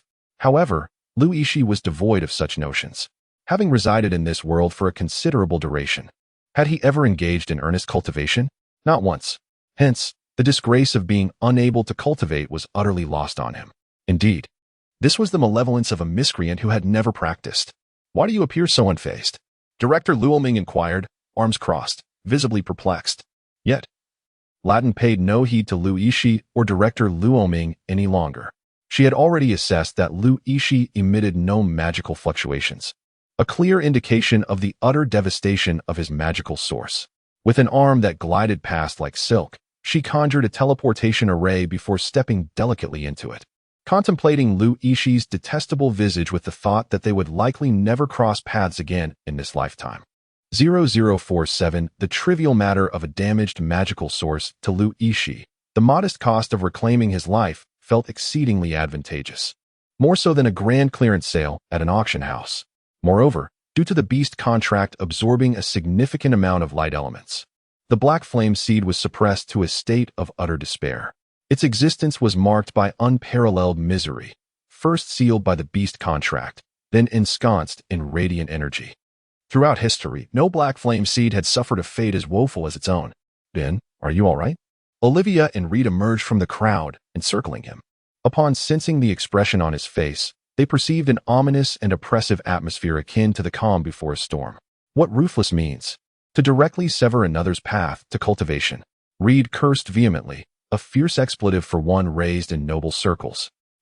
It's nothing serious, Lu Yixi replied with a smile, genuinely unperturbed. Although the beast contract required energy for replenishment, he had never attempted to cultivate himself to empower it. Reflecting on it, the two instances of energizing, the first orchestrated by Gandalf and the second by Latin, had little to do with him, having never practiced. He was oblivious to the pain of losing the ability to cultivate. He pondered whether the enhancement spells within the beast contract demanded magical energy to activate. Yet, if activation was impossible, it seemed not of great consequence. Are you truly unharmed? Olivia asked with tearful eyes. The resilience of this human spirit was astonishing, ordinarily. Upon losing their magical source, a person would either weep inconsolably or wallow in despair for an extended period. Individuals as carefree as Lu Yixi were a rare sight. What could possibly be the issue? Lu Yixi inquired with a hint of bewilderment. Your magical source is damaged. It's not a significant concern. You will no longer be able to use magic. Still, it's not a significant concern. In the future, Even the matter of contract beasts may become problematic. Tell me, do you know any skilled masters who can mend the source of magic? Perhaps some glue could suffice? At this moment, Yixi felt a surge of panic. To be honest, he was utterly ignorant of the concept of magical power. Wasn't it enough for the contract beasts to simply place a paw upon him? Was magical power truly necessary? Based on prior experiences, wasn't magical power merely utilized to enhance the contract with the beasts? Why then? Did contract beasts also require magical power? This defied logic. To illustrate, one might liken the beast contract to a vessel, with the soul energy returned during the contract being akin to the life-sustaining liquid that prolongs Yixi's existence. When this vessel becomes filled, magical power is required to expand its capacity. However, if even the addition of this liquid necessitates magical power, then the situation becomes dire. Without a source of magic, Yixi would be unable to replenish this vessel with new liquid, meaning that each bit of soul energy consumed is irrevocably lost. This posed a grave threat to his very life. You claim this isn't a significant issue? Olive found Yixi's shifting demeanor rather perplexing. As a member of the martial arts academy, the inability to cultivate meant he could not lead humanity into battle. This was, for him, a far greater anguish than death itself. Yet, I discern no signs of your distress. Do we still require the popcorn machine? This trial had rendered Yixi a notable figure in the Wolf Blood Academy. Although he had lost his magical source, surprisingly, his two beasts chose not to abandon him. The three-headed hellhound nonchalantly slumbered beneath his dormitory, assuming the role of guardian. This was one of Yixi's current dilemmas. While he could confine Duoj within a binding formation, it too required magical power to activate. Stripped of his magic, Yixi was left without even a dog cage, helplessly watching Duoj bounce around like an exuberant husky. In the evening, Dean Luo Ming did visit Yixi, presumably to discuss matters of confidentiality regarding the trial. Yixi understood well that if news of the Holy Maiden's violence were to spread, the Holy Church would swiftly mobilize a knightly brigade to wage war against the heretics of the Wolf Blood Academy. Such is the injustice born from disparities in power. By the way, I must mention another matter. Was it Hecadin who brought you here? Dean Luo Ming inquired as he turned back to Yixi. Yes, that is correct. Yixi nodded. The annual window to the world auction in the New World is about to commence. If fortune smiles upon you and you manage to acquire the Dragon King's tears, perhaps you could restore your magical source. With that, Dean Luo Ming departed from the dormitory. Previously, he had exchanged correspondence with Al Ruiz, and upon hearing the news of Yixi's damaged magical source, Al Ruiz appeared rather unfazed, merely responding with a faint, nonchalant acknowledgement. Luo Ming had not anticipated that Ulrizi would still leave him a portion of the promised fountain of life. He had originally believed that his protective mission had culminated in failure. However, Ulrizi's demeanor was markedly aloof, leaving Luo Ming uncertain of her true intentions. After all, this youngest of the saints was renowned for her unpredictable nature. In light of this, why delay any further? Reed promptly decided to undertake a task, asserting that they would return to the New World the following day. Wait, if we're to embark on a mission, I happen to have one at hand. It has indeed been issued by Hecadin. It involves a protective assignment in the New World. If you are willing, then by all means, proceed, stated Dean Luo Ming as he retrieved a magical scroll from his robe. After a brief manipulation, he handed it over to Reed. Yixi leaned in for a closer look, noting that this magical scroll resembled an electronic device from Earth, presenting a variety of tasks in a clear and comprehensible manner. In stark contrast to the chaotic tavern settings often depicted in novels where missions were traditionally acquired, Reed swiped his student ID across the scroll, and with a flash of blue light, his name was instantly inscribed alongside the New World Guardian's mission. This innovative method ensured that no one could shirk their responsibilities, a remarkable advancement for the technologically primitive continent of Atla. The return of Yixi and his companions to the New World was nothing short of spectacular. As Hecadin's luxurious dragon carriage approached the city gates, the guards, visibly apprehensive, hastily opened the gates to welcome them inside. Seated in the carriage, Yixi reminisced about his initial arrival in the New World with age, and he couldn't help but sigh for that naive lad. Though both were sons of the city lord, Hecadin's prestige was undeniably far greater than that of the other two, a fact age seemed yet to comprehend. I suspect Hecadin may not be particularly welcoming towards us, Yixi remarked as he gazed out at an approaching contingent of soldiers. Initially, Yixi had received special treatment due to his ability to assist Hecadin in treating the forest wolves. However, now that his magical source was damaged, it remained uncertain whether Hecadin would still be inclined to accept them. The saying to accompany a monarch is akin to courting a tiger is not mere rhetoric. It is a proverb forged in the blood of historical courtiers. Soon, a small contingent of over a dozen soldiers caught up with their carriage. The leader appeared somewhat familiar to Yixi, seemingly an aide who accompanied Hecadin. He inclined slightly towards the three within the carriage. His expression filled with contrition as he spoke. "Your Excellency, Hecadin is currently occupied with urgent matters and is unable to greet you personally. Please accompany me to Charming Moon Blue for a respite, and Hecadin will reach out to you once he concludes his affairs. Lord Reed, I kindly request your presence to confirm the task at the guild." While the words were devoid of any faults, Yixi sensed a significant shift in Hecadin's demeanor. Initially, when the three had arrived, they were hosted at Hecadin's residence. Although Charming Moon Blue could be equated to a five-star hotel by earthly standards, it still represented a considerable disparity in status compared to the Lord's Manor. Yixi was not overly concerned, as their primary objective was merely the World Window auction. Moreover, it was reasonable to understand that Hecadin, being a pillar of the New World, would be quite occupied. However, by the time they reached the moonlit blue, Yixi realized just how miserly Hecadin could be. He had only booked a single room for the three of them, including a beautiful lady. Was he not effectively relegating the two gentlemen to the streets? Indeed, he had taken minimalism to an extreme. It was hard to fathom someone so stingy. Perhaps he hoarded all the resources he collected for his own indulgence. Olivia, let me tell you, in our region, such petty-minded men are often subjected to ridicule. Just like how I am criticizing him behind his back, it is certainly not a reflection of my lack of decorum, you know? Oh, Olivia nodded, somewhat understanding, as the customs of her homeland were indeed peculiar. Grumbling under her breath, Yixi twisted the doorknob, only to be taken aback. Was there someone else waiting inside the room?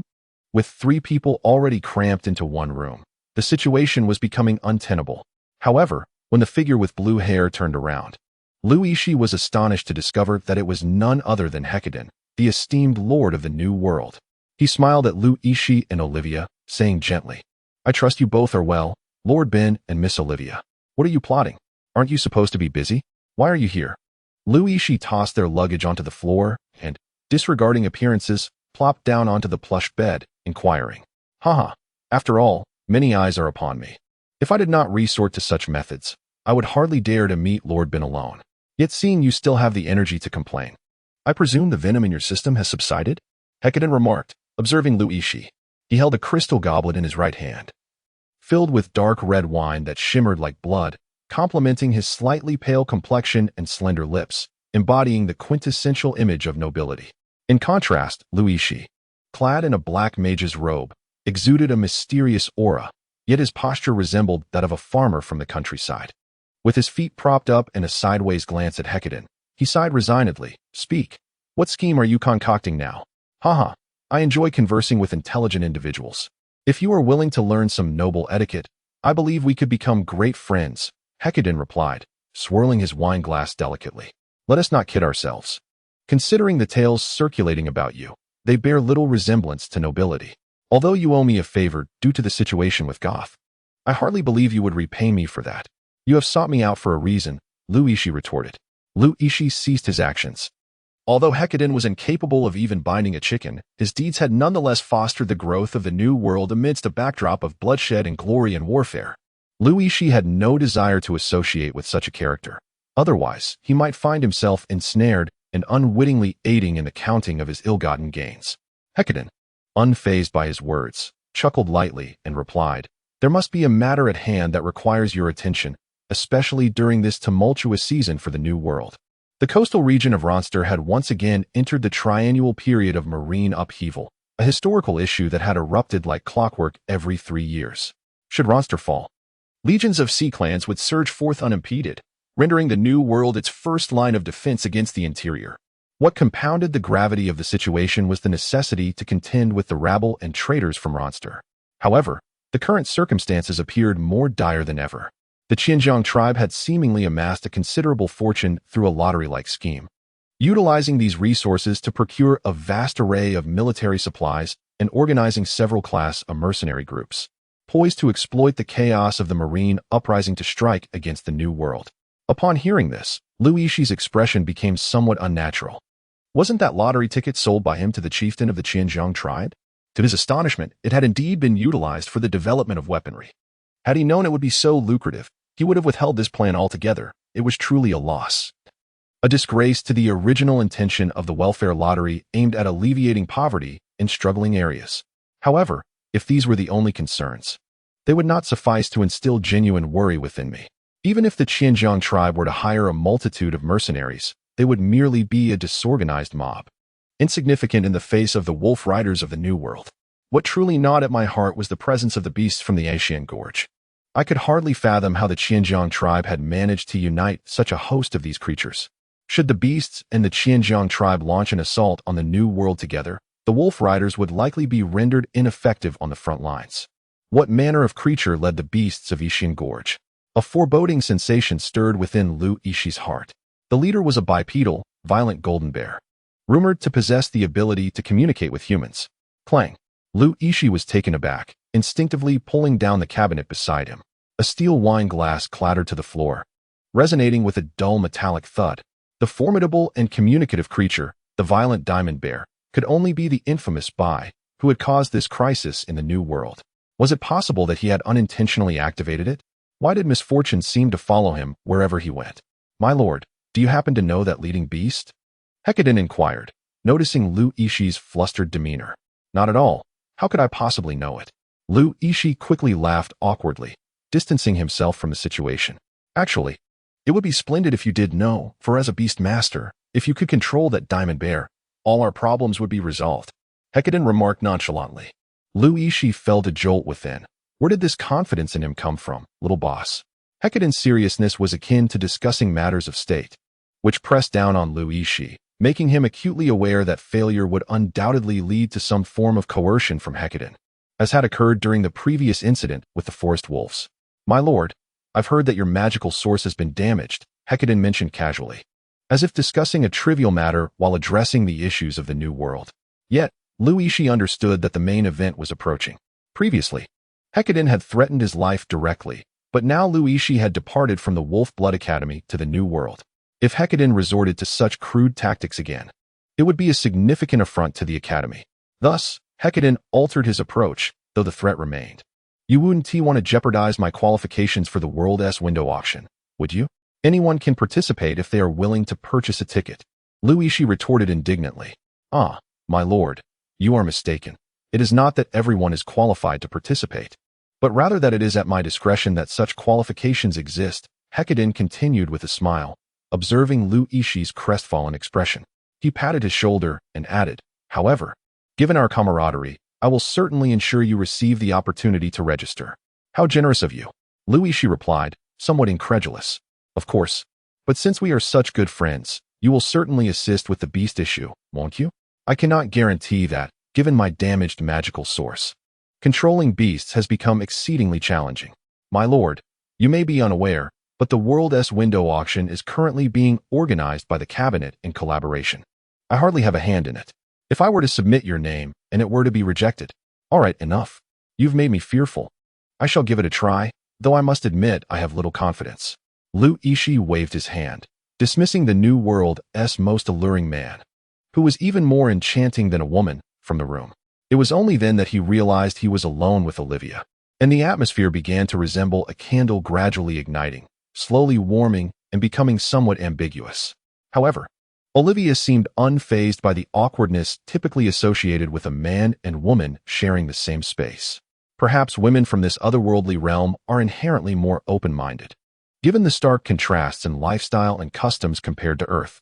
As Lu Yixi contemplated this, he intended to retrieve his luggage and settle in. However, upon raising his gaze, he observed Hecadin entering the room once more, holding a wine glass. Hecadin addressed Lu Yixi, saying, My dear guest, now that our discussions have concluded, I naturally arranged for another room for you. Do you truly intend to share a chamber with this lovely lady? Could it be that she is your companion? Oh, how fortunate you are to have found such a stunning partner. Noticing Lu Yixi's intention to unpack, Hecadin could not resist teasing him. Meanwhile, Olivia shrugged nonchalantly and pointed at Lu Yixi, remarking, in fact, During our time at the Wolfblood Academy, we often shared a room and engaged in all sorts of peculiar activities. Yixi covered her face and wept bitterly. Indeed, for you simpletons, television, ice cream, and popcorn may seem peculiar. However, must you articulate it in such a tantalizing manner? Upon hearing this, Hecadin was momentarily taken aback, then flashed a knowing smile before gently closing the door behind him as he departed. Has your upbringing not instilled the principle that one should not be alone in a room with unfamiliar gentlemen? Yixi's pale explanation bore little fruit as she turned to Olivia, who was seated on a wooden stool in the room, blissfully sipping juice through a straw. Her fiery red hair cascaded down her back like the resplendent wings of a phoenix. Her captivating crimson eyes gazed out at the scenery beyond the window, exuding a blend of charm and youthful innocence. Her delicate, fair legs peeked out from beneath her robe, and with her exquisite features and alluring waist, she resembled a veritable repository of temptation. Even for Yixi, who had grown accustomed to the sight of long legs on earth, there was a stirring of primal energy within her.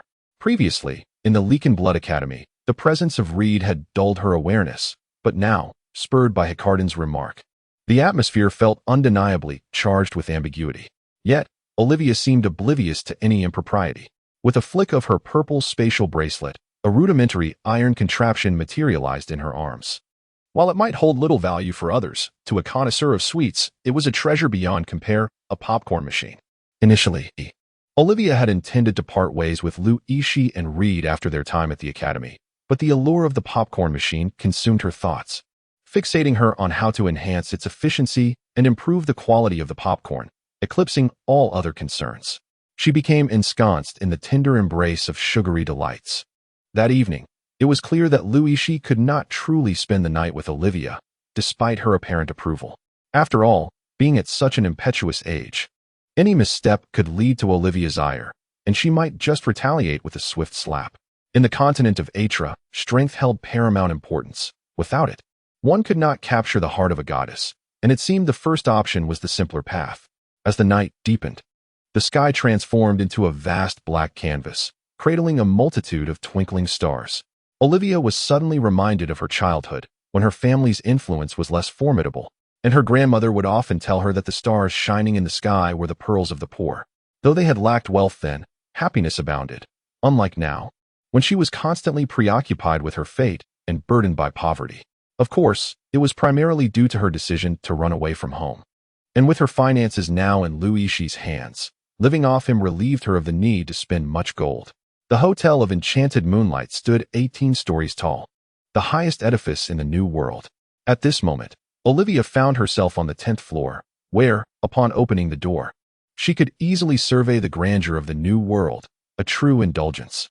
Yet, just as she stood there, a figure suddenly appeared before her, effortlessly landing inside her room from the windowsill. Mississippi, an elderly gentleman clad in a black tuxedo, his silver hair meticulously styled with pomade, appeared as orderly as the teeth of a comb. His neatly trimmed goatee exhibited no errant strands, resembling a finely crafted piece of art. His eyes bore an exceedingly indifferent emotion, and his facial expression was akin to a solid iceberg, impervious to change. He called out to Olivia in an utterly detached and calm tone, yet she seemed accustomed to this demeanor. Turning her head with a smile to address the man with the goatee, "Is the situation at home so dire that you must seek me out? I am merely concerned for the young lady's safety." The goateed elder straightened his posture and replied in a flat tone devoid of sentiment. Olivia turned back, gazing up at the stars, a pang of bitterness swelling within her. 0050 Hillview Townstein King. You remain unchanged. I am doing quite well now. Has that old man with the wooden head not altered his stance? They would never relinquish their oppression of our family simply by marrying me off.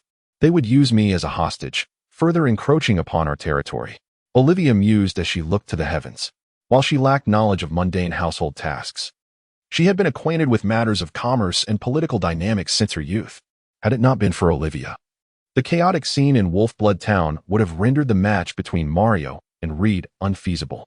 Stein, the butler, maintained his calm demeanor, fully aware that Olivia spoke the truth, yet as the steward, he had no choice but to execute the master's orders. "The master bears his own burdens," Stein slowly inquired. "I am untroubled. You may return. If possible, I wish to enjoy a bit more freedom," Olivia softly replied, tilting her head slightly. As you wish, miss, the goateed Stein said. Just as he was about to leave, he turned back with a warmth in his voice that replaced the previous chill. Miss, should your decision ultimately conflict with the Master's, I shall stand by your side. With that, he exited Olivia's room. She watched his departing silhouette and couldn't help but chuckle bitterly, knowing that this resolute butler's words were not solely for her, but rather a reflection of the oath he once defied. This conversation unfolded in the dead of night, unbeknownst to Lu Yixi and Reed, who the following morning took the nearly sleepless Olivia to the first-line canyon. Observing her dark circles, Lu Yixi suddenly recalled the respectful titles bestowed upon night owls back on Earth and instinctively exclaimed, "Fellow practitioner, have you attained the nascent soul stage?" "What is the nascent soul?" Olivia inquired. "It is a term from my homeland, describing those who stay up late, beginning their training with body strengthening, followed by chi cultivation." Lu Yixi explained the cultivation system of fantasy novels to Olivia as they journeyed, and her eyes sparkled with fascination. Particularly captivated by the figures of the Flame Emperor and the Supreme Ruler, even harboring a profound admiration for them. Were Olivia to have been born in the illustrious era of online literature, her adulation for these deities of the narrative would likely flow endlessly, akin to a surging river, reminiscent of the uncontainable floods of the Yellow River. Ahem, I digress. In any case, sitting in the carriage was tedious, and after Lu Yixi shared tales of these fantastical deities, it was Reed's turn to recount the glorious exploits of his ancestors. His narration was fervent and passionate. However, Lu Yixi found it rather dull, as it merely recounted the valiant tales of heroes and legendary mercenaries, stories she had encountered numerous times while reading Mercenary World. "Do you think it could be the Great White?" Reed mused, polishing his gleaming slender sword, which was adorned with intricate magical inscriptions, showing no signs of wear despite having endured several fierce battles. Lu Yixi had inquired more than once about the origin of this sword from Reed, who, in truth, knew little himself. He was aware only that it was the finest sword in their village, a treasured heirloom hoarded by his miserly father, which suggested it was unlikely to be of poor quality. Aside from the clumsy bear, demise, which other magical beasts could comprehend human language? Lu Yixi shrugged in resignation. He had initially hoped to leave demise in the first-line canyon to foster economic development, but unexpectedly, it had become embroiled in warfare. When it came to matters of war, the gravity of the situation escalated significantly. It seemed that military strategy had not been part of its education. How could it have allied with the Xinjiang tribe? Perhaps it was motivated by the allure of wealth. Reflecting on that gluttonous bear, such a possibility seemed plausible. After all, the Xinjiang tribe had seized upon the lottery booth that Lu Yixi had once established. Their speed in amassing riches was astonishing. And given that demise was a voracious eater, it was only natural that it succumbed to the corrupting influence of capitalist enticements. Indeed, a glutton is perpetually the most vulnerable creature in this world. The Earth Dragon carriage truly lived up to its reputation as a premier mode of transportation in the New World. A journey that had taken nearly a week aboard a humble cart, with age now transpired in just one day.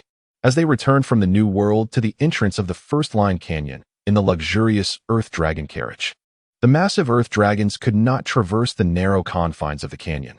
Should they attempt to navigate the forested area, they would likely dismantle the carriage inscribed with numerous magical runes.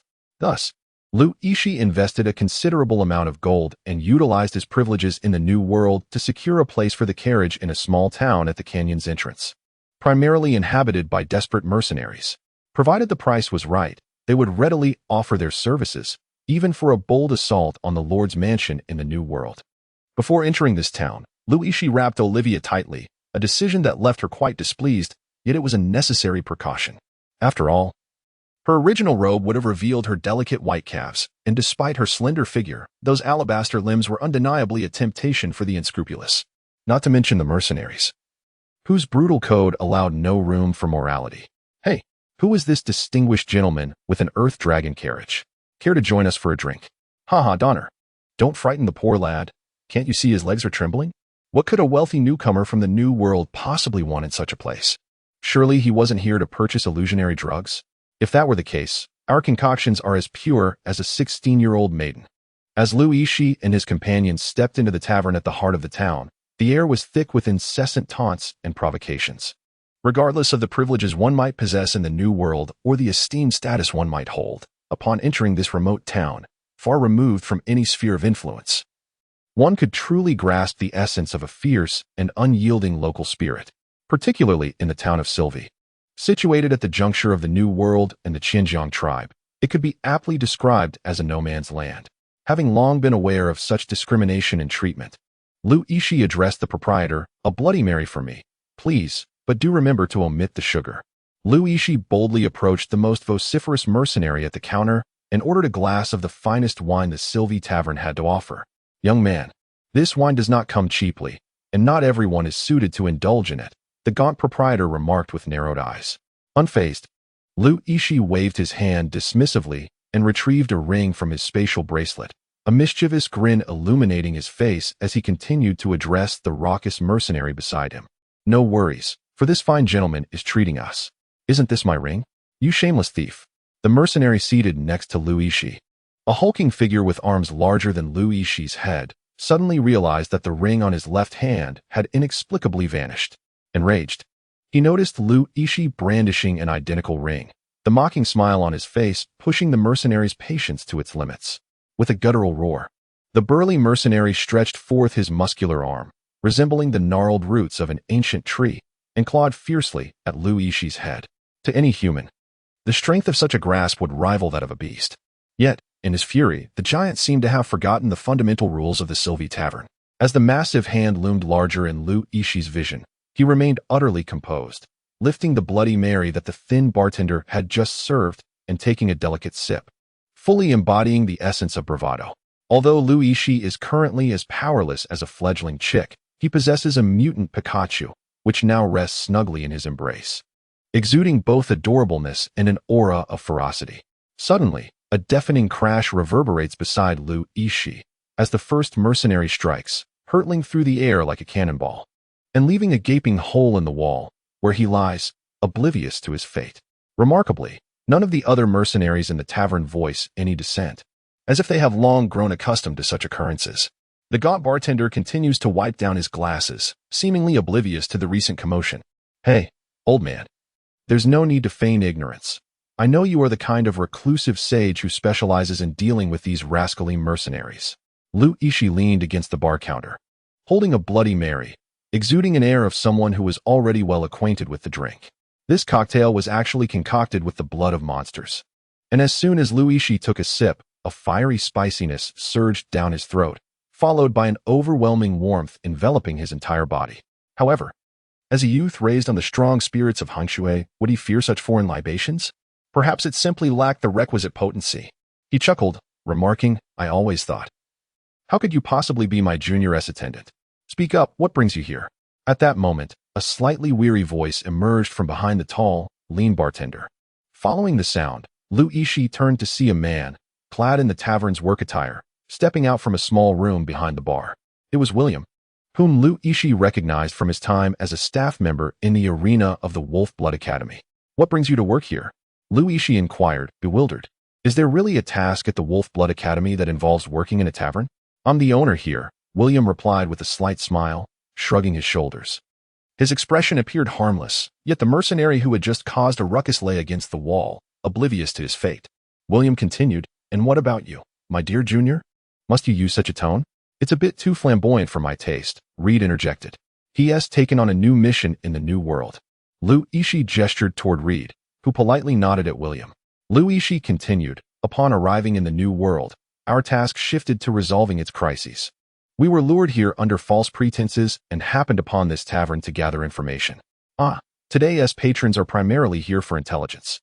The situation in the canyon is quite complex, with the forces of monsters and humans intertwined.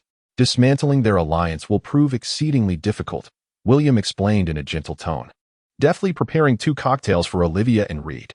The cocktails, served in tall glasses, shimmered with a crystalline blue and white hue, showcasing a craftsmanship that rivaled even the finest mixologists of the moonlit Blue Tavern. "How could the forces of monsters conspire with humans?" Lu Yixi asked, perplexed. "Well, you'll understand once you see for yourself.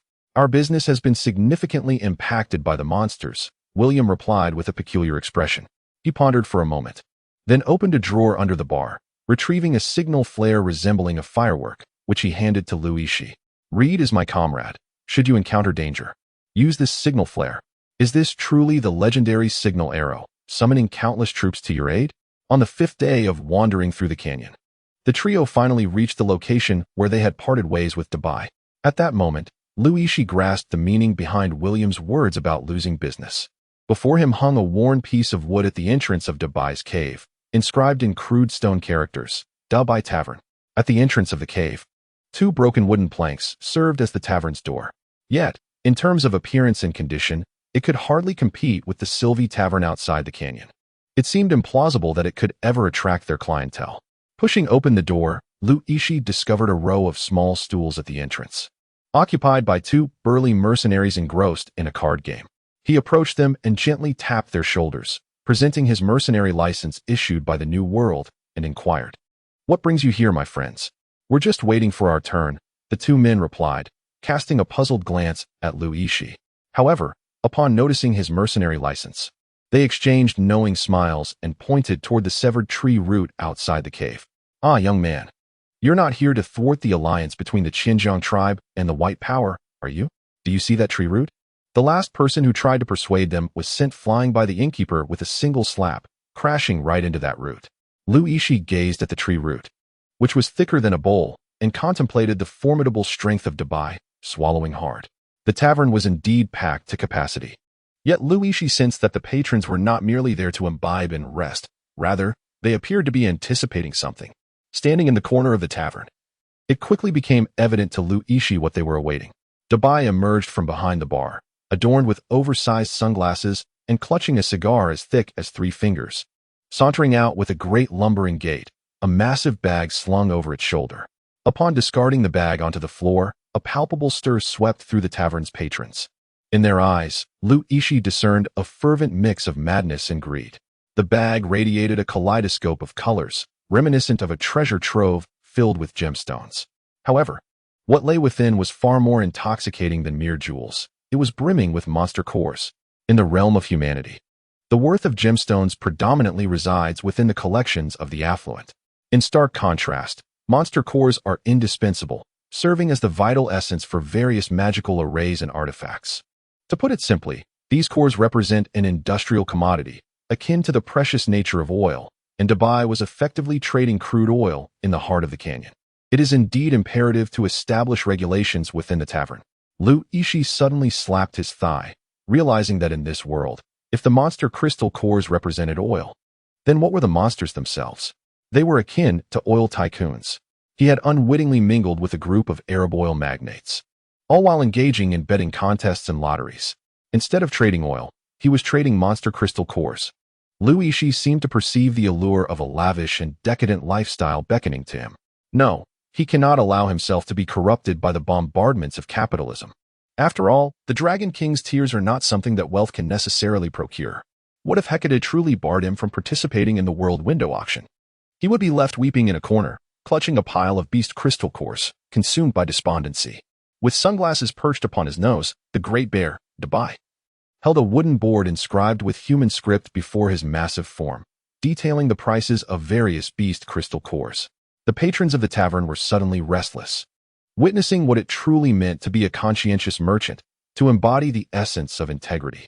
The fiery, twin-winged magic serpent's crystal cores, which could fetch 1,000 gold coins outside, were available here for a mere 200. Those who had visited Debai's tavern understood the treasures hidden within its walls. Here, one could acquire crystal cores without the peril of shedding blood or sacrificing life, all at astonishingly affordable prices. If one could attain stability and happiness, who would wish to endure hardship? If one could safely obtain beast crystal cores, who would dare to risk their life in battle? Let not the allure of combat's thrill deceive, it is sheer folly. Bounties and spoils are the romantic ideals and ultimate aspirations of mercenaries, yet within Debai's domain, everything was effortlessly within reach. Why pursue mercenary endeavors? Why hunt beasts? Cultivating the beast economy is the true path to prosperity. Debai, wearing his sunglasses, found himself baffled by humanity's obsession with these glittering objects. Each beast, upon its demise, yielded such a token, akin to a beast's bone. In the depths of the canyon, within the graveyard of 10,000 beasts, there existed a veritable mountain of these treasures, and for now, concerns over depletion were far from his mind. Gazing at the fervent crowd, Debai took a deep drag from his cigar. reminiscent of the young man with black hair who had once roasted wolf legs for him. His culinary skills were unparalleled. Even with wealth, no chef within 100 miles could replicate that exquisite flavor of barbecue. Dabai recalled a night when Lu Yixi had solemnly admonished him, as a member of the gluttonous nation, to pay meticulous attention to every detail in food preparation. Otherwise, flavorful dishes would remain a distant dream. Ah, how he missed him. And were it not for his patient teachings of the human tongue, Dabai Tavern would not enjoy its current renown. Moreover, had he been present, perhaps the child's ailment would not have escalated to such a dire state. Reflecting on his child's condition, Dabai hastened his grasp on the gold coins. Amidst the swirling smoke, a familiar voice seemed to resonate, leaving him to ponder if it were merely a figment of his longing. Dabai, shaking his massive bare head, Dabai swatted away the human attempting to pilfer a crystal core. Dabai, long time no see. It appears you are faring quite well. Amidst the swirling smoke, the figure of Lu Yixi emerged before the great bear, Bai, catching it entirely off guard, devoid of any semblance of caution. Even the bear's companion, a coin-collecting creature with claws, faltered in its motions, oblivious to the cigar that fell from its mouth. In that fleeting moment of astonishment, all thoughts of gold coins and magical beast cores became trivial. With a sudden roar, Bai rushed forward, enveloping Lu Yixi in a heartfelt embrace, weeping and wiping its tears against him. It was only after their separation that the value of longing became apparent. Bai, please, you are not just an ordinary mother bear, are you? Look, your bag of magical beast cores has been stolen. Those who dared to conduct transactions with Bai were often desperate individuals, trading with magical beasts while expecting any semblance of integrity. After all, in the eyes of humanity, the adage remains, the heart of those outside one's kin is inherently different. The tavern's current popularity stemmed largely from the exorbitant profits associated with magical beast cores. Seizing the moment, Bai momentarily loosened its grip on the bag. Several unscrupulous mercenaries clad in leather armor lunged towards the sack brimming with magical beast cores, their hands darting in like moles, grasping without regard for quality, and hastily retreating towards the cave's exit. Pikachu, Lu Yixi cried out in desperation. Is it worth hundreds of gold coins to let them escape? In an instant, Pikachu materialized, transforming into a streak of black lightning that pursued the three thieves, bringing each to the ground with a single blow. The tavern's patrons were left in awe. Was this indeed Pikachu? Could it truly be the Iron Man among Pikachus? Bai, quickly wrap up the transaction. I have something of great importance to discuss with you.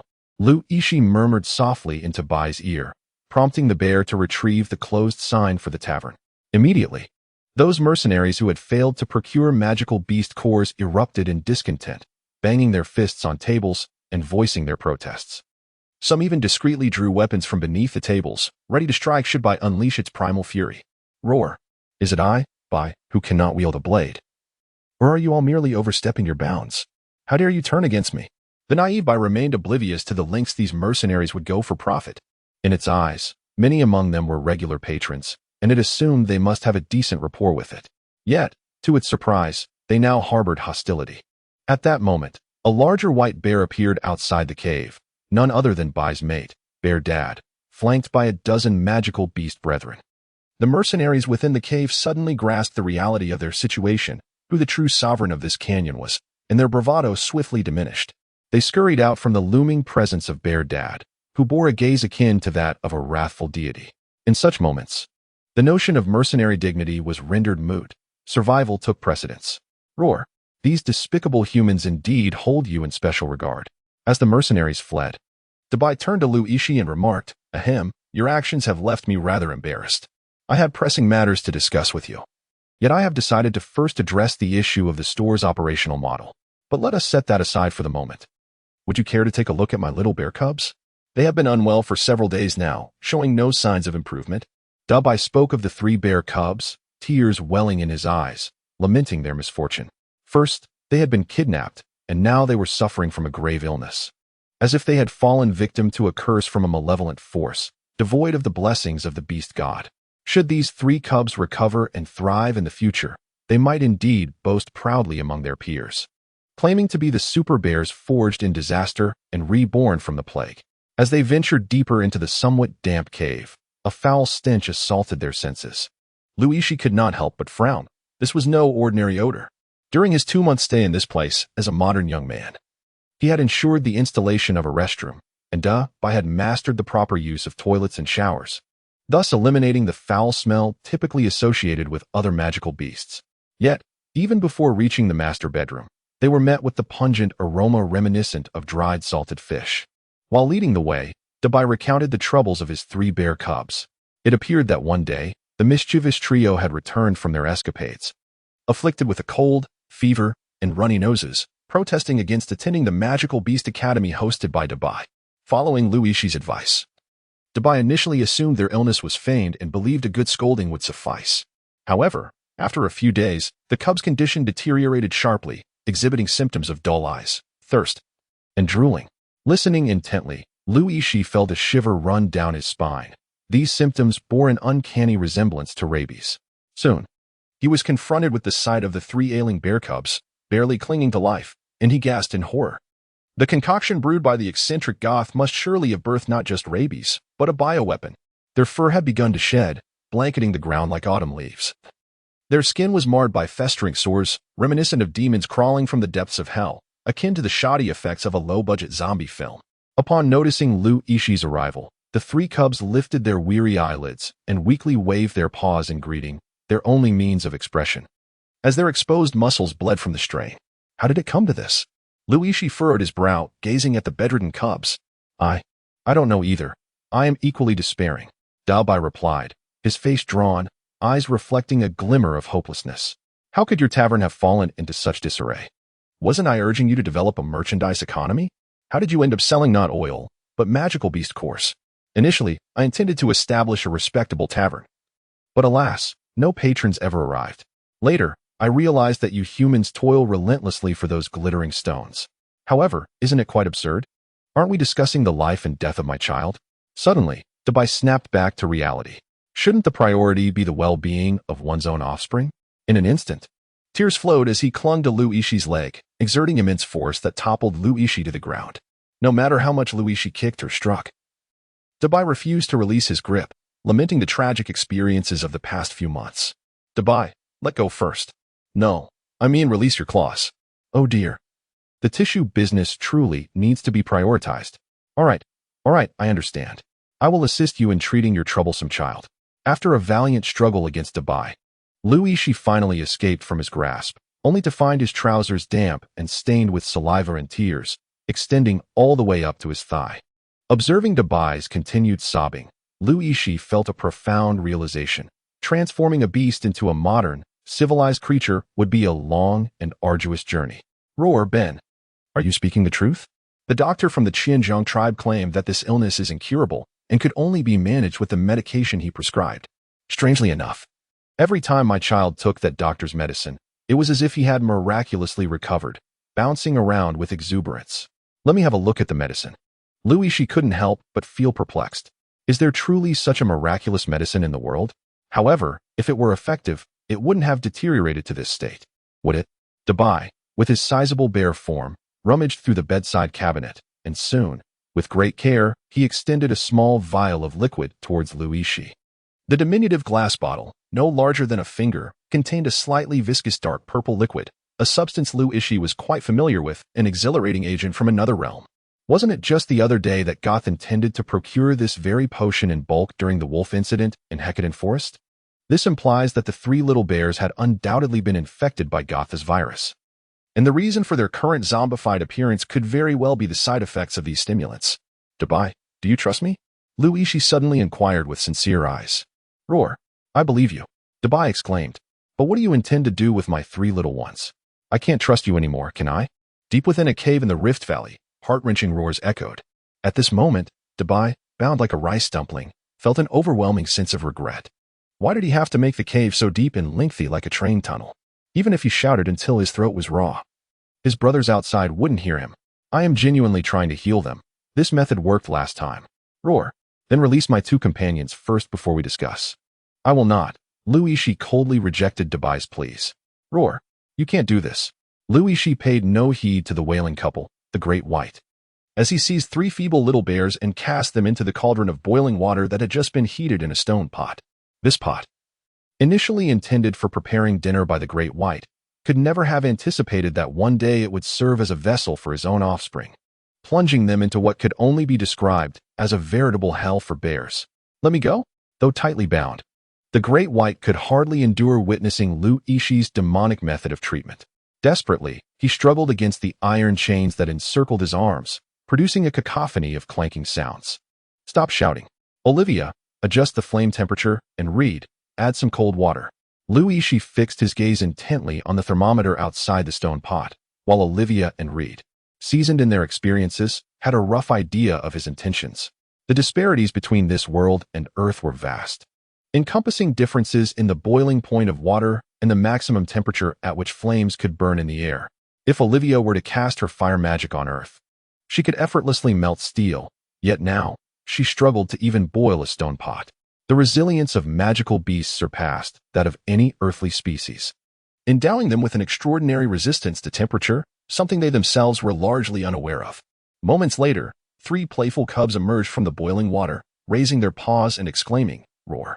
A hot bath is truly delightful. In the bustling tavern, the atmosphere was electric. "Roar. I lost again. Let us do this again. I refuse to believe it." A voice echoed, "Hey, are you cheating?" Throughout the history of the Atla continent, there have been numerous instances of magical beasts being tamed by humans, particularly by nobles with eccentric tastes who would trade them as collectibles. Despite the intricate and often fraught relationship between magical beasts and humanity, the scene unfolding in the tavern was indeed unprecedented. Magical beasts playing mahjong with humans. Can you believe it? Indeed. Lu Yixi was poised to impart the secrets of mahjong to the tavern's proprietor, a game that was derisively dubbed a spiritual opiate, akin to opium, for its continued detriment to the youth of the nation. Initially, when Lu Yixi began to explain the complex rules of this game, the tavern owner was resistant. It was simply too convoluted. Though he was a bear of the Reformed era, acclimatizing to new concepts required time, as all things evolve in a spiral manner.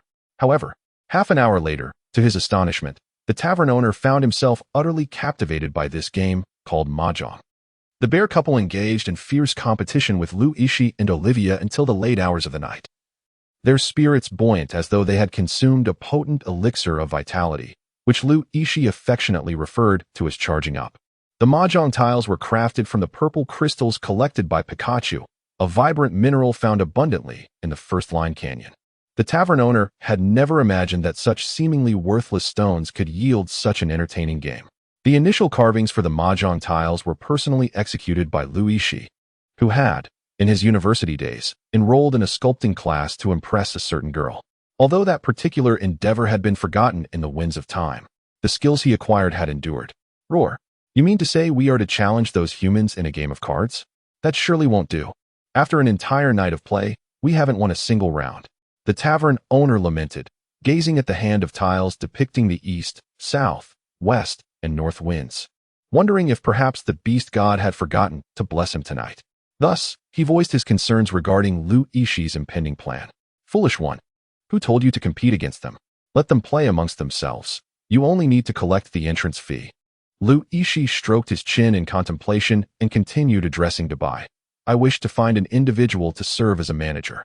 You shall provide the beast crystal cores, ensuring that the profits will not diminish compared to the present, and the consumption of the cores will be significantly reduced." Dubai, who was accustomed to wealth, found it perplexing why Lu Yixi valued those merely ornamental stones, akin to an oil tycoon failing to grasp the world's predicament of oil scarcity. Nevertheless, since Lu Yixi had spoken, Dubai complied, for he had never suffered loss by following his counsel. From that day forth, a tattered notice, resembling a weathered sign, was hung outside the Dubai tavern, indicating that it would undergo renovations for approximately a week, promising a new trading model with lower prices, enticing patrons to await its reopening. During this week, the Dubai couple experienced what could only be described as hellish training. Apart from 4 hours of rest and basic necessities each day, they spent the remainder of their time seated at the mahjong table. Meanwhile, Lu Yixi managed to recruit a few individuals who appeared quite experienced in tavern management, who then completely reconfigured the Dubai tavern. Under the meticulous planning of these professionals, the Dubai tavern was transformed from a shabby village establishment into something remarkable. The original wooden tables and chairs were entirely replaced, each table intricately carved from the calming and healing purple pine found in the Ashian Canyon. with the corners sculpted into various beast forms. The once haphazard stone floor was replaced with a sturdy modern wooden floor crafted from blue ironwood.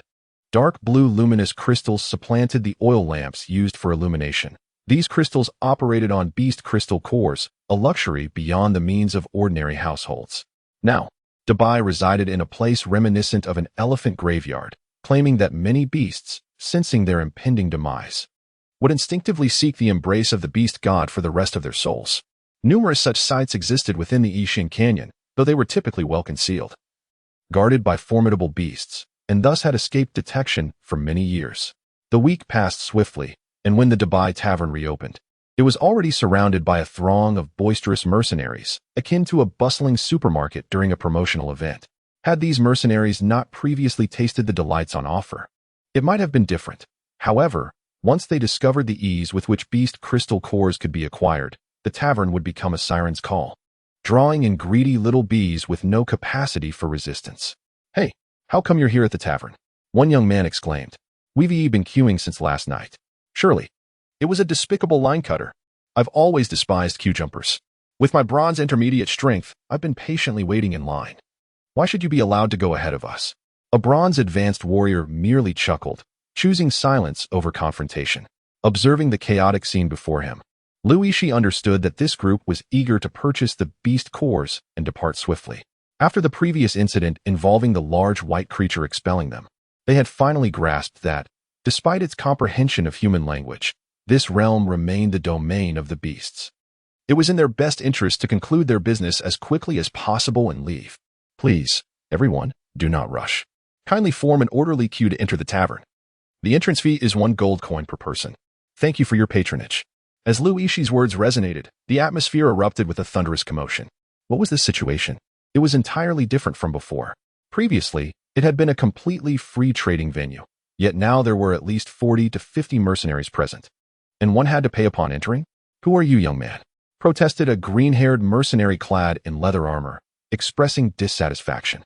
Yixi had anticipated such a reaction and smiled at the towering figure of Da by standing beside him.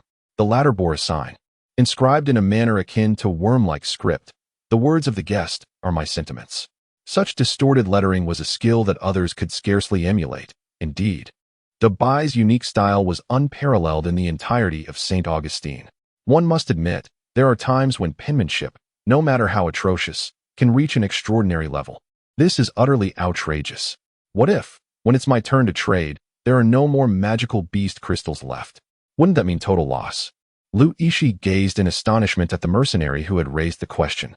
According to the conventions of novels, one would expect mercenaries to possess intelligence below the average line. Yet, these individuals appeared remarkably astute. The reality is that I had failed to clarify this matter. The current trading of magical beast crystals has been abolished. To obtain these crystals, one must engage in a game known as Mahjong. Yixi pointed at a wooden sign outside the tavern, tapping it with emphasis. "You may not have heard of the spiritual opium.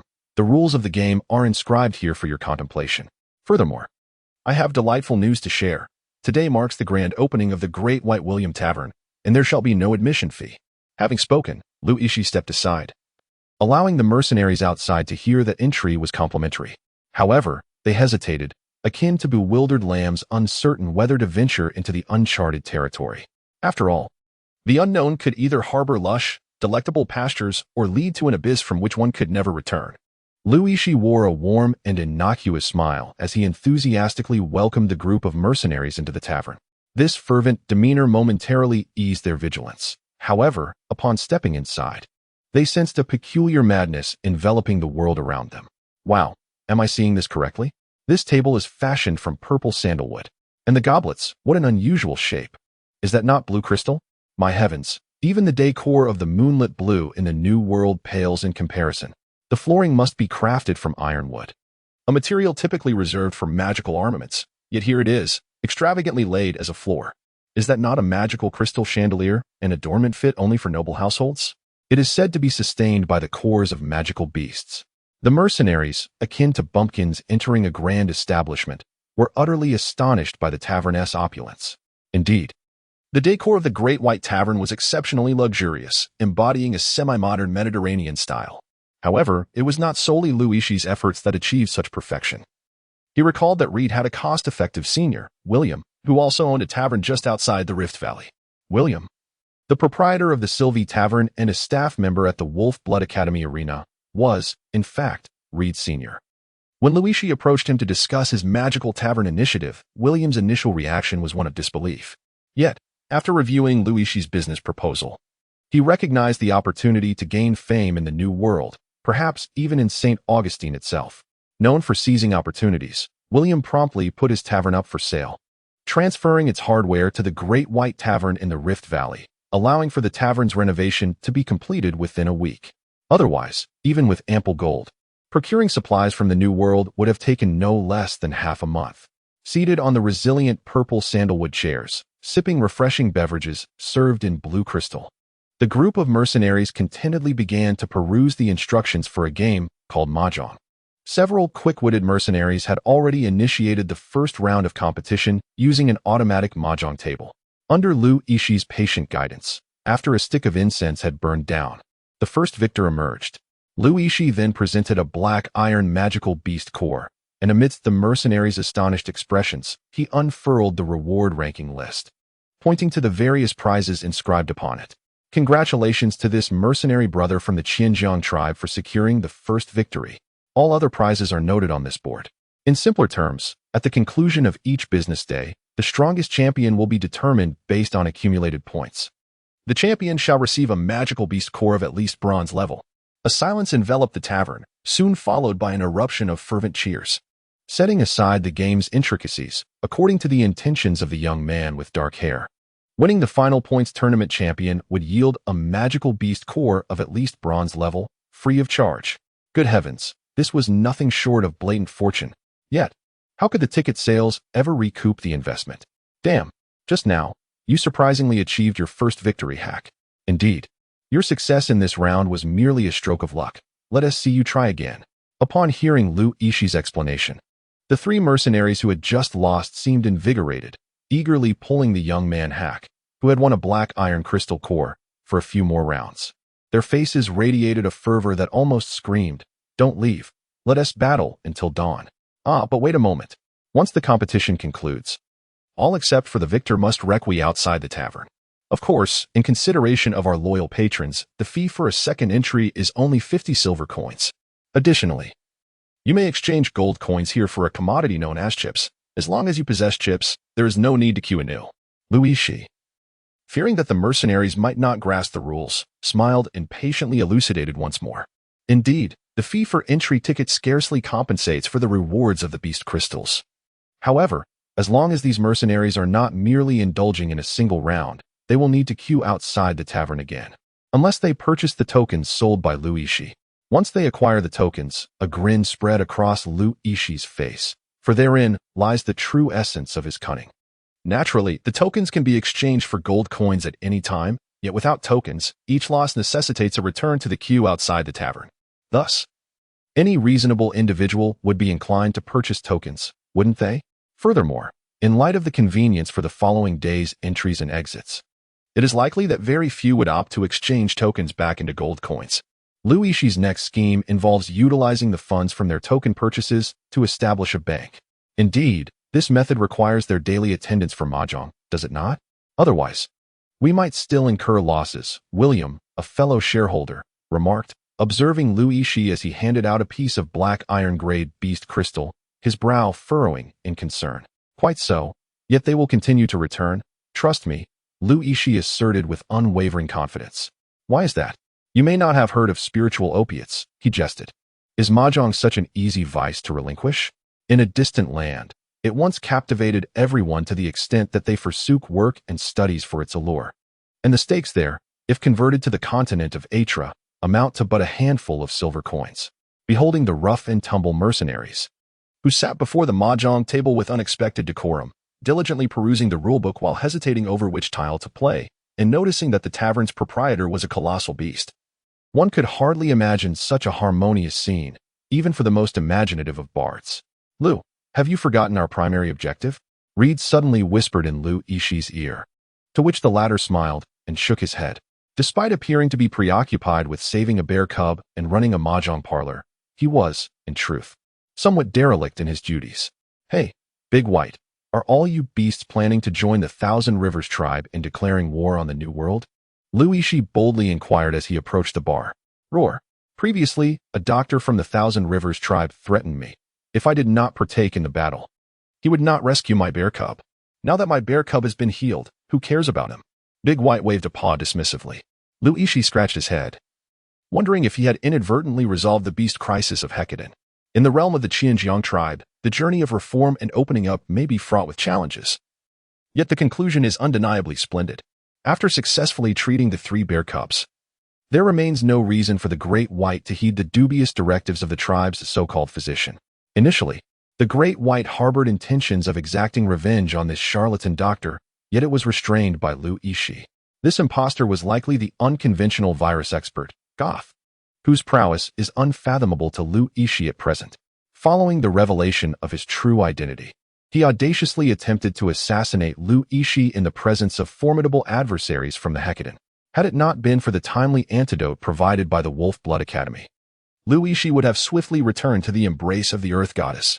Though Yixi yearned for retribution, the terrifying strength of Goth dissuaded him from placing the Great White in perilous circumstances. However, should Goth recklessly seek confrontation, the situation would warrant a different consideration. Nonetheless, the Xinjiang tribe would not easily relinquish their hold over the magical beasts of the canyon. What precisely did the Great White communicate with the local authorities? It is crucial to understand that oaths in the continent of Atlara differ entirely from those on Earth. Once an oath is sworn, it is more steadfast than stone. If the Great White were to betray an alliance with the Xinjiang tribe, they would not hesitate to expend their entire clan's resources to eliminate such a traitor, in order to uphold the dignity of the deities they worship. Oh, is it not merely that they treated our cubs while our magical beast clan assisted them in their conquests? Now that the cubs are not even healed by them, why should we still adhere to the covenant? Yixi reflected on this reasoning as he gazed at the raucous tavern filled with the incessant sounds of mahjong. After exchanging a few words with William, he set off towards the Xinjiang tribe. He needed to persuade the mercenaries there to refrain from engaging in widespread conflict with the beasts due to this oath, before the tribe's retaliation could arrive. At that moment, the Xinjiang tribe was evidently in a state of readiness for war. The usually lethargic mercenaries had gathered in formation at the town's center, adorned in freshly forged, still warm, sturdy heavy armor, resembling a horde of black-scaled beasts. The mages among them wielded brand new staves, each topped with bronze-grade beast crystals. Should they conquer the New World, these weapons would belong to them. Goth surveyed the imposing army of over 1,000 men before him, feeling immensely satisfied. Everything was in place. They merely awaited the right moment. Today, he would need to administer the stimulant to that foolish polar bear. Little did it know that this was not a remedy, but merely the scythe of the Grim Reaper, Hades. A smirk played on Goth's lips. Although the beasts might comprehend human speech, they remained beasts, their minds inherently sluggish. Standing atop a 3-meter-high podium, Goth raised a light blue magical amplifier akin to a microphone and addressed the army below, which had been training for 3 weeks and was beginning to show results, appearing as an iron torrent. This assault on the New World relies on all of you. For the glory of Xinjiang. The troops below responded with synchronized thumping of their chests and shouts. In truth, these were merely mercenaries hired by the Xinjiang tribe. And for them, it was merely a formality. Perhaps Goth did not fully grasp the essence of mercenaries. They would proclaim loyalty to the Xinjiang tribe for a price, and would just as readily shout allegiance to the Black Flame without hesitation. Yet, one could never know the derogatory remarks they made about their employers behind their backs. No matter how loud the slogans, when it came to action, their fidelity was far from guaranteed. Mercenaries were, by nature, the unrestrained, passionate warriors engaging in a game of blood. As Goth passionately delivered his speech, outlining the blueprint for the New World and the rewards of nobility after seizing the city, he painted an excessively grand vision. The mercenaries below occasionally erupted with fervent cheers, seemingly stirred by his fervor, eager to invade the New World at that very moment. However, in private, one could hear a mercenary squad leader, with a rugged beard and a scarred face, whispering to a lean, elderly squad leader beside him. "Doesn't that guy up there seem like a fool?" The wiry elder, grasping a staff made of layered wood and draped in a somewhat ill-fitting gray robe, was shrouded in obscurity. The cold, piercing gaze beneath the cloak swept over the Gothic figure on the high platform, filled with an unmistakable expression of disdain. Yet, As the Gothic speech reached its zenith, the frail old man shouted with more enthusiasm than anyone else, raising the golden staff high above his head as though he were the most ardent supporter of the Gothic lord in the world. When one is compensated, what does it matter how one performs? The emaciated elder lowered the staff, his serpent-like eyes drifting toward the bearded man beside him. Ah, you mustn't say that. Have you seen Huck? I haven't laid eyes on him since this morning. A sinister chuckle escaped him.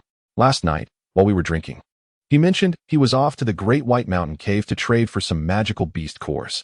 I suspect he has already been torn to shreds by the cunning creatures by now. I warned him several times. How could such fortune possibly exist? The old man replied softly while lifting his staff. Huck is the 87th ranked golden warrior on the mercenary list of the Atra continent. How could anything happen to him in the Frontline Gorge? Once the speech concludes, I shall seek him out. Perhaps he has unearthed some treasure he wishes to hoard for himself, remarked the bearded mercenary, stroking his chin. Humph, truly deserving of the title treasure hunter, Hassa. In that case, I shall reluctantly accompany you.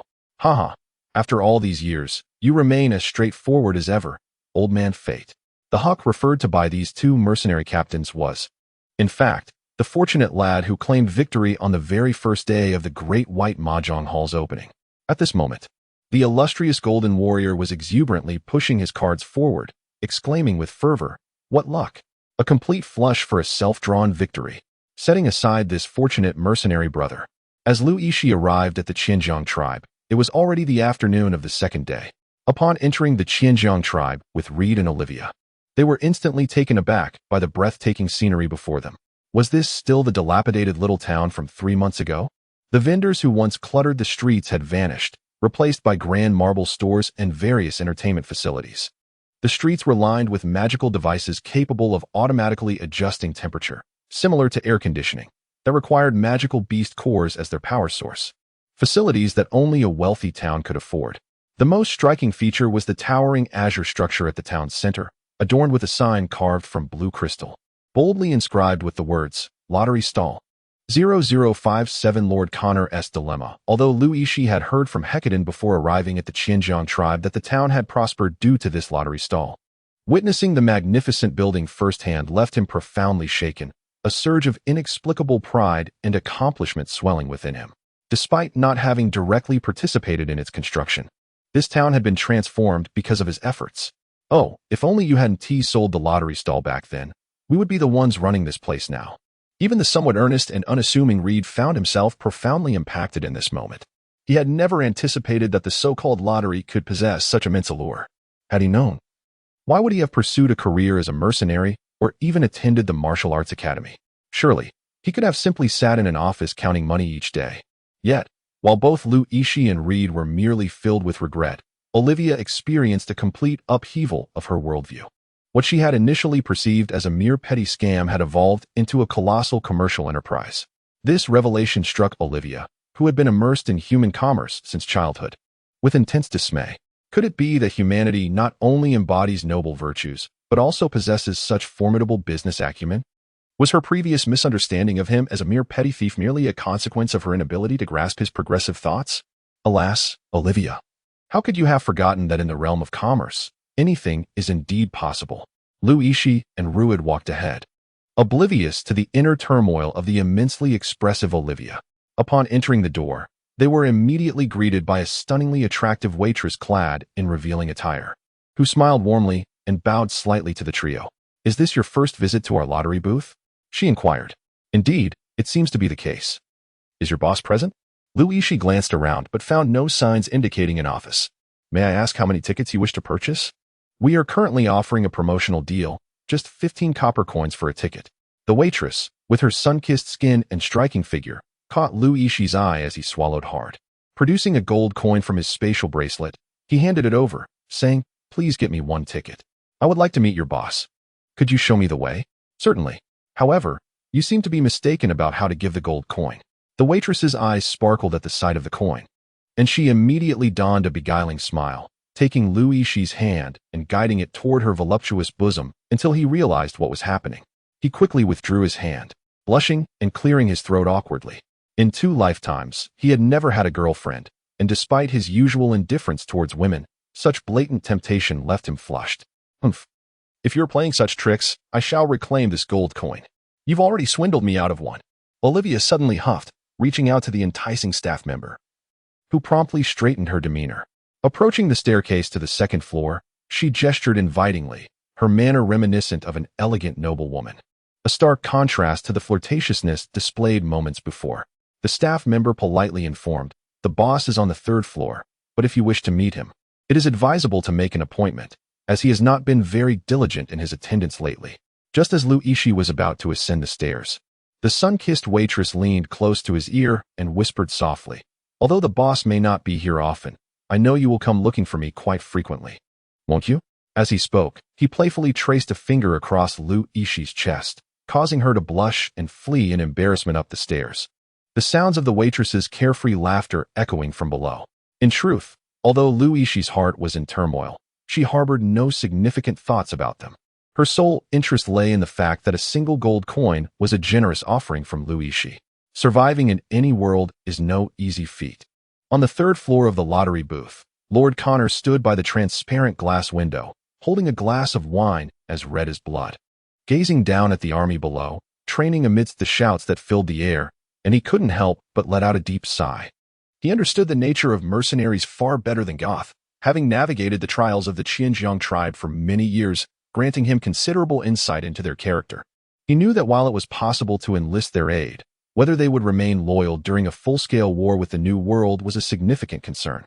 Yet, he found himself in a precarious position, not due to Hecadin of the New World, but because of the ever-smug Goth. After all, Hecadin was distant, while Goth loomed right before him. Lord Connor felt a profound sense of discomfort and pressure emanating from Goth, a palpable intimidation stemming from a vast disparity in power. It was evident that if Goth wished to eliminate him, the so-called leader of the Xinjiang tribe, it would be but a trivial matter. Moreover, Goth had the capacity to summon a magical crystal cannon, a fact that eclipsed even his formidable strength. For any force capable of wielding such artillery could extinguish the Xinjiang tribe as easily as crushing an ant. Thus, Lord Connor was troubled. He found himself in a dilemma, contemplating a war with the New World. If the New World could offer a sufficient price, unifying the north and south of the valley would not be an insurmountable task, especially since the Xinjiang tribe had long ceased to be a mere gathering of defeated soldiers. Over decades of development, their ties with the New World had grown increasingly intimate, and even without Hecadin's prompting, Connor had contemplated integrating the Xinjiang tribe as a territory of the New World. However, ever since the advent of the lottery, the tribe's loyalty began to waver, and coupled with Goth's manipulative tactics and impassioned speeches, they began to believe that conquering the New World would bring them wealth and glory within reach. Under such circumstances, if Connor dared to oppose Goth's proposal, he would likely find himself ousted from the Xinjiang tribe by an enraged mob the very next day. Just as Lord Connor was lost in his troubled thoughts, a knock echoed on the door, startling him from his reverie. Goth seldom visited him here. Any matters requiring discussion were typically held at home, which was precisely why he had come to this place today. To his surprise, he was interrupted. "Who is it? I mentioned I wanted some peace," Lord Connor remarked as he opened the door, only to be taken aback by the sight of the very youth he deemed the source of all mischief. Were it not for him bequeathing the lottery booth to himself, the Xinjiang tribe would not have found itself in such a dire predicament. 0058 ensnared by the allure of mahjong. "Oh, dear Lord Connor, you appear to be in rather poor health. Have you been experiencing sleepless nights, insufficient rest during the day, and perhaps even hair loss and a sense of disorientation?" Yixi casually greeted as he entered the room. Lord Connor, taken aback by Yixi's inquiry, glanced around and, seeing no familiar staff, asked in confusion, "How did you know?" "The truth is, my sleep has been poor, but that is of little consequence. The real issue is my hair loss. Look at my age, how absurd. I understand you came for the lottery booth, but regardless of your reasoning, the booth will not be returned to you." Lord Connor, reminiscent of a miserly character, anxiously asserted his claim over the lottery booth. In response, Yixi merely displayed a charming smile, filled a glass with wine atop the transparent glass table, and raised his cup, saying, "Dear friend, the lottery booth has already been sold to you. Why would I wish to reclaim it? I am here to provide after-sales service." "After-sales service?" Lord Connor appeared perplexed, evidently unfamiliar with the concept. "Consider this. If you were to purchase a magical crystal lamp, do not worry about your wallet. I am merely using a metaphor. You need not expect me to produce an actual lamp. I am not a salesperson. Returning to the matter at hand. If you were to encounter a problem with a purchased item, how would you resolve it? Yixi patiently guided him, akin to leading a toddler taking its first steps. Well, I suppose I would just buy another one. Let me rephrase. Suppose you purchased an expensive two-winged drake carriage and discovered that the drake was, in fact, a frail and defective specimen. What would you do then? Replace it? Lord Connor still failed to grasp Yixi's intent, responding tentatively. You wouldn't consider confronting the merchant? Yixi became exasperated. Why was everyone in this realm so obstinate? It was not entirely Lord Connor's fault, as the principles of commerce on the continent of Atra dictated that both parties adhered to a buyer beware doctrine.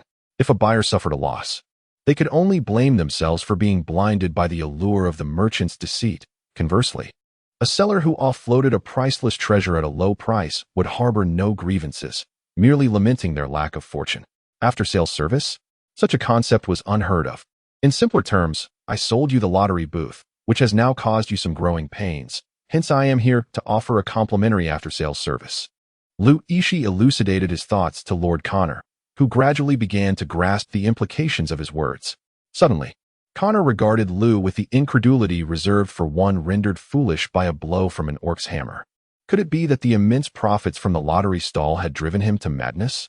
My dear friend Connor, Lu continued, I understand your intentions to launch an assault on the New World during the impending chaos of the Sea Tribes. I am also aware of your plans to ally with the beasts of the First Rift. However, regrettably, I must inform you that, according to my intelligence, the beasts have resolved to sever their alliance with you. Yixi's words left Lord Connor in a cold sweat. If the magical beasts truly ceased their alliance with the Qianjiang tribe, even with the influence of the magic crystal cannon and the turmoil among the sea tribes, completely conquering the New World would still prove to be an arduous task. After all, the defenses of the cities and the strength of the armies that had maintained their dominance here for years were not to be underestimated. Little brother, you may not be aware, but I find myself in a predicament, Connor lamented, gazing at Yixi's enigmatic smile. He sighed and enumerated his troubles, which made Yixi chuckle. In truth, if they could resolve the issue with the fervent mercenaries, all problems would dissolve, and the crisis of magical beasts in the New World would cease. Without military strength, the Qianjiang tribe would no longer initiate assaults on the New World. To engage with the zealous mercenaries, one must counter madness with madness, diverting their attention with something even more exhilarating, much like what Hark had done. Within less than a week, Goth discovered that every time he gathered this group of mercenaries for speeches and training, many would request leave under various pretexts. There exists a saying, with a count exceeding 1,000, the expanse seems infinite. A few absent due to minor ailments would pose little issue. However, what if the entire troop began to dwindle? Indeed, in just a few days, over 100 mercenaries had mysteriously vanished from the Qianjiang tribe. Goth clutched the roster in his hands, a tremor coursing through him as he sensed a mysterious force emanating from the east. Was it spatial magic? How could it silently whisk people away right from under his nose? Meanwhile, the recently reopened tavern, having only been in operation for a little over 10 days, saw a steady influx of mercenaries eager to visit. Most crucially, these mercenaries hardly ever left the tavern voluntarily. This created a situation where the old patrons were reluctant to depart, preventing new ones from entering. The tavern had no choice but to undergo urgent expansions, even relocating the mahjong tables outside, yet it still could not quell the frenzied enthusiasm of the mercenaries. What of the sea tribe's turmoil? What of the wars in the New World? What of alliances with magical beasts? To hell with it. All I care about is the second tile in 9,000. In actuality, Yixi's strategy within the Qianjiang tribe was quite straightforward. He discreetly distributed flyers about the tavern's recent events within the mercenaries' camp. With their daily training often leaving them rather bored, it was only natural that some curious individuals would venture to investigate. Following this, as more and more departed without return, greater numbers would form groups to uncover the situation, ultimately leading to an opening of the gates to a new world, where they became hopelessly engrossed in mahjong. Hark! How do you always win? Are you cheating? A voice of despair erupted from the mahjong hall, akin to encountering the most terrifying of magical beasts. The tone was laced with anger, bitterness, but above all, despair. Nonsense. My intelligence is simply superior. Huck, speaking with fervor, picked up a tile, and his expression transformed in an instant. He slammed the mahjong tile onto the table with fervent intensity, pushing his cards forward once more, and bellowed, "Self-draw." The mercenaries competing alongside Huck suddenly deflated, having finally lost their last chip. The hand that extended the chip trembled slightly, as if it were not merely a shard of glass, but rather the most precious treasure upon the mountain. This scenario repeated itself incessantly. Mercenaries, having exhausted their chips, were forced to queue anew for entry, with some unable to afford even a single chip, resorting to borrowing from the nearby Great White Bank. Could one truly expect these gamblers to conquer the New World? Such a notion was utterly ludicrous. Goth realized he was gradually losing his grip over the Xinjiang tribe. The numbers of mercenaries dwindling as if swept away by a colossal landslide, with severe personnel attrition. This was akin to the spread of an unknown ailment. Initially, it manifested as sporadic absenteeism, which was commonplace among mercenaries, as they lacked the steely resolve of a regular army. However, in recent days, entire squads of mercenaries had vanished from the ranks, as if spirited away by silent phantoms to another realm.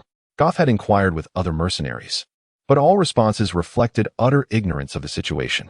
Naturally, the emergence of issues among the mercenaries placed the onus squarely on their employer, Connor. Yet, it was unfortunate that Lord Connor was currently away on an extended trip with his family. In his own words, if he were to face defeat, this would be his last opportunity to be with them. Even though Goth was the antagonist, he could not help but feel a twinge of empathy upon hearing such a poignant reason. After all, he had long since taken control of the Xinjiang tribe's armed forces. Connor was merely a puppet in the hands of a puppeteer. Now, with the armed forces in disarray and their direct employer vanished, Goth understood that he could not resort to an iron-fisted management style, as that would only breed further resentment among the mercenaries. Thus, he resolved to first fortify the alliance between the Xinjiang tribe and the beasts.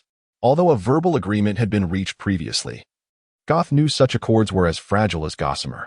He aimed to transform this fragile pact into an unbreakable covenant, impervious to any assault.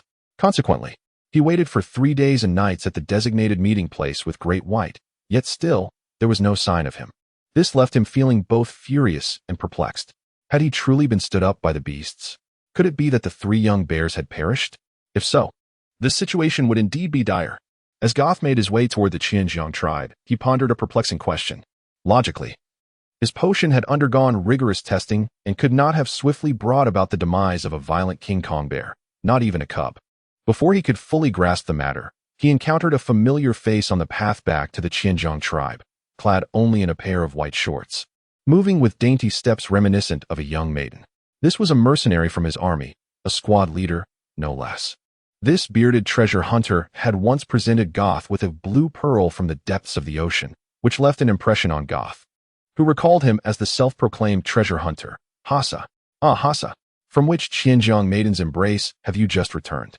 Goth feigned familiarity and greeted him warmly. Yet, the once sharp-eyed treasure hunter now bore a dull gaze, void of interest, his weary face etched with despondency, as if he had just emerged from a nightmarish battle. He passed by Goth, disregarding his inquiries, murmuring to himself, how could I ever play 4 bamboo? Damn it, the beast's crystal core was so close.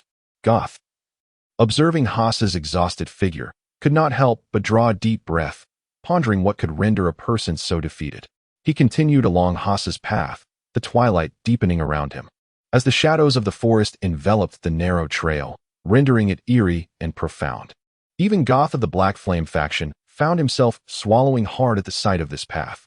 Along the way, he encountered numerous mercenaries, similarly attired in shorts, their faces bearing an expression of utter disillusionment as they trudged toward the Xinjiang tribe. They resembled soulless husks, aimlessly shuffling, murmuring regrets under their breath. Regardless of Goth's attempts to engage them, he was met with lackluster responses and vacant stares until night fully descended, the howls of wolves echoing in his ears, marking his arrival at what he believed to be his destination. In that moment, this minor leader of the Black Flame faction felt as though he had been ensnared by an enchanting sorceress' spell. For how could such opulent structures exist in the depths of the canyon? Ah, new guests. Yixi yawned, nudging the maid dressed in black, Olivia, beside her. Olivia, with a discontented pout, retorted that it was clearly her time to rest. However, upon catching sight of the delectable, colorful ice cream in Yixi hand, she swallowed hard, patted her exquisite oval face, and leaped off the swing, rushing to Goth with the menu in hand, a sweet smile adorning her face. Welcome to the Great White Tavern. What may I offer you? Goth was momentarily taken aback by Olivia's spirited demeanor, but quickly regained his composure, though they had crossed paths in the backyard of Hecadon. As a proficient spy, Goth would never present himself with the same face twice. The master of disguise, Gothic, resembled a cunning fox, nearly impossible for hunters to recognize easily. Contemplating this, Gothic took the menu from Olivia, opening the first page to find the rules of Mahjong. Upon seeing the densely packed regulations, he felt momentarily bewildered. Olivia, seemingly accustomed to such expressions, continued to smile sweetly and said, "Is this your first visit, dear guest? Allow me to recommend the novice area. Perhaps you might even encounter an old friend." Thus, with a mix of hesitation and doubt, Gothic followed Olivia into the tavern, where he unexpectedly encountered numerous familiar faces. Although he could not clearly recall the names of the mercenaries, there was no mistaking that the individuals seated outside, engrossed in their card games, were indeed mercenaries from the Thousand Rivers tribe. What enchantment does this tavern possess that can cause seasoned warriors to cast aside their armor? Dear guest, the novice area is over here. I wish you a delightful evening. Should you have any questions, simply ring this bell. Olivia pointed to a silver metal button on the table, which, when pressed, emitted a sound as clear and delicate as wind chimes. After speaking, Olivia gracefully bowed and politely exited the tavern. "Was that Dante the idiot?" remarked a weary mercenary outside the tavern, glancing up at Gothic's retreating figure. As the saying goes, a cunning rabbit has 3 burrows. Gothic would never appear under the same name in different places, for that would easily reveal his identity. This time, in the company of the Thousand Rivers tribe, he had adopted the name Dante Saratoga. "Who cares who he is, for of bamboo," came the reply. Pong. Yixi sat outside the Grand Tavern, perched upon the Ciencio, spooning a piece of ice cream as a reward for Olivia. As she gazed at the receding figure of Gute, a sigh escaped her lips. Yet another promising young man was on the verge of relinquishing his dreams. Mahjong exists to save the masses. Yixi pondered the figure of the young man he had just seen, feeling an inexplicable sense of disquiet. There was something peculiar about this youth that lingered in his mind. Was it the strikingly exaggerated and exotic style of his attire that seemed oddly familiar? Shaking his head, Yixi reasoned that perhaps in this realm, the Gothic fashion, with its nonconformist flair, was indeed the prevailing trend. After all, the values of this other world were difficult to assess through the lens of his own. Before he could devise a plan to influence the dressing habits of the inhabitants of this extraordinary world, he overheard Olivia, while savoring her ice cream, mumble indistinctly, "Ben, that person is Gothic." "What? Gothic?" Yixi was taken aback. It turned out that the peculiar fashion of this otherworldly realm was simply the embodiment of Gothic style. However, Yixi was perplexed as to how, despite the fact that Gothic had assumed a completely unfamiliar visage, Olivia was still able to recognize him with unwavering certainty. Indeed, it was the very individual who had nearly caused your demise. On a brighter note, it is fortunate that you survived. Otherwise, I would have remained oblivious to the existence of ice cream, a divine delicacy bestowed by the beast god. As she spoke, Olivia bent down and took a bite of the silver spoon in Yixi hand. In response, he simply placed the entire tub of ice cream into Olivia's embrace. Her ruby-like eyes, glistening with tears, gazed up at Yixi, as if the container she cradled was not merely a common tub of ice cream found on Earth, but rather a sacred gift from the beast god she revered. "Thank you, beast god," Olivia exclaimed, her voice a blend of emotion as she savored the ice cream with great enthusiasm, her words somewhat muddled. "You should express your gratitude to me first, for it was I who prepared this. I dare say even your esteemed beast god has yet to indulge in such a treat." Yixi pondered for a moment. Since Goth had appeared here, it was likely that the recent mysteries would soon be unveiled, and the reasons behind the rebellion of the Xinjiang tribe and the alliance with the beasts could finally be discerned. However, now that Goth had fallen into the Great Wine Tavern, it seemed that while entering was easy, escaping would prove to be a far more challenging endeavor. Yixi chuckled softly, noticing flickering lights in the distance that seemed to dance like flames. He promptly leaped off the swing and jogged towards the mercenary group bearing torches, greeting them with a warm smile as they approached the Great White Tavern. Soon, the mercenaries still stationed at the Xinjiang tribe realized that not only had they lost contact with their tribal leader, but even their motivator, Goth, had vanished without a trace. With the absence of Connor, these mercenaries found themselves devoid of an employer, thus no longer bound by the code of loyalty that governed their profession. The loss of Goth meant that there was no one left to inspire them with grand visions and impassioned speeches. Their dreams of conquering a new world had devolved into mere fantasies.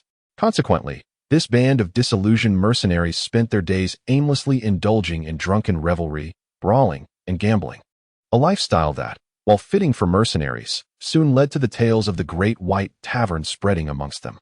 An increasing number of mercenaries began to join the ranks of the Great White Tavern, resigning themselves to a fate devoid of ambition. Ben, do you not think this is rather unseemly? On this particular day, Yixi was in discussion with William about transforming the Great White Tavern into a grand entertainment venue. Deliberating over the best foundation for the establishment, when the recently despondent Reed approached Yixi, his expression etched with concern. Reed, a noble of the Adler lineage, had been raised with the chivalric ideals of his heritage. Witnessing the once free-spirited young mercenaries reduced to an addiction to mahjong, he felt a pang of compassion as he observed the fatigue etched into their faces, the dark circles under their eyes, and the gleam of excitement when they won a hand. His noble upbringing instilled in him the understanding that teaching others to gamble was a grave misdeed.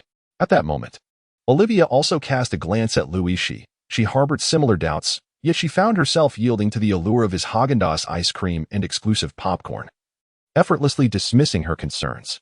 Reed, you must not think this way, Yixi replied, aware that this day would inevitably arrive.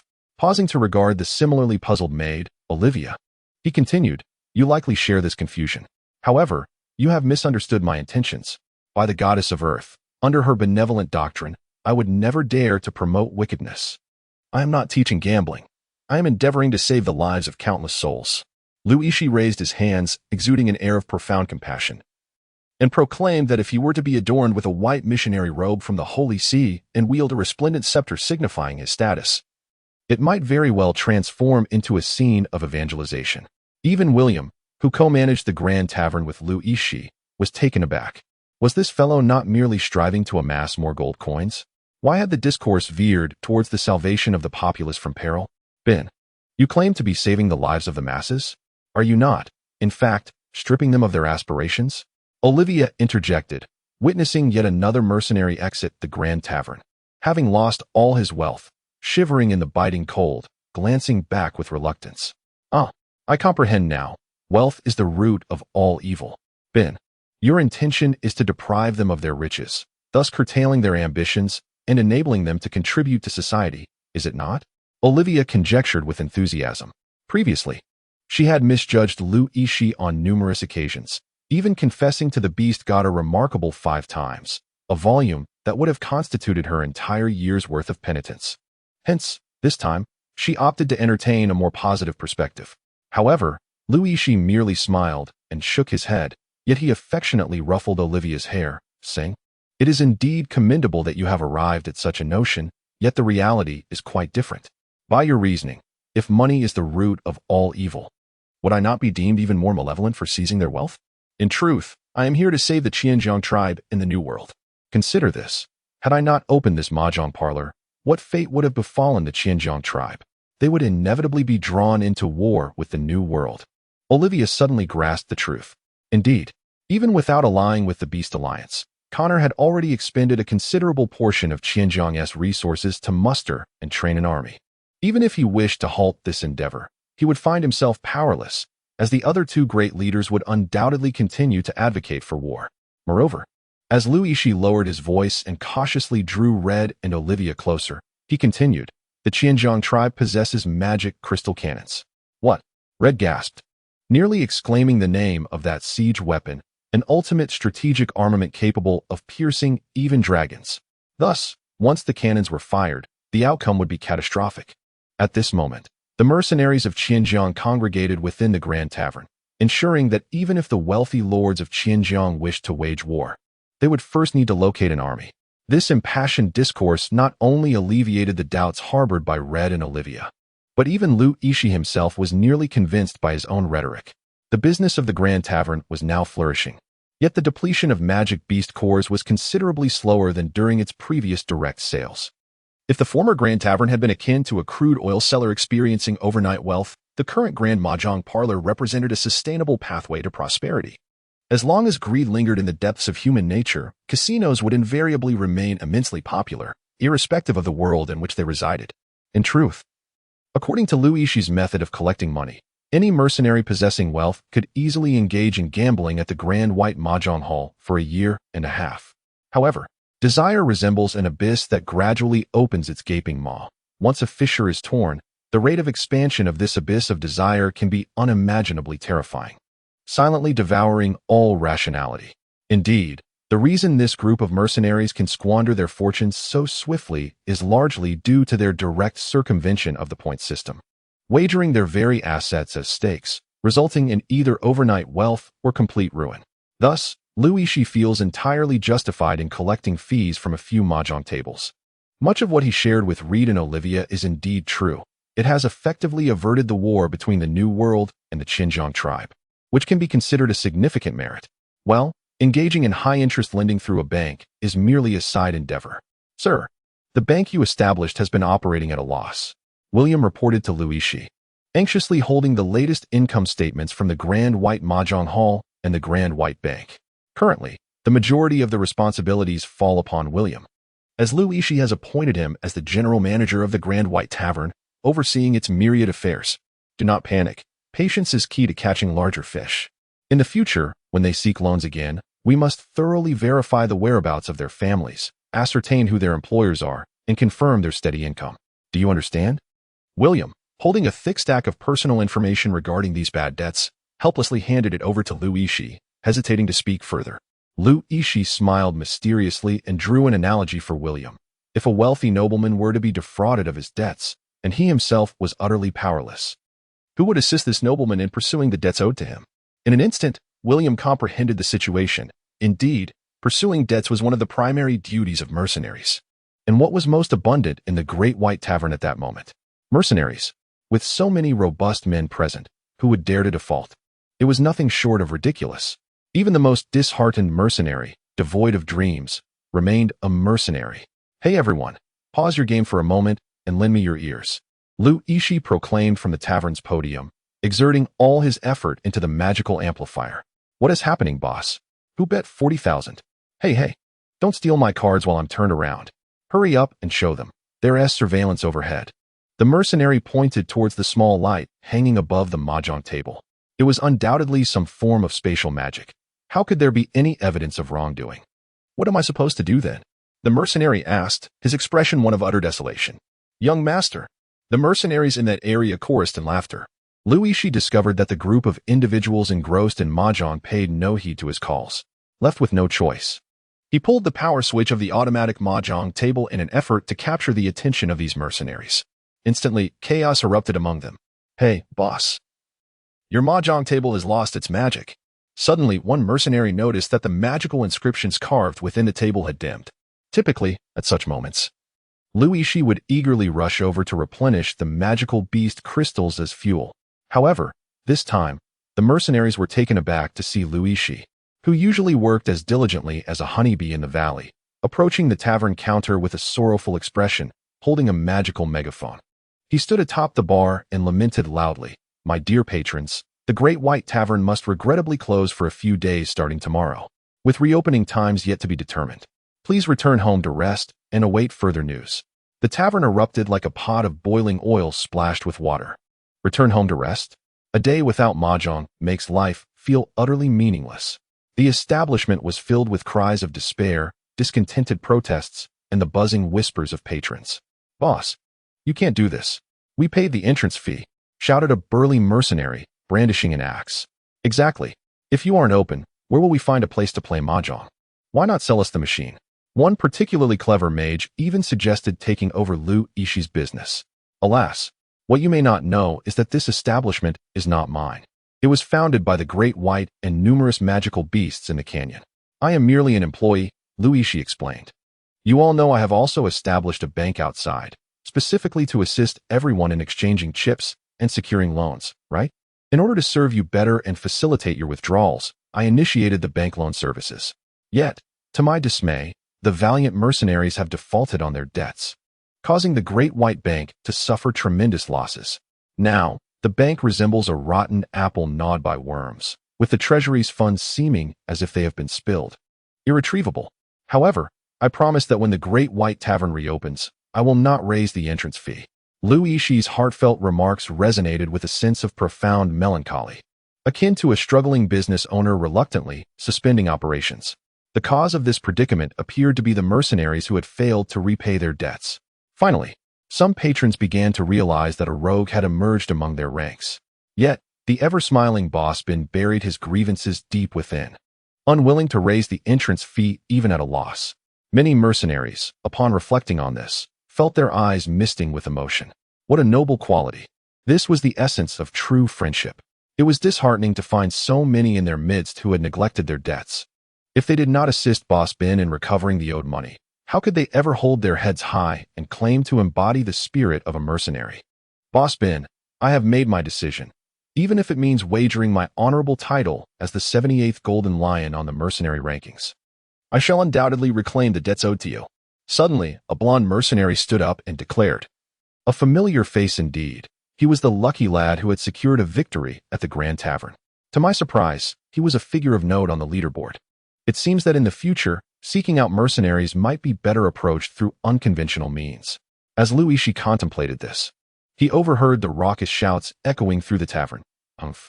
Hark, don't steal all the glory for yourself. Count me in as well. I'm the 98th Red Cloak Hammer on the mercenary rankings. I too shall join in the pursuit of the debts owed. It is my duty. Thus, the once-trained legion under Goth set forth from the Grand Tavern, a formidable force en route to the Qianzhong tribe. And what of their spiritual leader, Goth, at this moment? He was engrossed in a different kind of high-stakes game with Bai and the others, playing Do Di Zhu. Let us momentarily disregard Goth, who was lost in his new pastime. As the vanguard cavalry of the New World, dispatched by Hecadin, stealthily traversed the narrow canyon. Believing they had evaded all watchful eyes of the Qianzhong tribe, they stumbled upon a shocking scene. By the grace of the goddess of light, who could elucidate this chaos? The Qianzhong tribe was in disarray, akin to a pot of congealed porridge comprised of countless ingredients. The well-trained mercenaries, clad in polished black armor, unleashed their skills and magic upon a ragtag group resembling beggars, who, burdened by guilt, dared only to cower and shield their heads, offering no resistance. The spectacle was overwhelmingly one-sided. The pursued were dressed in tattered rags, while some among the attackers wore what appeared to be shabby curtains, riddled with holes, draped over their forms. The mercenaries charged at anyone in sight, unleashing a torrent of kicks and blows. Witnessing this, the New World cavalry ignited with an indignant fury. These mercenaries were mercilessly preying upon defenseless civilians, and worse still, impoverished ones, having been raised in the lap of privilege.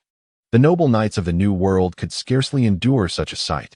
The leader of the knights, adorned in resplendent silver armor, rode a forest wolf equipped to the teeth with formidable chainmail. Should this fearsome beast charge, even the famed defenders of the Min Shield would struggle to withstand its assault. At this juncture, the knight captain raised his sword high, proclaiming, "Charge!" Wait! Just as he prepared to lead his forces into a gallant charge, a blonde mercenary suddenly felled a nearly naked, bearded beggar to the ground, brandishing a golden sword adorned with a lion's head at the man's head, exclaiming with ire, "Ha! You dare call yourself a treasure hunter? Your failure to repay your debts is a disgrace to all mercenaries. Hark, I too am a person of integrity. Having promised to repay Boss Bin, I shall certainly do so. I have even brought forth my treasured map, collected over many years, solely to settle a debt with Boss Bin." A trembling commoner lay on the ground, shivering. The knight captain, poised to launch an attack, found himself bewildered. Could it be that this ragtag group was merely a collection of debtors refusing to honor their obligations? According to the mercenary code, demanding repayment is entirely justified. Wait, what?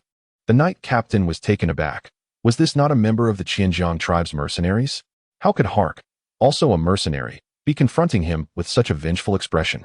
Upon glancing at the other tattered individuals, some clad in nothing but tattered shorts, most were renowned mercenaries of the Qianzhong tribe. How had they fallen to such depths? What on earth had transpired within the Qianzhong tribe? It was utterly terrifying to witness such valiant mercenaries reduced to this state of despair. The knight captain felt a chill run down his spine, and he tugged at the reins, urging his steed towards the New World. These individuals must be cursed by the god of plague. How else could such formidable power be at play? Indeed, the prowess of mercenaries was no mere boast.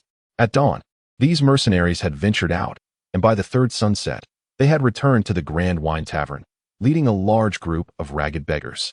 The mercenaries, eager to preserve their reputation, had spent 2 silver coins on tattered clothing from the slums to prevent these debtors from further tarnishing their honor.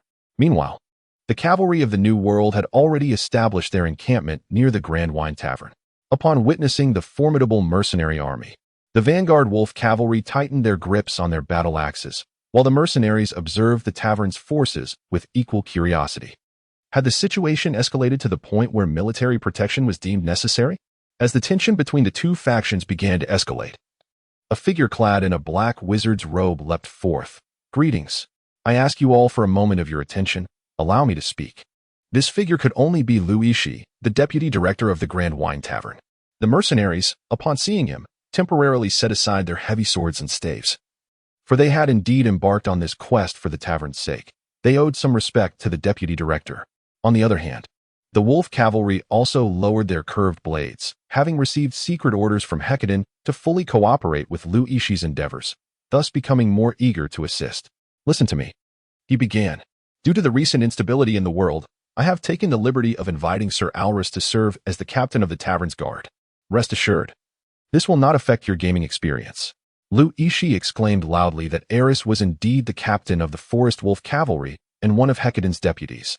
Yixi had a faint impression of this delicate young man with short brown hair, for his appearance was almost too refined, his shoulders lacking the ruggedness typical of men, exuding an aura of gentle elegance. Perhaps spending too much time with the effeminate Hecadin had influenced his demeanor, Yixi privately mused, deciding to maintain a cordial distance to avoid being affected himself. This group of noble knights must be here to recruit us, right? We have seen this scene far too often." He scoffed. "Boss Ben, you claim you can't even afford a tavern, yet you can hire a guard squad? Haha. Do you take us for fools?" A mercenary declared, "Mercenaries shall never become slaves. Even if blood flows like a river tonight, I shall still play mahjong." This outburst doused the previously restless mercenaries with a sudden chill. After all, Mahjong Brother was still in their hands. If they refused to join the New World, what would happen if the Mahjong parlor closed for good? They found themselves in a state of deep conflict. Meanwhile, Yixi was even more astonished. According to the conventions of fantasy novels, did the intelligence of sentient beings not plummet upon the protagonist's arrival? How could these individuals be so astute? Indeed, the reason this knightly force had not immediately returned to the New World was precisely this. Upon learning of the unrest in the Xinjiang tribe, Hecadin had ordered this cavalry to take the opportunity to recruit the defeated mercenaries, with Yixi tasked to facilitate the endeavor. However, these mercenaries were far too shrewd. Agreeing to the New World's conscription would turn them into caged birds, robbing them of their freedom to play cards. Thus, they resisted vehemently. Observing the situation, Yixi's mind raced, and he devised a new plan. Opening his arms wide, he addressed the mercenaries with a booming voice. "Ah, dear mercenary brothers, how could I ever compel you to join the New World's army? The reason I possess the means to hire a guard is due to my concern for the safety of those misguided mercenaries. Moreover, the Earth Goddess is benevolent. I have no intention of pursuing those who owe debts, as long as they are willing to assist me in constructing a building. I shall even pay them for their labor." Upon hearing this, the indebted mercenaries were momentarily stunned and then moved to tears, their eyes reddening as they realized that despite having bankrupted him with their debts, he still offered to help them. Truly, the followers of the Earth Goddess were exceedingly merciful. "Your Excellency Ben, this may not be quite appropriate," the seemingly delicate captain of the Forest Wolf Cavalry, Azra, hesitantly remarked as he regarded Yixi. Hecadin's command was to find every possible means to recruit these mercenaries. Yet, the current situation indicated that the mercenaries seemed to only recognize Yixi's authority, dismissing the so-called noble knights of the New World with scorn. This predicament threatened not only to thwart their recruitment efforts, but also to potentially increase Yixi's entourage of thugs. "Esteemed knight, might you kindly reach out to Vice Lord Hecadin? I believe a direct conversation with him will suffice to clarify this matter." Yixi offered a slight bow to Azra, his tone imbued with great respect. Azra held a rather favorable impression of Yixi. Aside from the numerous challenges he had adeptly resolved for Hecadin in the New World, his recent act of refraining from pursuing the errant mercenaries, even offering them employment opportunities, had truly earned Azra's admiration. Consequently, Azra nodded and produced his portable trumpeting flower beast. akin to an interdimensional telephone. He poked at the creature, which emitted several sharp sounds, and soon the slightly fatigued voice of Hecadin resonated from the other end. Azra. How goes the endeavor? Lord Hecadin, some unforeseen complications have arisen. I have not managed to subdue the unruly mercenaries, Azra replied, his expression tinged with hesitation. Fully aware that such words would likely displease Hecadin, Yixi, upon observing Azra's countenance, which resembled that of a wronged spouse, was taken aback. Could it be that failure to complete the task would lead to special training? Oh, it is rare for you to encounter insurmountable obstacles. Pray, elucidate the situation. Hecadin remarked coolly. It was Sir Ben who instructed me to contact you. Azra confessed candidly. Oh, it is he then. I understand. The fault does not lie with you. Please hand the trumpeting flower beast to him. My dear Lord Hecadin, there is a saying in my homeland. A day apart feels like 3 seasons, alas. Ever since I received your task, I have been consumed by thoughts of it, striving earnestly to fulfill my mission. As Yixi had yet to finish speaking, he heard Hecadin's cold voice from the other end. Enough with the pretense, find a secluded place. The dialogue between 2 astute individuals is often succinct, and upon learning that the mercenaries were stationed at the tavern established by Yixi, Hecadin understood that this cunning little fox harbored intentions of recruiting them. However, this time, the ever-perceptive Hecadin miscalculated. These mercenaries were, in fact, the lifeblood of the Great White Tavern, and Yixi was keen to protect them. If these mercenaries were to join the New World Army, who would come to play cards? Without patrons, how could the Great White Mahjong House sustain itself? Thus, safeguarding his benefactors was a duty Yixi could not shirk. Name your price. I want this group of mercenaries, Hecadin stated bluntly over the phone. Oh, 300,000 gold coins, came Yixi's response. Pfft. Why don't you just rob a bank? It was evident that Hecadin was sipping water at that moment, and the unexpected response caused him to spray it everywhere, the sound of splattering unmistakable. You asked me for a purchase, and 300,000 is a figure I must negotiate with them, Yixi replied honestly. Indeed, mercenaries are not cabbages one can simply shout prices for in the street. Regardless of the sum, it ultimately depends on the willingness of the individuals involved. However, should there truly be 300,000, Yixi would not mind establishing a new mahjong house in the New World. Moreover, what do you intend to do with this group of mercenaries? You mentioned the alliance between the Beastmen and the Xinjiang tribe. I have resolved that for you. You spoke of mercenaries gathering unlawfully and causing chaos. I have addressed that too. What more do you desire? Yixi continued, perplexed. On the other end, Hecadin fell silent. In truth, the alliance between the Xinjiang tribe and the Beastmen was merely a minor affair. Even if the Xinjiang tribe produced a magic crystal cannon, it would be akin to an infant wielding a hammer, even if they managed to breach the walls of the New World. They would not pose a threat to an assembled army. At this moment, the most formidable enemy confronting the New World stemmed from the maritime upheaval, erupting every 3 years. The frenzied oceanic beasts, seemingly fueled by some stimulant, recklessly surged into human territories. The Ronster port, repeatedly rebuilt over the years, still found itself incapable of withstanding the terrifying tide of beasts akin to a torrent of steel. Should Ronster fall, a multitude of refugees and deserters would swarm towards the New World, akin to a virus from the far west, mercilessly sweeping through every village and town along the way. This would mark the most significant crisis the New World would face. Given that Ronster is besieged by the oceanic invasions every 3 years and is situated adjacent to the Bronze City of the New World and another Silver City, one might wonder why no reinforcements were dispatched. If Yixi had a deeper understanding of the history of the Atra continent, he would know that Ronster was originally known as the City of Sin, a gathering place for those who had committed grave offenses, who toiled there to atone for their past transgressions with their blood and sweat. Thus, do not speak of military aid. Even if the inhabitants of this city were to be slaughtered, it would merely serve to execute the punishment that was destined for the imperial populace. However, should the army fail to subdue these insurrectionists and a tide of refugees emerge, these outlaws, harboring criminal inclinations deep within, would inevitably erode the small villages and towns of the New World. Indeed, the fortifications of the New World may withstand the onslaught of beasts, and the formidable cavalry may trample the enemy's weapons. Yet if the common folk fall victim to massacre, and the spirit of the people crumbles, even Hecadin would be powerless to restore the shattered hearts of the populace. After all, being a lord is no easy task. Nevertheless, even with these thoughts in mind, Hecadin felt that discussing them with Yixi would yield little benefit, As this was common knowledge among the residents of the New World, he decided to shift the conversation, stating, "Your Excellency, the World Window Auction is about to commence. Are you not returning? Are you serious? After all I've done to assist you, you dare to threaten me with this?" Yixi exclaimed, exasperated. "Ah, do not assume that every word I utter is a conspiracy," Hecadin replied with resignation. "Isn't it? Well, in truth, it is. If you do not provide mercenaries, I shall bar you from participating. Blast! I will remain stubbornly at the frontline gorge. Go ahead and bite me." Yixi retorted with a sense of defiance. "Enough.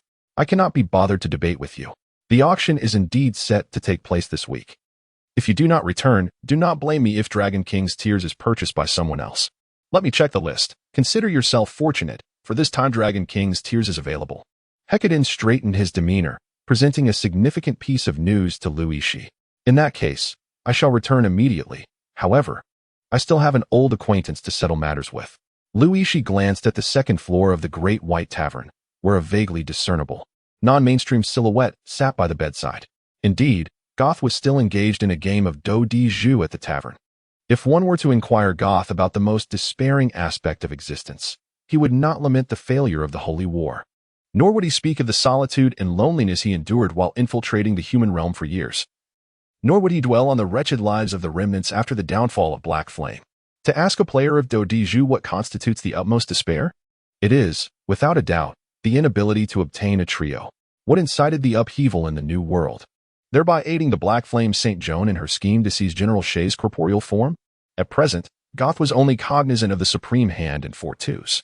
In truth, Goth, being the foremost figure of Black Flame, had initially resisted the allure of Mahjong when he first arrived at the Great White Tavern. After 3 days and nights of relentless play, he deciphered the shuffling patterns of the automatic Mahjong machine, rendering him invincible. Not even the luck-blessed mercenary Lion King Hark could claim victory against him. Yixi could not help but take a deep breath. The prowess of Black Flame's members was indeed terrifying. As Goth began to lose interest, Yixi, in a desperate bid to retain him from departing the Great White Mahjong Tavern, resorted to his own weapon, do di jus. Thus, on the second floor of the Great White Tavern, Goth was embroiled in a fierce battle with Reed and Olivia. Raising his arm high, he struck a pose as though to chant a forbidden spell, slamming his cards onto the table with fervor, exclaiming, "Two, can you handle it now?" At that moment, the non-mainstream-haired Goth was down to his final card, his gaze fixated on the thin wooden playing cards held by Olivia and Reed. The atmosphere tense as if the holy war between Black Flame and the Adelans was about to erupt anew. "Bomb," Olivia uttered with a delicate pout. "Oh, can I also bomb?" Reed, with an earnest expression, hesitantly drew 4 cards from his hand and inquired. "Oh, come on, no questions allowed." Goth protested. "This round is purely a gamble on luck. How can 2 peasants deliberate? Then I shall bomb." Reed dutifully placed the 4 cards marked with 3s upon the table. Goth's heart leaped with joy. What is a pig teammate? He had calculated that there could be no more bombs left, and Reed still held 10 cards. If he played single cards, Goth would secure victory with his remaining 2. This exhilarating anticipation of impending triumph is a sentiment that only those engrossed in do di jus could truly appreciate. Just then, Goth beheld Reed splendidly lay out all 10 cards on the table, somewhat sheepishly informing Goth, "Flying dragon with wings." Goth, akin to a deflated balloon, promptly shifted his stakes towards Reed and Olivia, inviting them to continue the game. In truth, this minor leader of the Black Flame often found himself tormented by inner turmoil, akin to a student who has yet to complete their homework or a writer struggling with unfinished words, all while desperately engrossed in a game. Burdened by a sense of guilt, more than once, Goth contemplated returning to the Qianjiang tribe to assess the situation. Yet most of the mercenaries in the tribe had already congregated at the Great Wine Tavern. Each mercenary offered Goth comforting pats on the shoulder, assuring him that everything was in order. After repeated reassurances, Goth surprisingly came to believe that all was indeed well in Xinjiang tribe. He reasoned that as long as he remained there until the Sea tribe's uprising, Xinjiang tribe would advance towards the New World as planned. What was most alarming, however, was Goth's realization that he had fallen into a terrifying cycle of compulsion. For instance, last night, when he intended to report to his superior at Black Flame, he won a round and felt compelled to continue winning. The stakes escalated. Losing meant he could not rest until he reclaimed his losses. Goth sensed an enigmatic force was manipulating him, leaving him powerless to resist. If Yixi were aware of Goth's current mental state, he would undoubtedly inform him that such symptoms are commonplace among League of Legends players on Earth. Do you still have a troublesome acquaintance? The voice of Hecaton pierced through Yixi's contemplations, reminding him that he was still on the phone with Hecaton regarding the trumpet flower beast. Realizing this, Yixi responded, "Indeed, this old acquaintance nearly cost me my life. You know him too. Goth is with you." Hecaton's tone shifted subtly, setting aside Goth's orchestrated incident with the forest wolves. The mere audacity of attempting to assassinate him warranted severe punishment. "Indeed," Yixi replied, rubbing his brow. Goth had become a hot potato. He pondered that despite the number of mercenaries on his side, he had no absolute assurance of capturing him. Ignoring him could be perilous, as he could erupt into violence at any moment, akin to a ticking time bomb. Fortunately, Goth remained unaware that his identity had been compromised, leading Yixi to believe he was relatively safe. Hecaton, on the other end, was lost in thought, uncertain of Goth's true capabilities. If he were to act recklessly, it could exacerbate the situation. After a moment of contemplation, Hecaton finally posed the question that transformed him from a noble lord into a despondent youth, marking this day in history as the day of the Emperor's fall. "What is he doing with you?" Hecaton inquired. "Playing do de jeu. Would you care to join?" Yixi casually offered. "Haha, certainly. I am eager to witness what has captivated such a formidable figure as Goth." Hecaton chuckled softly before hanging up the call. Although the impending turmoil among the sea tribes in the western region of Ronst was imminent, it was not a matter that had arisen overnight. It was indeed imperative to keep a close watch on Goth, as Hecaton needed to ensure that he would not cause chaos when the war with the sea tribes commenced. Moreover, if he could draw out the forces behind Goth, it would be even more splendid. Within 3 days, Hecaton's carriage came to a halt before the Grand Tavern, accompanied by an entry permit for the window to the world auction hosted by the New World. Casually tossing the entry ticket to Yixi, Hecaton flicked his lustrous blue hair and, with a playful demeanor, inquired, "Where is Goth? Aren't you a bit too hot with such long hair for a man?" Yixi retorted, "I like it. In the New World, I reign supreme, except for my father, of course. What can you do about it?" Hecaton replied with the spirited defiance of youth. "All right, if you like it that way, Goth is upstairs. Follow me." Yixi led Hecaton to the second floor, and upon seeing Goth, Hecaton was momentarily taken aback. The Goth he remembered, though somewhat nonconformist in attire, still exuded an air of elegance. However, the figure seated at the card table now had hair that hung like weeds over his head, a disheveled beard sprouting haphazardly across his face, resembling a neglected garden. The deep dark circles under his eyes and greasy skin made him appear as though he were an ailing elder, entirely devoid of the spirited vigor he once possessed. At that moment, one foot propped up on his chair, he clutched his cards in one hand while the other engaged in a rather unseemly manner, urging the other side of the table to play quickly. Standing at the staircase, Hecaton pondered the futility of exerting so much effort in battling the Black Flame. Surely, promoting a game of do de jeu among them would suffice. At the instant Hecaton laid eyes on Goth, Goth too recognized the most influential figure in this new world, causing the atmosphere to plummet to a frigid tension. Olivia, seated at the same table as Goth, cast a piercing glance across his face, sharp as a curved blade. This was precisely the reason why Red and Olivia had been summoned by Yixi to play cards with Goth. Should the leader of the Black Flame choose to turn hostile, it was imperative to have bodyguards present. Yixi was not keen on experiencing another assassination attempt. At this moment, Goth's thoughts were in turmoil. On one hand, Hecaton was within reach. Eliminating him would significantly advance the plans of the Black Flame. On the other hand, Goth was currently in disguise, perceiving everyone present as unaware of his true identity. Should he proceed with an assassination, exposure would render it impossible for him to remain in the Grand Mahjong parlor any longer. Thus, he found himself torn between playing cards and fulfilling the ambitions of the Black Flame. "Ah, Lord Bin, your decor rivals that of any tavern in the New World. Yet, why is there but a single table of patrons on the second floor?" Hecaton remarked as he approached Goth, feigning ignorance of his identity, while internally, cold sweat trickled down his spine. Concealed behind his back was a platinum-grade defensive magic scroll, ready to be activated at the slightest hint of danger from Goth. In response, Goth's hand reached for a poisoned dagger concealed within his garments, his expression shifting continuously as he wrestled with the decision, to strike or to refrain. "Mr. Danding, why does your complexion appear so pallid?" Is it possible that you cannot afford this too? Yixi suddenly interjected, pointing at the card Red had just flung onto the table.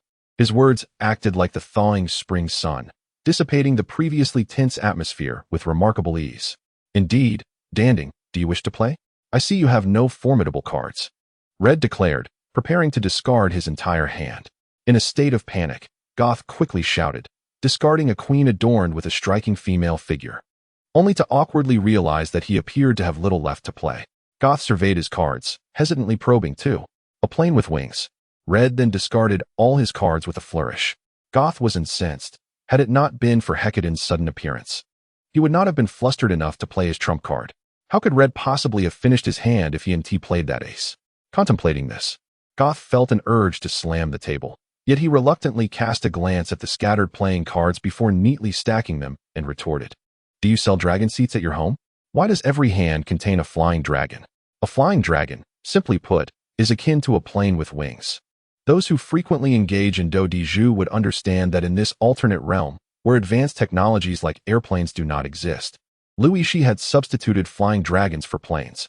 Oh, this seems rather entertaining. Hecadin approached Goth, feigning ignorance, and stood behind Red, saying, what game were you playing? It appears quite intriguing.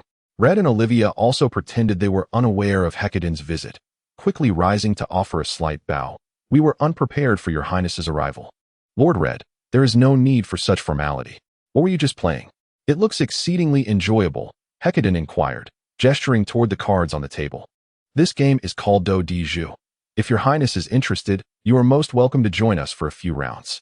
Yixi stood behind Hecadin, explaining the situation, and thus Hecadin boldly took a seat opposite Goth. Goth's mission was to incite chaos within the New World and the Wolf-Blood Academy, with the most effective method being the assassination of Hecadin. Hecadin, on the other hand, was still haunted by the previous attempt on his life by Goth. Yet, here they were, sitting at the same table, each harboring their own thoughts. One cannot help but acknowledge that promoting games like do de jeu indeed contributes to world peace. Why engage in warfare when one could simply play cards? By the way, since Lord Hecadin is present today, let us take this opportunity to open the second floor of the tavern. Yixi exclaimed, slapping his thigh. The second floor of the tavern was also constructed within the original cave of Demise Mountain, initially intended as a small resting room.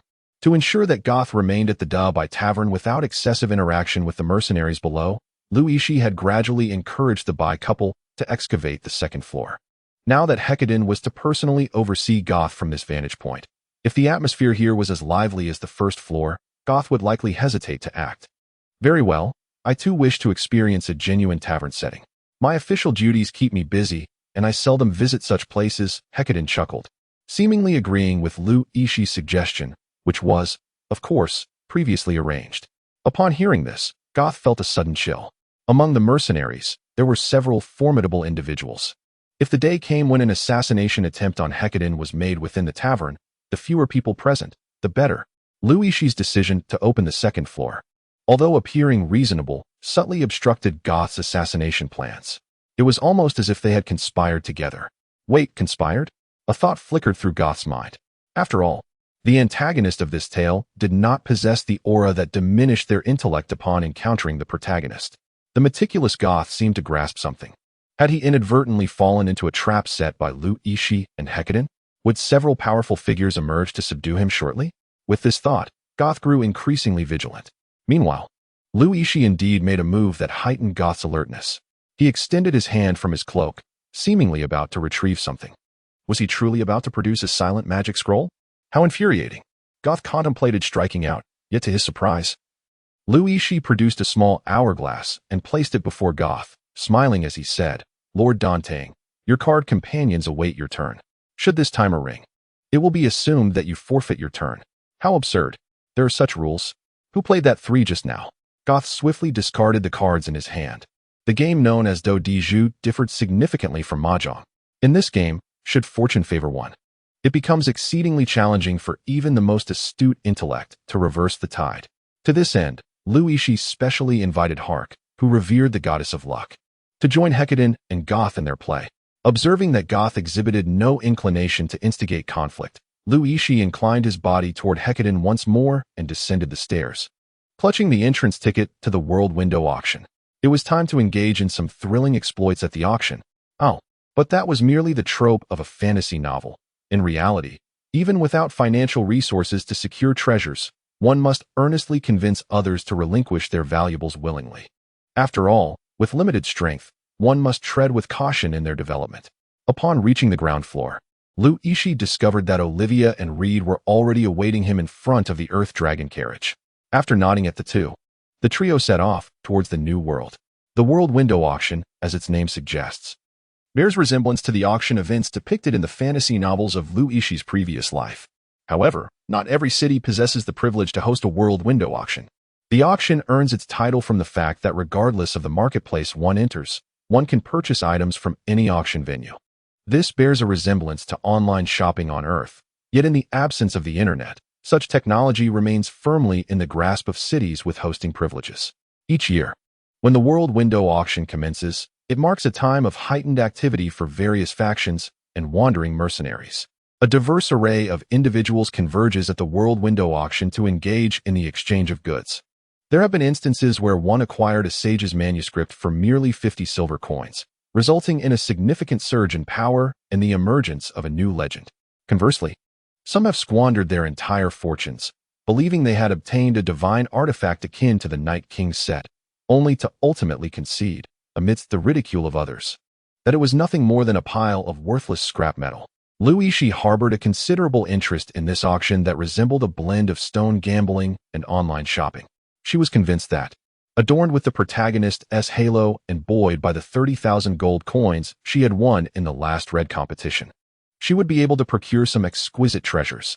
However, it was evident that Yixi had forgotten the unfortunate fate of another protagonist, whose magical source had been utterly destroyed. The Double Dragon carriage was indeed the Rolls-Royce of the New World, boasting unparalleled speed and comfort. Truly a first-rate standard in this realm. At the entrance of the main city of the New World, another confidant of Hecate recognized this exclusive vehicle. After graciously welcoming Yixi and her companions upon their descent, he escorted them towards the auction venue at the window of the world. The astute Hecate must have orchestrated this arrangement in advance. Otherwise, this confidant would not have fortuitously awaited their arrival at the gates of the New World. I sense that the two dragon brothers should consider joining forces with me. A future of luxury and indulgence awaits. As Yixi disembarked, he could not resist the temptation to engage with the two earth dragons nurtured by Hecate. These magnificent creatures, which were twice the size of the cattle on Earth and bore a resemblance to the mythical Qilin, were classified as subdragon species. Although they possessed a trace of draconic blood, their temperaments were notably gentle, making them favored companions among the upper echelons of society. Often utilized as symbols of status and transportation, their exorbitant price, of course, deterred Yixi from pursuing the idea of acquiring two steeds for himself. The subsequent words of the Earth Dragon extinguished any lingering thoughts he had, leaving him to curse Hecate in his heart for being a lavish individual traveling with 2 chests of gold coins. If you can converse with me, I would gladly accompany you. My current fare consists of 3 hearty meals a day, each featuring that golden bread, enough to satisfy me with 10 pounds. While such statements may seem rather juvenile when uttered by a magical beast, Yixi understood precisely what the Earth Dragon referred to. Due to the vast difference in dietary needs between humans and magical creatures, the beast controllers at Tianyu Academy had ingeniously devised a type of sustenance to replenish the energy of magical beasts, namely, that golden bread. Priced at 20 gold coins per pound, it meant that an Earth Dragon could consume 600 coins worth in a single day. Thus, 2 would amount to a staggering 1,200 coins.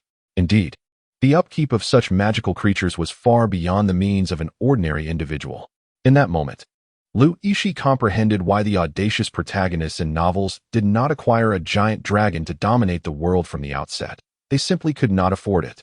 Oh, my dragon friends, please continue your discourse. The mountains may change, but the waters will flow eternally. We shall meet again in the future. Should fortune smile upon me, I shall certainly enlist you as employees of my company. With those words, Yixi hastily covered his face and hastened to catch up with Hecate's confidant, feeling utterly embarrassed at the realization that he had attempted to entice them without the means to compensate them. Lord Bing seems quite intrigued by those 2 earth dragons, remarked the confidant, observing Yixi murmuring beside the creatures with a light chuckle. What? No. I was merely inquiring about their treatment and whether they faced any mistreatment, as I have established a Magical Beast Protection Association at Tianyu Academy. Should any magical beast encounter abuse, they may come to me to lodge a complaint." Yixi chuckled.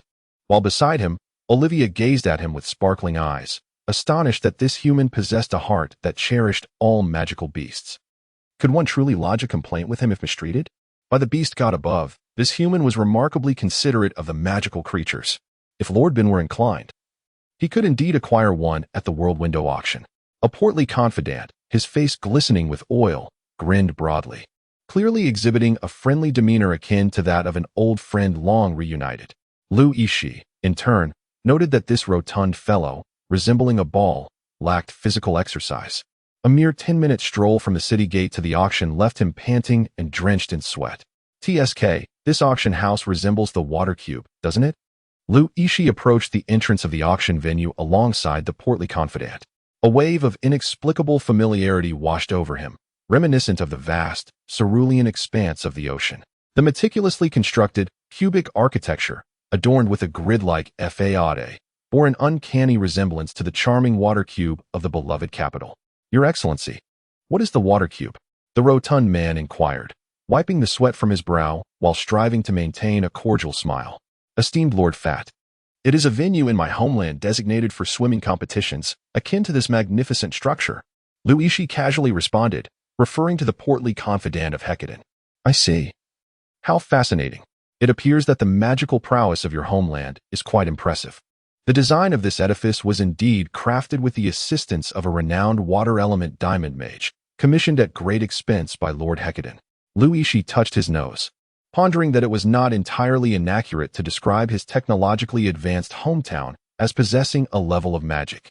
However, upon prodding the exterior of the auction house, he was instantaneously struck by the vast chasm between technology and magic. Although the structure bore a resemblance to the water cube, the sensation beneath his fingers felt akin to probing into water, as if the entire edifice were enveloped in a layer of seawater. "Lord Bin, please." A confidant of Fat exhaled, standing at the entrance of the World Window auction house, gesturing towards the auction hall's grand doors. Yixi smacked his lips, thinking that according to the tropes of fantasy novels, a villain ought to emerge at this juncture. "Ha! Lord Bin, we meet again. Where is my incompetent younger brother?" Sure enough, a boisterous laugh from Monsieur echoed from behind Yixi. This eldest son of the city lord, who regarded Hecate with the apprehension of a mouse encountering a cat, seemed oblivious to the amicable relationship between Yixi and Hecate. Persistently assuming Yixi was merely a guest brought by his younger brother, Age. "If Age is absent, I must verify your identity, Lord Bin. Would you mind accompanying me to the city guard's encampment?" Although Monsieur's tone suggested a negotiation, he waved his hand, summoning the guards stationed nearby to encircle them. 0067 The emergence of the heir of the auction house. Yixi took a deep breath. Could it be that this is the legendary scenario where the protagonist encounters the antagonist? Given this development, he should be able to extract quite a bit from Monsieur. With this thought in mind, Yixi's gaze towards Monsieur shifted. The once arrogant young master, with his nose in the air, now appeared increasingly agreeable. Oh, the magic sword at his waist seemed rather impressive, and the magical armor adorning him also caught his attention. How splendidly it sparkled, suggesting it was of high quality. Yet, Yixi overlooked the fact that the protagonists of fantasy novels are typically formidable fighters. If one were to categorize the combat prowess of ordinary individuals, he might indeed rank as a notable figure.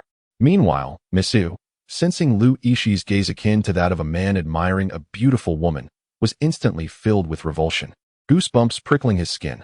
He hastily waved his hands, commanding the dozen soldiers stationed behind him to seize Yixi and his companions. In an instant, Olivia's scythe and Reed's sword were drawn, and the atmosphere grew tense, charged with hostility. "I capture you in the New World, and you dare resist?" Monsieur exclaimed incredulously, glaring at them. It was indeed the duty of the city guards to inspect those without a pass. Yixi's refusal at this moment was tantamount to challenging the laws of the New World, essentially positioning himself as an adversary to it. "You fool. Do you have any notion of who Lord Bin is? Your actions will only bring endless calamity to the New World. You, like an ignorant child, are provoking a dragon-tail scorpion." Before Yixi and the others could act, a refreshing young man with short brown hair emerged from the auction venue. clad in yellow-brown leather armor made from the hide of a giant crocodile, a heavy sword at his back matching his stature. He glared at Masiu, his face a mask of fury. This young man was Age, the third son of the city lord, who had pledged his faith to the Earth Goddess in the One-Line Canyon. Humph! You dare compare him to the overlord of the One-Line Canyon? He is nothing more than a sheep clad in wolf's skin. My foolish brother, you have merely been deceived by his sweet words. The moment Masiu laid eyes on his third brother, his expression shifted subtly. After all, Age was a mid-level magic swordsman of bronze rank. Should a conflict arise, even 10 Masius combined would be no match for Age. Upon hearing Masiu's words, Yixi pondered whether this individual had ever watched Naruto or perhaps was a fervent admirer of Itachi. Could it be that, following this narrative trajectory, Masiu would one day find redemption, with all his actions ultimately directed towards aiding his younger brother, Age? Such a notion was undeniably absurd. It was all attributable to that phrase about my foolish brother having an excessively profound influence, suppressing the fiery spirit of sarcasm that ignited within him. Yixi smiled and addressed Masiu. Mr. Masiu, it seems you may have misunderstood me. As a devotee of the Earth Goddess, I would never deceive. Yixi's expression was imbued with sincerity, and her tone was remarkably gentle. However, the honest man, Ruid, who was well acquainted with her true nature, could not help but roll his eyes in disbelief. Even Olivia, who had always believed she had misunderstood Yixi, cast a scornful glance in her direction. You never lie? Then surely, even a fat pig could dominate the world. Humph! What goddess of the earth? She is likely just an obscure deity. AIG. My bringing them back is merely a routine inspection. If they are not spies sent by the Ronster, as your friends, would I dare to treat them with anything less than respect? That would be a disgrace to the New World. Masiu spoke without reservation. As the City Watch officer of the New World, it was entirely normal for him to scrutinize outsiders. Yet upon hearing this, AIG tightened his grip on his sword and shouted at Masiu. This esteemed Lord Bin is a distinguished guest of Vice Lord Hecadin. Do you truly intend to obstruct him? The atmosphere grew increasingly tense. At that moment, the corpulent confidant of Hecadin, Fat, who had been watching the spectacle from the shadows of the auction house, suddenly called out, Masiu, this esteemed Lord Bin is a valued guest of Vice Lord Hecadin. Are you truly determined to impede him? Fat, what are you doing here? Masiu's expression shifted to one of utter bewilderment. If the talented individuals under Hecadin's command made even someone as arrogant as him cautious, then Fat was undoubtedly at the top of that list. Although this rotund figure was as physically inept as Hecadin, he was the financial magnate of the New World. The thriving commerce within the New World owed much to his efforts. Fat was also a thorn in Masiu's side, having survived no less than 3 assassination attempts, all of which had failed. It was evident that Hecadin held him in high regard, providing him with hidden experts for protection. Lord Bin, do not heed the threats of a mere jumping sheep. Please, enter the venue, Fat said, casting a cold glare at Masiu. The latter's expression subtly shifted. Initially, he had intended to catch a small fish to assert dominance over AIG, but instead, he found himself grappling with a deep-sea crocodile. How could this newcomer earn Hecadin's favor? Could he truly be a talent? Humph. In that case, I'll grant my younger brother a favor this time. But, boy, have you brought enough money? Don't end up in there unable to afford anything. After a moment of silence, Masiu sneered at Yixi and, with a dismissive remark, was the first to enter the auction venue. His words implied that he sought to compete with me for something. Yixi stroked his chin, perplexed by how he had inadvertently provoked this audacious scion. Was it truly the halo of the protagonist at work, stirring up discord wherever he went? My Lord Fat, if my gold coins fall short, surely you can lend me a sum? Yixi inquired, keeping pace with the portly Fat, observing the slight flush creeping onto his neck from the constraining tie and the beads of sweat trickling down his profile. What? Lord Bin requires a loan. I would certainly brave any peril to accommodate such a request. However, I wonder how much you wish to borrow, my lord. At New World Bank, we pride ourselves on offering the lowest interest rates in the vicinity, with swift processing, typically within 7 days. For someone as eager as you, I would recommend a private loan. My interest rates are famously reasonable, merely 2 pennies a day. As the topic of gold coins arose, Fat became animated, akin to a 300-pound individual, his face adorned with an earnest expression. Yet, to Yixi, this sincerity was but a mask for cunning, reminiscent of the guise one adopts when scheming to deceive. 2 pennies a day deemed reasonable? It would be more prudent to take to the streets and rob than to engage with someone who fancied themselves a mere mercenary tasked with menial errands. Ah, indeed. Lord Fat's lending rates are remarkably low. Should I find myself in need, I shall certainly trouble you, and at that time, you must not refuse. Lu Yixi chuckled dryly, and Fat was visibly pleased by his words, seemingly oblivious to the underlying sarcasm in Lu Yixi tone. Wiping his brow with a handkerchief, he led Lu Yixi and the others to the VIP seats. In the New World, Hecadin truly enjoyed a treatment befitting royalty. The VIP area featured 3 sofas adorned with soft white fur, each flanked by 2 alluring maidens donned in black silk and sporting beastly ears. At that moment, they were serving delightful orange juice, leaning against the armrests and casting flirtatious glances in anticipation of the guest's arrival.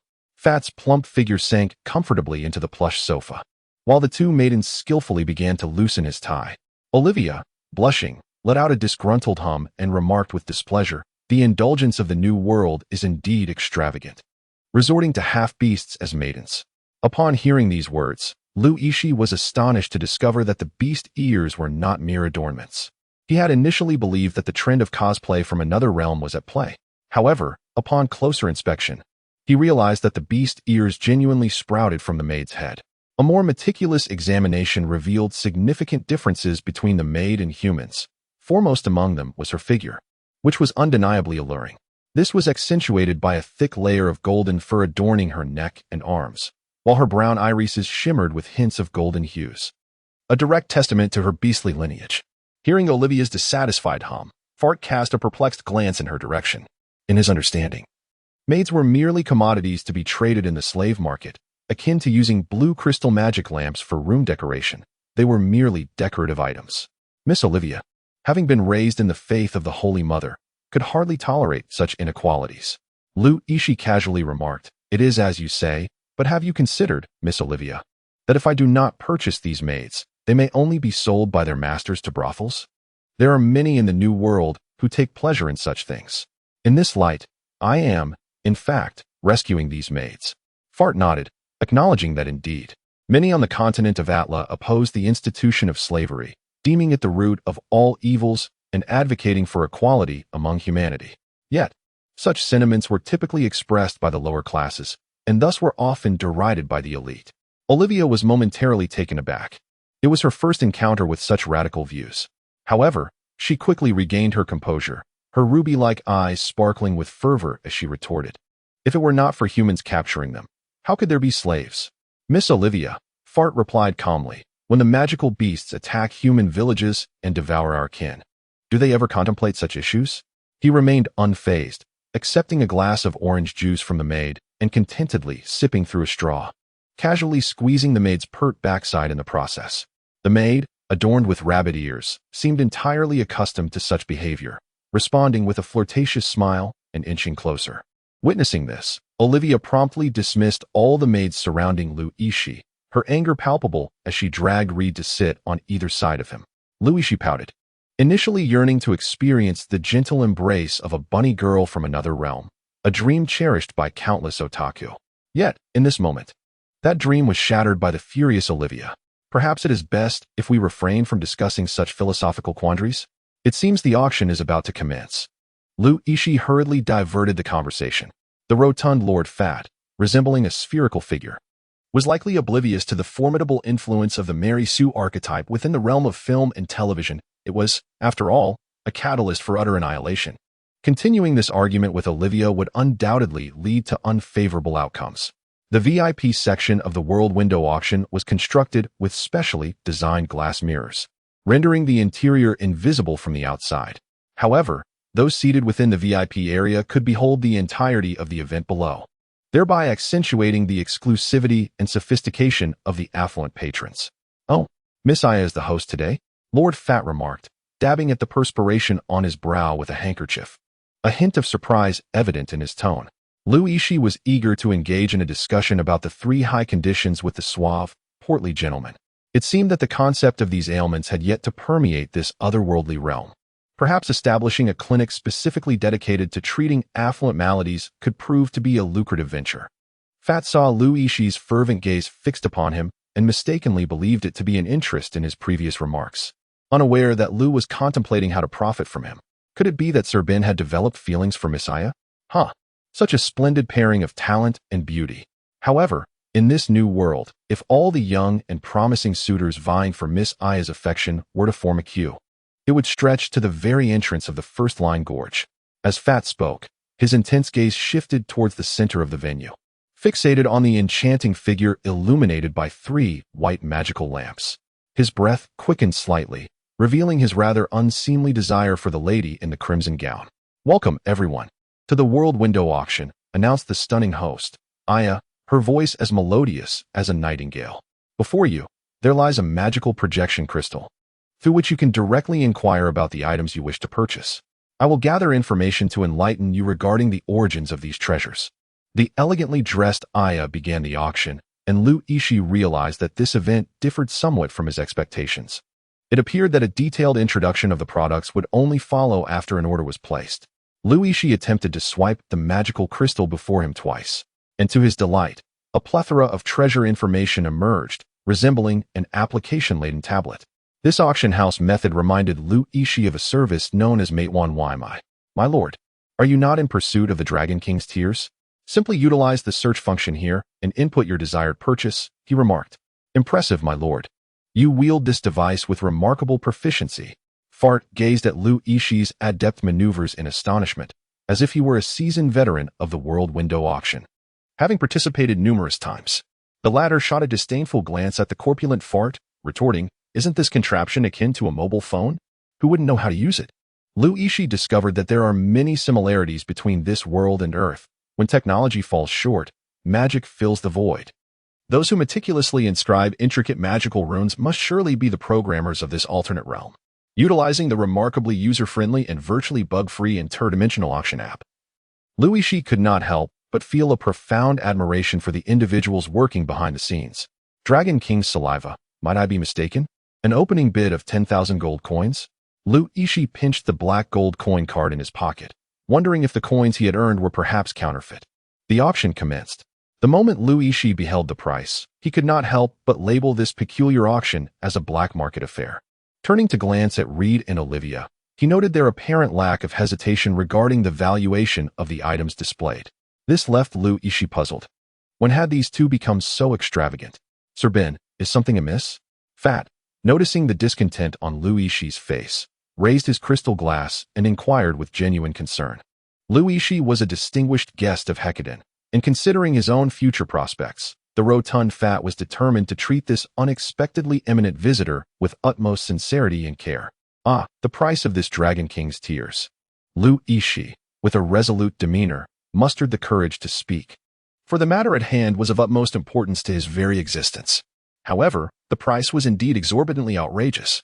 10,000 gold coins, one could almost assemble a small, fully equipped cavalry unit with that sum. The Dragon King's tears, it seemed, were priced rather unusually. After all, this year, mercenaries had discovered an abundance of Dragon King's tears, leading to a relative decrease in their value, as Fat explained. Indeed, this is still a somewhat reduced price. It all made sense now.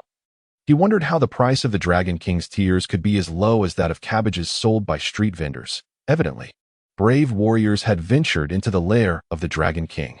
Although Lu Yixi scolded the exorbitant price of this wretched item 1,000 times in his heart, he still wore a cheerful smile on his face, seemingly delighted by the prospect of a discount. "What about you two? Is there anything you wish to purchase?" he inquired, nudging his companions, Olivia and Reed, with his elbow. "I would like this." Reed shyly handed over a magical crystal to Lu Yixi. Upon inspection, Lu Yixi couldn't help but chuckle at the unexpected choice of the usually reserved Reed. The item selected by Reed was a blue magical rapier, closely resembling his current weapon, adorned with a single line of description, sort of the martial emperor, Donato Caesar, previously wielded by him. Starting auction price, 3,000 gold coins. The martial emperor, that's a title of sainthood. Oh, the family name is surprisingly the same as yours. Could it be, dear brother Reed, that you are actually a descendant of a war god? Perhaps due to a family split, you ended up in this humble place, Donshire Town, to recuperate. Now, as you venture out to hone your skills, you shall return to aid in your family's resurgence, thus forging a legendary tale. Lu Yixi gazed at Reed in astonishment. her mind swiftly conjuring images akin to those found in fantastical novels featuring heroic protagonists. Ah, it dawned upon her that Reed might indeed be the male lead from another world. She touched her nose, pondering her own place in this narrative. Reed, feeling a twinge of embarrassment, lowered his head. This earnest young noble from the countryside realized that his aspirations were somewhat extravagant. A weapon starting at 3,000 gold coins was undeniably excessive for a black iron tier magic swordsman. Yet, she mused, given that it was an artifact once wielded by a title holder, why was its price still so modest? Yixi pondered thoughtfully. This weapon was once wielded by the esteemed sage of titles. Even if it possesses only symbolic value, it is undoubtedly incomparable to typical collectibles. It stands as a weapon of remarkable collectible worth, yet its price is merely a third of that of the Dragon King's tiers, which leaves one perplexed. Ah, it appears that Lord Ben is indeed a first-time attendee at the World Window auction. Might I draw your attention to the Sword of Donatos? It seems it has not undergone authentication.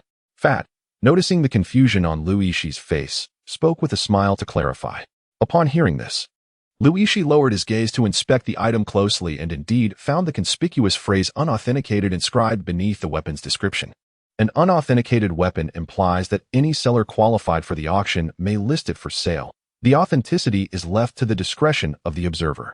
While the Dragon King's tiers may not be considered an extraordinary rarity, it has undergone auction certification and possesses unique properties for restoring magical sources, thus easily garnering the favor of prominent families.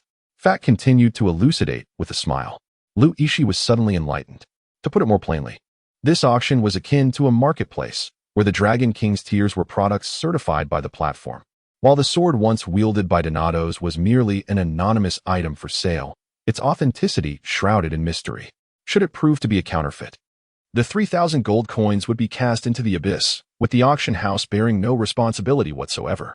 Thus, the most thrilling aspect of the window to the world auction lay in its dual potential. One could either amass wealth overnight or lose everything in an instant. In stark contrast, the Dragon King's tiers boasted certified efficacy. It served as a remedy for the magical source's deterioration that could occur during the training of certain prodigious youths from distinguished families. This was the fundamental reason behind its exorbitant price. Oh, did Hecadin not utilize this himself? Yixi suddenly recalled that Hecadin was rumored to have a naturally flawed magical source. Does that mean he himself does not utilize such products? This is akin to a cosmetic seller who never employs their own merchandise. Ah, Lord Hecadin, how can one ascertain that he has not used it? The essence of the Dragon King is ineffective against inherent magical source flaws. This conclusion was derived from his experimentation with 3 kilograms of Dragon King's essence. Upon hearing the words, Yixi felt a profound respect. Indeed, Hecadin was a man of considerable wealth. The next time they played Dodiju, he would have to find ways to exploit his fortune. The auction was in full swing, yet Olivia appeared rather disinterested, pulling out a bucket of popcorn from her spatial bracelet and beginning to munch on it, before she could finish even 2 buckets. The auction commenced the introduction of the chosen items by the participants, with no less than 100 attendees. Such an auction not only tested one's wealth, but also one's bladder. A brief trip to the restroom could mean returning to find the item one had selected had already been sold. The thought of that could indeed bring one to tears in the restroom. The first item was the flame copper hairpin, selected by guest number 89757.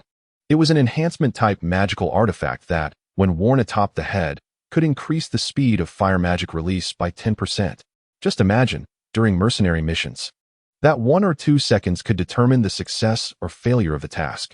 Furthermore, the hairpin was crafted from exquisite bronze. Its aesthetic on par with the adornments of nobility. If someone were to gift me this hairpin, I would be utterly delighted. The host, Aya, playfully tapped her cherry lips with a finger, prompting a wave of laughter from the audience. If this hairpin could elicit a smile from Aya, the price would surely be driven up by the wealthy scions present, who was unaware that the most favored woman among the upper class in the New World was none other than the enchanting hostess Aya, donned in a splendid red gown, radiating joy.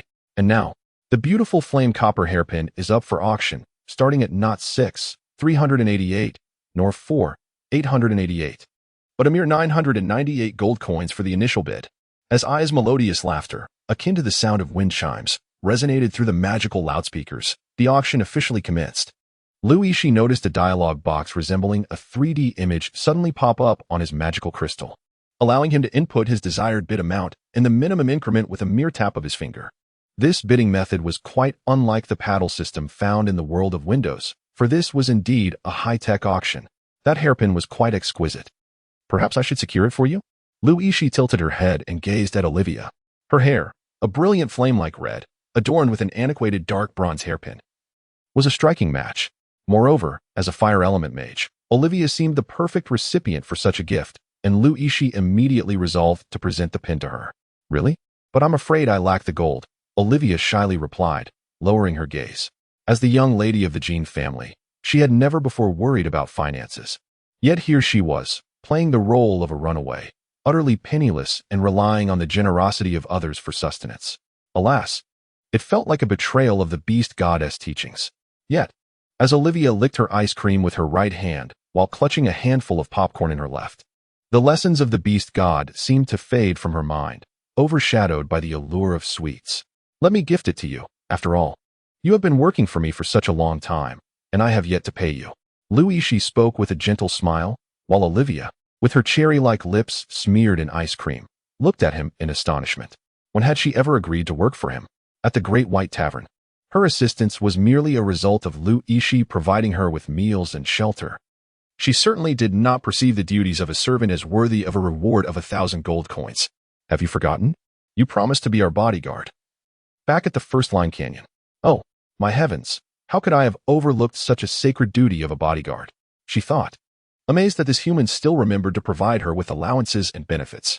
This realization filled her with an overwhelming sense of shame. Embarrassed, Olivia buried her head deep within a bucket of popcorn, indulging in its sweet and crunchy goodness. As this was the only way she could temporarily escape the profound teachings of the beast god and alleviate some of her guilt. In truth, this hairpin is worth at most 2,000 gold coins. Miss Aya truly is a veteran of the auction house. With her words, the price of the hairpin is likely to soar several-fold. Lu Yixi gazed at the incessantly fluctuating numbers on the magical crystal, and before long, it had surpassed the threshold of 3,000, seemingly poised to surge towards 5,000 gold coins. After all, even if this hairpin was not an object of affection for Aya, it remained the premier exhibit of the auction. Securing the top position was a matter of considerable pride for the aristocrats of this new world. Indeed, the affluent magnates of the new realm are plentiful. Lu Yixi could not help but exclaim, as he inscribed the sum of 5,000 gold coins upon his magical crystal, instantly establishing himself as the soul of the affluent gathering. With merely 20 seconds remaining in the auction countdown, a guest in VIP seat number 10086 secured the exquisite item at the elevated price of 5,000 gold coins, leaving one to ponder whether anyone else would dare to bid higher. Should someone present this exquisite hairpin, valued at 5,000 gold coins, to me, I would not shy away from sharing a delightful dinner and fostering a connection. The enchanting Aya, as delicate as a dewy rose, playfully jested from the auction stage.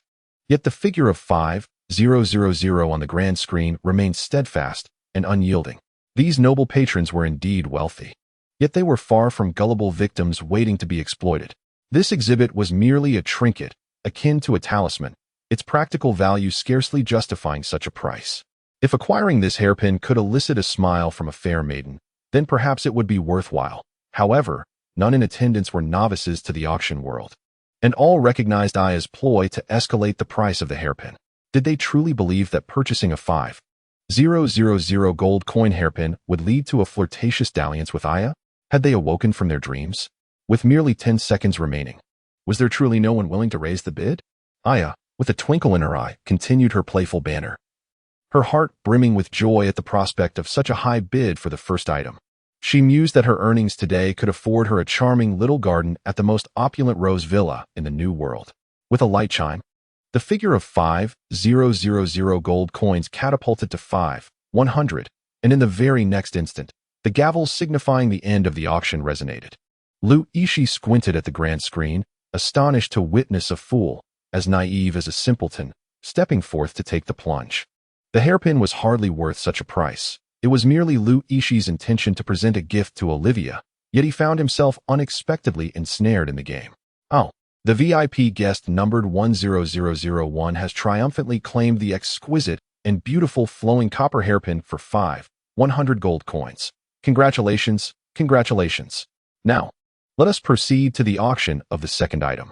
Yixi rubbed his chin thoughtfully. The numbers 10,001 and 10,086. What a remarkable coincidence. Could it be that these two digits are destined to be adversaries? My apologies, Your Excellency, Fat suddenly interjected. Hecaton's elder brother often engages in such frivolous antics. In that moment, Yixi grasped the underlying implication. Seated across from him in the telecommunications VIP section was none other than the arrogant and overbearing eldest son of the New World City, Yixi. Initially, he had assumed the words were merely pleasantries, but it turned out they were indeed sincere. Quite intriguing. Yixi squinted his eyes, a gentle smile gracing his lips as he radiated a sunny disposition. However, Pikachu, well acquainted with Yixi, covered its eyes with its fluffy little paws. Oh, the beast god. This human is about to play tricks again. The second item up for bid was the colorful toucan feather, numbered 95278, chosen by a guest. This exquisite feather could be enchanted by a magician, allowing the owner to experience the sensation of flight once the spell was successfully inscribed. Aya remarked with a smile. Yixi was not particularly enamored with the feather's qualities, yet he decided to participate in the bidding nonetheless. This time, however, he refrained from extravagantly throwing around gold coins. Instead, he gradually increased his bid in accordance with the prevailing trend. As the auction for the item concluded, Yixi still did not acquire ownership. Yet, his heart was as bright as a mirror, for Yixi, seated in the VIP section, was indeed vying with him. Each time Yixi raised his bid, Yixi increased his by exactly 100 gold coins. He chuckled, recalling how he had competed fiercely in the auction house during his university days while playing online games. Yixi let out a cold laugh as the next auction item appeared on the grand screen of the auction house. According to the seller, this exquisite armor was once wielded by a formidable expert, with a starting bid of 2,000 gold coins. Humph, after losing 2 consecutive items. They must be frantic with anxiety. Who told you to associate so closely with my foolish younger brother? In the VIP seat number 10,000, Yixi lounged with his legs crossed, sipping the fine wine served in a crystal glass by a female attendant, reveling in the delightful moment, even tipping generously. Oh, the bidding has begun anew? If I can manage to let you walk away with even one item today, I shall consider it a loss. Another 5,000 gold coins? Yixi noticed Yixi's bid, an astonishing 5,000 gold coins, while the public price had yet to reach 3,000. To bid or not to bid? That is the question. Yixi had never contemplated such dilemmas before. The world window auction was held in the New World, a place ruled by his father. It was akin to the son of a landlord needing to spend money to purchase antiques from his own home. With the powerful backing of the New World, when the 3 young lords participated in the auction, it was rare for anyone to lack discernment and engage in a destructive bidding war. If one truly desired the item, a simple post-auction negotiation with the 3 young lords would suffice. This had almost become an unspoken rule, yet today, an obstinate youth was artificially inflating the price. Items not certified by the auction house could easily be mere scrap metal from a village, falsely claimed as equipment once used by a saint. Such occurrences were not unheard of. Is Yixi truly a fool, willing to bid 5,000 gold coins on such equipment? Young Master Yixi, perhaps this item should not be bid on. A nearby attendant, well aware of the intricacies, ventured to advise. Recognizing that although the world window auction took place in the New World, it was not a native event. Even if a portion of the taxes was remitted, the profits could hardly withstand such losses for Yixi. It resembled the old city lord's struggle to manage a restaurant while Yixi, as a second-generation heir, indulged daily, with the earnings barely covering his lavish lifestyle. Ridiculous. I just declared that if he could take home even one item, I would concede. This wretched boy brought by my third brother does not regard me at all. I despise those who underestimate me the most. Raise the bid, Yixi exclaimed angrily, as his attendant sighed in resignation, dutifully pressing the bidding button on the magical crystal. This attendant now deeply questioned whether he had followed a master devoid of wisdom, as it was evident that Yixi was laying a trap for him to fall into. In truth, the attendant ought to consider that whatever he could conceive, Yixi would undoubtedly be capable of as well. Yet, at this moment, buoyed by his wealth, he carried himself with an air of arrogance, as if he had a profound grievance with Yixi. However, Upon deeper reflection, it became apparent that Lu Yixi had not truly offended this young master of the new world. The few conflicts they had encountered were instigated by Mixiu himself.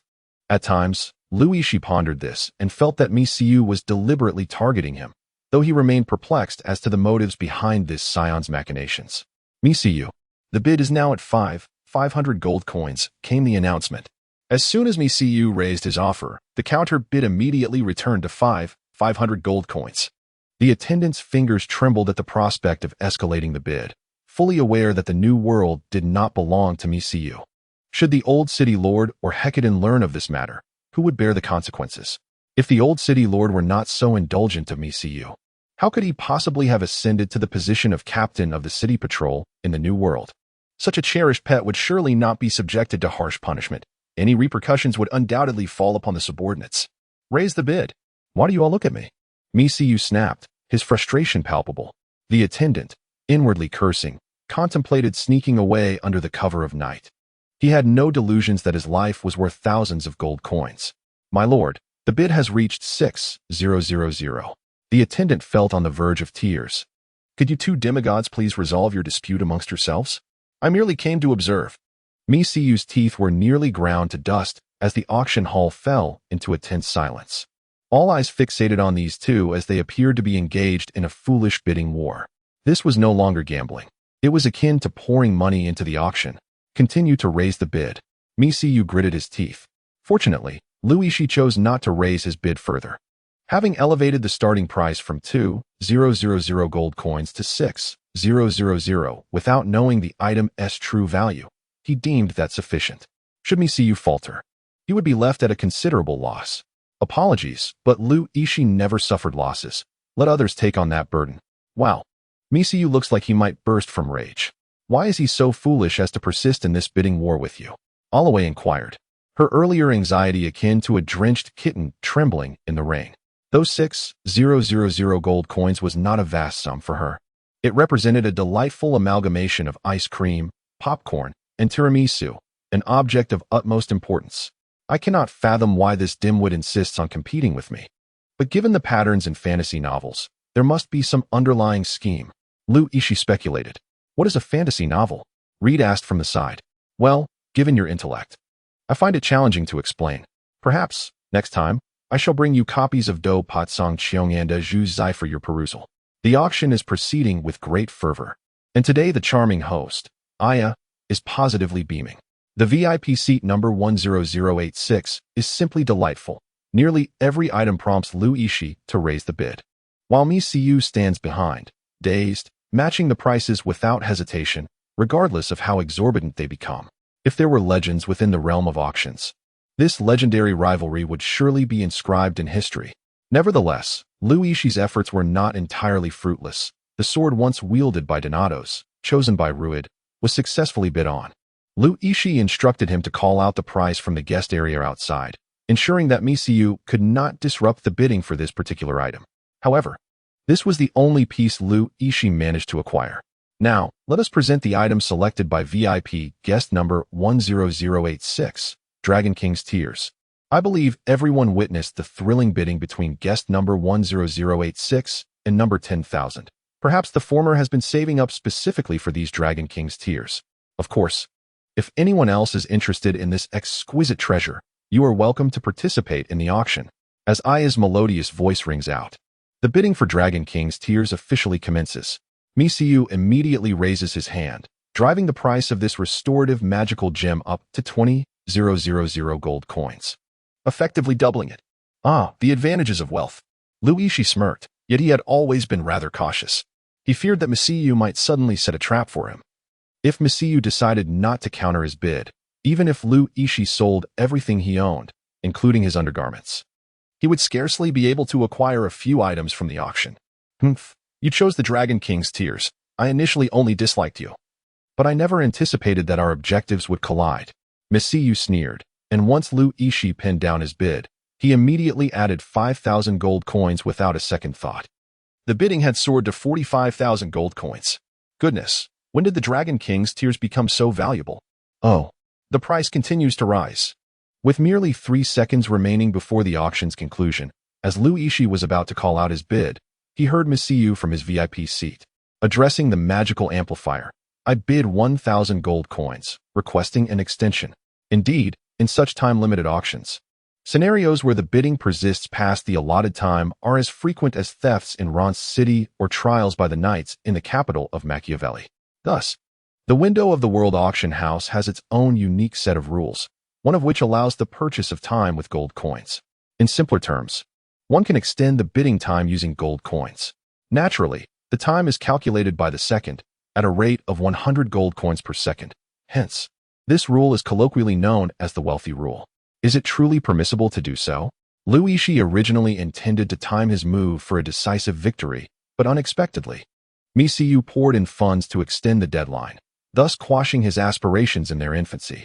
It is important to acknowledge that raising the bid requires a measured interval.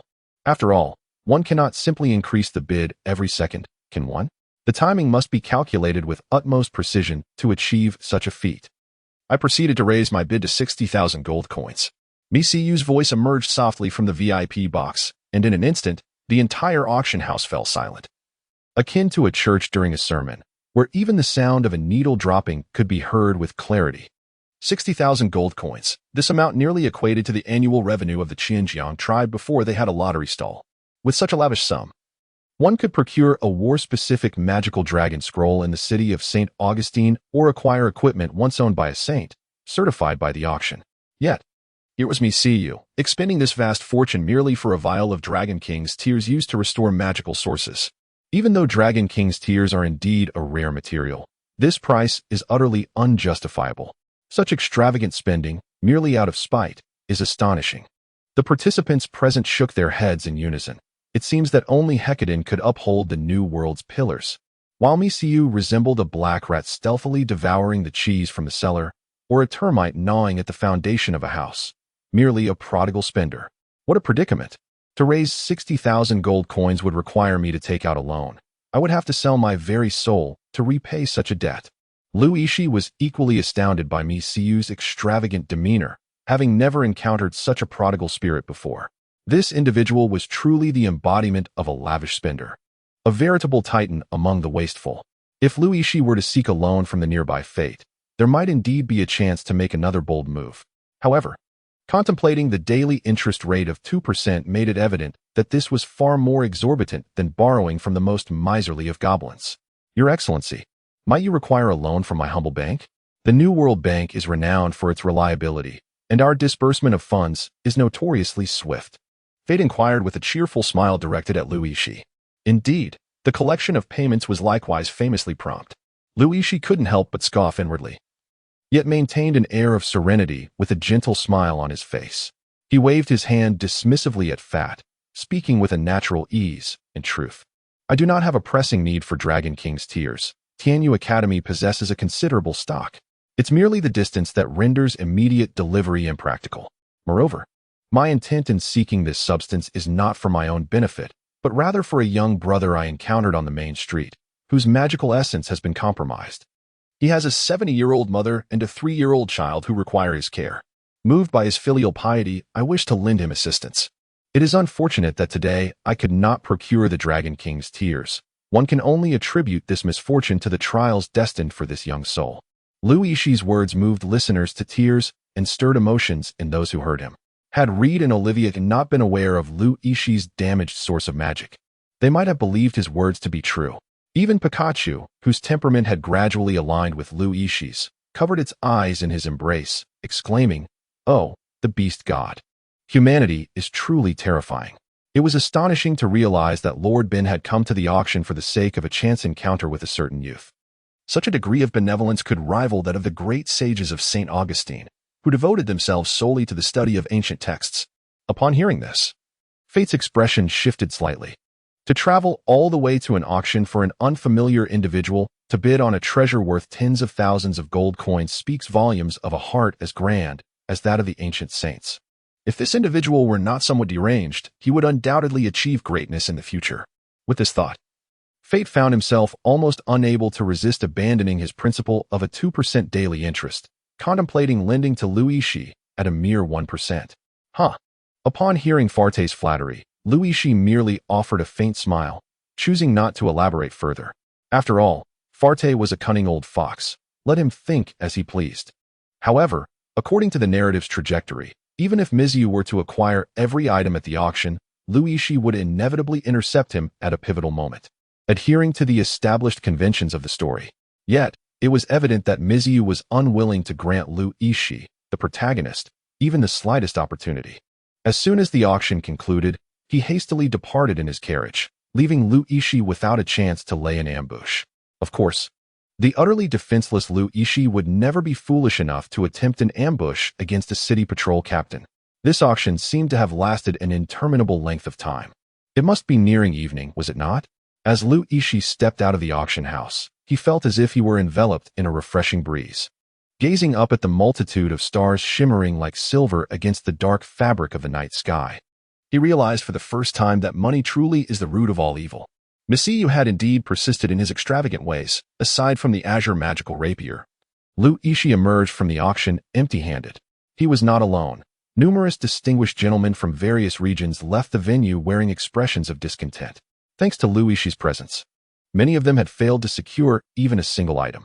Outside the auction hall, a chorus of curses erupted. Damn it. I prepared for a whole year just to bid on that eternal rose for my marriage proposal to Pasha. Sigh, my brother. I had intended to gift my son the Campnos bow for his birthday, but I couldn't even snatch a bowstring. Curse that wastrel Miziu. Lu Yixi, caught in the throng, suddenly shouted. He had just slipped out behind Miziu and dared not let anyone see him exiting from the VIP box numbered 10086.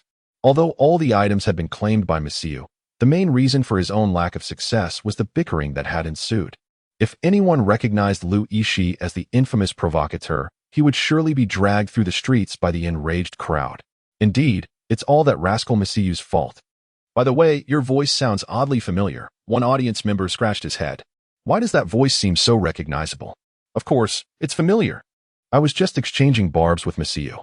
Never mind the details. Tonight's auction is entirely Miziu's fault. Absolutely. Instantly. The discontent in the crowd flared up like dry grass ignited by a spark. Lu Yixi led the charge, shouting a few times before stealthily ushering Olivia and Reed away from the auction site. It was not long before someone finally connected the dots. Damn it. The one who shouted the loudest just now is the very culprit who has been opposing Miziu. Ignoring the indignant nobles, Lu Yixi, along with Reed and Olivia, hastily retreated to the luxurious moonlit blue hotel in the New World, as if fleeing from debt collectors. After confirming that no one was following them, Lu Yixi closed the door and let out a long sigh. What a predicament. Not only did I fail to acquire the Dragon King's tier, but I also ended up in this mess. Sigh, Reed. Hurry and show me that wretched sword you just acquired, Lu Yixi urged, tilting his head towards Reed. What sword? Reed responded, puzzled. The only one you managed to bid for, the legendary weapon once wielded by a saint. Isn't it with you? Reed retorted. Are you kidding? It was bid in your name, so it rightfully belongs to you. Lu Yixi exclaimed in astonishment. Wasn't it paid for with your gold coins? Damn it. The three of them sighed in unison, realizing they had left in such haste that their belongings were still at the auction house. Why don't you return, Reed? After all, they do not know you. Lu Yixi pondered for a moment, realizing that these individuals seemed unfamiliar with Reed and Olivia. Why were they so anxious for him? They could simply saunter back and retrieve their belongings at any time. However, Reed and Olivia slowly shook their heads, casting him a look akin to that reserved for a fool. It dawned on him that someone had likely recognized his voice during their hasty escape, and Reed and Olivia had been right beside him. Returning now would be akin to branding himself as a VIP guest with the number 10086. Just as the trio was mired in anxiety, a gentle knock echoed from the door, 3 soft raps. In a panic, Lu Yixi instinctively sought refuge beneath the covers. The realm was rife with extraordinary beings who could track him with such swiftness. This was utterly unjust. He had pilfered their auction items, surely. They should pursue Miss Yusu instead. Tell them I'm asleep and we'll discuss matters tomorrow, he muttered indistinctly beneath the blanket. Lord Ben, have you returned? Came the voice of the rotund fat. Upon hearing this, Lu Yixi quickly rolled out of bed, sitting upright. He adjusted his collar and gracefully opened the door, welcoming Fat into the room with the poise of a refined gentleman. The fluidity of his movements, from rising and dressing to opening the door, was as seamless as flowing water, utterly contrasting with his earlier trepidation. Ah, it is indeed Lord Fat. What brings you here at such a late hour? Lu Yixi maintained an air of nonchalance, offering a serene smile. My dear Lord Bin, the sword of Donatos, procured by your friend at the auction, has arrived, and I happen to bring it along.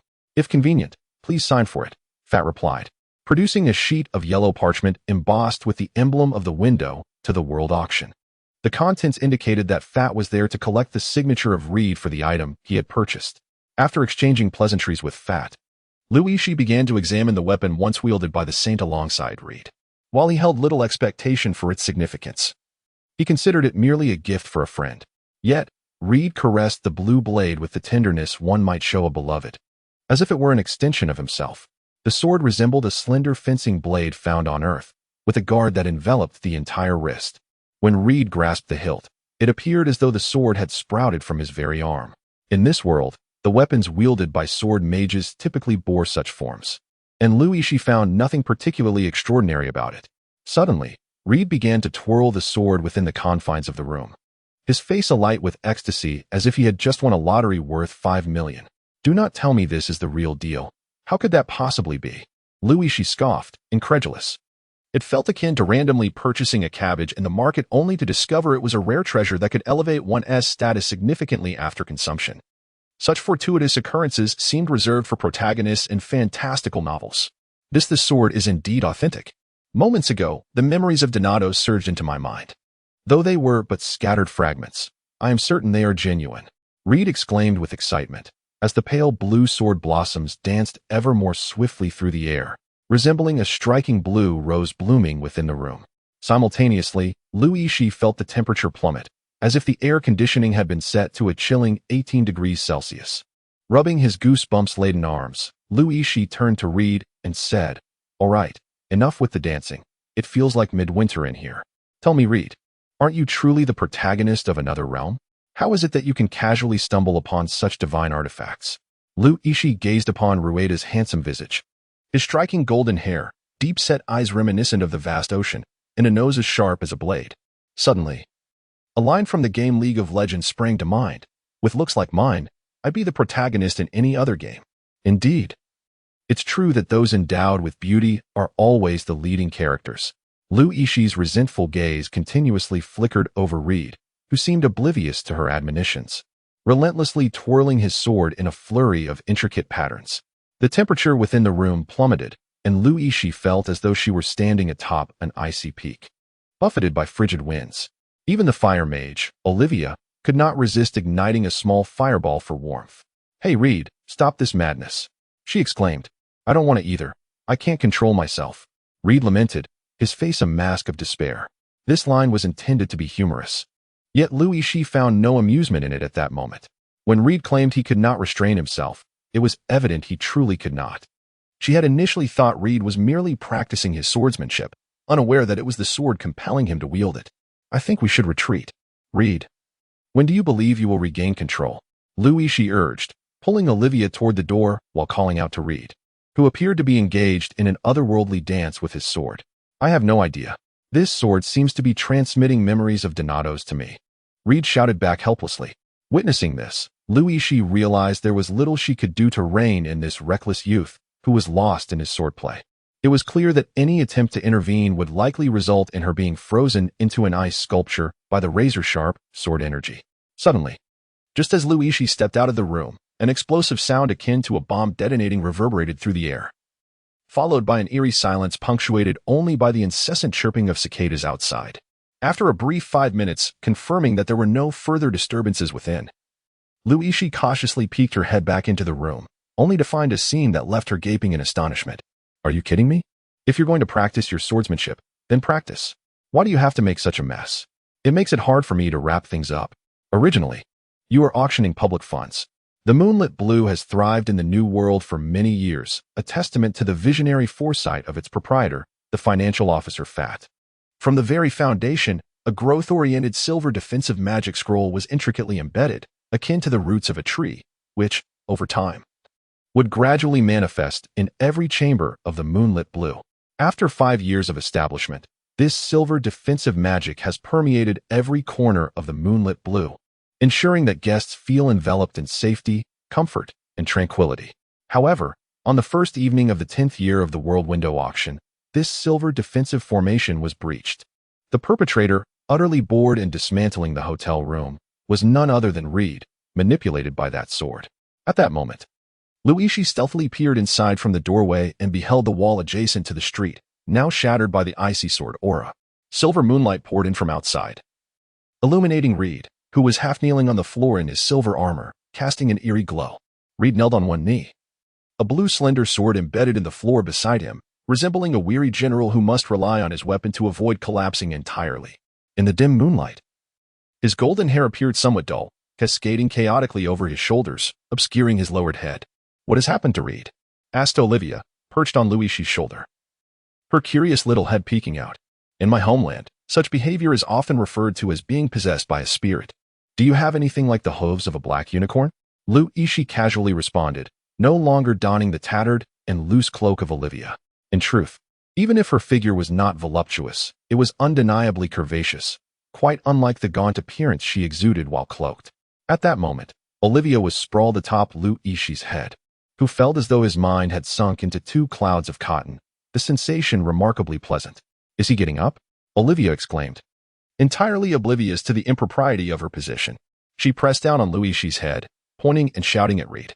Before Luigi could cover her mouth, he noticed Reed had already turned to face them, his eyes seemingly filled with a hint of desolation and melancholy, perhaps even glistening with tears. "Are you still Reed?" Luigi attempted to inquire. "Indeed, just now, fragments of memories from the esteemed Donatos surged into my mind like a flood, leaving me somewhat disoriented, uncertain of what constitutes the real world." Reed sat on the edge of the bed, cradling his head, the slender magical sword, resembling a blue crystal, still embedded in the ground. Luigi, however, dared not touch the ominous object. His current concern centered on the cost of compensating for a room at the charming Moonblue. The wall of their room facing the street had been utterly destroyed. Fortunately, it did not overlook a bustling thoroughfare, but rather a narrow alley designated for the disposal of waste and sewage, where only the occasional inebriated soul might collapse, oblivious to their surroundings. Residing on the 5th floor, Luigi leaned out of the gaping hole and beheld a dazzling array of magical lights outside, reminiscent of the brilliant neon glow of Shanghai at night. As a person of kind disposition, he peered down and couldn't help but chuckle. Indeed, life is replete with unexpected encounters, and it seemed the tropes of fantasy novels awaited him here. What should have been a more desolate alley than a graveyard now featured 2 figures dodging falling debris from above. One of them was strikingly familiar to Luigi. It was Miss Yu, who had hastily departed after the auction. For reasons unknown, she had appeared in this dimly lit path typically frequented only by rats and drunken men. Damn, that rotund fellow, fat, never ceases to boast about the formidable magical defenses of charming Moonblue. Today, an enormous rock unexpectedly fell from the sky. If this were to ruin my grand plans, Ms. Yu lamented bitterly. Before him stood a figure, waist-high to him, clad in a brown cloak that enveloped his entire being, reminiscent of a caveman. The pungent odor of fish emanated from the cloak, a scent so potent that even the finest perfume from the New World could not mask it. Despite being on the 5th floor and the alley resembling a dark cave, Luigi could still discern the evident respect Ms. Yu displayed towards the diminutive figure before him. In his hands, he held 3 objects that resembled the rare Ganoderma lucidum found on Earth. These were the exorbitantly priced Dragon King's saliva he had acquired at the auction at Window to the World, each piece valued at a staggering 60,000 gold coins. To think that Ms. Yu intended to gift these invaluable treasures to the small-statured individual left Luigi perplexed. Had this man truly become so extravagant? He had spent an amount sufficient to arm an entire battalion, only to relinquish it so readily. In the next moment, Luigi's confusion dissipated as the small figure produced a bulging burlap sack from beneath his cloak. Ms. Yu greedily accepted the bag, and just a fleeting glance inside revealed a dazzling array of colors that nearly blinded him. It was a sack brimming with monster crystal nuclei. Upon glancing at a corner of the burlap sack from upstairs, Luigi immediately discerned its contents. Prior to his transformation of the tavern into a grand establishment, that clumsy bear utilized such coarse bags to transport monster crystals for trade with humans. Could it be that the diminutive fellow was, in fact, a beast? No wonder Ms. Yu displayed such audacity in his lavish expenditures. It appears he was merely spending someone else's fortune. It turns out he was conducting business with the wealth accrued from monsters. I knew that such ostentation would lead to this predicament. Read. You must hasten to the auction site at once and ensure that those remaining affluent patrons are gathered. Olivia, you are to join the city patrol. Inform them that their captain has been ambushed and urge them to mobilize swiftly. Move, move, move. Yixi patted the backs of the two individuals and swiftly darted down the stairs. He had to leave before the higher-ups of the Moonlit Blue arrived. Otherwise, if he were to be entangled for too long, there would be nothing left but a mess downstairs. At this moment, Misiyu was filled with exuberance. Despite appearing foolish for purchasing an array of exorbitantly priced items, there were even more foolish patrons willing to pay for them. He found that the once detestable merman before him now seemed rather endearing, and the fishy aroma was surprisingly delightful. It turned out that humans and magical beasts could coexist in such harmony. Just as Misiyu was about to discreetly depart with his bag in hand, he heard a voice from the alley that filled him with distaste. Yixi, as if casually passing by, waved to Misiyu with a smile and said, "Dear Mr. Misiyu, what are you doing here at this late hour?" To Misiyu's current perspective, Yixi's gentle smile appeared utterly loathsome, rendering him far less endearing than the half-fish, half-human creature he resembled. Regardless of her profound disdain for Yixi at that moment, she mustered a faade of composure and replied with a forced yet resolute smile. It is you, Your Excellency. As the commander of the New World Guard Patrol, it is only natural for me to conduct nighttime inspections in the New World. Yet, I must inquire, what brings you to wander the streets at such an hour? There has been a notorious murderer on the loose lately. Might you be the despicable rat responsible? Upon hearing this, Yixi felt somewhat perplexed. Shouldn't the intellect of villains from alternate realms be rather limited? It was commonly believed that upon the arrival of the protagonist, the intelligence of the creatures from these worlds would drop significantly. This clever tactic of subverting the expected roles was executed with remarkable finesse. First, he presented himself as a dedicated city guard captain, committed to serving the people. Then he deftly placed the label of a murderous fiend upon Yixi's head. If a patrol unit happened to pass by at that moment, Yixi had no doubt that the following day's headlines would proclaim that the valiant Misiyu had bravely captured a deranged serial killer in the dead of night. Misiyu jested, but the true monster lurked right behind him, presumably among the aquatic allies. Who would have thought they could infiltrate the New World? Yixi pointed at the short, cloaked figure of the half-fish creature preparing to conceal itself behind Misiyu.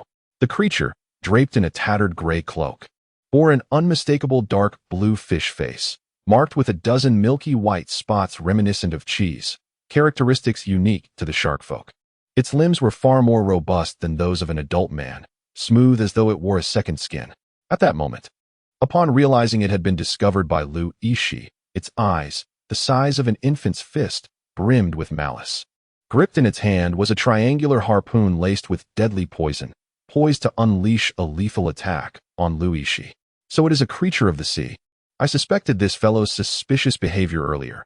It turns out to be a member of the oceanic race. Have spies from the sea already infiltrated the New World? Truly a treacherous clan.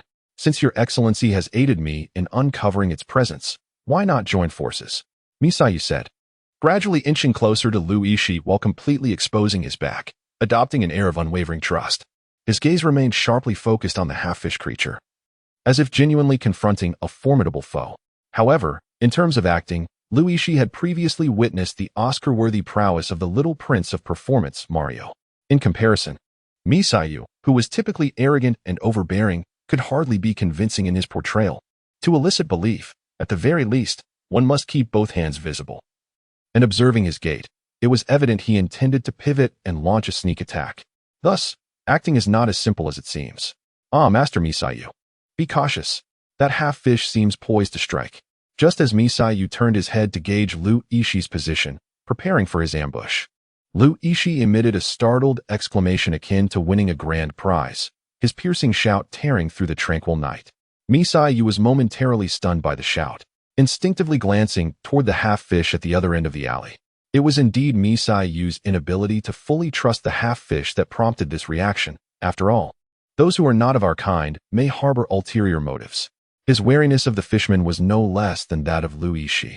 In that instant when Misiyu turned back, he felt a sharp kick to his rear, causing him to sway like a drunken man, teetering toward the half-fish. It's decided. You shall be the one. Go forth, Pikachu. At the moment Misayu collided with the fishman, Yixi launched Pikachu from his arms and turned to flee. It was absurd for him, a mere novice in battle, to remain when the fishman and Misayu regained their composure. He would surely be subdued in an instant. Pika Pika. The moment Pikachu hit the ground, Yixi had already completed the wild call spell. Pikachu surged forth like a bolt of yellow lightning towards the half-fish, snatching the Dragon King's saliva from its grasp and disappearing around the corner of the alley without a glance back. Oh dear, that fool. I instructed you to seize the bag of Warcraft crystals from Misayu, not to snatch the Dragon King's saliva. Yixi, in a fit of exasperation, smote his thigh, yet found himself incapable of summoning Pikachu for a lesson, should the opportunity arise in the future. He vowed to impart the wisdom of what constitutes a valuable item to this endearing creature. Nevertheless, he resigned himself to the notion of Dragon King's tears, for it could still mend a fractured magical source. Disregarding Yixi's frustration and Pikachu's retreat, Misayu felt an impending calamity looming over him. Beneath him lay a vigilant merman, and the very thought of his predicament weighed heavily upon him. Brother Merman, I did not intend for this. It was that individual who pushed me. You witnessed it. Misayu scrambled to his feet, hastily attempting to explain.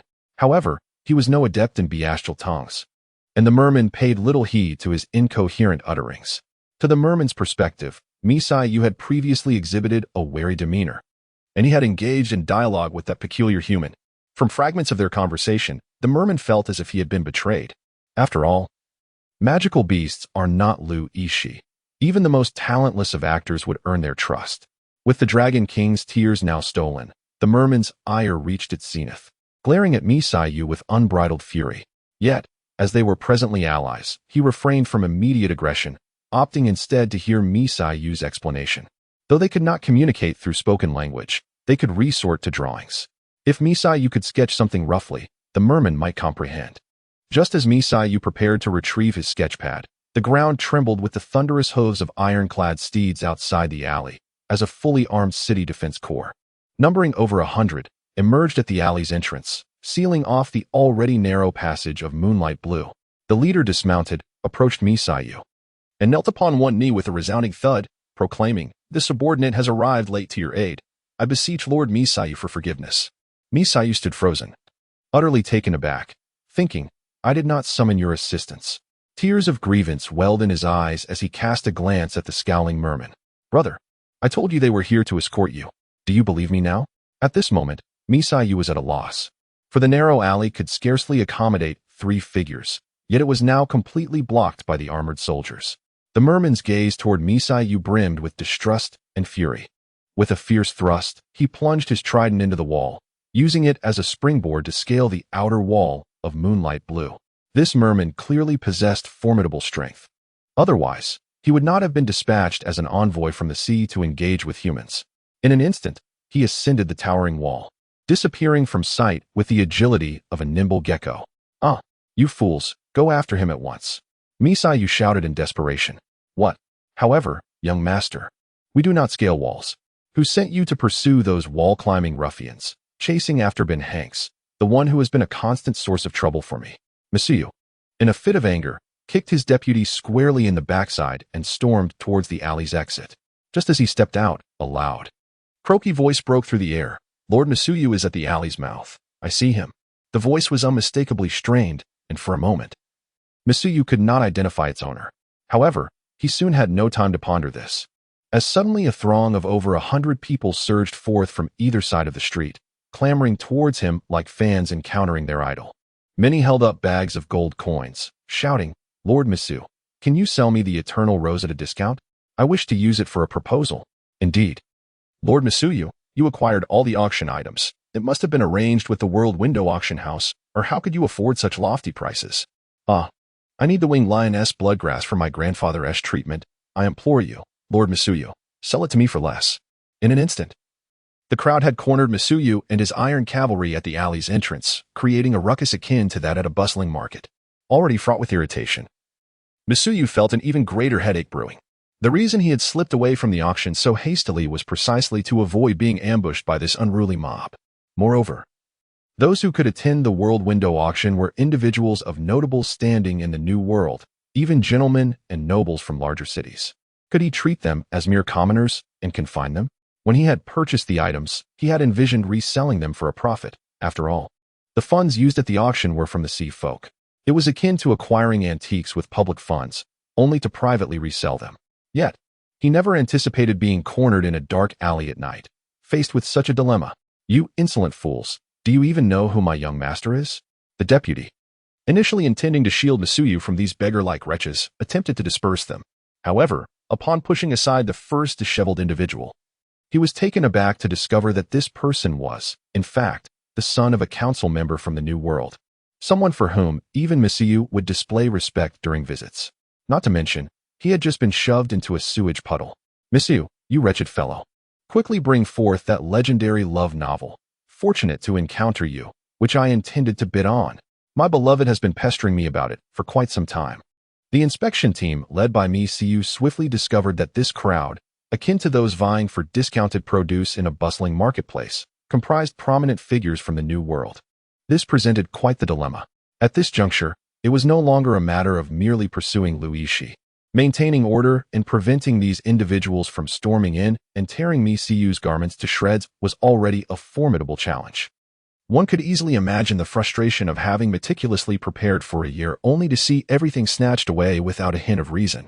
It was akin to having harbored feelings for a beloved for an entire year, only to witness her being whisked away by a burly man, who wouldn't feel compelled to intervene. "Ah, vile Ben, I shall not let you escape unscathed," Masuyu cried out in despair, gazing skyward amidst the throng. "Achu, Pikachu, do you feel a chill racing from your spine to the crown of your head?" Yixi rubbed his nose and inquired of the Pikachu beside him.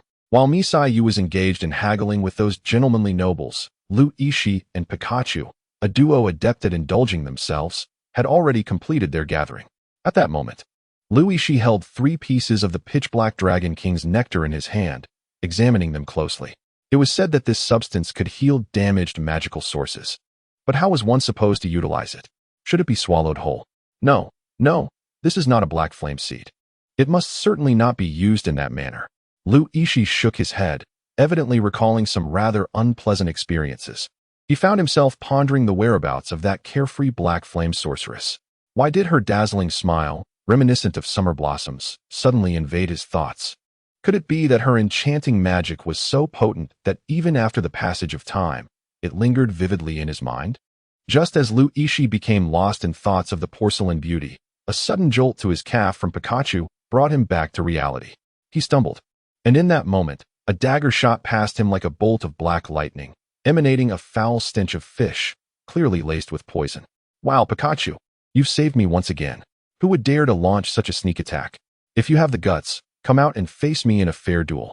"Oh, a duel, you say? I never expected a mere human to possess such a warrior's spirit. I, Physh Kuns of the Sea Tribe, accept your challenge." The voice emerged from behind a barrel on the street, deep and resonant. Soon, a figure cloaked in gray appeared from the shadows, a trident held in a combat stance directed at Yixi. "Wait a moment. I was referring to the one who ambushed me, not you," Yixi retorted, incredulous at the thought of facing a muscle-bound merman in combat. "This is absurd. The one who attacked you is indeed me," Physh admitted, scratching his head, acknowledging the dagger he had thrown moments ago. "No, I mean someone else," Yixi exclaimed, exasperated. "Enough of this chatter. I must seek out the one who ambushed me. If I find him tonight with that." Yixi waved dismissively at Physh and stormed off towards the street corner, leaving the bewildered merman behind, pondering what had just transpired. 0077 has been captured by the merman. Run. As Yixi leisurely emerged from the corner of the street, he tossed Pikachu into the air and shouted exuberantly. He was no fool. The merman's target was undoubtedly those 3 pieces of the Black Dragon King's saliva. At that moment, the bag containing the Dragon King's saliva was clutched in Pikachu's mouth, and it scampered away with all 4 tiny paws in the opposite direction of Yixi. Damn it! To think he was outsmarted by this human. Truly, humans are treacherous and cunning beings. How infuriating! The merman, Fluent, finally reacted. His face flushed with indignation as he brandished his trident and pursued. However, he hesitated, unsure of which direction to take. Although the dark-haired youth was despicable, the matter of the Dragon King's saliva was of paramount importance. With this thought, Fluent tightened his grip on the trident. and with a powerful thrust of his legs against the ground, the solid stone surface erupted with a multitude of cracks resembling a tortoise shell. The immense force generated a wave-like shock that radiated outward in a graceful arc. Yixi turned around to behold a sight that could only be described as fearsome. How could it be that this half-fish, half-human creature possessed such formidable strength? Its presence was far more intimidating than Mario's when he summoned the black flames. In the blink of an eye, it had closed the distance to Pikachu, its trident poised to strike at Pikachu's bright yellow form. With a wild call to action, Yixi invoked the magic from the beast contract, enhancing Pikachu's already remarkable agility. In a swift motion, Pikachu evaded the lethal thrust, its fluffy rear twisting just in time. The fishman, thwarted by his missed attack, swiftly drew a poisoned dagger from beneath his cloak and hurled it toward Pikachu. "Be careful, the dagger is poisoned," Yixi shouted urgently. Was this fishman, named Fasher, a merchant of daggers? His cloak brimmed with such weapons. In that moment, Pikachu capitalized on its petite stature. Lifting its head sharply as the dagger narrowly missed, embedding itself in the crevice of a wall just 3 centimeters from its nose. Pika Pika. After dodging the deadly dagger, Pikachu executed an abrupt halt and charged directly at the fishman Fasher. As the dagger sliced through the air, it inadvertently tore a large hole in the pouch containing Dragon King's saliva, causing 3 dark globs to tumble onto the stone floor below. Pikachu hurriedly returned to retrieve the 3 pieces of Dragon King's saliva, but just as it intended to make its escape, the stout fishman had already blocked its path. Panic surged through Pikachu, and in a moment of distress, it swallowed the 3 precious globs whole. Crack! This unexpected turn of events astonished not only the fishman, but also Yixi. What a bizarre twist of fate. After all the effort to secure the prize, it was now devoured by his pet, which he had initially intended to use for cuteness. At that moment, Yixi felt an urge to post a Weibo update. "How do you cook braised Pikachu? Need help urgently. Pika Pika." Pikachu plopped down on the ground, scratching its head with its furry paws, feeling rather sheepish. However, the fright was primarily due to the intimidating presence of Fasher, who appeared in the dead of night. Resembling a wizard abducting children, it was only natural for anyone to be startled. How dare you consume what is meant as a tribute to the king? You audacious Pikachu and human shall meet Hades. Afterward, I shall take my own life to atone for this. Fasher, regaining his composure, felt his blue-green complexion flushed with a tinge of red, akin to a layer of blush applied to his face. Yixi, however, recognized this as a sign of the fishman's impending wrath. Having previously contracted with a beast of unknown species, Yixi had spent the last fortnight voraciously studying the lore of magical creatures in the New World's library.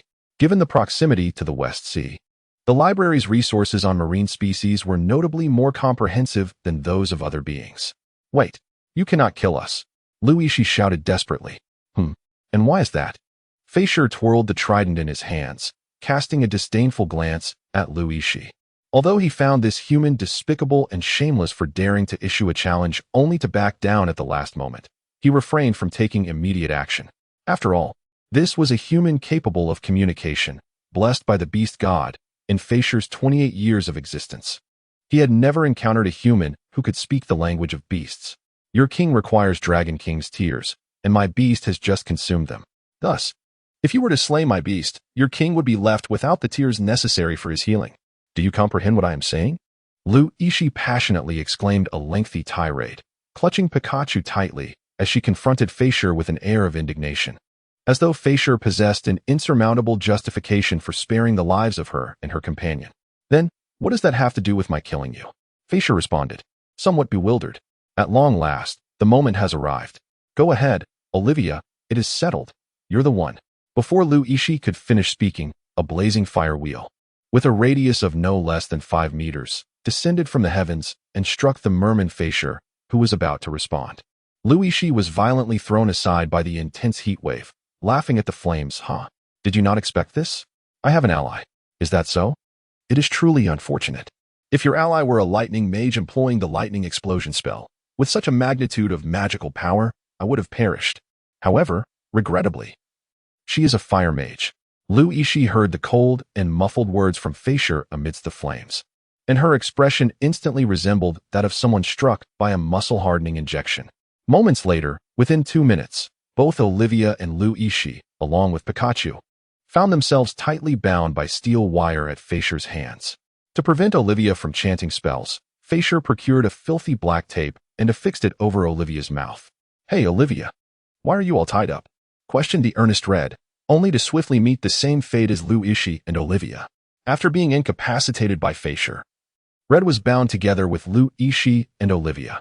The three of them exchanged helpless glances and sighed, pondering who might report their predicament. "Is there no one to alert the authorities? We are being kidnapped by a fish."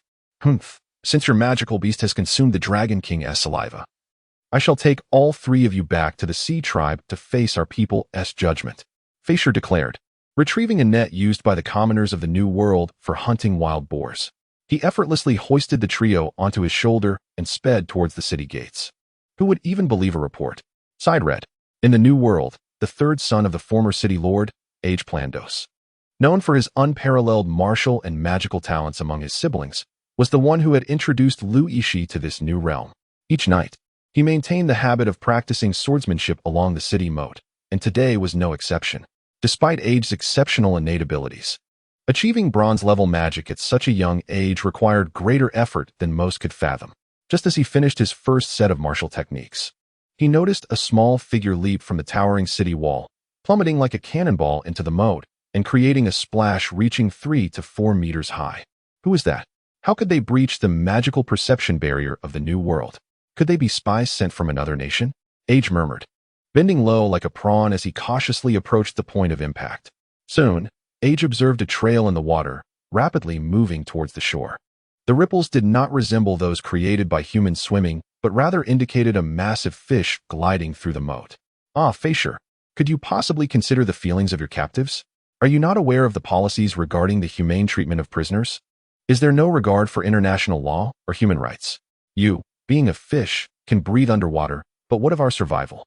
As Yixi just came ashore and expelled a few mouthfuls of murky water, he began to vocalize his grievances loudly. In truth, Faysher's speed in the water was hardly different from that of running on land. This was merely Yixi's unfounded lamentation. "Humph, you are about to face the judgment of my clan. Should you dare to speak further, I, Lord Faysher, would not hesitate to sever your incessantly chattering tongue and toss it into the maw of the ravenous shark." Faysher regretted not having found more tape to seal Yixi's mouth. Who could have anticipated that this seemingly frail individual could unleash such formidable mental torment? Throughout their journey, Yixi's incessant murmuring drove Faysher to the brink of wishing to put an end to him. Yet the thought of his contracted beast perishing alongside him deterred any rash actions. Thus, Faysher had no choice but to escort Yixi back to the territory of the Sea Tribe. If this insatiable creature's Pikachu could indeed serve as a substitute for the Dragon King's saliva's medicinal properties, that would be most fortuitous. Setting aside Faysher's tumultuous emotions, the one most astounded at this moment was undoubtedly Age.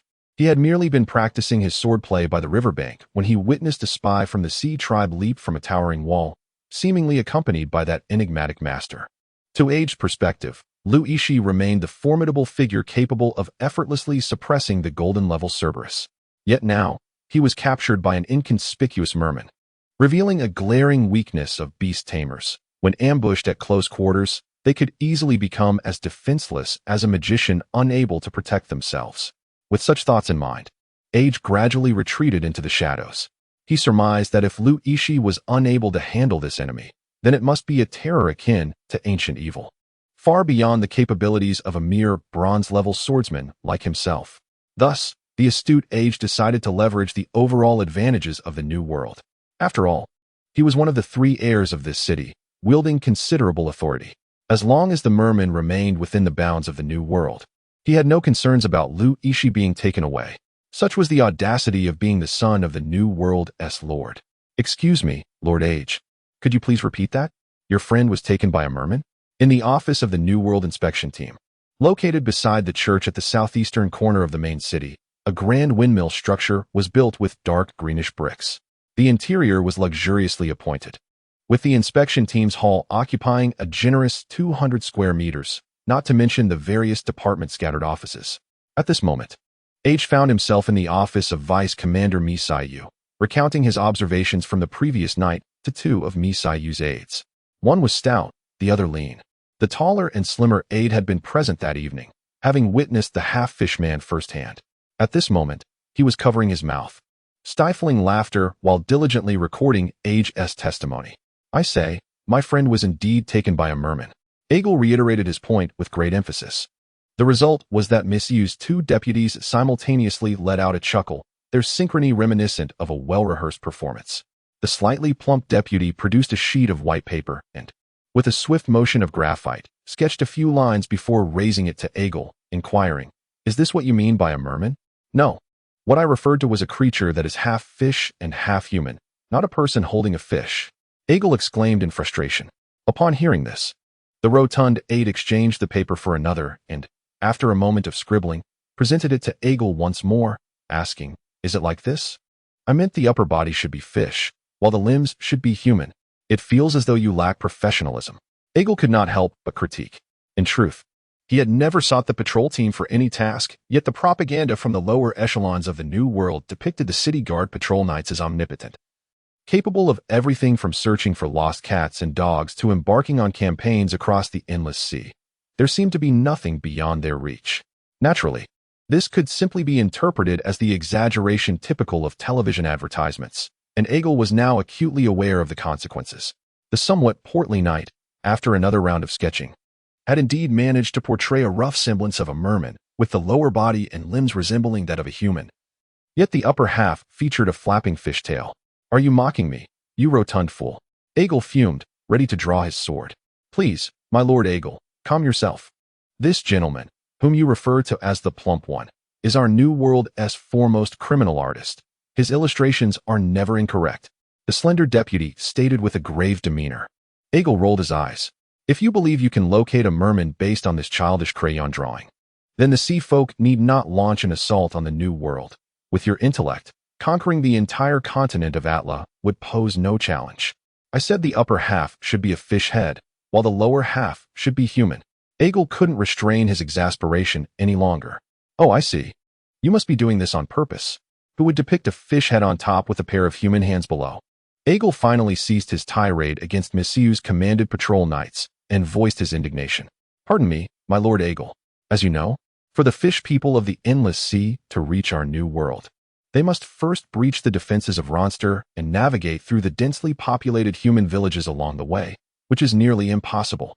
The slender deputy chuckled softly before straightening his expression. Despite his youth and limited experience, Egil recognized that these two were merely toying with him. With a huff of irritation, he exited the patrol knight's quarters and gazed resolutely towards the west, determined to embark on his journey alone.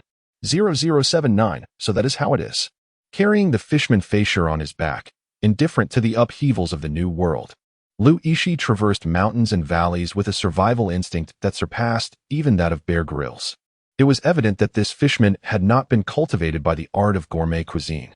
Throughout their journey, Yixi pondered when he might prepare a meal for this imposing figure. Perhaps after tasting the exquisite flavors of Chinese cuisine, Feisher would graciously release him and his companions.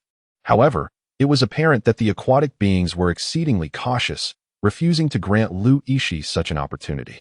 The simple-minded Feisher showed no interest in games like mahjong or do di zhu, preferring instead to sit alone on a barren rock, gnawing on the salted fish he had brought along, which he considered the most delectable food in the world. "Brother Feisher, I assure you that my culinary skills are exceptional." Far surpassing that salted fish, Yixi attempted to persuade him as night descended upon the forest of the narrow canyon. He endeavored to entice the stubborn fisherman once more, employing the sweet allure of capitalism to sway him. "I won't eat it," Feisher replied resolutely. "Eating salted fish every day will make you lose your dreams." "What are dreams?" Feisher inquired, having never heard of such a concept. Realizing that Feisher was a super salty fish without even a semblance of dreams, Yixi ultimately abandoned his attempts at persuasion. The following day, as they departed the New World, Feisher unceremoniously released Yixi and his companions. A decision that was blunt and painfully damaging to their pride, for the three of them together were no match for Feisher, who could easily thwart their escape. In terms of human hierarchy, Feisher possessed at least the strength of a golden-level being. Had he not feared that Pikachu might become lost in the forest, he could have easily freed Pikachu from its bindings as well. "Actually, I think we now have 4 individuals, 3 humans and 1 beast. Surely we could play mahjong," Yixi suggested. As they neared the western sea, Yet, regardless of how Lu Yixi attempted to engage Feisher, the latter remained as unyielding as the stubborn rocks by the seaside, shaking his head at every proposal. According to Feisher, their tribe had once lost a war due to revelry and drunkenness, nearly leading to the annihilation of the Fishman clan. Consequently, the chieftain of that time established a rule forbidding all tribe members from consuming alcohol or participating in any games. As a descendant of that chieftain, Feisher strictly adhered to this decree, refusing to indulge even in the culinary delights that humans feared to prepare, considering such indulgences akin to poison that would sap his resilient spirit. In my homeland, centuries ago, there were indeed humans much like you, Lu Yixi remarked while seated on the sandy shores of the Western Sea, gazing at the vast ocean that awaited them. I never expected to find among humanity those who share my mindset. Surely, you must be one of your people's sages? Feisher produced a cloth stained with oil and began to cleanse the blue triangular harpoon in his grasp. We often referred to them as monks, but according to this world's terminology, let us call them sages. Speaking of you, dear Feisher, are you aware of the immense wealth you bestowed upon that fellow, Miziu? Merely for 3 pieces of Dragon King's saliva? It is evident that while Feisher harbors a modicum of disdain for Lu Yixi, he simultaneously yearns to glean insights into the human realm through him. He did not adopt an icy demeanor when responding to Lu Yixi's inquiries. Instead, he shook his head and spoke. My king, in the annals of ancient history, I have endured considerable trauma, wounds that remain unhealed to this day. Only the Dragon King's saliva can alleviate the torment of my injuries. Otherwise, every 3 years when the wounds resurface, my temper becomes exceedingly volatile. If we, as your subordinates, fail to align with your desires, we risk being devoured, and the troubling part is that after consumption, it refuses to acknowledge the debt. Upon hearing this, Lu Yixi couldn't help but think, isn't this reminiscent of a certain emperor from Earth? In his old age, his temperament became so erratic that it is scarcely worth discussing. One day he executes a general, only to forget the incident the next, dispatching emissaries far and wide in search of the lost commander, with the unfortunate ones who cannot be found facing dire consequences. Under the rule of such a capricious monarch, the marine inhabitants live in perpetual trepidation, fearing they might be devoured by their eccentric king or be sent in pursuit of those who have already met such a fate. In this context, what means could one employ to extricate oneself from the king's presence? Naturally, the answer lies in instigating war. Thus, the root of the triennial upheaval among the marine clans in the human realm stems from this very predicament. Why do you not rise against tyranny? Are you truly so subjugated? After listening to Feisher's account, Lu Yixi could not help but scoff, realizing that tyrants are not exclusive to Earth but exist in various realms. However, Feisher merely shook his head, letting out a deep sigh as he gazed at the harpoon in his hand. Humans, you may not be aware, but magical beasts differ significantly from your kind. The rulers in your nations are often frail and vulnerable, easily subjected to assassination or rebellion. In contrast, the world of magical beasts operates differently. To attain the status of a dominant ruler signifies an absolute command of strength. Inciting a rebellion? It would be more prudent for our warriors of the sea to confront thousands of human cavalry. Feisher's tone was laden with resignation. The sovereign of the Western Sea, a legendary creature known as Zadila, is essentially a colossal hydra with 9 heads. It is said that this sea overlord once battled 3 saints from the human world, who united to vanquish the hydra. That epic confrontation at sea lasted a full 7 days and nights, ultimately culminating in the humans' defeat. 2 of the saints succumbed to a lethal poison during the clash, passing away within a decade, while the last, though he escaped the poison's clutches, saw his strength diminish drastically. He lived out his days in profound sorrow. In their final moments, all 3 incessantly whispered the name Zadila. To honor the fierce battle and the 3 valiant saints, humans have since referred to the ruler of the Western Sea as the poisonous Zadila. The titled saints of humanity represent the pinnacle of human combat prowess, yet even their combined might could not prevail over this ancient behemoth. How could ordinary sea folk possibly resist? Thus, it is not a matter of the sea tribe's subservience. The disparity in martial strength is evident. To the beastly overlord, ordinary magical creatures are merely formidable insects. Alas, let us not dwell on such somber matters. On a different note, the magical beast crystal cores that Feisher bestowed upon Miziu are worth a fortune. Even if utilized to power a magical cannon, they could sustain an entire siege. This is not an exaggeration from Lu Yixi. The cores given to Miziu are of high grade, far surpassing the magical energy of beasts from the Rift Valley, making them exceedingly valuable. Wealth is but a trifle to me. As long as it aids in restoring the king to his former self and liberating my kin from their dire existence, it is well worth it. Wait, you mentioned your kin. Yixi narrowed his eyes slightly. Upon witnessing Yixi once again donning that gentle smile, Olivia and Reed exchanged sympathetic glances toward Feisher. 0080, I act for the sake of your kin. Whenever Yixi's eyes squinted ever so slightly, his ebony pupils appeared profoundly deep, complemented by a smile as gentle as a spring breeze. Anyone who beheld him would perceive this youth as a benevolent neighbor, exuding an aura of refreshing cleanliness.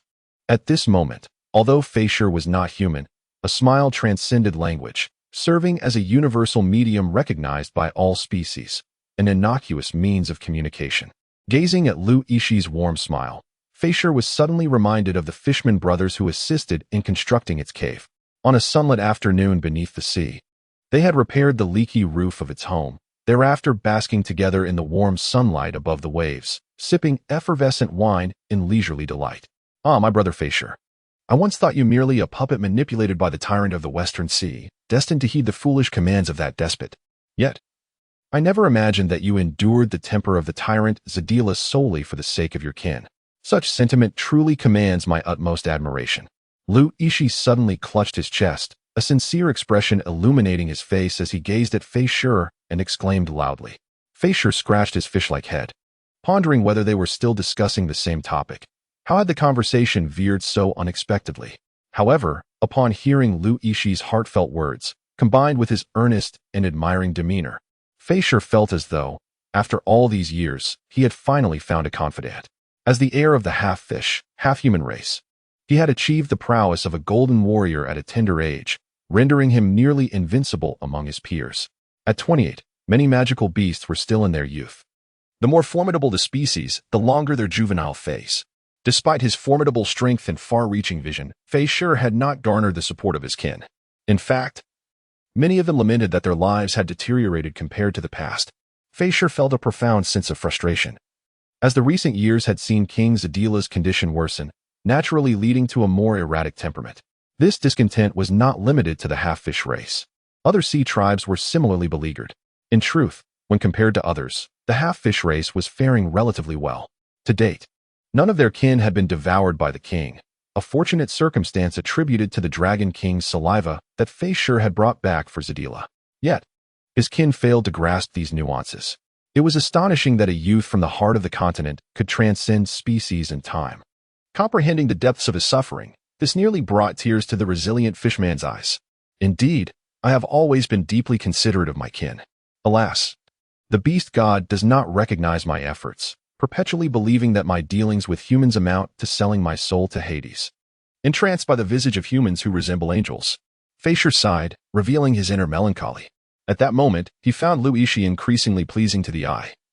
The aesthetic sensibilities of the half-fish race aligned closely with those of humans. After all, the deep sea was home to many mermaids, universally acknowledged as beauties among the sea tribes. Therefore, as Feisher beheld Yixi's delicate features, he couldn't help but wonder if this human might have been one of his kin thousands of years ago. Otherwise, how could he understand the language of beasts and grasp the anguish within his heart? Brother Feisher, you may not yet realize the value of the bag of magical beast cores you gave to me. See you. With that bag of cores, I could even purchase a piece of land by the seaside for your kin, as vast as the territory of the Qianjiang tribe. Yixi, while unfurling a map he carried, pointed to the location of the Qianjiang tribe and addressed Feisher. Upon examining the map, Feisher's eyes brightened. This extensive territory nearly rivaled one-fifth of their domain within the Sea Clan, and the price paid was merely a bag of stones whose purpose they did not comprehend. Is what you say truly the case? Feisher asked incredulously, gazing at the map depicting the influence of the Qianjiang tribe, challenging Yixi's assertion.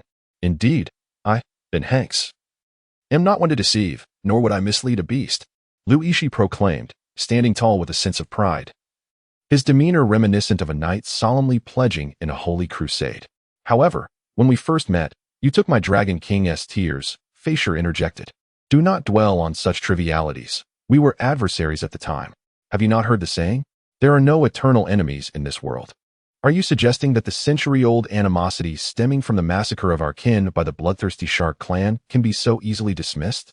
Given your intellect, it is challenging for me to elucidate. Let us first consider the map.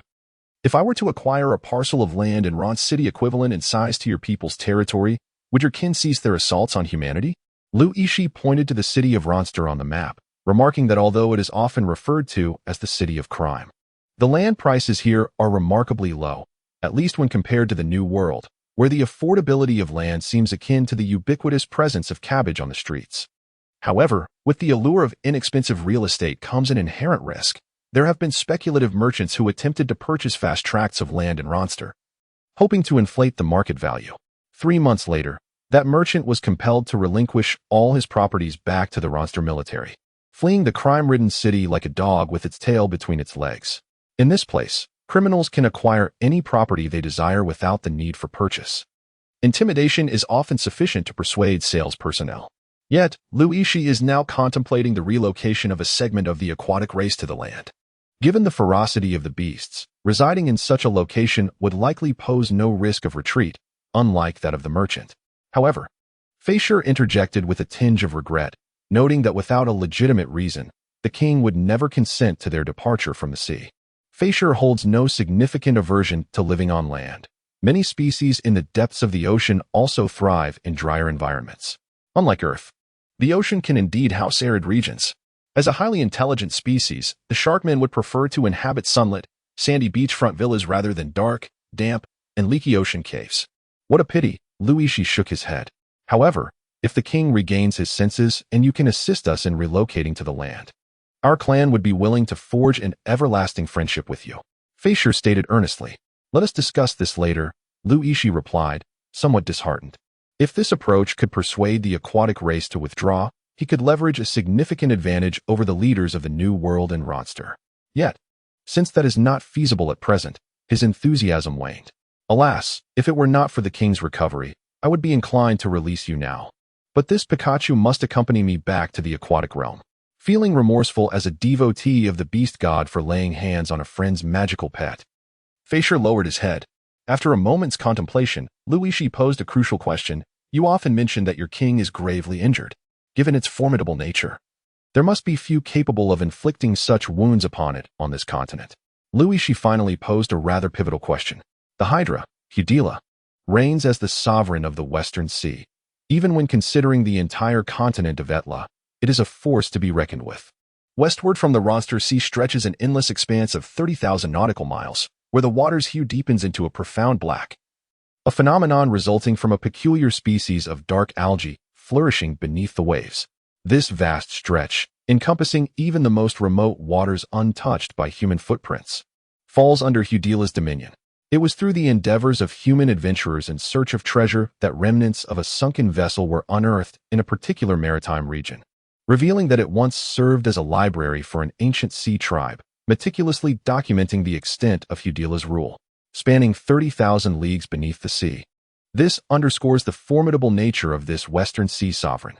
The notion that such a powerful entity could be injured by other species seems almost as unfathomable as a lowly dwarf ascending to the ranks of imperial nobility.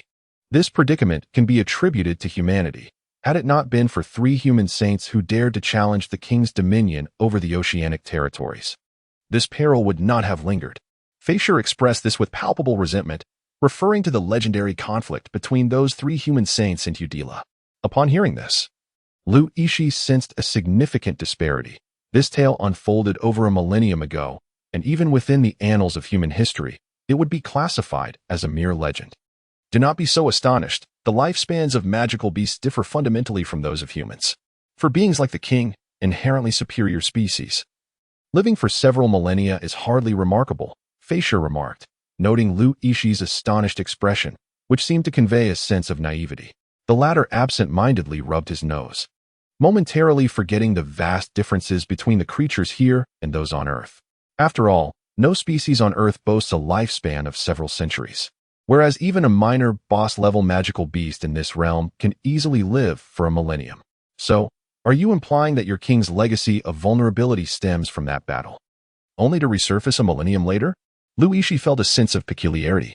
According to scientific principles, energy is conserved. Thus, It is illogical to assert that a magical attack from millennia ago could retain its potency for such an extended duration. After all, this notion stems from the theories posited by great scientists. However, since that fateful battle concluded, it is said that the king has sensed something amiss, a condition that has worsened significantly in recent centuries. What are the primary symptoms, you ask? If you were to pose this query to other sea folk, they would likely remain oblivious. It was only by chance, during my last delivery of Dragon King's tears, that I became aware of this troubling issue. The king, known to you humans as the Hydra, possesses 9 heads, and I have observed that the central head appears to be grotesquely swollen. The affected area is dark and purplish, distorting the scaled armor that resembles a cerulean shell. As Feisher gestured with his hands to illustrate the size, one could sense his desire for Lu Yixi to grasp the enormity of the swelling. Indeed, even without Feisher's exaggerated gestures, Lu Yixi could envision the size of the mass. The dominant sea creature's colossal form is beyond dispute. Consider the 3-headed dog, Cerberus, whose height alone exceeds 5 meters. Marine beasts typically dwarf their terrestrial counterparts, and the Hydra's physique would likely render a luxury cruise ship akin to a mere toy in its presence. Yet, for Feisher to discern a lump on such a massive head is astonishing, for the hierarchy among magical beasts is stringent. Were the Hydra to discover Feisher's covert observation, it might perceive the merman as a trivial ant provoking it, resulting in Feisher's swift demise. In such circumstances, Feisher likely stole only a fleeting glance. Yet the fact that he could detect the Hydra's anomaly implies that the swelling has reached a critical stage. The remainder of the journey was rather straightforward.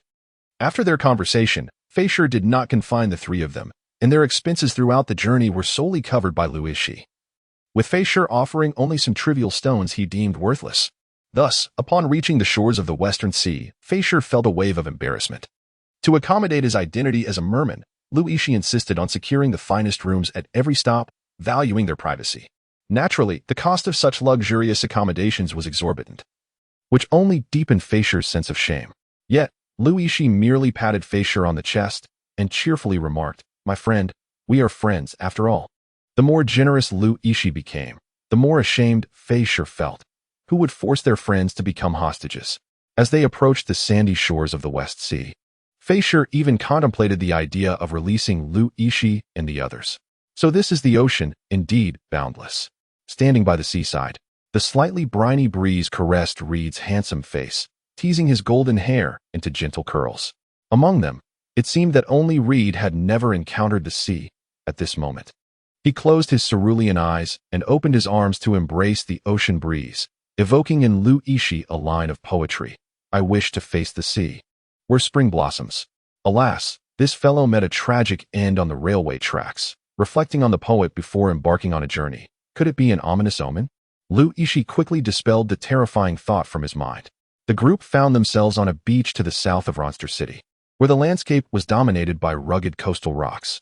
Barely 20 meters from the shore, a treacherous trench lay hidden, frequented by ferocious sharks, rendering this beach undesirable even for fishermen. As Lu Yixi and his companions prepared to venture into the deep sea, they had no need for fishing boats or convenient harbors. Feisher, shedding his cloak, tossed it aside and plunged into the water, waving enthusiastically at Lu Yixi and the others, urging them to join him. "Isn't this fishman foolish? Perhaps we should sneak away now?" Lu Yixi suggested, glancing at the exuberant Feisher before turning to Olivia and Reed. "Can you outrun a golden warrior?" Olivia shot him a disapproving look. Despite Feisher having swum quite a distance, if Lu Yixi and the others attempted to flee, they would likely find themselves caught and tossed into the sea like chicks within moments. After considering Olivia's words, Lu Yixi decided against such an embarrassing retreat, donning a gentle smile as he made his way toward the water's edge. As Feisher raised his hand, a blue light enveloped Lu Yixi and his companions, forming a protective shield reminiscent of a soap bubble. It is undeniable that the Creator, in crafting life, endowed each species with its unique attributes. For instance, even humans, upon attaining the status of saints, find it exceedingly challenging to unleash their full potential underwater. In contrast, the aquatic races, even those as seemingly feeble as the ordinary Iron Sea clan, possess the remarkable ability to bestow such protective shields upon other species. This implies that should humanity wish to experience the grandeur of the underwater realm, The optimal approach would not be to subjugate the sea races, but rather to cultivate amicable relations with them, thereby allowing for effortless exploration of the breathtaking wonders beneath the waves. A millennium ago, humanity lacked such advanced notions, fixated instead on dominating the aquatic races. This led to the tragic demise of 3 human saints at the hands of Hydra, forever entangling the fates of the sea races and humankind. In nearly a century, few have had the opportunity to explore the ocean's depths beneath the protective shield of the sea races like Yixi and his companions. Oh, I sense an opportunity to establish a diving club here. The affluent of the New World would surely be intrigued by such an endeavor. Yixi inhaled deeply within the protective shield, feeling little difference from being on land. He could hear Reed and Olivia expressing their astonishment and admiration for the underwater scenery, making it the perfect choice for a luxurious journey akin to that of nobility. The underwater realm resembled a vast expanse of pure azure jelly. Contrasting sharply with the tumultuous waves above, schools of fish, akin to those on Earth, swam gracefully past the protective barrier. And Yixi could almost reach out to touch the vividly colored fish that seemed to dance like little sprites. The seabed's rocks were not like the aged black stones found on shore. Instead, they were adorned with corals that shimmered in vibrant hues reminiscent of neon lights. Here, the corals truly glimmered, as they were distinctly different from the marine life of Earth. Having traversed this fairy tale underwater world for scarcely a quarter of an hour, Yixi spotted dozens of fish resembling eels, their girth comparable to that of a barrel, with bulbous heads akin to light bulbs, pulling an object resembling a submarine toward them. "Please, 3 of you, step aboard," Fisher said, opening the diamond-shaped door of the deep-sea vessel and gesturing invitingly. Upon entering the fishboat, Yixi noticed that although this underwater carriage traveled the depths of the sea, it remained remarkably dry inside, thanks to a magical array that dispelled water elements, undoubtedly indicating a hefty price tag. "Ah, I see this is your first experience aboard a lantern fishing vessel of the sea folk," Fisher remarked, observing the curiosity sparkling in the eyes of the trio. Feeling a swell of pride, it seemed that the sea people's means of transport had not tarnished their race's reputation, earning them respect in the presence of these noble humans. Yixi desire to assist the fish people made Fisher perceive him as a truly noble human, one who aids friends without regard for race. However, Yixi gently shook his head. Although this fishing vessel was indeed an advanced maritime tool for the continent of Atla, when compared to the technologically sophisticated submarines of Earth, it paled in comparison. "I apologize, but over there, they even have nuclear submarines. This vessel is akin to carrying a spellbound submarine. Indeed, this is my first time, but in comparison to the submarines of my hometown, the technological prowess here is somewhat lacking." Yixi shook his head, expressing that his interest in the vessel did not quite match the fascination he held for the protective shield. After all, submarines exist on Earth as well. Upon hearing this, Fisher's face revealed a fleeting look of discomfort. He had originally hoped to astonish Yixi and his companions with the advanced marine technology of his homeland, only to discover that the magical prowess of the aquatic tribes from his village surpassed that of his own. Furthermore, observing the expression on Yixi's face, it became evident that the disparity was quite significant. "Is the level of oceanic magic in your homeland truly that advanced?" Fisher inquired, unable to suppress his disbelief. "Indeed, descending several thousand meters poses no considerable challenge," Yixi replied. This statement caused Fisher's countenance to shift once more, for he was aware that the water pressure here differed greatly from that of Earth. The depths of several thousand meters were realms only accessible to colossal sea beasts. Generally, the merfolk inhabited regions just a few hundred meters under the surface, and their diving fishing vessels could not venture below 1,000 meters, lest they be crushed by the overwhelming water pressure. "I am astonished that the oceanic magic of your homeland can achieve such heights. It seems we, the Western Sea tribes, have been rather ignorant. However, if your magical capabilities are so advanced, why do I sense no traces of magical energy emanating from you? Have you not even practiced magic?" Upon hearing Yixi's words, Fisher believed him to be boasting. Although Yixi possessed a broad-minded nature, it was understandable that he, as a human, harbored a degree of vanity and enjoyed making statements that overshadowed those of other races. "Ah, dear brother Fisher, you have touched upon a rather poignant matter for me." Yixi sat steadily in the fishing boat, clutching his chest as if he had truly endured a harrowing ordeal. He continued, "Due to a conflict between the Earth goddess, whom I revere, and the goddess of light, The Holy Maiden of Light personally battled me for 3 days and nights. Although I previously possessed strength equal to hers, there is a saying in my homeland: a gentleman does not engage in combat with a lady. At the most critical moment, I held back, only to discover that the Holy Maiden of the Light Church was merciless, utterly shattering my source of magic. If you doubt my words, feel free to examine for yourself. As he spoke, Yixi lifted his garment, exposing his chest before the merman, Feisher. The latter, half convinced, placed his webbed hand on Yixi's navel. In that fleeting moment, he sensed an unparalleled essence of light. Who, besides the current Holy Maiden of Light, Lading, could achieve such a feat? To his astonishment, it was indeed the Holy Maiden who had personally dealt him such a grievous blow. I had previously thought you a shameless youth, but it turns out you are a warrior capable of contending with the most revered beings of humanity. Please accept my utmost respect. Feisher was almost on the verge of kneeling before Yixi, recognizing him as a survivor of an encounter with the pinnacle of human strength. Moreover, as he had stated, it was out of chivalry towards a lady that allowed the Holy Maiden to land a surprise attack. Possessing great power, a compassionate heart, and qualities as noble as those of humanity's ancient sages, if such a person does not deserve the highest respect from the merman race, then who among humanity could warrant such a bow? Alas, Brother Feisher, please refrain from such gestures. We are friends, after all. Yixi effortlessly helped Feisher to his feet. The latter gazed at Yixi with eyes brimming with goodwill. It is worth noting that ordinary individuals, upon possessing even a modicum of strength, tend to become excessively arrogant. Yet, the young man before him, with his raven-black hair, was once a paragon atop the pinnacle of power, displaying such amiable demeanor. Olivia observed Yixi's expression, reminiscent of a charlatan, and turned away, concealing her flushed face. Once upon a time, she held Yixi in the highest regard. In retrospect, it truly was. Enough said, O beast god. Swiftly emerge and deliver retribution upon this man. 0083 villains lurk wherever one goes. Yixi engaged in a lengthy conversation with the merman Feisher, extolling the remarkable advancements of technology on Earth and the profound wisdom of its devotees to the Earth goddess. Feisher, utterly captivated, expressed a keen interest in visiting Yixi's homeland, Earth, should the opportunity arise. In response, Yixi merely shook his head gently, explaining that he was a traveler exiled from his homeland, destined to return only when the waters of the Ada's continent surged, the mountains were leveled, and the sun rose from the west. The fishing vessel moved swiftly, and before long, Yixi and his companions arrived before a structure hewn from a cave. The edifice bore a striking resemblance to a medieval Western castle, though half of it was buried beneath thick layers of sand. Approaching the castle, Feisher pressed his flipper against a protruding magical crystal, revealing a staircase that descended into the depths, seemingly endless. Indeed, most of our aquatic realm is constructed underground, Feisher remarked, inviting Yixi and the others with a gesture.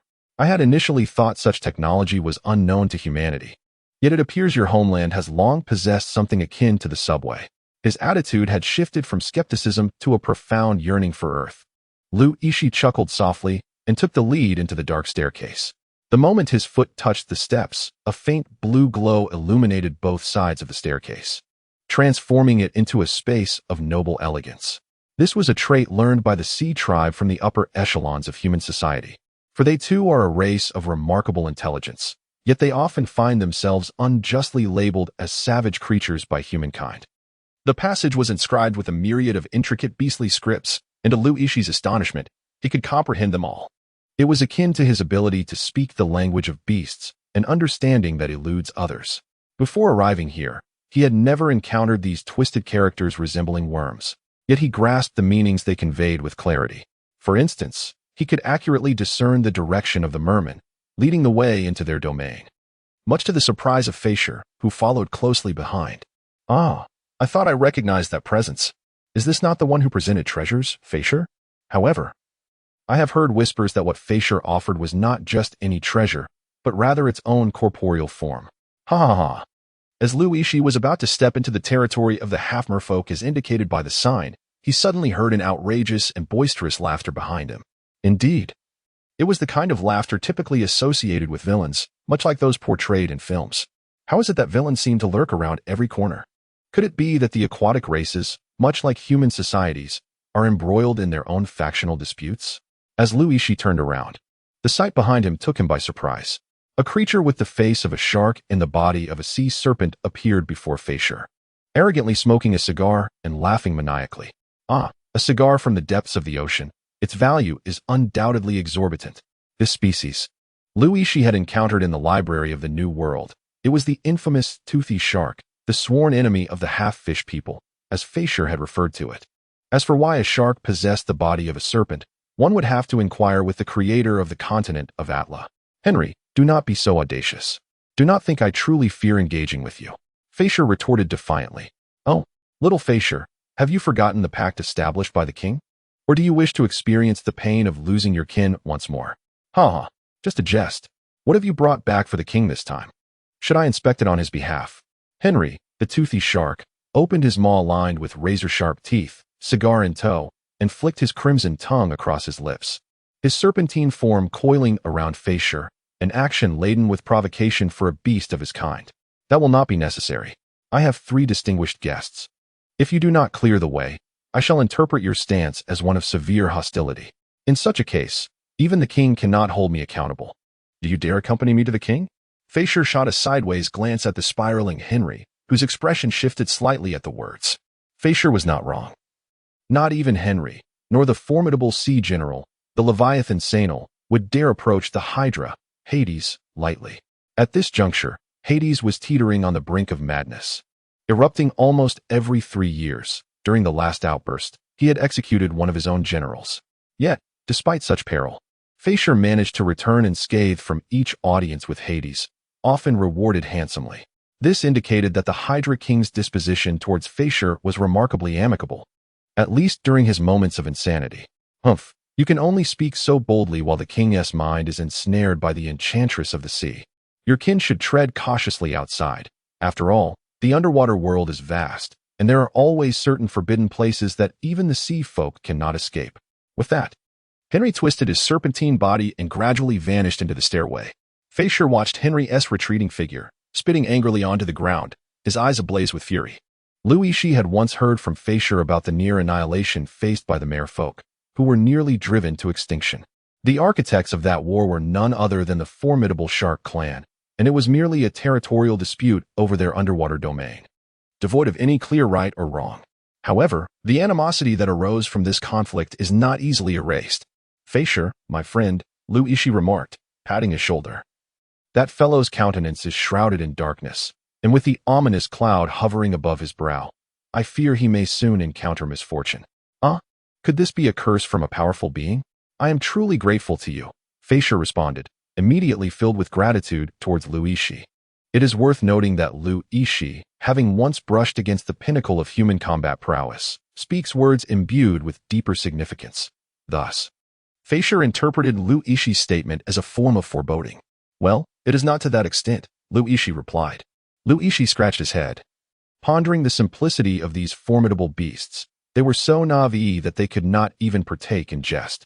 What was to be done? Just moments ago, Henry had observed Yixi and Fasher engaged in cheerful banter, a cold smirk fleeting across his lips. You may revel in laughter for now, he mused.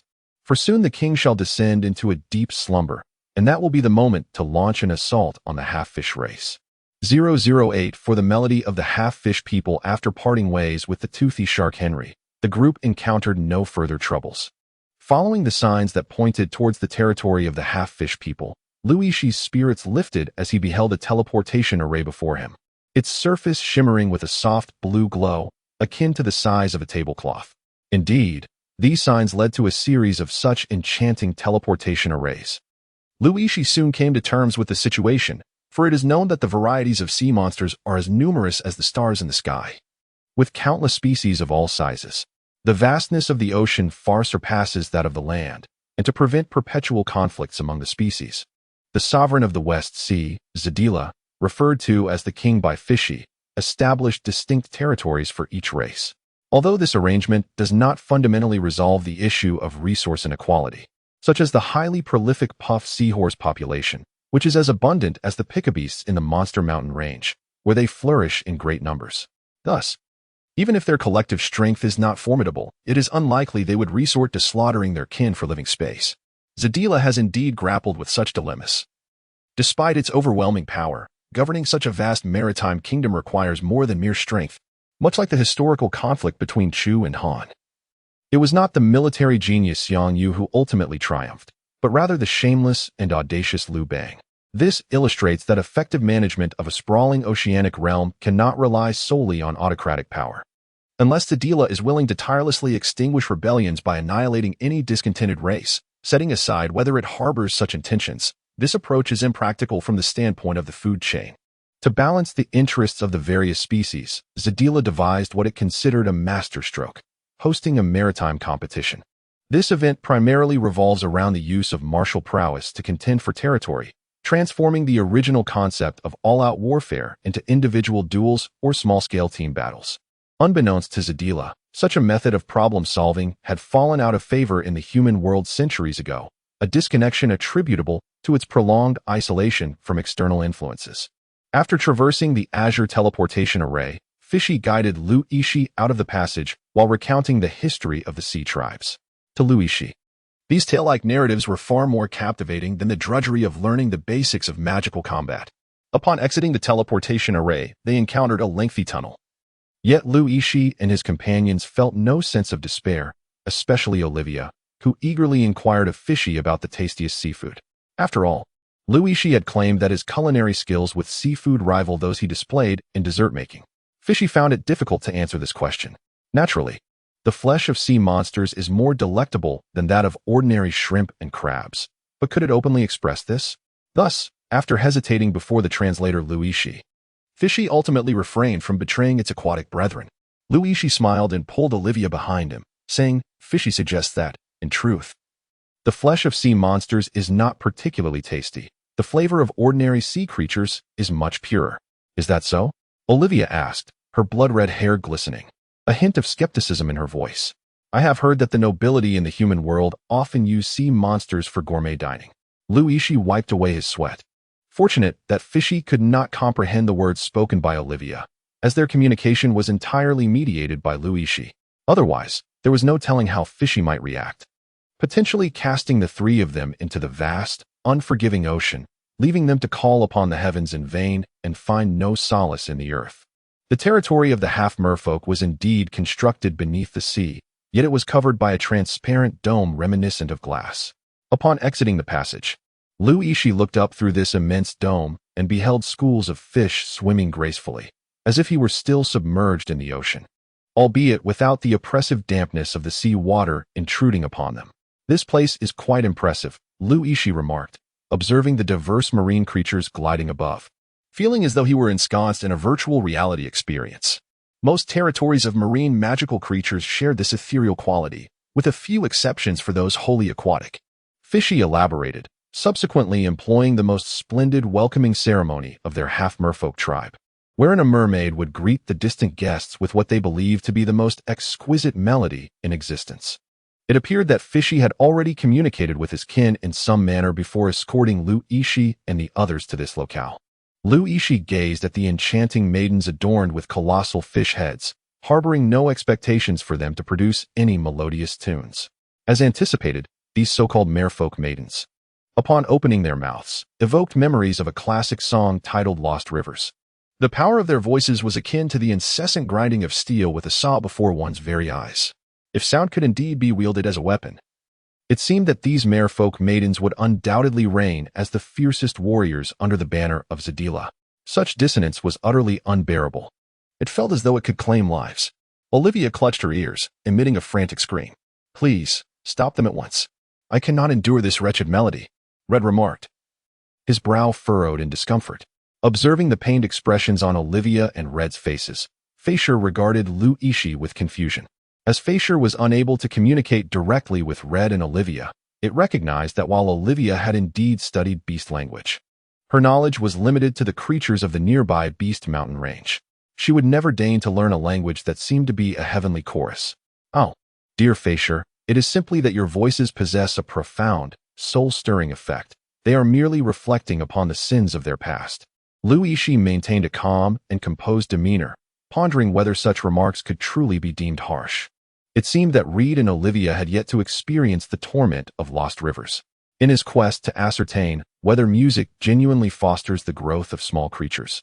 Yixi had taken considerable risks, exposing himself to numerous so-called forbidden songs of the world.